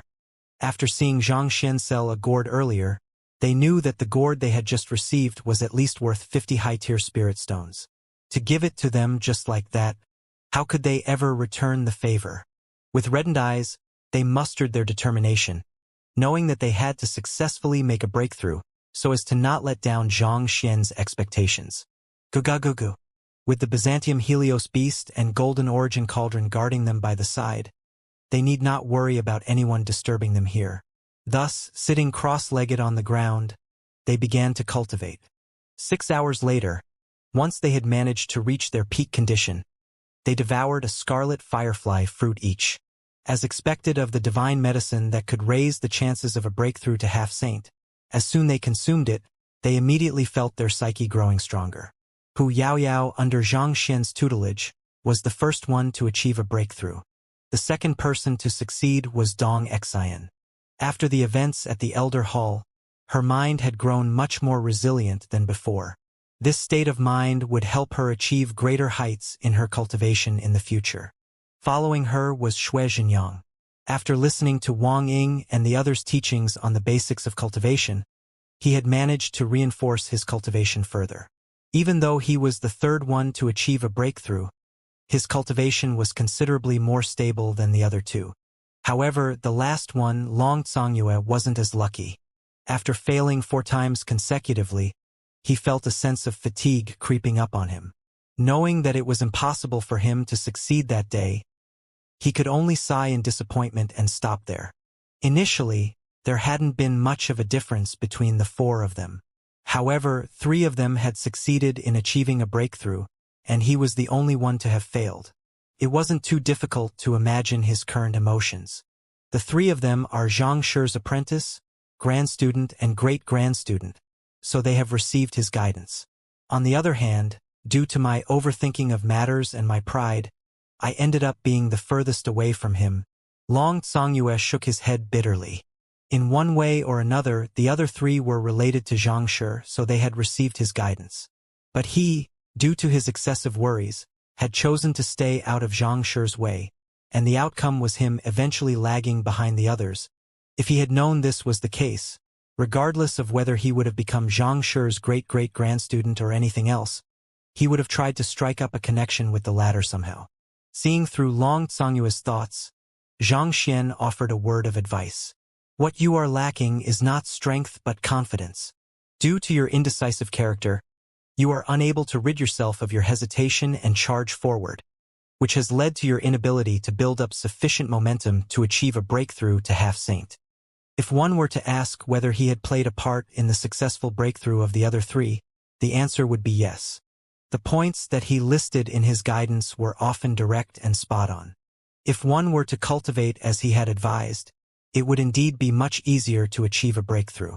However, making a breakthrough to half-saint wasn't just a problem of strength. One's mind also played a huge part as well. Hu Yaoyao had a willful and decisive personality, allowing her to make prompt decisions and commit to them. Dong Xian's mind had been tempered to be more resilient after the setback she had suffered back in the Elder Hall. Xue Xingyang had a straightforward personality, which allowed him to charge forward without any hesitation. On the other hand, Long Tsongyue was an indecisive worrywart, which made it difficult for him to put his mind entirely into something. It was such a personality that made it difficult for him to succeed. Upon hearing Zhang Xian's words, Long Tsongyue suddenly felt enlightened. Zhang Shi's teaching is right. Gathering his remaining strength, he sat down and began cultivating, embracing the determination to lose his life if he were to fail. Hong Long Long. He drove his Jinqi and rammed it furiously into his spiritual sea. A long moment later, he finally felt the invisible ceiling that had been limiting him loosening before abruptly falling apart. Half-saint. Reached. By the side, the Byzantium Helios beast and the golden origin cauldron gasped in awe. Incredible! Their master might be young, but he had a deep insight into cultivation and the human psyche. His analyses were often spot-on, directed at the very root of a problem. More importantly, he never discriminated in his guidance. Be it to an ally or a rival, he would offer them his pointers unreservedly. Such magnanimity was rare even among master teachers. Having reached half-saint, Long Tsongyue shed the haughty attitude he once had and bowed deeply to Zhang Xian, thanking him earnestly from the bottom of his heart. Thank you, Zhang Shi. All right, let's return. Having achieved their goal here, there was no longer any need to remain there. Thus, he stepped onto the back of the Byzantium Helios beast to return to Hongyuan City. Shortly after Lu Chang and Wu Su left the valley, they suddenly halted. Brother Lu, why didn't you use your full strength against Zhang Shi earlier? Wu Su had been overwhelmed by the outcome of the battle earlier, but after giving the matter some thought on the way, he couldn't help but feel that something was amiss. He knew very well how powerful Brother Lu was, and there were many powerful moves that he hadn't executed in the duel before he fell in defeat. It was clear that the latter had gone easy on Zhang Shi earlier. I didn't use my full strength? Lu Chang shook his head, and the next moment, his body abruptly faltered weakly, and he spurted a mouthful of blood. Brother Lu. Not expecting Brother Lu's injuries to be so severe, Wu Su hurriedly helped him to a nearby boulder to rest before feeding him another pill. Seeing the other party's complexion alleviate, he heaved a sigh of relief before asking, Brother Lu, this?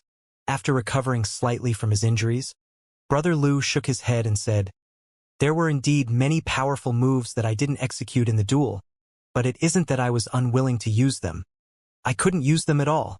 You couldn't use them? Even though it might seem as if he was underestimating me by wielding a blade of foxtail grass against me. In truth, every single move he made was aimed perfectly at my opening, leaving me incapable of driving my Jinqi properly to execute my most powerful moves at all. Brother Lu said with a bitter smile. The duel might have already ended, but just at the thought of how he had been cornered by the other party's astounding eye of discernment, he couldn't help but shudder. He had tried multiple times to execute his strongest sword art, but he had been stopped by the other party's foxtail grass before he could even gather the momentum for it. It was just like how a river impeded every now and then couldn't possibly build up the momentum to form a devastating flood. You were unable to drive your Jinqi properly? Wuxia was taken aback. That's right. What's fearsome about Xianxia isn't just his overwhelming strength that allowed him to challenge even those stronger than him, but his terrifyingly discerning eyes.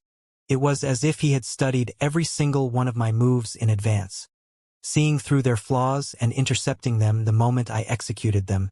In truth, from the very first move, I already knew that I had lost.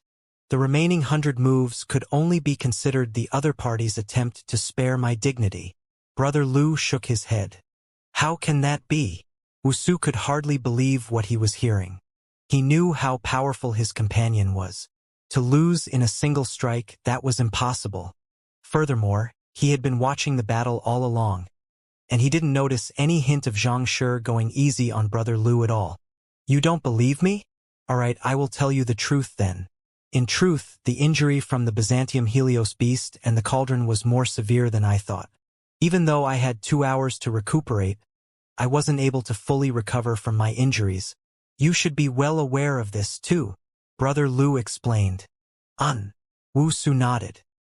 He had been beside Brother Lu while he was recuperating, so he had a clear view of the extent of the latter's injuries.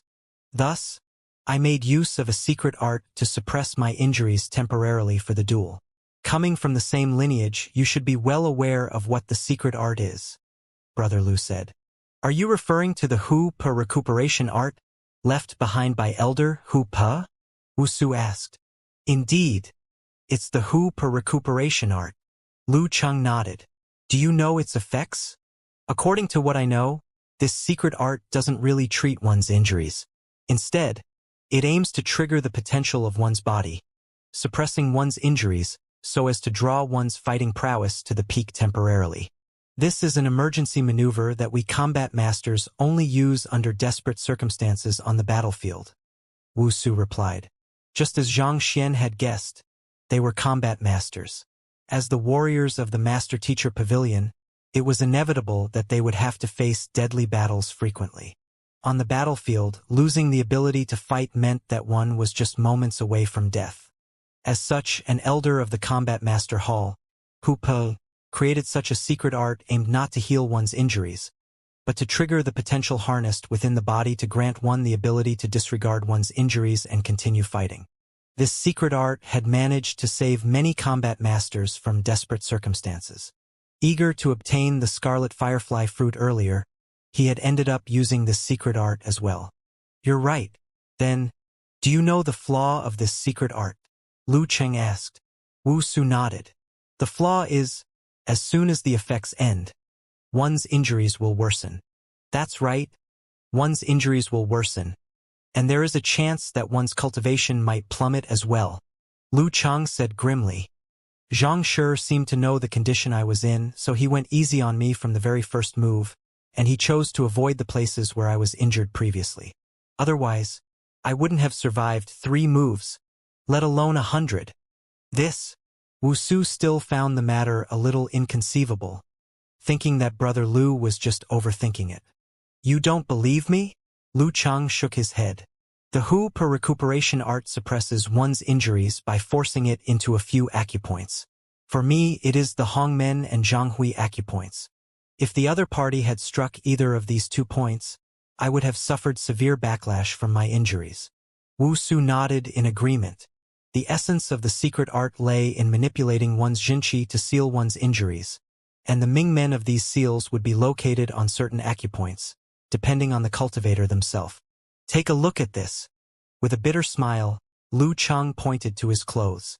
Wuxia hurriedly took a look, and his eyes immediately narrowed in astonishment. On the area of the clothes corresponding to where Brother Lu's Hongmen and Zhanghui acupoints were located, there were small holes reminiscent of a thin needle. It would have been hard to notice them if one didn't take a closer look. These were left by him? Wuxia's voice quavered in fear as he spoke. Indeed, from the very first move, he had already noticed my weakness and swept his foxtail grass at those 2 points.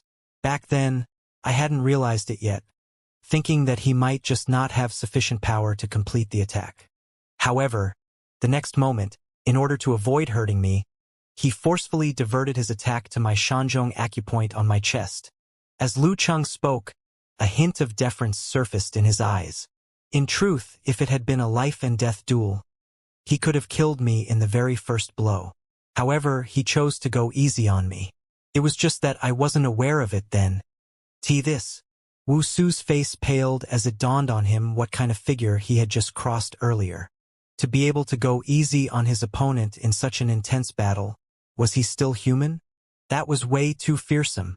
Even I can hardly gauge the true prowess of Xianxia. He is truly like an unfathomable enigma. By no means should we ever make an enemy out of him again. Lu Chang said grimly. Yes, Wuxu nodded. Since even Brother Lu wasn't a match for Xianxia, there was no way he would dare to provoke the other party once more. All right, you should hurry up and recuperate from your wounds. Then you can attempt a breakthrough to Half-Saint. Once you succeed, you will be able to follow us to the 4 great academies to participate in the selection of new members and accomplish that mission. Otherwise, it will be an extremely long time before you get another chance. Lu Cheng said. Don't worry, Brother Lu. I will surely succeed this time around, Wuxu said with great determination. On the journey back, Hu Yaoyao and the others spent most of their time reinforcing their Half-Saint cultivation, and Zhang Xian also used this time to reinforce his Chrysalis Realm cultivation as well. It was a silent half-day journey back to the Hongyuan city. From their departure to their return, they had only taken slightly more than a day. When the sun started rising from the horizon once more, Hongyuan city was already in sight. A moment later, as Zhang Xian glanced downward, he was completely stunned. Is that my manor? What had been rubble when he last saw it had transformed into an exquisite manor that didn't pale in comparison even with the royal palace. On top of that, he could vaguely feel a handful of grade 6 formations that not only gathered spiritual energy in the area but wielded astounding offensive and defensive capabilities as well. What has happened? Zhang Xian was unable to understand what had happened during his absence. School head Zhao and the others had said that they would send someone to repair his manor for him. But did they really have to make it so extravagant? Outsiders might just think that this was the royal palace itself. Let's head down to take a look. After bidding Hu Yaoyao and the others farewell, Zhang Xian had the Byzantium Helios beast descend to the courtyard of the manor. As soon as they landed, Sun Chong immediately rushed up to greet him. What happened? Zhang Xian asked in bewilderment. It's the Hongyuan royal family. I tried to stop them, but they insisted on fixing the manor. In the end, I could only watch helplessly as they made this, Sun Chong said indignantly. In truth, he was also completely dumbfounded by the happenings as well. He could still understand it if the Master Teacher Academy had dispatched some men to fix their manor, but for the royal palace to get involved as well, and to go such great lengths at that, just what were they up to? The royal palace? Zhang Xian blinked blankly. He had been kicked out of the royal palace by the emperor himself 2 nights ago. Why would the other party offer to fix his manor all of the sudden? That's right. Not only so, Emperor Shen Yuqing has also visited 3 times in your absence, requesting to meet you, Sun Chong said. He wants to meet me? Zhang Xian's bewilderment deepened. Were all emperors as unpredictable as that? It was as if they suffered from severe mood swings.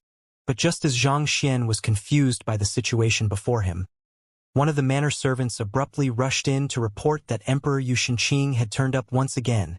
Invite him in. Zhang Xian waved his hands. Even though he had no idea what the other party was up to, it happened that he needed the other party's Bodhi-Saint tree. This was a good opportunity to ask about it. Yes, Sun Chong headed out. A moment later, Zhang Xian met Emperor Yu Shenqing in the main hall. The latter clasped his fist upon meeting him and greeted, Zhang Shi. Zhang Xian gestured for him to take a seat before asking, Your Majesty, I am thankful that you sent your men to fix my manor, but may I know the reason behind it? We had some misunderstanding the other night, so I hope that we can reconcile our differences through this. Yu Shenqing quickly replied. Misunderstanding. Zhang Xian shook his head. Don't worry about it. It's really nothing much. He hadn't really taken the matter that night to heart. After all, he was also at fault for destroying the other party's main hall and ruining the banquet. Seeing that there wasn't any hint of unhappiness on the other party's face, Yu Shenqing heaved a sigh of relief. I'm glad to see that Xianxia isn't angry about it. He had been worrying over this matter for the last 2 days, fearing that he had offended the other party. But it seemed like the other party hadn't taken the matter to heart. But that was no wonder as well. A person who could create and gift such a formidable set of cultivation techniques on a whim was likely to be a magnanimous person, unbothered by such trifling matters in the world. After chatting for a moment longer, Xianxia raised his request. I heard that the royal family has a Bodhi Saint tree. If it isn't too much, may I borrow it for something? Bodhi Saint tree? A conflicted expression surfaced on Xianxia's face. It isn't convenient? Xianxia frowned. Since he had promised to save Wei Ruyan, he would keep his word. However, if Xianxia were to refuse to lend him the Bodhi tree, there would be nothing he could do either. It isn't that. With a shake of his head, Xianxia sighed deeply.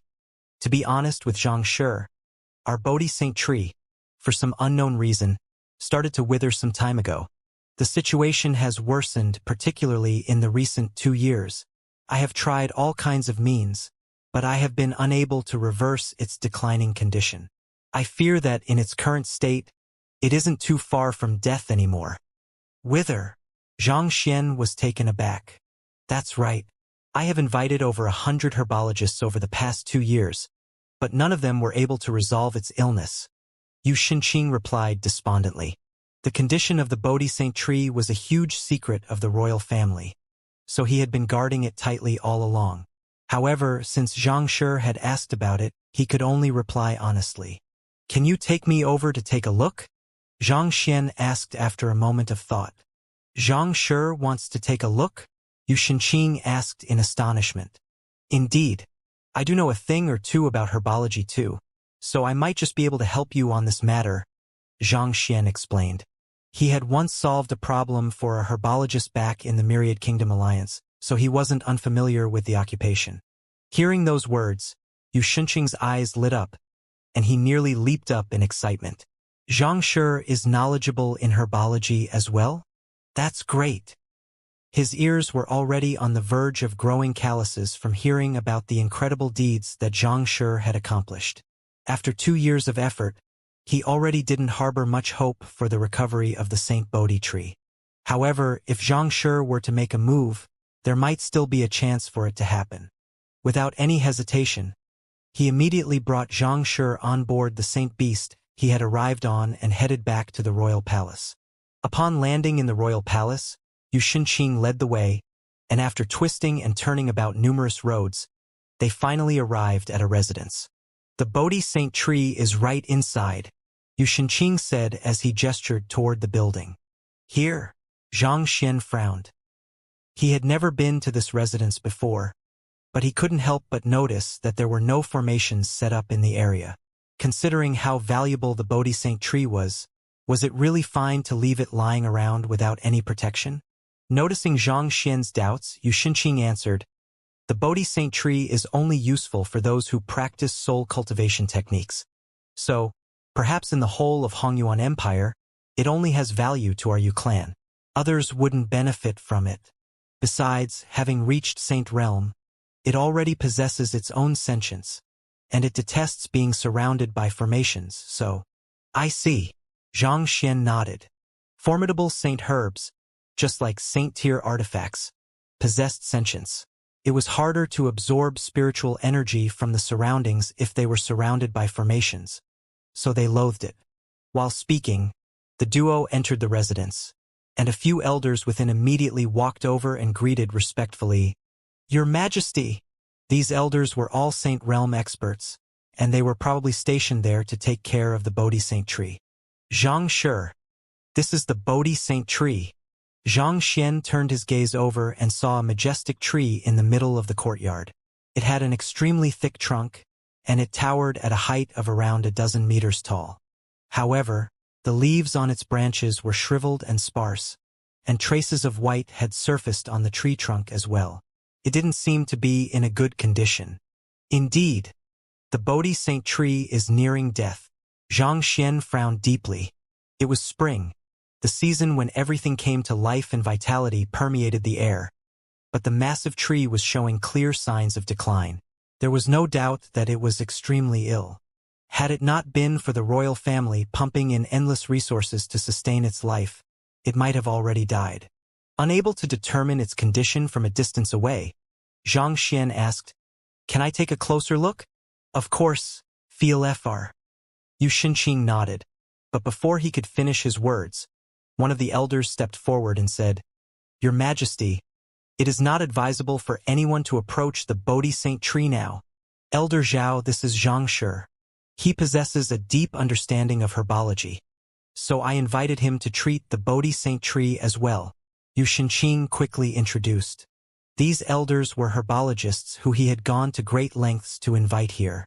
If not for them, the Bodhi Saint tree might have long died. "Treat the Bodhi Saint tree? A young brat like him? Your Majesty, I think you should proceed warily, lest yet another scammer makes things difficult for us once more." Elder Zhao took a glance at Xianxia and frowned in displeasure. "Elder Zhao, Xianxia is different from those before. He is a man of great capability," Xianxia said awkwardly. "Different? Your Majesty, you say the same words each time, but the results speak for themselves." Elder Zhao flung his sleeves and harumphed. "If you don't trust us, we can leave this instant. There is really no need for you to invite outsiders one after another to render our previous efforts futile.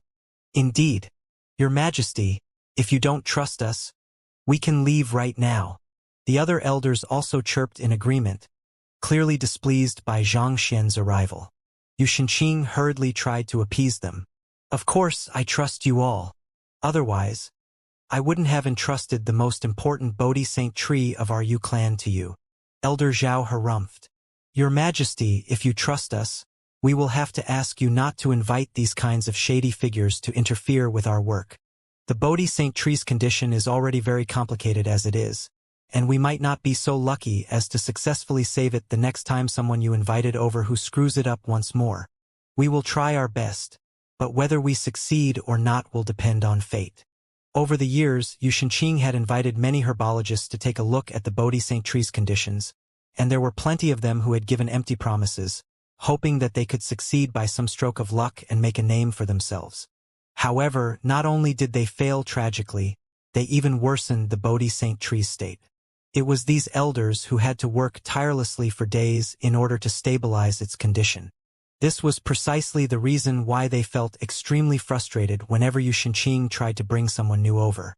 Such an emotion was exacerbated when Xianxia introduced a young lad who was barely in his early 20s, as someone who possessed a deep understanding of herbology.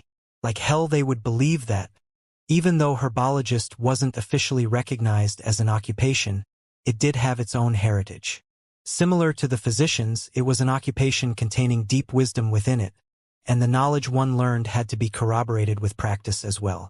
For a young lad who was barely in his early 20s, even if he had started studying from the day he was born, how much could he possibly have learned? This, Xianxia was conflicted. If it was in the field of pill forging or smithing, he would harbor no doubts about Xianxia's capability. But herbology he really couldn't say for sure. Just as Xianxia was still in a dilemma, not sure who he should side with, the young man beside him ignored everyone and walked straight toward the Bodhi Saint tree. There was a formation set up around the tree in order to protect it from further harm, but the young man walked past it as if it were non-existent. In just a short moment, he was already standing before the tree. He then raised his hand and placed his palm on its thick trunk. "What are you doing?" Not expecting that young lad to disregard them and head straight for the tree. Touching it even, Elder Zhao and the others bellowed furiously. They felt as if their authority had been challenged, and they glared at the young lad in hostility. "I am not doing anything," Xianxia replied innocently, after which he turned to Xianxia and said, "If those fellows want to leave, let them be. It's not like they are doing any good around here." The elders immediately lashed out furiously. "What did you say? Lad, where are you from? There are just this many herbologist clans in Hongyuan Empire. Which one are you from? You sure are haughty for someone your age." Xianxia had also brought in plenty of renowned herbologists before, but there were none who had dared disrespect them like that. After all, they were second to none in the field of herbology in Hongyuan Empire. It was one thing for that fellow to have disregarded them and overstepped his bounds, but to question their professionalism on top of that. How dare he? What I said is a fact. Such a simple illness, but none of you managed to see through it, even saying that it would depend on fate. Are you here to treat the Bodhi Saint tree or to hasten its death? Xianxia replied calmly. He had already noticed some problems when he assessed the tree via the eye of insight when he first arrived. However, he wasn't too sure whether his analysis was right or not, so he decided to step forward and check via the Library of Heaven's Path as well. The result was similar to what he had deduced. The illness was, in truth, not very complicated, but it was extremely difficult to diagnose it accurately by examining just the exterior of the tree. You! Elder Zhao's eyebrows shot up disdainfully as he uttered coldly, "Simple? So, you are saying that you know what illness the Bodhi Saint tree is suffering from? Speak then. I sure look forward to hearing what comes out of your mouth. Even if I tell you, will you understand?" Xianxia replied impassively. Given that these fellows had failed to determine the root of the Bodhi Saint tree's illness despite spending so much time analyzing and treating it, it was doubtful whether or not they would believe him even if he were to tell them. You! Elder Zhao and the others felt as if their veins would rupture from sheer rage. As the top herbologists of Hongyuan Empire, they had always been the ones to look down on others. This was the first time in a long while that someone had dared underestimate them like that. Will we understand, you ask? Lad, does your clan know who you have just provoked? Just wait and see. Soon. There won't be a place for you in the circle of herbologists in Hongyuan Empire. Xianxia turned to Yu Xinqing and urged, Your Majesty, the Bodhi Saint tree's condition is dire, and we can't afford to delay it any longer. Otherwise, it might just die in the hands of these men. Audacious! You said that the tree will die in our hands? You'd better explain yourself right now, or else I won't let this matter slide. Seeing that the young lad was getting more and more overboard with his words, Elder Zhao stepped forward and glared at the other party menacingly. A powerful aura burst forth from him, as if saying that he wouldn't hesitate to kill the other party should his words turn out to be nonsense. As a top-notch herbologist and a Saint Realm expert, Elder Zhao had always been respected no matter where he went, and even Emperor Yu Xinqing had to speak to him courteously. Yet this young lad had actually dared to insult him like that. This was completely unacceptable. The 99 soul consonants formation, if I am not mistaken, serves to pump spiritual energy into the Bodhi Saint tree to stimulate its spirit, right? Xianxia asked calmly. You know the 99 soul consonants formation? Elder Zhao was slightly taken aback. Due to the young age and the arrogance of the lad before him, he had already regarded him as one of those incapable fame-seekers. Thus, he hadn't thought that the other party would be able to see through the essence of their treatment so quickly. The 99 soul consonants formation was a secret art passed down only among top herbologist clans. It had the ability to stimulate and nurture the spirit within spirit herbs and saint herbs, bringing vitality back to them. Most herbologists weren't even aware of it. From their diagnosis, they had determined the cause of the Bodhi Saint tree's withering to be the dissipation of its spirit. That was why they had spent such a heavy price to set up this expensive formation, hoping to revitalize its spirit and bring it back to life. But for the young lad to speak in such a manner, could there be a problem with their treatment method? Of course.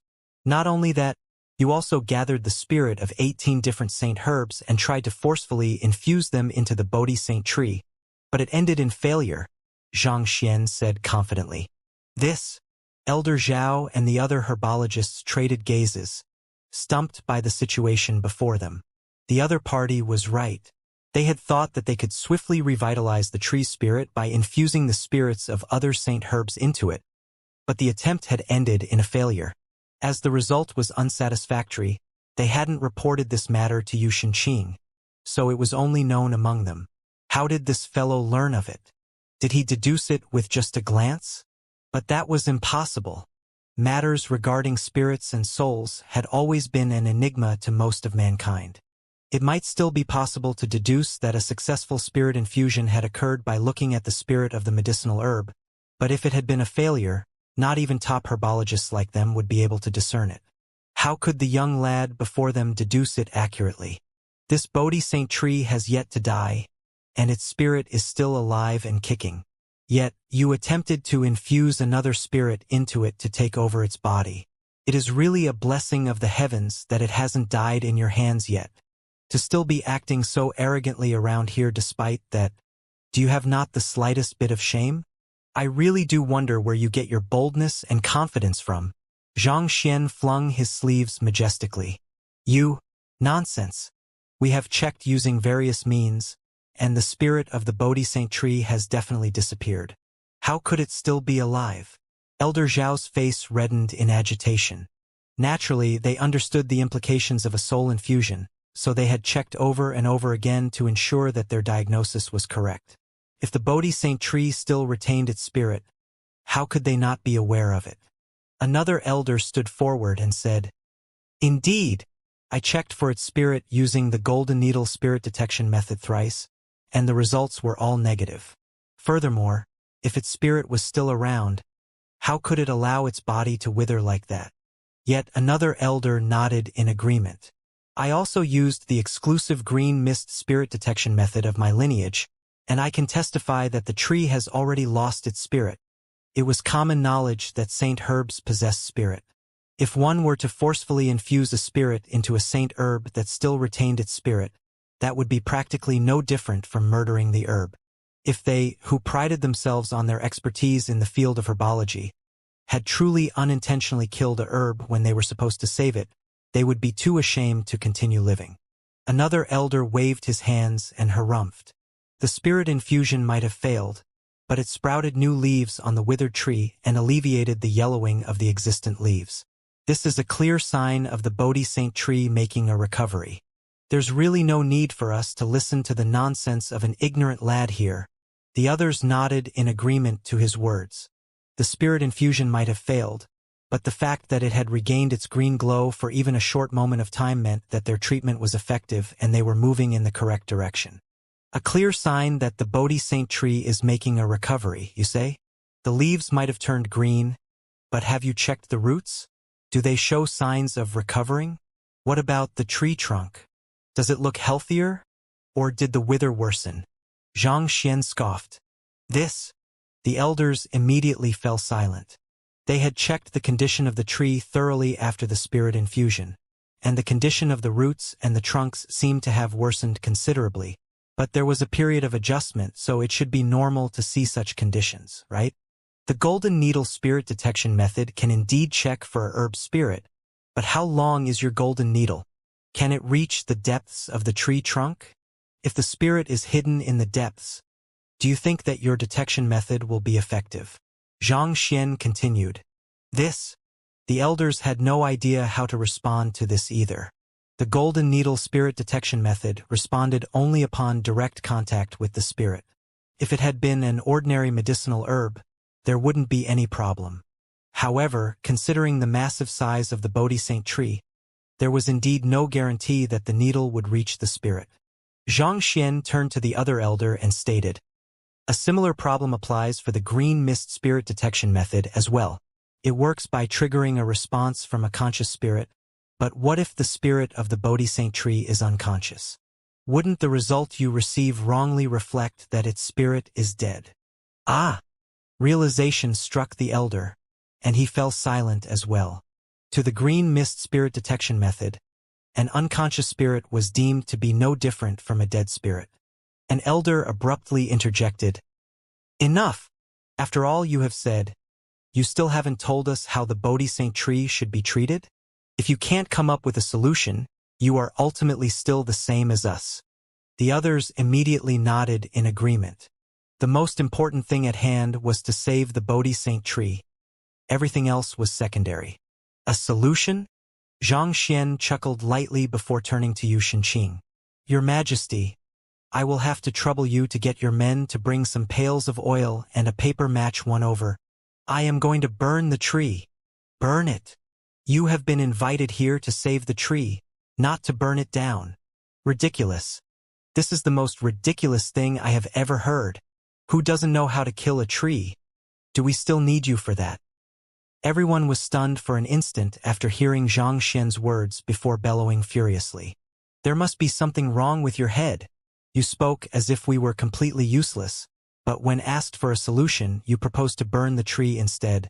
The Bodhi Saint tree was the very foundation of the Yu clan, and the herbologists had used every means at their disposal to treat it desperately, fearing that their failure would result in their heads being lopped off. That young lad had spoken as if he had some incredible means up his sleeves. But to think that the solution he proposed would be to burn down the tree, this was utter insanity. Yu Xinqing's body shook, and he nearly fainted on the spot as well. Watching Xianxia render the elders in the room speechless with his words earlier, he had seen a glimmer of hope for the Bodhi Saint tree. But after hearing his solution, he realized that the other party was just toying with him. The Bodhi Saint tree was already on the verge of death. If it were to be burned down, wouldn't it lose its life immediately? Noticing Yu Xinqing's hesitation, Zhang Xian's eyebrows shot up. I won't force you if you don't trust me. However, if you wish to save the Bodhi Saint tree, you'd better make your decision quickly. Save! Yu Xinqing's lips twitched. Are you sure that you are really saving the Bodhi Saint tree and not murdering it? That's right. Zhang Xian nodded before placing his hands behind his back and waiting patiently. Seeing the grim look on Zhang Shi's face, it didn't seem like the other party was joking around. After a moment of hesitation, Yu Xinqing turned around to the old eunuch, Luo Fu, and instructed, "Do as Zhang Shi says." Even though he still thought that it was ridiculous to burn down the tree, the fact that Zhang Xian was the principal of the Master Teacher Academy, along with the various incredible feats he had achieved, still convinced him to trust the other party this once. More importantly, those elders had been here for 2 years, but there wasn't the slightest improvement in the Bodhi Saint tree's condition. It would be no exaggeration to say that the tree's death timer had already started ticking. Since Zhang Shi was so confident in the matter, perhaps it was worth giving his method a try, especially since there was no better solution at hand. If the tree still died eventually, it could only be said to be its fate. Your Majesty, I beseech you to reconsider your options. Don't listen to the lies of this fellow. The Bodhi Saint tree is already in a very feeble state. It won't be able to survive being burned. Seeing that Yu Xinqing had really instructed his men to bring oil and a paper match over, Elder Zhao and the others immediately panicked, and they rushed forward to advise him otherwise. Please calm down. Zhang Shi is the PR, a very talented master teacher from the Master Teacher Academy. I believe there is a reason why he made such a decision. Yu Xinqing was just about to reveal Zhang Xian's other identity when he suddenly realized that this matter was supposed to remain a secret until the inauguration ceremony, so he could only quickly change his words. Seeing that Yu Xinqing was being beguiled by the young lad, Elder Zhao exclaimed in agitation. I don't deny that master teachers are knowledgeable and discerning, but in the field of herbology, there is no one who can top us in Hongyuan Empire, and none of us here have ever heard of a saint herb being saved by being burned. They came from the top herbology clans with long heritages behind them. The wisdom of their predecessors had been passed down from one generation to the next, forming incredible compendiums of knowledge. Yet, despite being the successors of these compendiums of knowledge, none of them had ever heard of a herb being saved through burning. That was no different from drinking poison to alleviate one's thirst, a concept that completely went against the theories of herbology. It was something that could never happen. Indeed, each occupation has its own experts, and even master teachers can't possibly be knowledgeable about every single occupation in the world. After all, there is only one Kong Shi, another elder added. Legend had it that on top of being the founder of the Master Teacher Pavilion, Kong Shi had been skilled in many occupations as well. In fact, the heritage of many existing occupations had been compiled and organized by him. The young lad before them might be a formidable master teacher, but even master teachers weren't capable of everything. There were times when they, too, would fail. Hearing the words of the elders, Yu Xinqing's determination began to waver. However, thinking about Zhang Xian's identity, he eventually still gritted his teeth and said, Say no more. I have already made up my mind. Let's just do as Xianxia instructs. While they were talking, the palace attendants had already brought pails of oil and a paper match into the room. Xianxia, upon seeing that Yu Shenqing was willing to put his trust in him at a crucial moment like this, nodded in satisfaction. He instructed the palace attendants to spill the pails of oil all over the tree, and when that was done, he blew on the paper match to light it up one. In no haste to ignite the oil, Xianxia turned to the herbologists in the room and said, "There are countless herbologist clans in the world, and they each have their unique ways of cultivating and treating medicinal herbs. While you all might be considered to be the best herbologists in Hongyuan Empire, do you really believe that you have grasped all possible treatment methods in the world?" Elder Zhao and the others fell silent. The pursuit of knowledge is an endless race. Every day, new things were being discovered, and new heritages were being formed. Who would dare say that they had already seen it all? Not even Kong Shi would dare to arrogantly declare so. Otherwise, he wouldn't have been rendered speechless by the words of two young children while passing through a remote country back then. The spirit of the Bodhi Saint tree is not dead but asleep. You rushed into treating it without checking its condition thoroughly, nearly causing its death. Forget it. Just watch and see. Shaking his head, Xianxia threw the paper match over. Hoo-hoo. As soon as the paper match came into contact with the oil, the entire tree immediately burst into flames. He really is burning the tree. The mouths of Elder Zhao and the others twitched uncontrollably. After spending 2 years with the Bodhi Saint tree, they already possessed some feelings for it. Thus, they couldn't help but feel a stabbing pain in their hearts as they watched the flames gradually devouring the tree. Yu Shenqing also couldn't help but clench his fists tightly as he watched the flames. At this point, he really didn't know whether he was right or not to trust Xianxia. On the other hand, Xianxia was staring at the flames intently, seemingly waiting for the right moment. Shortly after, he raised his hand and said, "Extinguish the flames!" Yes. A few guards immediately rushed forward and stifled the flames around the Bodhi Saint tree with their zhenqi. Even the weakest of them was at the ethereal treading realm, and with their strength combined, it took barely more than a moment for them to extinguish the flames. With the flames gone, everyone got a clear glimpse of the current state of the Bodhi Saint tree. At this point, its exterior was charred black, and there wasn't the slightest hint of life from it. Without saying a word, Xianxia walked up to the tree and began striking it at certain locations while circling around it. After striking it consecutively 36 times, he finally came to a halt. Just as everyone was wondering what Xianxia was up to, the latter returned to Yu Shenqing and the other side and snapped his finger. Kacha! Kacha! The charred exterior of the tree abruptly burst apart. To this, how is this possible? The sight that unfolded before their eyes left everyone stupefied. Beneath the charred exterior of the tree was a tree trunk only about an arm thick, but it was overflowing with vitality, like a young sprout blossoming from the old tree. It was just that it had been hidden beneath its withered exterior previously. But considering how the exterior was already nearing death, how could the insides of the tree still remain so vibrant? This sight was mystifying, and there was no one who could comprehend what was going on. Elder Zhao and the others had diagnosed and treated many herbs in their time, but they had never encountered or even heard of such a scenario before. Seeing the looks of incomprehension on the faces around him, Xianxia explained calmly, "It isn't because this Bodhi Saint tree is nearing death that it is unconscious. Instead, it was out of self-preservation by the spirit to protect its foundation that it chose to conceal itself in the core of the tree. As a result, the external layer was no longer sustained by the spirit, thus resulting in its death-like state. You overlooked this and forcefully infused another spirit into it. Through doing that, you nearly destroyed its remaining foundation. If you had really succeeded then, the Bodhi Saint tree would have already died by now." The bodies of Elder Zhao and the others shuddered in astonishment. The other party was right.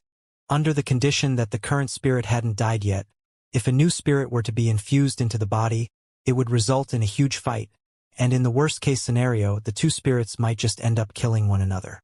In other words, it was truly a blessing that they hadn't succeeded then. Otherwise, they would have been the culprits behind the Bodhi Saint tree's death. But Xianxia, the Bodhi Saint tree has been perfectly fine for many years. Why would it suddenly need to resort to a self-preservation maneuver? Xianxia asked, puzzled. The others also turned doubtful gazes to Xianxia as well. I am not too sure about that either. Under normal circumstances, a spirit will only do that if it has suffered severe injuries. Try recalling this. In the period of time just before the Bodhi Saint tree started to wither, did anything happen? Xianxia said. The Library of Heaven's Path had reflected the flaws of the Bodhi Saint tree, but it didn't delve into the reason for its condition, so he wasn't too sure either. I don't think that anything major happened in that period of time. Xianxia frowned. 2 years ago, that should be around the time when the old principal of the Master Teacher Academy went missing. Oh right, the vice head of the physician school, Wuxia, visited once in that period of time to procure a seedling from the tree, saying that he wanted to try cultivating it to help locate the old principal's soul. Other than that, I don't think that there are any outsiders who have approached the tree. Wuxia. Xianxia frowned. That fellow was the culprit behind Wei Chongfeng's death, and in order to let Wei Rian exact vengeance for her father personally, he had the other party imprisoned in his own manner for the time being. Was the other party related to this incident as well? That's right.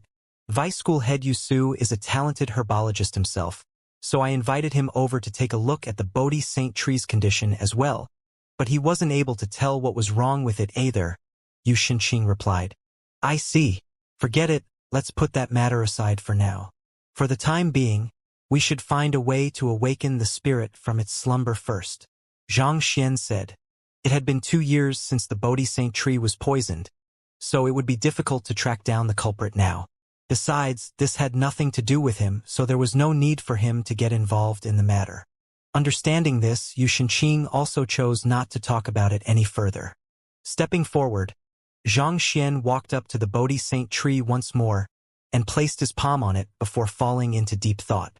A moment later, he flicked his wrist and took out a gigantic wine gourd. Uncorking the lid, a concentrated surge of spiritual energy immediately gushed into the surroundings. That is Earth Vein Spirit Essence. The eyes of Xianxia and the elders lit up. Earth Vein Spirit Essence contained the energy of the earth, which made it exceptionally nourishing to medicinal herbs. It was an incredible treasure to herbologists. Pouring the Earth Vein Spirit Essence on the vigorous tree trunk, innumerable buds began growing at a rate visible to the eye on the bald tree, and they gradually sprouted to form lush leaves. The spirit has been awakened? Upon seeing this sight, Xianxia and the other elders couldn't help but tremble in excitement. For the tree to undergo such rapid growth, it could only mean that the sleeping spirit of the Bodhi Saint tree had awakened. However, the Earth Vein Spirit Essence only had the effect of replenishing spiritual energy within Saint herbs. It shouldn't have been capable of rousing an unconscious spirit. Just what kind of mystical means did Xianxia use? No, something is wrong. Contrary to the looks of delight on the faces of the crowd, Xianxia had a deep frown etched on his forehead. What had awakened the spirit wasn't the Earth Vein Spirit Essence but his Heaven's Path Xianxia. The Heaven's Path Xianxia was so rich in vitality that it could even easily neutralize lethal poison. So naturally, it had the ability to rouse the unconscious spirit within the Bodhi Saint tree as well. However, what had left a deep frown on his face was the realization that the spirit of the Bodhi Saint tree had been unconscious not just because it was injured but because it was poisoned. The Heaven's Path Xianxia was incredibly pure, allowing it to travel through the tree unobstructed. As such, he was able to catch a clear glimpse of the state of the Bodhi Saint tree's unconscious spirit. The spirit was indeed injured, but it wasn't severe enough to drive it into an unconscious state. What had truly sapped the spirit was a fight against a lethal poison that was ongoing even now. And most importantly of all, he actually recognized that lethal poison. It's the soul-purging poison. A peculiar glint flashed across Xianxia's eyes. Speaking of the soul-purging poison, most, including the school heads of the Master Teacher Academy, might be unfamiliar with the name.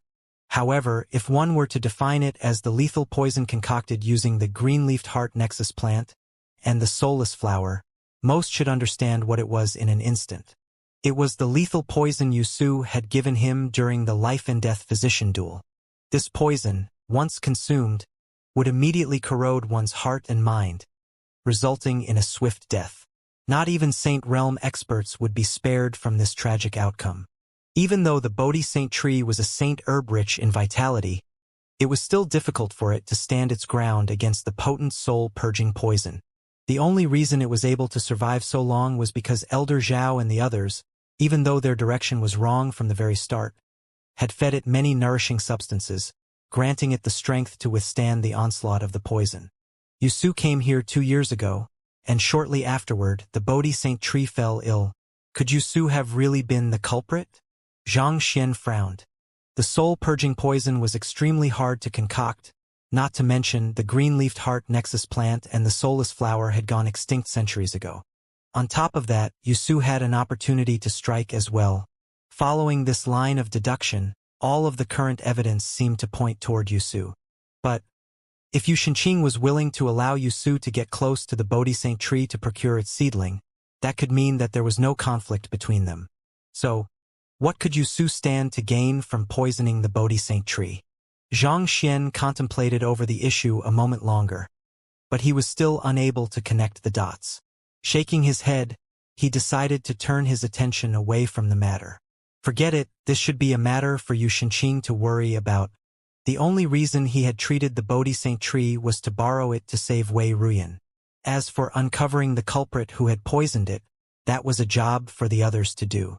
After emptying out the earth vein spirit essence in the gourd and pumping a few dozen more surges of Jinqian, the weak Bodhi Saint tree began to regain its vitality, and signs of its former glory started to appear. Exhaling deeply, Zhang Xian said, "All right, I'm done. Thank you, Zhang Shi." The agitated Yu Shenqing immediately rushed forward and clasped his fist in gratitude. The Bodhi Saint tree was the foundation of their Yu clan. Once it was gone, the Yu clan would start falling into decline, eventually disappearing in the annals of history. Yu Shenqing had thought that it was hopeless, and he had already prepared himself for the worst. He really hadn't expected the young man before him to be able to easily identify the cause and resolve the problem within less than half a day. Zhang Shi. The faces of Elder Zhao and the others reddened in embarrassment, and if they could, they would have loved to vanish on the spot. They had doubted the other party, accusing him of only being there for the fame. Yet they, the knowledgeable ones, had spent 2 years achieving nothing, but he, the ignorant one, had solved the problem surrounding the Bodhi Saint tree in just a few hours. Just recalling the matter was sufficient to fill them with embarrassment. An elder stepped forward and said, "Zhang Shi, if you are free, do come over and conduct a lecture for us. Our Sun clan is willing to compensate you with 100 spirit pinnacle medicinal herbs in return." It was a problem that they couldn't figure out despite coming together, but the other party was able to find a solution for it with a single glance. His mastery in herbology was far beyond their imagination. If they could invite him to their clan to lecture them, the proficiency of their clan members would surely rise rapidly, and it would just be a matter of time before they surpassed the other herbology clans. Another elder stepped forward and offered, "Zhang Shi, come to our Chun clan. We are willing to offer you 150 spirit pinnacle medicinal herbs and 5 saint herbs." Knowing that Zhang Shi could possibly herald in an era of prosperity for their clan, the other elders in the room could no longer hold themselves back either. "Zhang Shi, come to our Zhao clan instead. Our Lu clan. Thank you for your high evaluation for me, but I don't have the intention of conducting any lectures for the time being." Seeing the previously haughty elders standing before him politely, as if young junior school students before a teacher, Zhang Xian was rendered speechless. In truth, the offers the elders had made were extremely tempting, but the problem was that he had no idea how to lecture them on herbology. The reason he was able to cure the Bodhi Saint tree was due to his eye of insight and library of heaven's path. It had very little to do with his knowledge concerning herbology. If he were to really conduct lectures for them, it wouldn't be long before they started pestering him for refunds. Seeing that Zhang Xian was unwilling to conduct any lectures, Elder Zhao and the others could only back down in disappointment. Zhang Xian turned to the crowd and said, Your Majesty and elders, I need to borrow the Bodhi Saint tree to resolve some private affairs, so. Understanding the meaning behind Xianxia's words, Yu Xinqing turned to the crowd and smiled. You have all worked hard to treat the Bodhi Saint tree over the last 2 years. I will have the royal chefs prepare a feast this instant. So please follow me to the main hall. Your Majesty, thank you. We haven't really done anything much. The other elders nodded as they followed Yu Xinqing out. Soon, Xianxia was the only one left in the residence. He flew to the air to take a look at the surroundings and saw that Yu Xinqing had deployed the guards in the area away as well, strictly prohibiting anyone from coming close to the residence. Heaving a sigh of relief, Xianxia took out the sickly Wei Ruyan from the myriad anthive nest. In recent days, he had been bringing her around in case her condition abruptly worsened and emergency treatment was required. With a healthy Bodhi Saint tree before him now, it was time to treat her affliction once and for all. Xianxia first drew his soul out of his body before summoning Wei Ruyan's soul out as well, and using a secret art, he infused the latter soul into the Bodhi Saint tree. He had taken a close look earlier, and the Bodhi Saint tree was indeed extremely effective in nurturing souls. Xianxia followed Wei Ruyan's soul into the Bodhi Saint tree to assess her condition, and he could sense the latter's feeble soul being nurtured, growing stronger by the moment. She is recovering faster than I thought.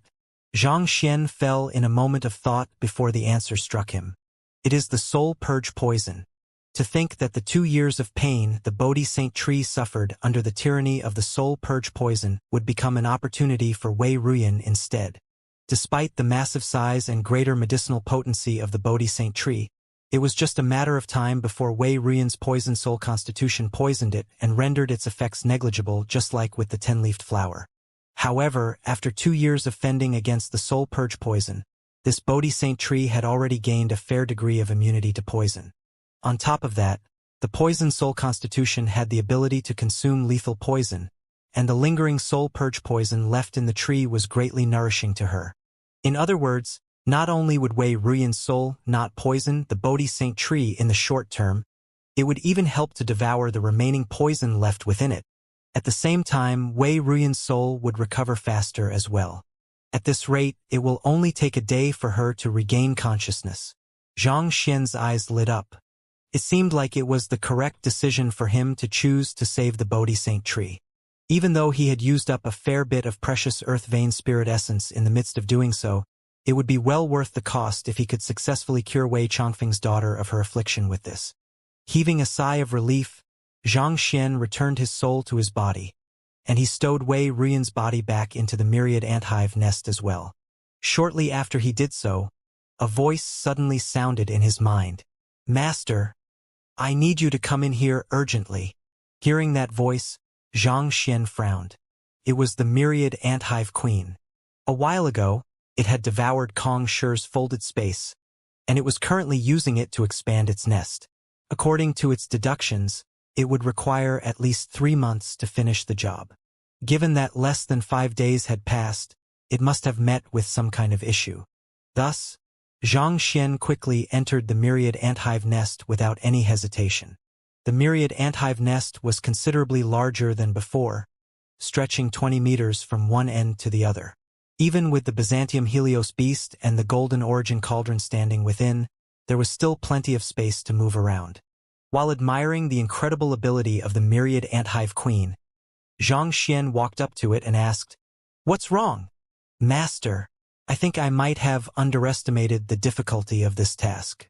I know that I said that I would be able to succeed in 3 months, but due to my cultivation being too low, I am already starting to lose control over this space." The myriad anthive nest explained awkwardly. It had previously declared confidently that it would be able to assimilate Kong Shi's folded space into the myriad anthive nest within 3 months. But from the looks of it now, it wouldn't happen that easily. With the myriad anthive queen's current cultivation of perfect harmonization realm, it was still within its means to control a space of around 10 meters wide. However, when the nest was increased to 20 meters wide, the space became a little too large for it to control properly. At the current rate, the space might just very well collapse even before the nest could be fully constructed. Lose control. Xianxia said with a grim expression. Even though the unique constitution of the myriad anthive queen allowed it to utilize spatial manipulation despite only being at the perfect harmonization realm, its abilities were still limited by its cultivation.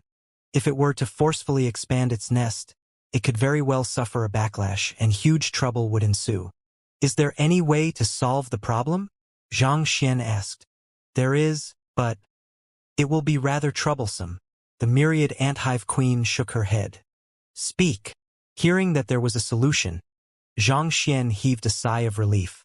The problem can be solved by raising my cultivation swiftly. As long as I reach Saint Realm, I should be able to retain perfect control of the space and even hasten the assimilation process at that, the myriad anthive nest said. Raising your cultivation? That's easy, I can easily do that. However, to reach Saint Realm, Xianxia frowned. Forget it. I will do what I can first. If raising the myriad anthive queen's cultivation was all it took, it wasn't really a huge issue. With Xianxia's Heaven's Path Xianxia, he could cleanse the bloodline of a spirit beast and raise its cultivation. Kacha! Kacha! Under the nourishment of Xianxia's Xianxia, the myriad anthive nest's body jolted, and its cultivation began rising steadily. 6 hours later, under the nourishment of the Heaven's Path Xianxia and Earth Vein Spirit Essence, the myriad anthive queen's cultivation reached Chrysalis Realm primary stage, just like Xianxia's. Due to the limits of Xianxia's cultivation, he could only raise its cultivation this far. Even though perfect harmonization realm pinnacle to Chrysalis Realm primary stage was a rise in cultivation by slightly more than a realm, the myriad anthive queen was still a significant way off from reaching Saint Realm.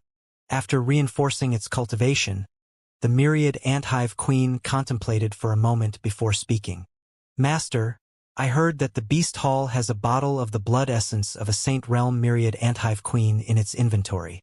If I can obtain it, I should be able to raise my cultivation to Saint Realm swiftly. Beast Hall. Xianxia was taken aback. The Beast Hall keeps an inventory of the blood essence of many saint beasts, and as long as beast tamers have reached a certain rank and are able to afford the price, they are able to trade for these blood essences. The myriad anthive queen said. I see. I will take the 6-star beast tamer examination now and trade for some then. Knowing that the blood essence of a Saint Realm myriad anthive queen had such an effect, Xianxia swiftly left the nest. He took another look at Wei Ruyan to check on her condition once more, and after confirming that she was recovering rapidly and that the Bodhi Saint tree showed no signs of being poisoned, he heaved a sigh of relief and left the royal palace. His next destination was the Master Teacher Academy. To take the Beast Tamer examination and trade for the blood essence, it would be more convenient to do it via school head Mo. Besides, he wasn't too sure where Hongyuan Empire's Beast Hall was located. Entering the Beast Tamer school, he quickly found school head Mo sitting with a deep frown in his office, seemingly troubled by something. Principal Zhang. Upon noticing Xianxia's presence, school head Mo quickly got up and clasped his fist politely. There's no need to stand on ceremony. The reason I came over here today is to take the 6-star Beast Tamer examination. Xianxia immediately revealed the reason behind his arrival. 6-star Beast Tamer examination? School head Mo was visibly stunned for a moment before he shook his head. Principal Zhang, you are pulling my leg. Since you were able to tame even Senior Byzantium Helios, you are qualified to be a 7-star Beast Tamer. I have already helped you apply for it from the headquarters, and I have received a positive reply as well. I am just waiting for the emblem to arrive now.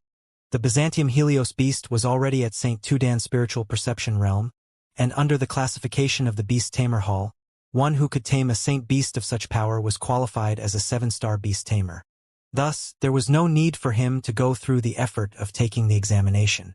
7-star Beast Tamer? Xianxia was surprised. He had been intending to take the 6-star examination, only to learn that school head Mo had already applied for a 7-star emblem on his behalf. This worked fine with him, too. He would be spared from quite a bit of trouble with this. I will be thanking you in advance then, since the headquarters have already agreed to it. It just so happens that there is something I need to request from them. I would like to trade for some Saint Realm Myriad Anthive Queen's blood essence. Xianxia said. Saint Realm Myriad Anthive Queen's blood essence? School head Mo frowned. Xianxia nodded. School head Mo replied after a moment of hesitation. Usually, the headquarters will approve the trade for most Saint Beast's blood essence, and the price won't be too high as well. But the Myriad Anthive Queen's blood essence, I fear that it won't be that easy to make the trade. Won't be easy to make the trade? Xianxia asked doubtfully. Since they were all from Saint Beasts, the difficulty in procuring their blood essence shouldn't be too different from one another. Why would the Myriad Anthive Queen be an exception? Noticing Xianxia's doubts, School head Mo explained. In the very first place, the Myriad Anthive Queen is an extremely rare beast, and on top of that, only a small proportion of them manage to achieve a breakthrough to Saint Realm. More importantly, the Myriad Anthive Queen possesses the ability to create space, making it an extremely valuable beast. Even if the headquarters do have its blood essence, I fear that the price to obtain it will be exorbitant. Exorbitant? Roughly how much will it cost? Even taking into account your identity as a 7-star beast tamer, it will still cost around several thousand high-tier spirit stones, or even more, School head Mo said as he shook his head bitterly. The price to purchase the blood essence of a Saint Realm Myriad Anthive Queen was simply too great for them to bear. Several thousand high-tier spirit stones? Xianxia's lips twitched. He had thought that he could finally be considered wealthy after receiving several hundred high-tier spirit stones from Wuxia and Lucheng.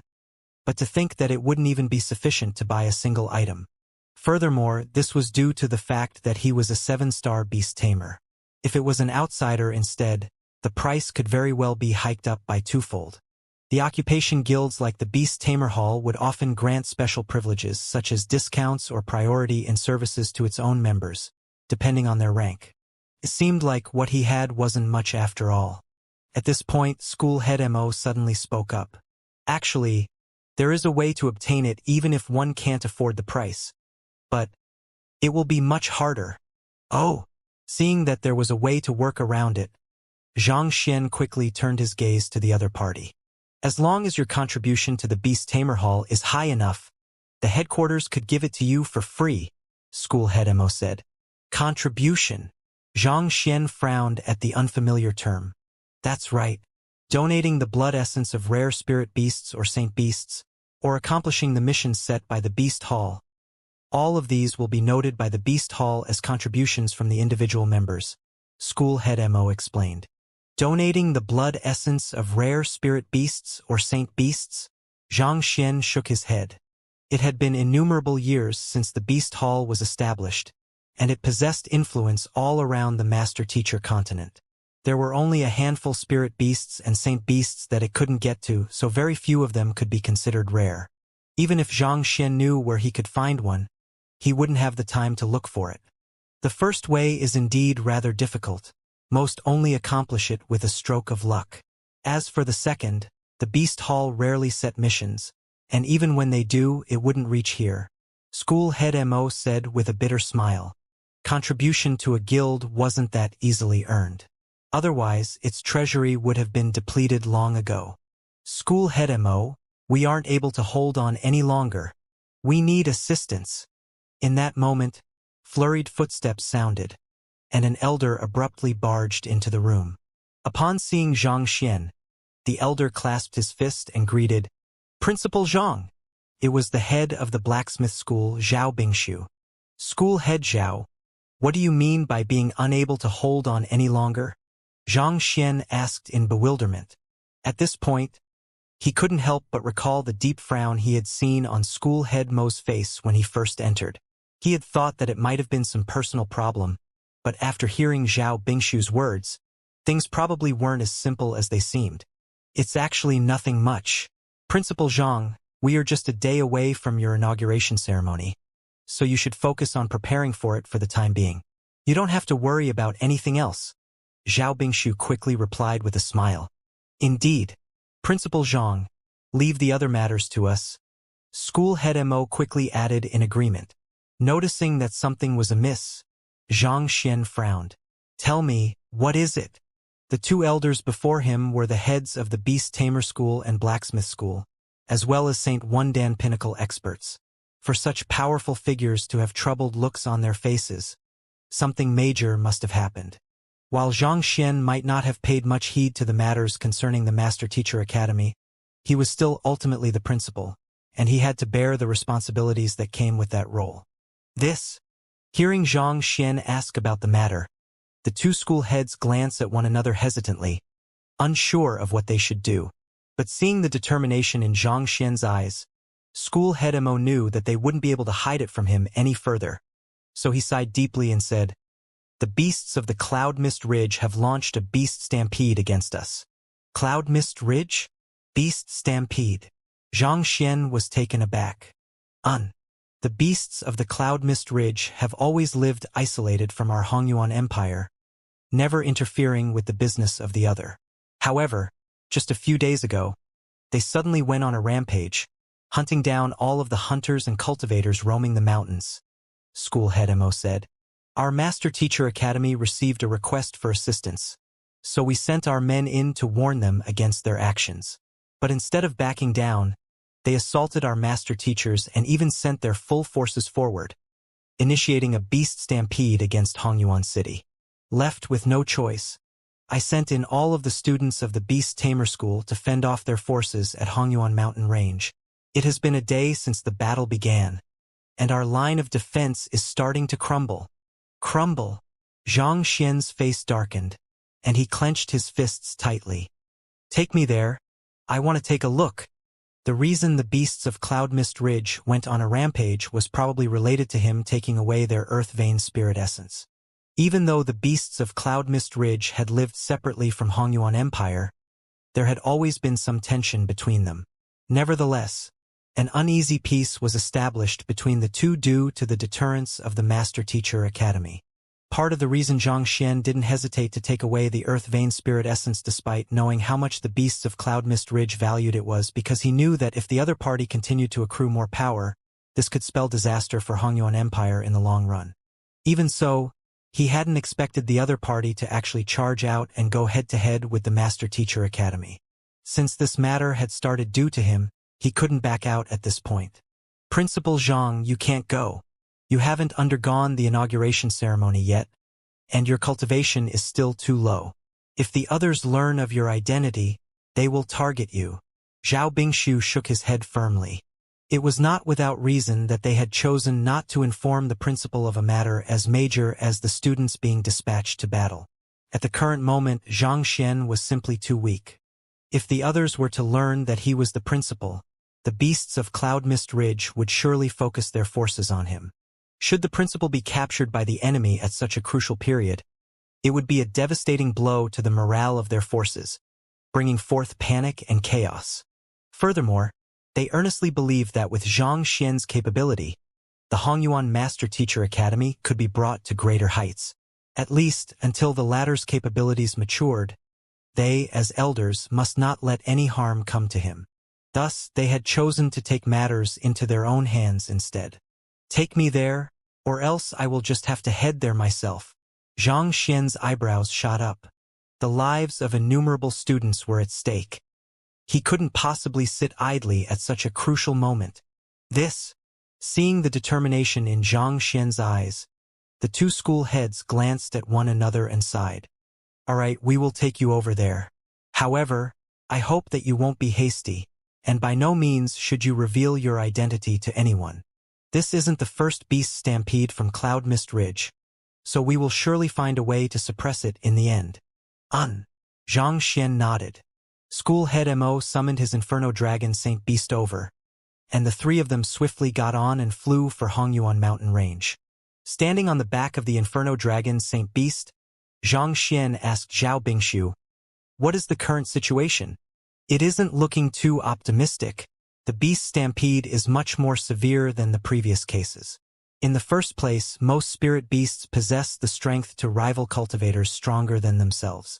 To make things worse, the spirit beasts are coordinating with one another like disciplined soldiers, and this places our students in a very dangerous position," Zhao Bingshu said hesitantly. "Coordinating with one another like disciplined soldiers?" Zhao Bingshu nodded. If I am not mistaken, the Saint Beasts of Cloud Mist Ridge have probably gotten involved as well. Only under their leadership can the spirit beasts display such battle prowess collectively. How are the casualties? Xianxia asked. It is rather severe. As the fourth largest school in the Master Teacher Academy, there are over 20,000 students who chose Beast Tamer as their main supporting occupation. Other than those who are currently out on missions, all of them have participated in the battle. More than half of them are wounded, but the death toll is still relatively low at around a dozen. Zhao Bingshu replied grimly. There are already around a dozen dead? Zhang Xian's body stiffened. That's right. The one who replied this time around wasn't Zhao Bingshu but school head Mo. While they were speaking, the Inferno Dragon Saint Beast had already arrived at the airspace above Hongyuan mountain range. Looking down, Zhang Xian could see countless spirit beasts charging down from the mountaintop, and innumerable students rushed forth to meet them. The battle was extremely intense. There were many severely wounded students among the group, but they stood firmly on their ground, not backing out at all. Instead, they seemed to grow more and more courageous by the moment, braving through the hordes of spirit beasts fearlessly. Zhang Xian's body couldn't help but tremble. He saw two familiar faces. They were Feng Wu and Yu Chang, whom he had a conflict with during the entrance examination on Leiyuan Peak. At this moment, their bodies were completely drenched in blood, and Yu Chang even had an arm of his snapped off. Yet, they still continued to charge toward the enemies fearlessly with reddened eyes.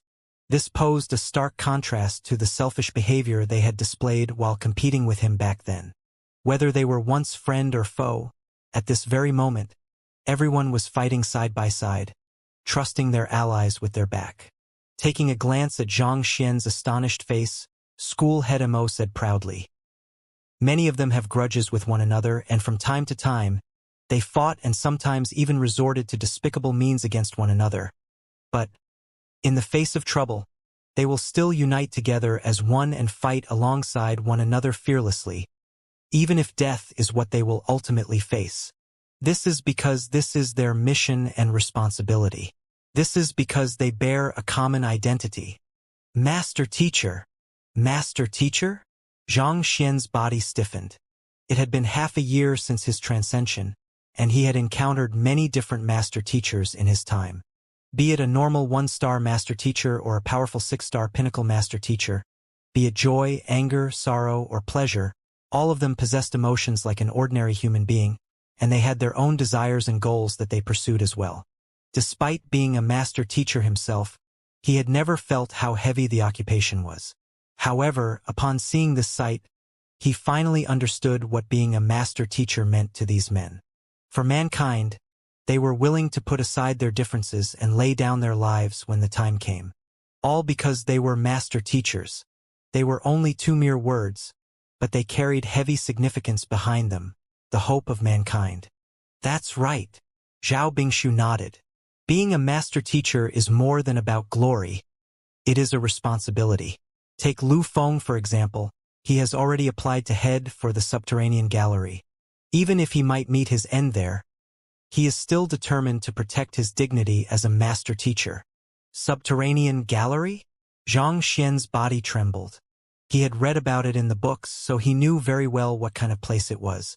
The Subterranean Gallery was the passageway connecting the Master Teacher continent to the world of the otherworldly demonic tribe, as well as a dangerous battlefield where one could easily lose one's life in a moment of carelessness.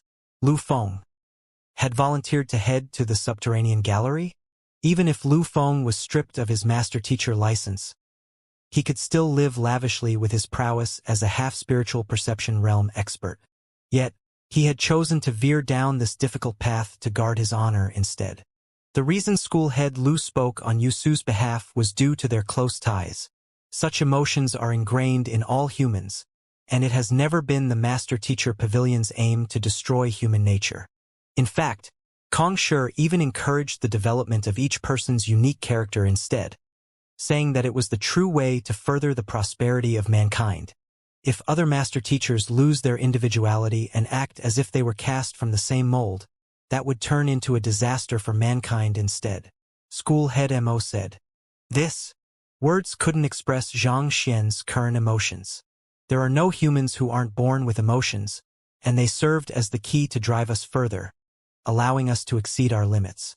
If one were to destroy the human character in pursuit of perfection, even without the intervention of the otherworldly demonic tribe, we would have already limited and destroyed ourselves. Perhaps this was the reason the Master Teacher Academy condoned conflicts among the students, allowing them to sort things out among themselves. Master teachers can be selfish. They may choose to side with their kin and friends against justice, and they may come to blows over a treasure as well. But in dire times like this, they have to put aside their differences and charge forward bravely. This is the responsibility of all master teachers, as well as the vision Kong Shi had in mind when he established the Master Teacher Pavilion. School head Mo continued. So, this is a master teacher, Xianxia muttered as he closed his eyes. He had met many master teachers on his journey. There were those who were kind and upright, but there were also those who were greedy and selfish. He had thought that master teachers were no different from anyone else, but his thoughts had been wrong all along. Master teachers could be selfish, greedy, and even narrow-minded. But when the survival of mankind was at stake, they would be the first to step forward and shoulder the burden. This is what a master teacher has to do and must do. In that instant, Xianxia felt as if his soul had been cleansed and initiated. He was a transcender, and in the world he had come from, many of the fine cultural traditions had already eroded. Students no longer respected their teacher, and teachers no longer felt pride in their occupation. Some of them even committed unforgivable acts that a teacher should never commit. After coming to this world, Xianxia had gotten a glimpse of the nobility of the occupation. But nevertheless, his subconscious mind still retained the view he had from his previous life. It was only in this instant that he realized the responsibilities he shouldered from the moment he had chosen to bear this identity. Kacha! A crisp crack sounded from Xianxia's chest, and as if a caterpillar breaking out of its cocoon, a unique and solemn power fell from the sky and onto him. At that moment, it felt as if he was a divine being descending from the heavens. Could this be?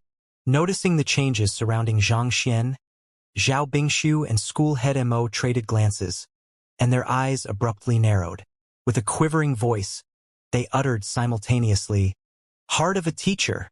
Heart of a teacher, just like the eye of insight, was a unique ability that only master teachers could comprehend. Only those who persisted in their path as a true teacher would be able to comprehend this ability and reach greater heights. Legend had it that only 8-star master teachers could comprehend this ability, but to think that Xianxia would comprehend it despite only being a 4-star master teacher. A person with the heart of a teacher was no longer confined by the boundaries of race. His impartation of heaven's will would be effective on even savage beasts and spirit beasts, allowing him to turn them into his students, achieving, in the truest sense, enlightenment devoid of discrimination.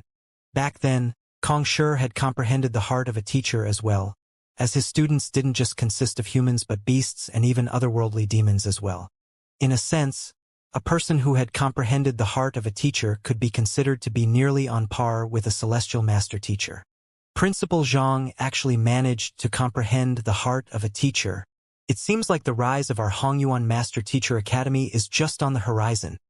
School head Mo said as his body trembled in agitation. Even in the entire history of the Master Teacher Pavilion, only a handful had managed to comprehend the heart of a teacher. Yet, their principal had actually succeeded in comprehend it. Just based on this in itself, he would surely accomplish great things in the future. Hongyuan Master Teacher Academy would also make its mark on the world, becoming a sacred land where all master teachers desired to head to. School head Mo swiftly set up a barrier around him with a wave of his hand to conceal what was happening within before turning to Zhao Bingshu. School head Zhao, the matter concerning Principal Zhang comprehending the heart of a teacher has great implications. If he were to be targeted by the otherworldly demonic tribe due to this matter, we would become sinners of mankind. It would only be a matter of time for a master teacher who had comprehended the heart of a teacher to advance through the ranks, becoming one of the powerhouses of the Master Teacher Pavilion. Thus, if the otherworldly demonic tribe were to learn of such an existence, they would surely hunt that person down with their full force. For Principal Zhang's safety, they must keep this matter a secret. Don't worry. I swear on my identity as a master teacher that I will not tell a single soul about this matter. Zhao Bingshu vowed. I also swear to do the same on my identity as a master teacher. School head Mo nodded. While they were talking, the unique power finally vanished, and Zhang Xian slowly opened his eyes. Unlike before, there as a resolute glint in his gaze. As one who had comprehended heart of a teacher, the confusion that had plagued him before had disappeared, and he understood what he should and shouldn't do. Taking a deep breath, Zhang Xian said calmly, School head Mo, propose a ceasefire with the beasts of Cloud Mist Ridge. Tell them that the succeeding principal of the Master Teacher Academy wishes to negotiate with them. Negotiate! The two school heads were taken aback for an instant before School head Mo hurriedly exclaimed in astonishment. You can't do that! The reason we refused to tell you about this matter before is because we feared that you would do this. None of us can bear the consequences if something happens to you. Indeed, it isn't easy for a principal who has the approval of Mu Shi and the entirety of the 10 great master teachers to appear. You are the one who will unite the Master Teacher Academy and bring it to greater heights. We can't afford to lose you, Zhao Bingshu added. Zhang Xian shook his head. Won't my identity be revealed tomorrow in the inauguration ceremony anyway? Since his identity was going to be revealed the following day, what harm would it do if others were to learn of his identity a day before? That isn't the same. After the inauguration ceremony, you will be qualified to wield the principal's seal, and it will help to ensure your safety. No matter what you say, I won't allow you to reveal your identity now, School head Mo exclaimed. Principal's seal? Zhang Xian frowned. That's right. Infused in the principal's seal is the will of the students and teachers of the Master Teacher Academy. Even if the otherworldly demonic tribe attempts to harm you, they will be kept at bay by the power of the principal's seal. Only with that can your safety be guaranteed, School head Mo explained. If that's the case, did the missing old principal possess the principal's seal? Of course. Then how did he go missing? Zhang Xian asked. This, School head Mo was unable to answer that question. Gesturing at the many master teachers charging forth bravely below, Zhang Xian said, Danger is always existent. Since even the students below aren't afraid, what do I have to fear? He was a master teacher just like the rest of them. Since they could face death without fear, what did he have to hesitate over? After a moment of hesitation, School head Mo eventually relented. Fine, I will do as you have said. However, I will be proposing a negotiation in the name of School head Zhao and myself instead. I hope that you can understand our concerns. Even if Zhang Shi didn't fear death, they couldn't allow the Master Teacher Academy to lose its principal once more. Knowing that this was the bottom line of the other party, Zhang Xian agreed to it. Retracting the barrier from the surroundings, School head Mo leaped off the back of the Inferno Dragon Saint Beast and stopped in midair. Taking a deep breath, he roared, The kings of Cloud Mist Ridge, I, Mo Zhu, propose a negotiation with you as the representative of the Master Teacher Academy. Hong Long, as if a massive wave, his voice swept across the entire mountain range, reaching the ears of each and every being in the area. Negotiate. Why should we negotiate? These beasts have trampled on the dignity of mankind. We can't let them go so easily. Indeed, how can we face the many master teachers who have been wounded or even killed in this conflict if we negotiate with them? Upon hearing that School head Mo was proposing a negotiation, a huge uproar immediately broke out amid the master teachers below. Proposing a negotiation was a sign of weakness.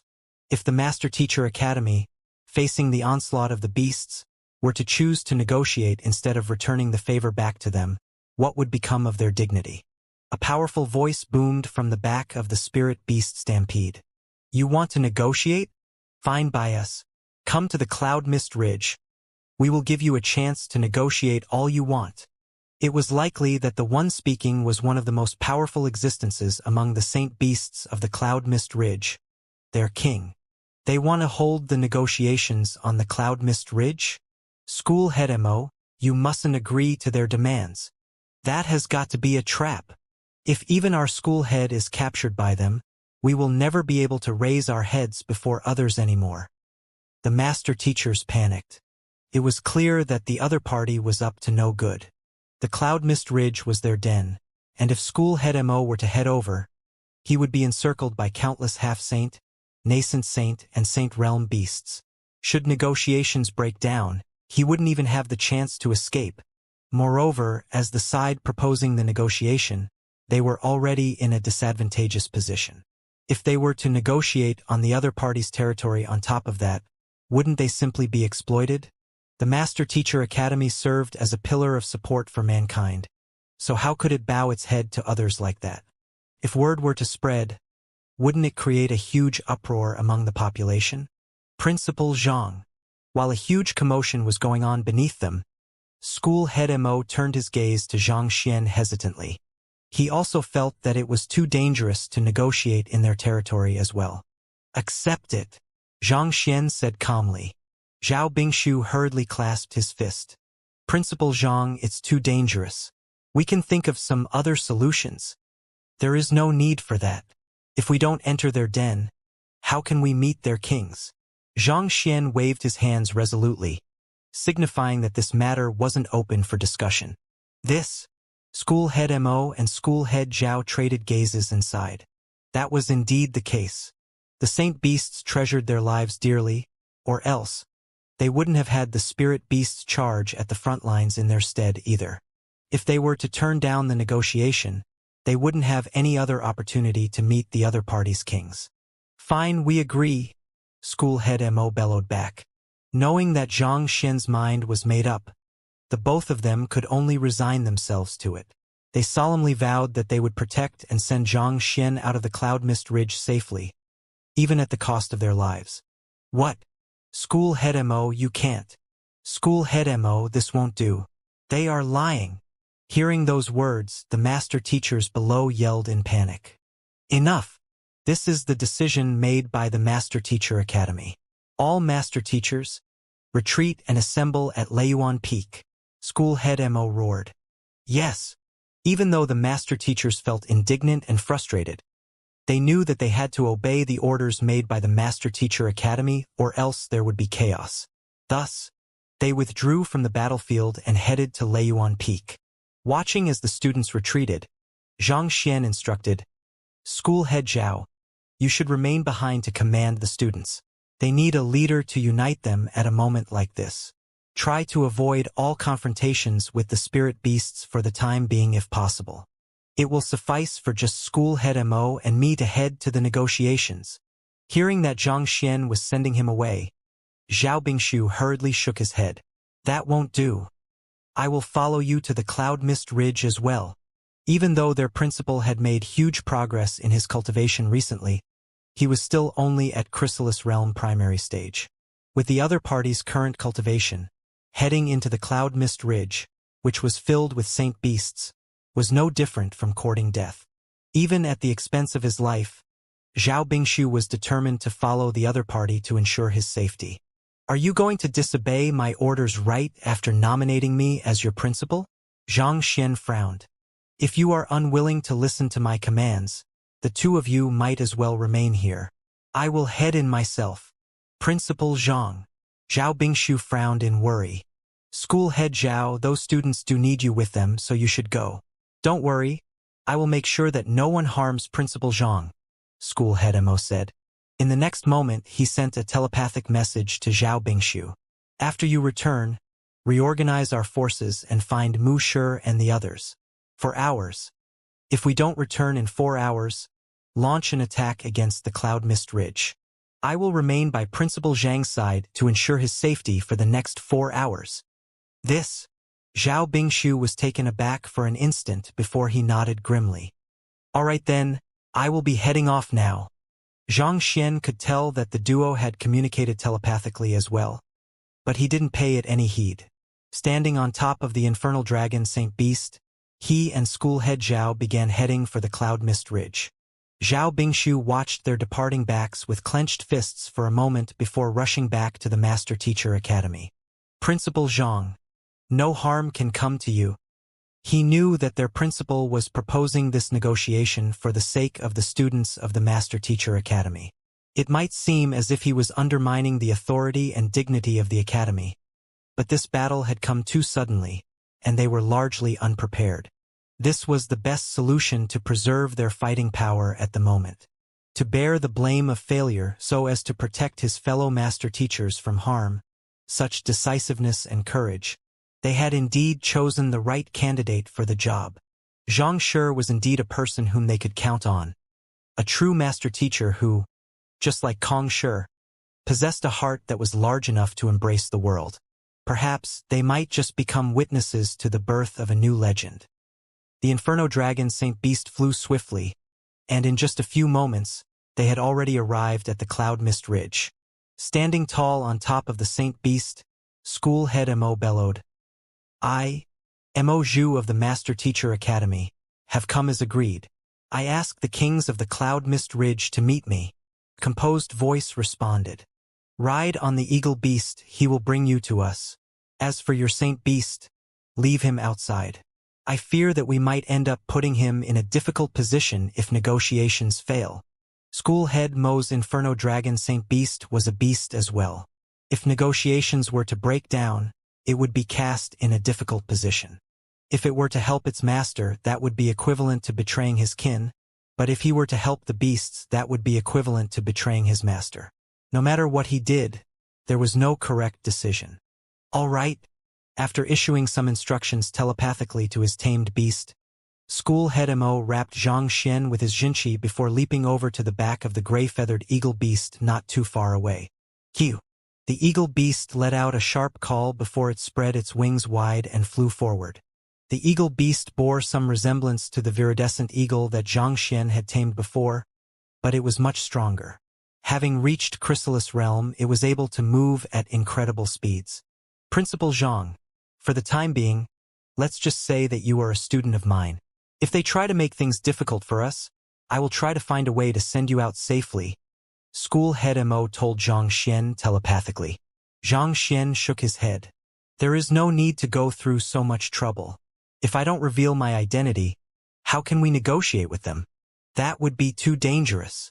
School Head Mo shook his head grimly. "These Saint Beasts have always been at odds with us humans, and it was just a matter of time before a battle broke out. In truth, our Master Teacher Academy has been looking for a way to eliminate them as well. But those fellows are constantly holed up in their dens, refusing to come out. Both the Master Teacher Academy and the royal family have dispatched many men to scout the depths of the Cloud Mist Ridge over the years, but very few have managed to return alive." "Dispatched many men?" Zhang Xian frowned as he recalled the many corpses he had seen around the lake of Earth Vein Spirit Essence back then. Most likely, those corpses were probably a squadron dispatched by the royal family or the Master Teacher Academy as well. The Cloud Mist Ridge is consistently covered in mist all year round, and its terrain is extremely complicated as well, making it a stout natural fortress.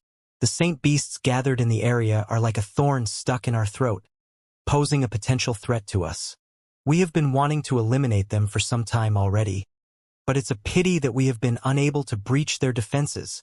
At this point, School Head Mo suddenly recalled something, and his complexion turned grim. Furthermore, there seems to be a deeper reason behind why the Saint Beasts choose to dominate the Cloud Mist Ridge. The old principal seemed to have uncovered something about them, but he disappeared before he could tell anyone else about it. Also, according to the investigations over the years, it seems like Elder Wu Yangzi's disappearance also had something to do with the Cloud Mist Ridge. Hearing those words, Zhang Xian narrowed his eyes. He had a rough understanding of the mystery concerning Wu Yangzi's disappearance, and he had obtained the latter's treasure as well. If the Cloud Mist Ridge was involved in Wu Yangzi's disappearance too, it could mean that the otherworldly demonic tribe was behind them. Could Vicious be involved in this matter as well? After obtaining Wu Yangzi's treasure, Zhang Xian had asked Vicious about this matter, but the latter had lost most of his memories, so he wasn't able to say much. However, It was certain that Wu Yangzi's disappearance was plotted by the otherworldly demons. Were these saint beasts involved in the operation as well? That might really be the case. For an expert who was nearing St. Tudan to be kidnapped discreetly in Hongyuan City, where the Master Teacher Academy was located, it was impossible for the otherworldly demons to conduct such an operation by themselves. In order to uncover the truth, we have dispatched even Saint Realm experts into the Cloud Mist Ridge, but none of them succeeded. 700 years ago, I tried to scout this land myself as well, and if not for the old principal, I might have just lost my life here. School head Mo said with reddened eyes. When he was still young and hot-blooded, he had secretly crept into the Cloud Mist Ridge in hopes of uncovering the secrets surrounding it. However, before he could get far, he had already found himself assaulted by hordes of beasts. If not for the old principal lending a helping hand, he would have lost his life then. I see. Xianxia hadn't expected for school head Mo to have had such an experience. He had ventured into the Cloud Mist Ridge once as well, and there was indeed something rather bizarre about it.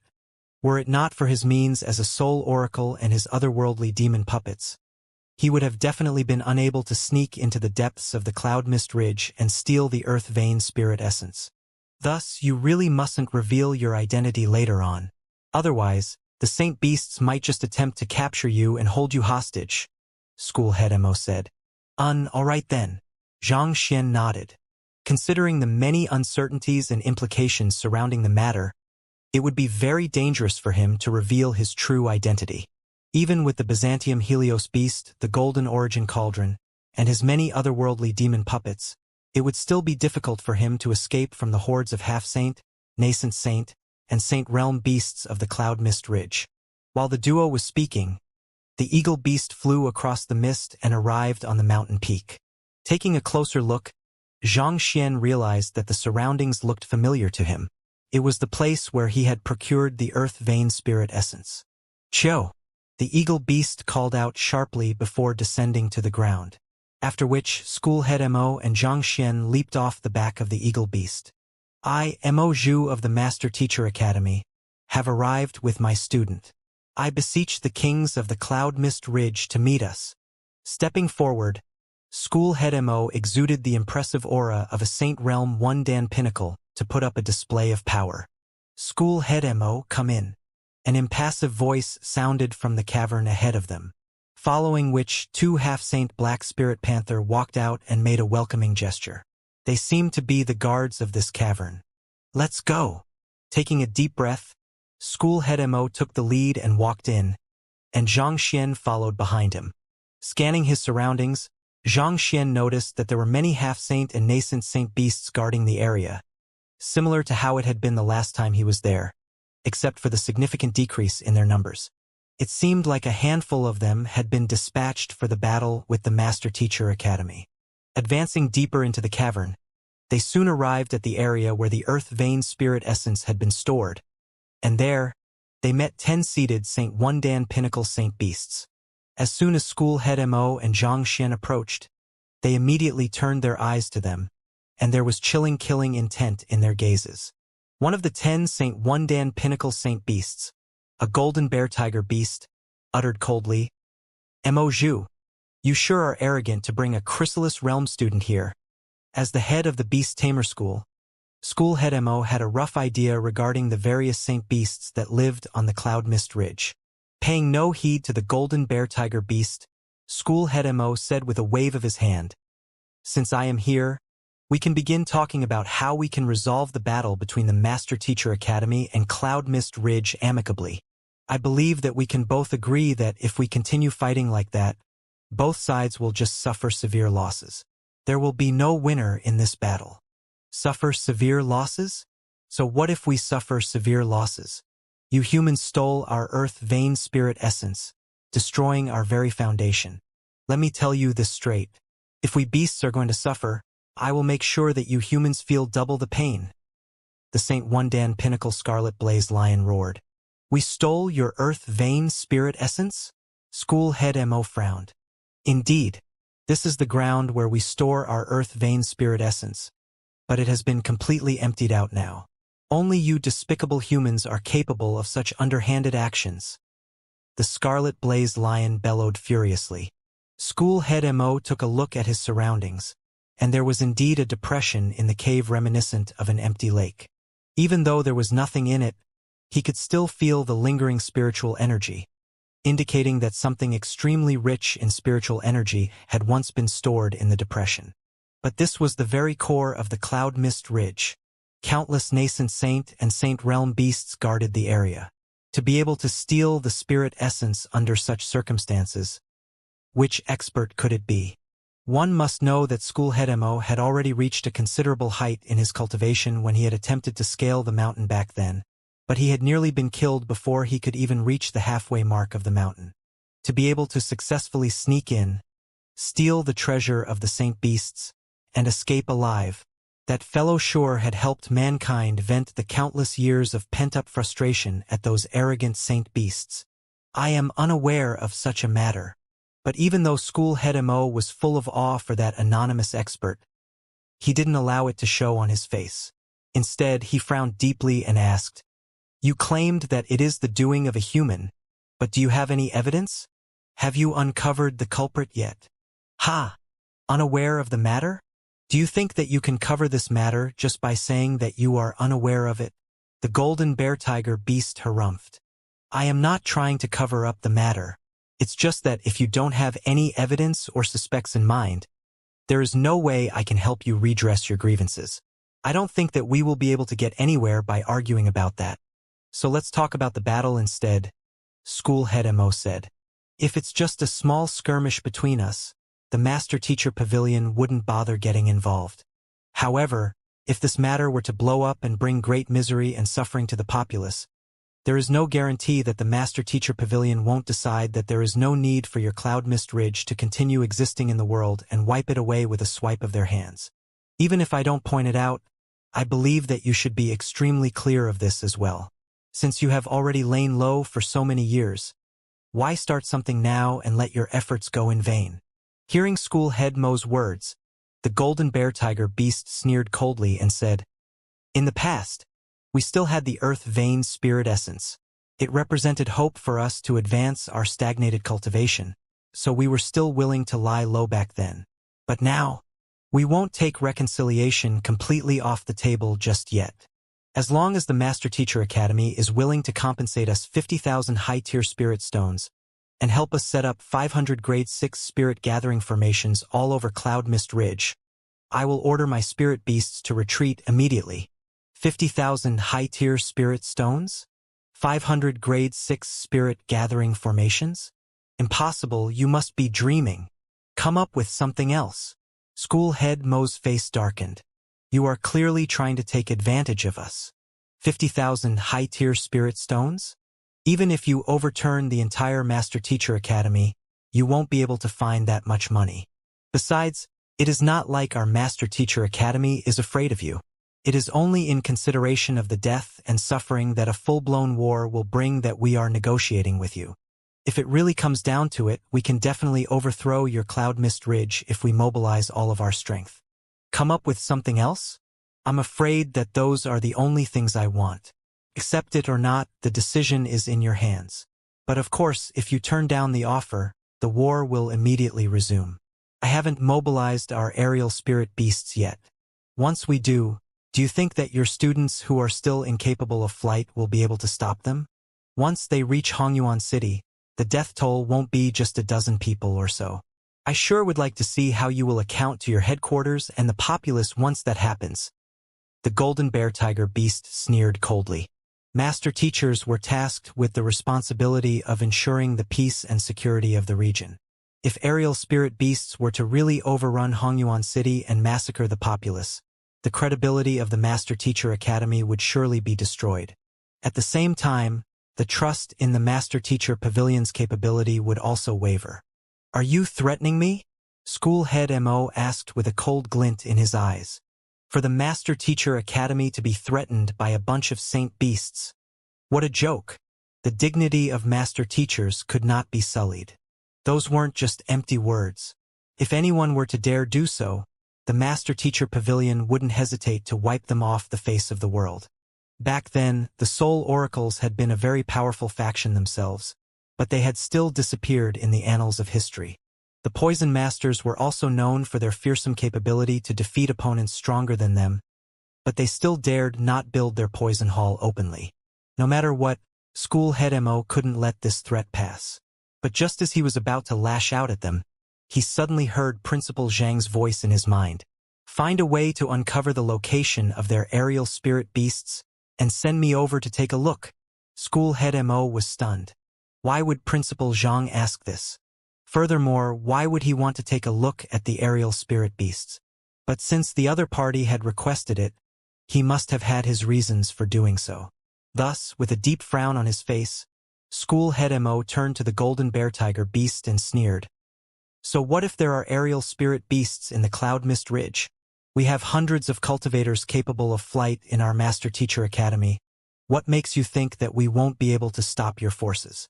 Even if you wish to threaten us, at least find something that can scare us. Ha, hundreds of cultivators capable of flight? Let me tell you this, our Cloud Mist Ridge has 3,000 aerial spirit beasts, and each of them is capable of flying at incredible speeds. There might be many Saint Realm experts in the Master Teacher Academy, but there is no way they will be able to stop every single one of them. As long as several hundred of them bypass your defenses, they will be able to bring forth devastating destruction. Besides, we can choose to launch an attack on the nearby small towns instead. I don't believe that you have enough Saint Realm experts to clear off each and every one of them quickly. The golden bear tiger beast sneered coldly, his tone dripping with threat. 3,000. School Head Mo burst into laughter. Do you take me for a fool? Are you including those transcendent mortal 1-dan and 2-dan aerial spirit beasts in your calculation as well? Aerial spirit beasts were capable of causing massive destruction as ordinary cultivators were incapable of flying to hunt them down. However, the strength of the aerial spirit beasts mattered as well. If they were only at transcendent mortal 1-dan or 2-dan, what harm could they cause in Hongyuan Empire, which was filled with transcendent mortal cultivators? The Master Teacher Academy could easily destroy them all just by dispatching a few students here and there. Transcendent mortal 1-dan 2-dan? School Head Mo, it seems like you are lacking intelligence on the prowess of our Cloud Mist Ridge. Even the weakest of our 3,000-strong aerial spirit beast troop is at transcendent mortal 7-dan. Do you still think that your Master Teacher Academy has the ability to stop them in their tracks? The golden bear tiger beast scoffed. Transcendent mortal 7-dan? You sure know how to brag. School Head Mo shook his head with a look of disbelief. You don't believe me? The golden bear tiger beast frowned. How can you expect me to believe such blatant lies? Since you are clearly insincere in the negotiations, I think there is no need for us to talk any further. At this point, School Head Mo hesitated for an instant before adding, if you want me to believe your words, there is one way. You can send a saint beast to escort this student of mine to take a look. If you really do have that many powerful aerial spirit beasts, I will immediately send a message to the other school heads and even Emperor Yu Shenqing to ask for permission to negotiate in their stead. The golden bear tiger beast raised his massive paw and harumphed. You obstinate old fogey. Fine. Black Spirit Panthers. Take the student of School Head Mo to take a look at our army of aerial spirit beasts. Even though he had spoken with great bravado, the truth was that he was also fearful about the might of the Master Teacher Academy as well. As an organization that had groomed many generations of master teachers, it was surely filled with many experts. If it was just the students, he was confident that they would be able to wipe them out easily. However, if the opponent included the teachers and elders as well, even with the geographical advantage they possessed, it would still be a matter of time before they were overrun. Furthermore, the Master Teacher Academy still had the headquarters behind it. Even if they were to win the battle against the Master Teacher Academy by some incredible stroke of luck, what they would face next would be an impossible enemy. In light of this, they couldn't give up on the negotiations easily either. Roar! The two half-Saint Realm Black Spirit Panthers answered with a call before heading toward them. School Head Mo, try to stall them for as long as you can, and don't engage them in a battle if possible. Take care of yourself. Sending a telepathic message to School Head Mo, Xianxia turned around and followed the Black Spirit Panthers out of the cavern. Noted. Even though school head Mo was unsure what Xianxia was up to, he still had some trust in Xianxia's capability. He turned to the golden bear tiger beast and said, "If the situation is as you have said, I will report the matter as it is to the Master Teacher Academy before making a decision. I can't give you an affirmative answer right now, but if you really do have such a powerful army of aerial spirit beasts, it is not entirely impossible for us to give in to your terms." "Oh, I will be looking forward to your reply then," the golden bear tiger beast replied with a smirk. At the same time, a hint of relief flashed through the eyes of the other saint beasts in the area as well. If they could avoid battle, that would be for the best. As powerful as they were, they knew that it was utter foolishness to go head-to-head with the Master-Teacher Pavilion. For that moment, the cavern fell silent. Seeing that he had managed to stall for some time, school head Mo secretly heaved a sigh of relief. At the same time, he couldn't help but wonder what Xianxia hoped to achieve by paying the army of aerial spirit beasts a visit. It would be difficult to deal with such a force even if all of the teachers of the Master Teacher Academy were to be mobilized. What could Xianxia do alone? Following behind the two black spirit panthers, Xianxia walked out of the cavern and saw dozens of half-saint and nascent saint beasts patrolling the area, glaring at him viciously whenever they passed him by. "Esteemed beasts, my cultivation is still very low. I am afraid that these saint beasts will do me harm if they remain in this area. Can you ask them to back down for the moment?" Xianxia said as he cowered back fearfully. Roar! Seeing a Chrysalis Realm Master Teacher acting so timidly, the lips of the two black spirit panthers curled up into a disdainful smile. "It was my teacher who insisted on bringing me over and sending me to check on the aerial spirit beasts. If I had a choice, I would have definitely stayed away as far as I could. I beseech you, just do me this one favor. As long as they can stay away, I am willing to give these 2 spirit stones to you."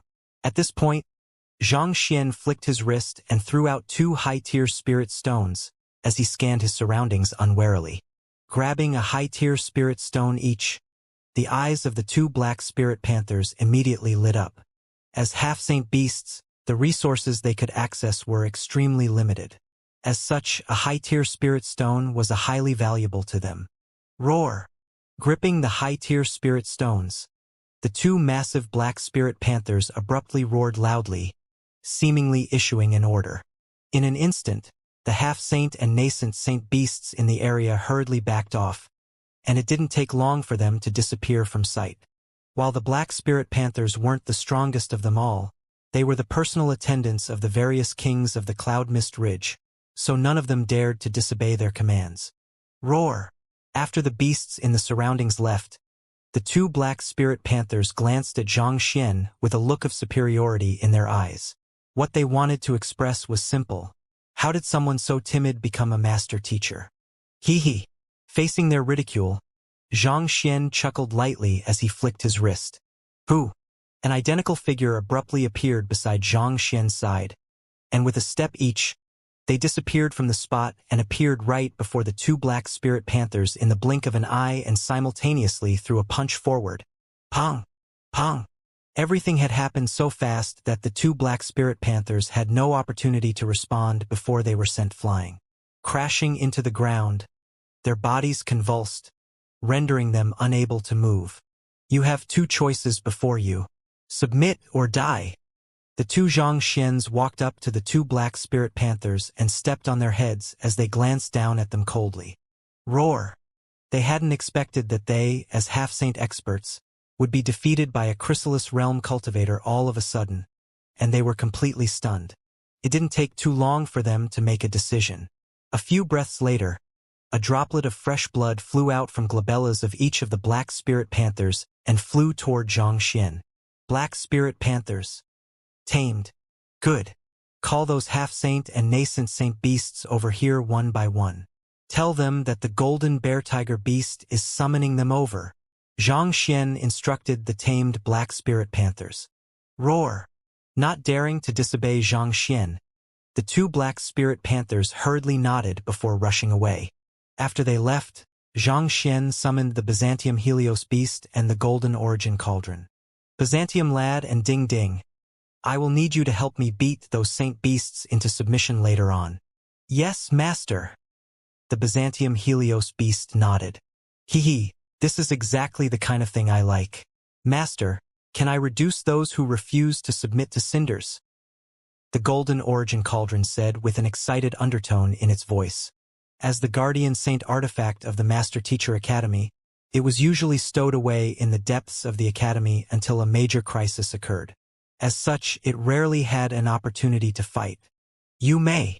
Xianxia nodded, acceding to the Golden Origin Cauldron's request. The reason he had chosen to infiltrate the Cloud Mist Ridge was to have everyone here submit to him. As for those who refused, the only fate awaiting them was death. Roar. Soon, a nascent saint beast was escorted there by the Black Spirit Panther. 2 minutes later, it was kneeling before Xianxia. Submitted.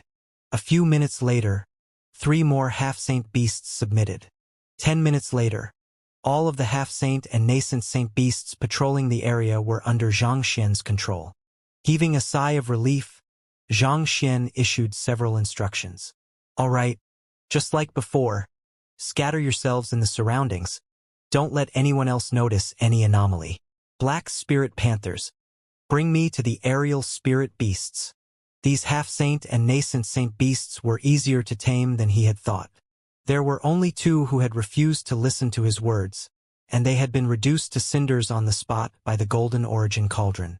Such an action had a deterrent effect on the other beasts, knowing that the young man before them wouldn't hesitate to kill them should they choose otherwise. The others hurriedly submitted as well.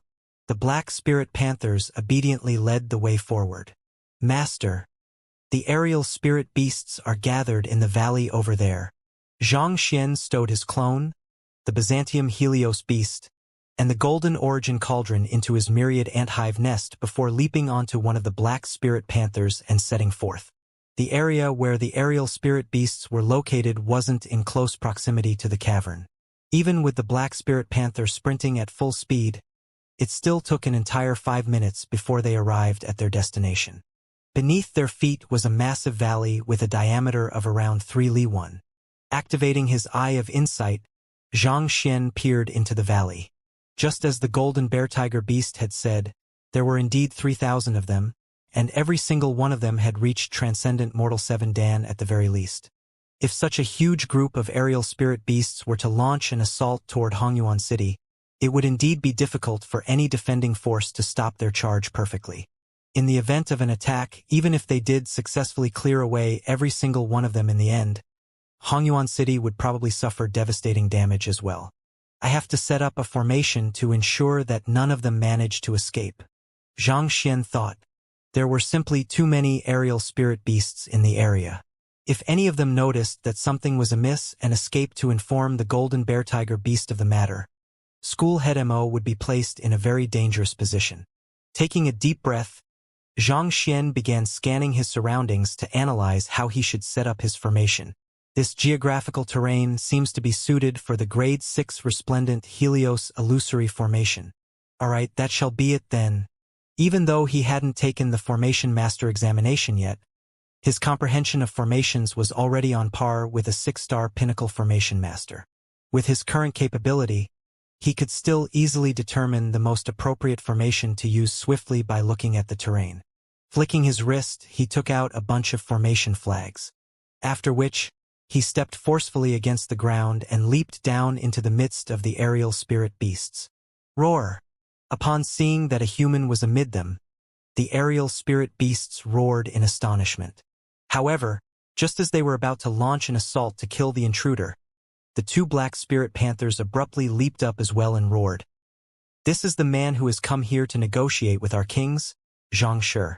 He is here to take a look at our aerial spirit beast army camp, as well as set a formation around here. There is no need to be alarmed. Those Black Spirit Panthers spoke in the beast language, so the aerial spirit beasts could comprehend what they were saying. As those speaking were the attendants of their kings, the aerial spirit beasts had no objections whatsoever. They scattered and returned to whatever they were doing before. Heaving a sigh of relief, Xianxia drove his Xinqi, and the flags in his hands began scattering into the surroundings. Who? As the resplendent Helios illusory formation came to life, a thick mist began to set into the valley, shrouding all of the aerial spirit beasts within it. Knowing that the young man was going to set up a formation, the aerial spirit beasts didn't panic, waiting for him quietly to finish instead. Time to start. With a chuckle, Xianxia brought out his clone, and the both of them dived into the mist. Roar! Roar! Roar! In an instant, the cries of the aerial spirit beasts immediately filled the valley. Even the strongest of these aerial spirit beasts was only at Chrysalis Realm Pinnacle, so they were no match for Xianxia and his clone at all. As such, there wasn't even a need to bring out the Byzantium Helios beast and the Golden Origin Cauldron. Every few steps Xianxia took, an aerial spirit beast submitted. While Xianxia was busy taming the aerial spirit beasts, in the cavern, Schoolhead Mo's forehead was covered with sweat. It had been 2 hours since Xianxia left, and the saint beasts were beginning to get suspicious. The golden bear tiger beast, who stood at the very center of the room, bellowed with a livid face. "Why aren't they back yet? Mo Zhu, what the hell is your student doing?" A trip to the valley where the aerial spirit beast army was located and back should only take 20 minutes at most. For them to be gone for 2 hours, it was clear that there was something really wrong.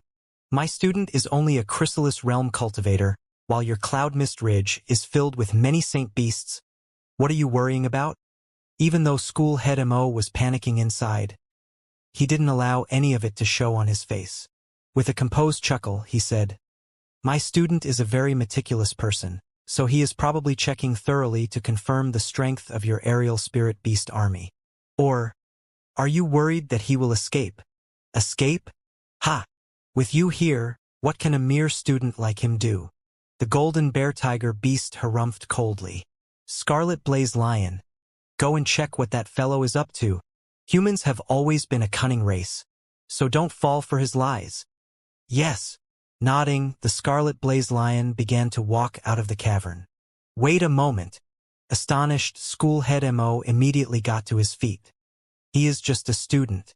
Are the kings of the Cloud Mist Ridge so timid?" "Timid?" The golden bear tiger beast burst into laughter, as if he had just heard a hilarious joke. "Scarlet Blaze Lion, ignore him. Go and take a look." Ignoring Schoolhead Mo's attempt to stall for time, the golden bear tiger beast gestured for the Scarlet Blaze Lion to move on. Seeing that the Scarlet Blaze Lion was really going to head out, Schoolhead Mo suddenly chuckled softly and said, "I have long heard that the great golden bear tiger beast king of Cloud Mist Ridge possesses extraordinary strength. Do you dare to have a match with me? I am interested in experiencing the prowess of the beast tribe myself." "You are challenging me to a duel?" Not expecting Schoolhead Mo to make such an abrupt request, the golden bear tiger beast frowned. "Pardon me? Did I scare you?" Schoolhead Mo said with a wry smile. "Scare me? You must be joking.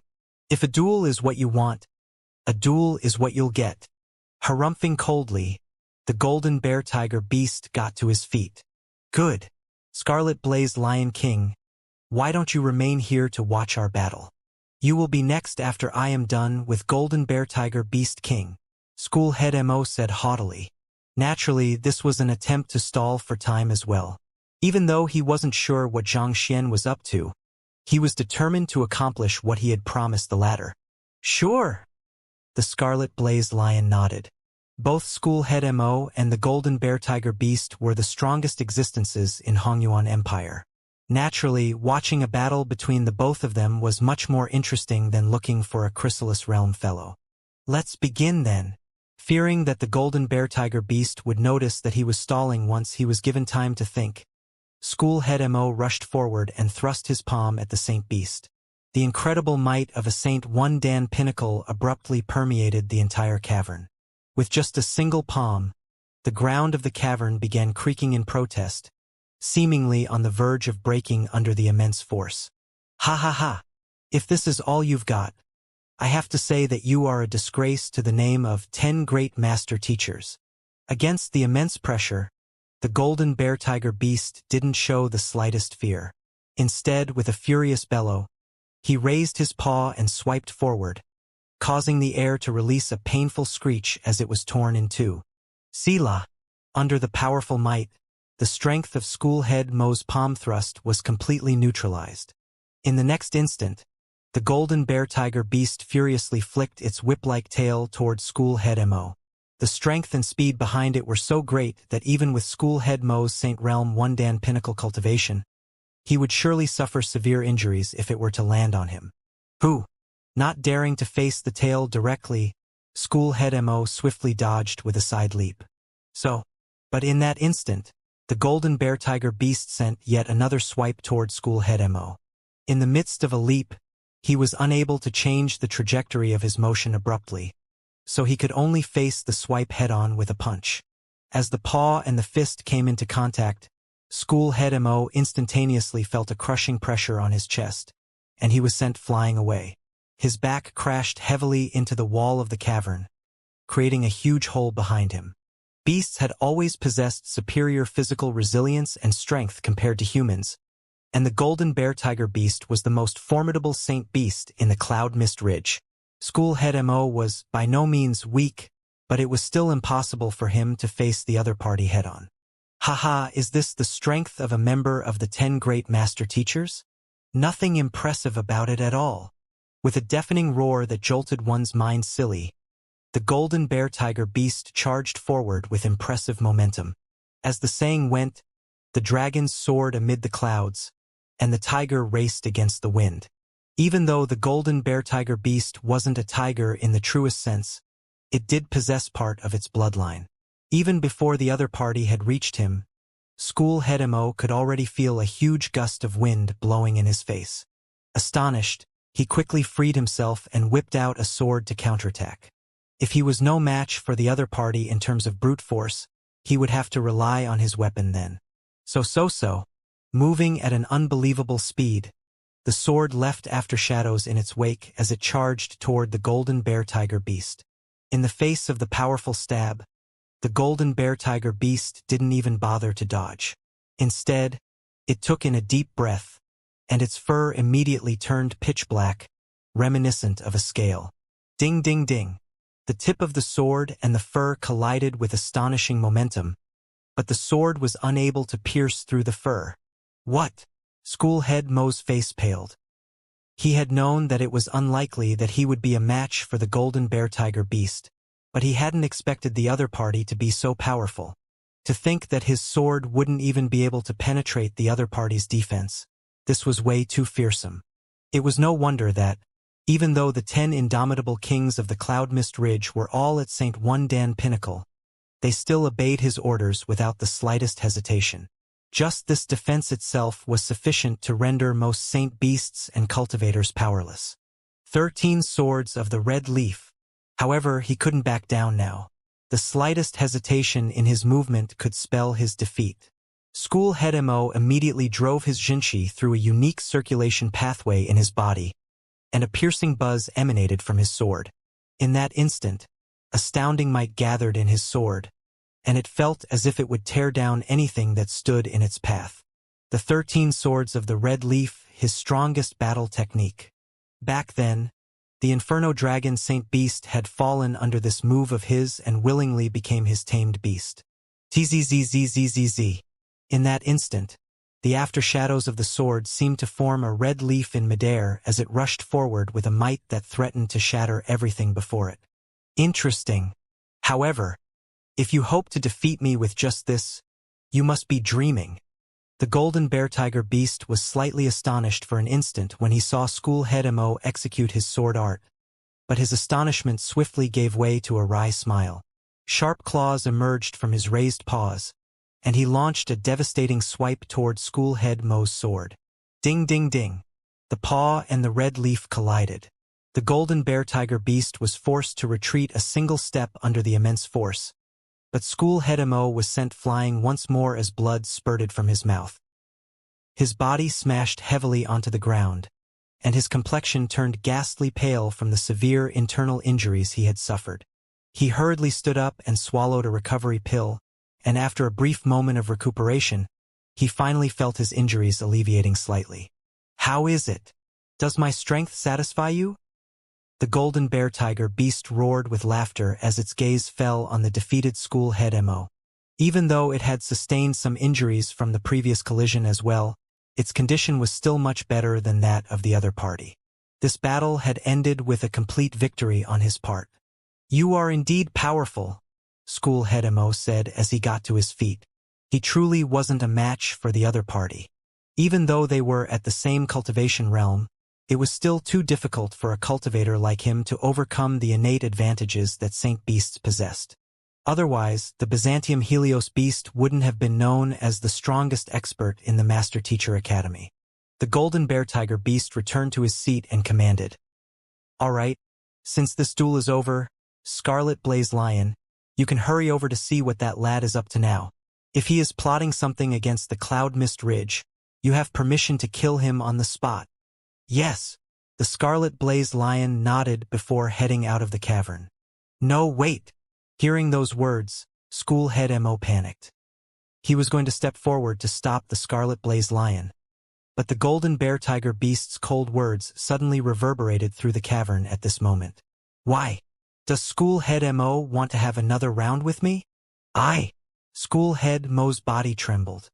With the injuries he had sustained, he couldn't afford to fight against the golden bear tiger beast again.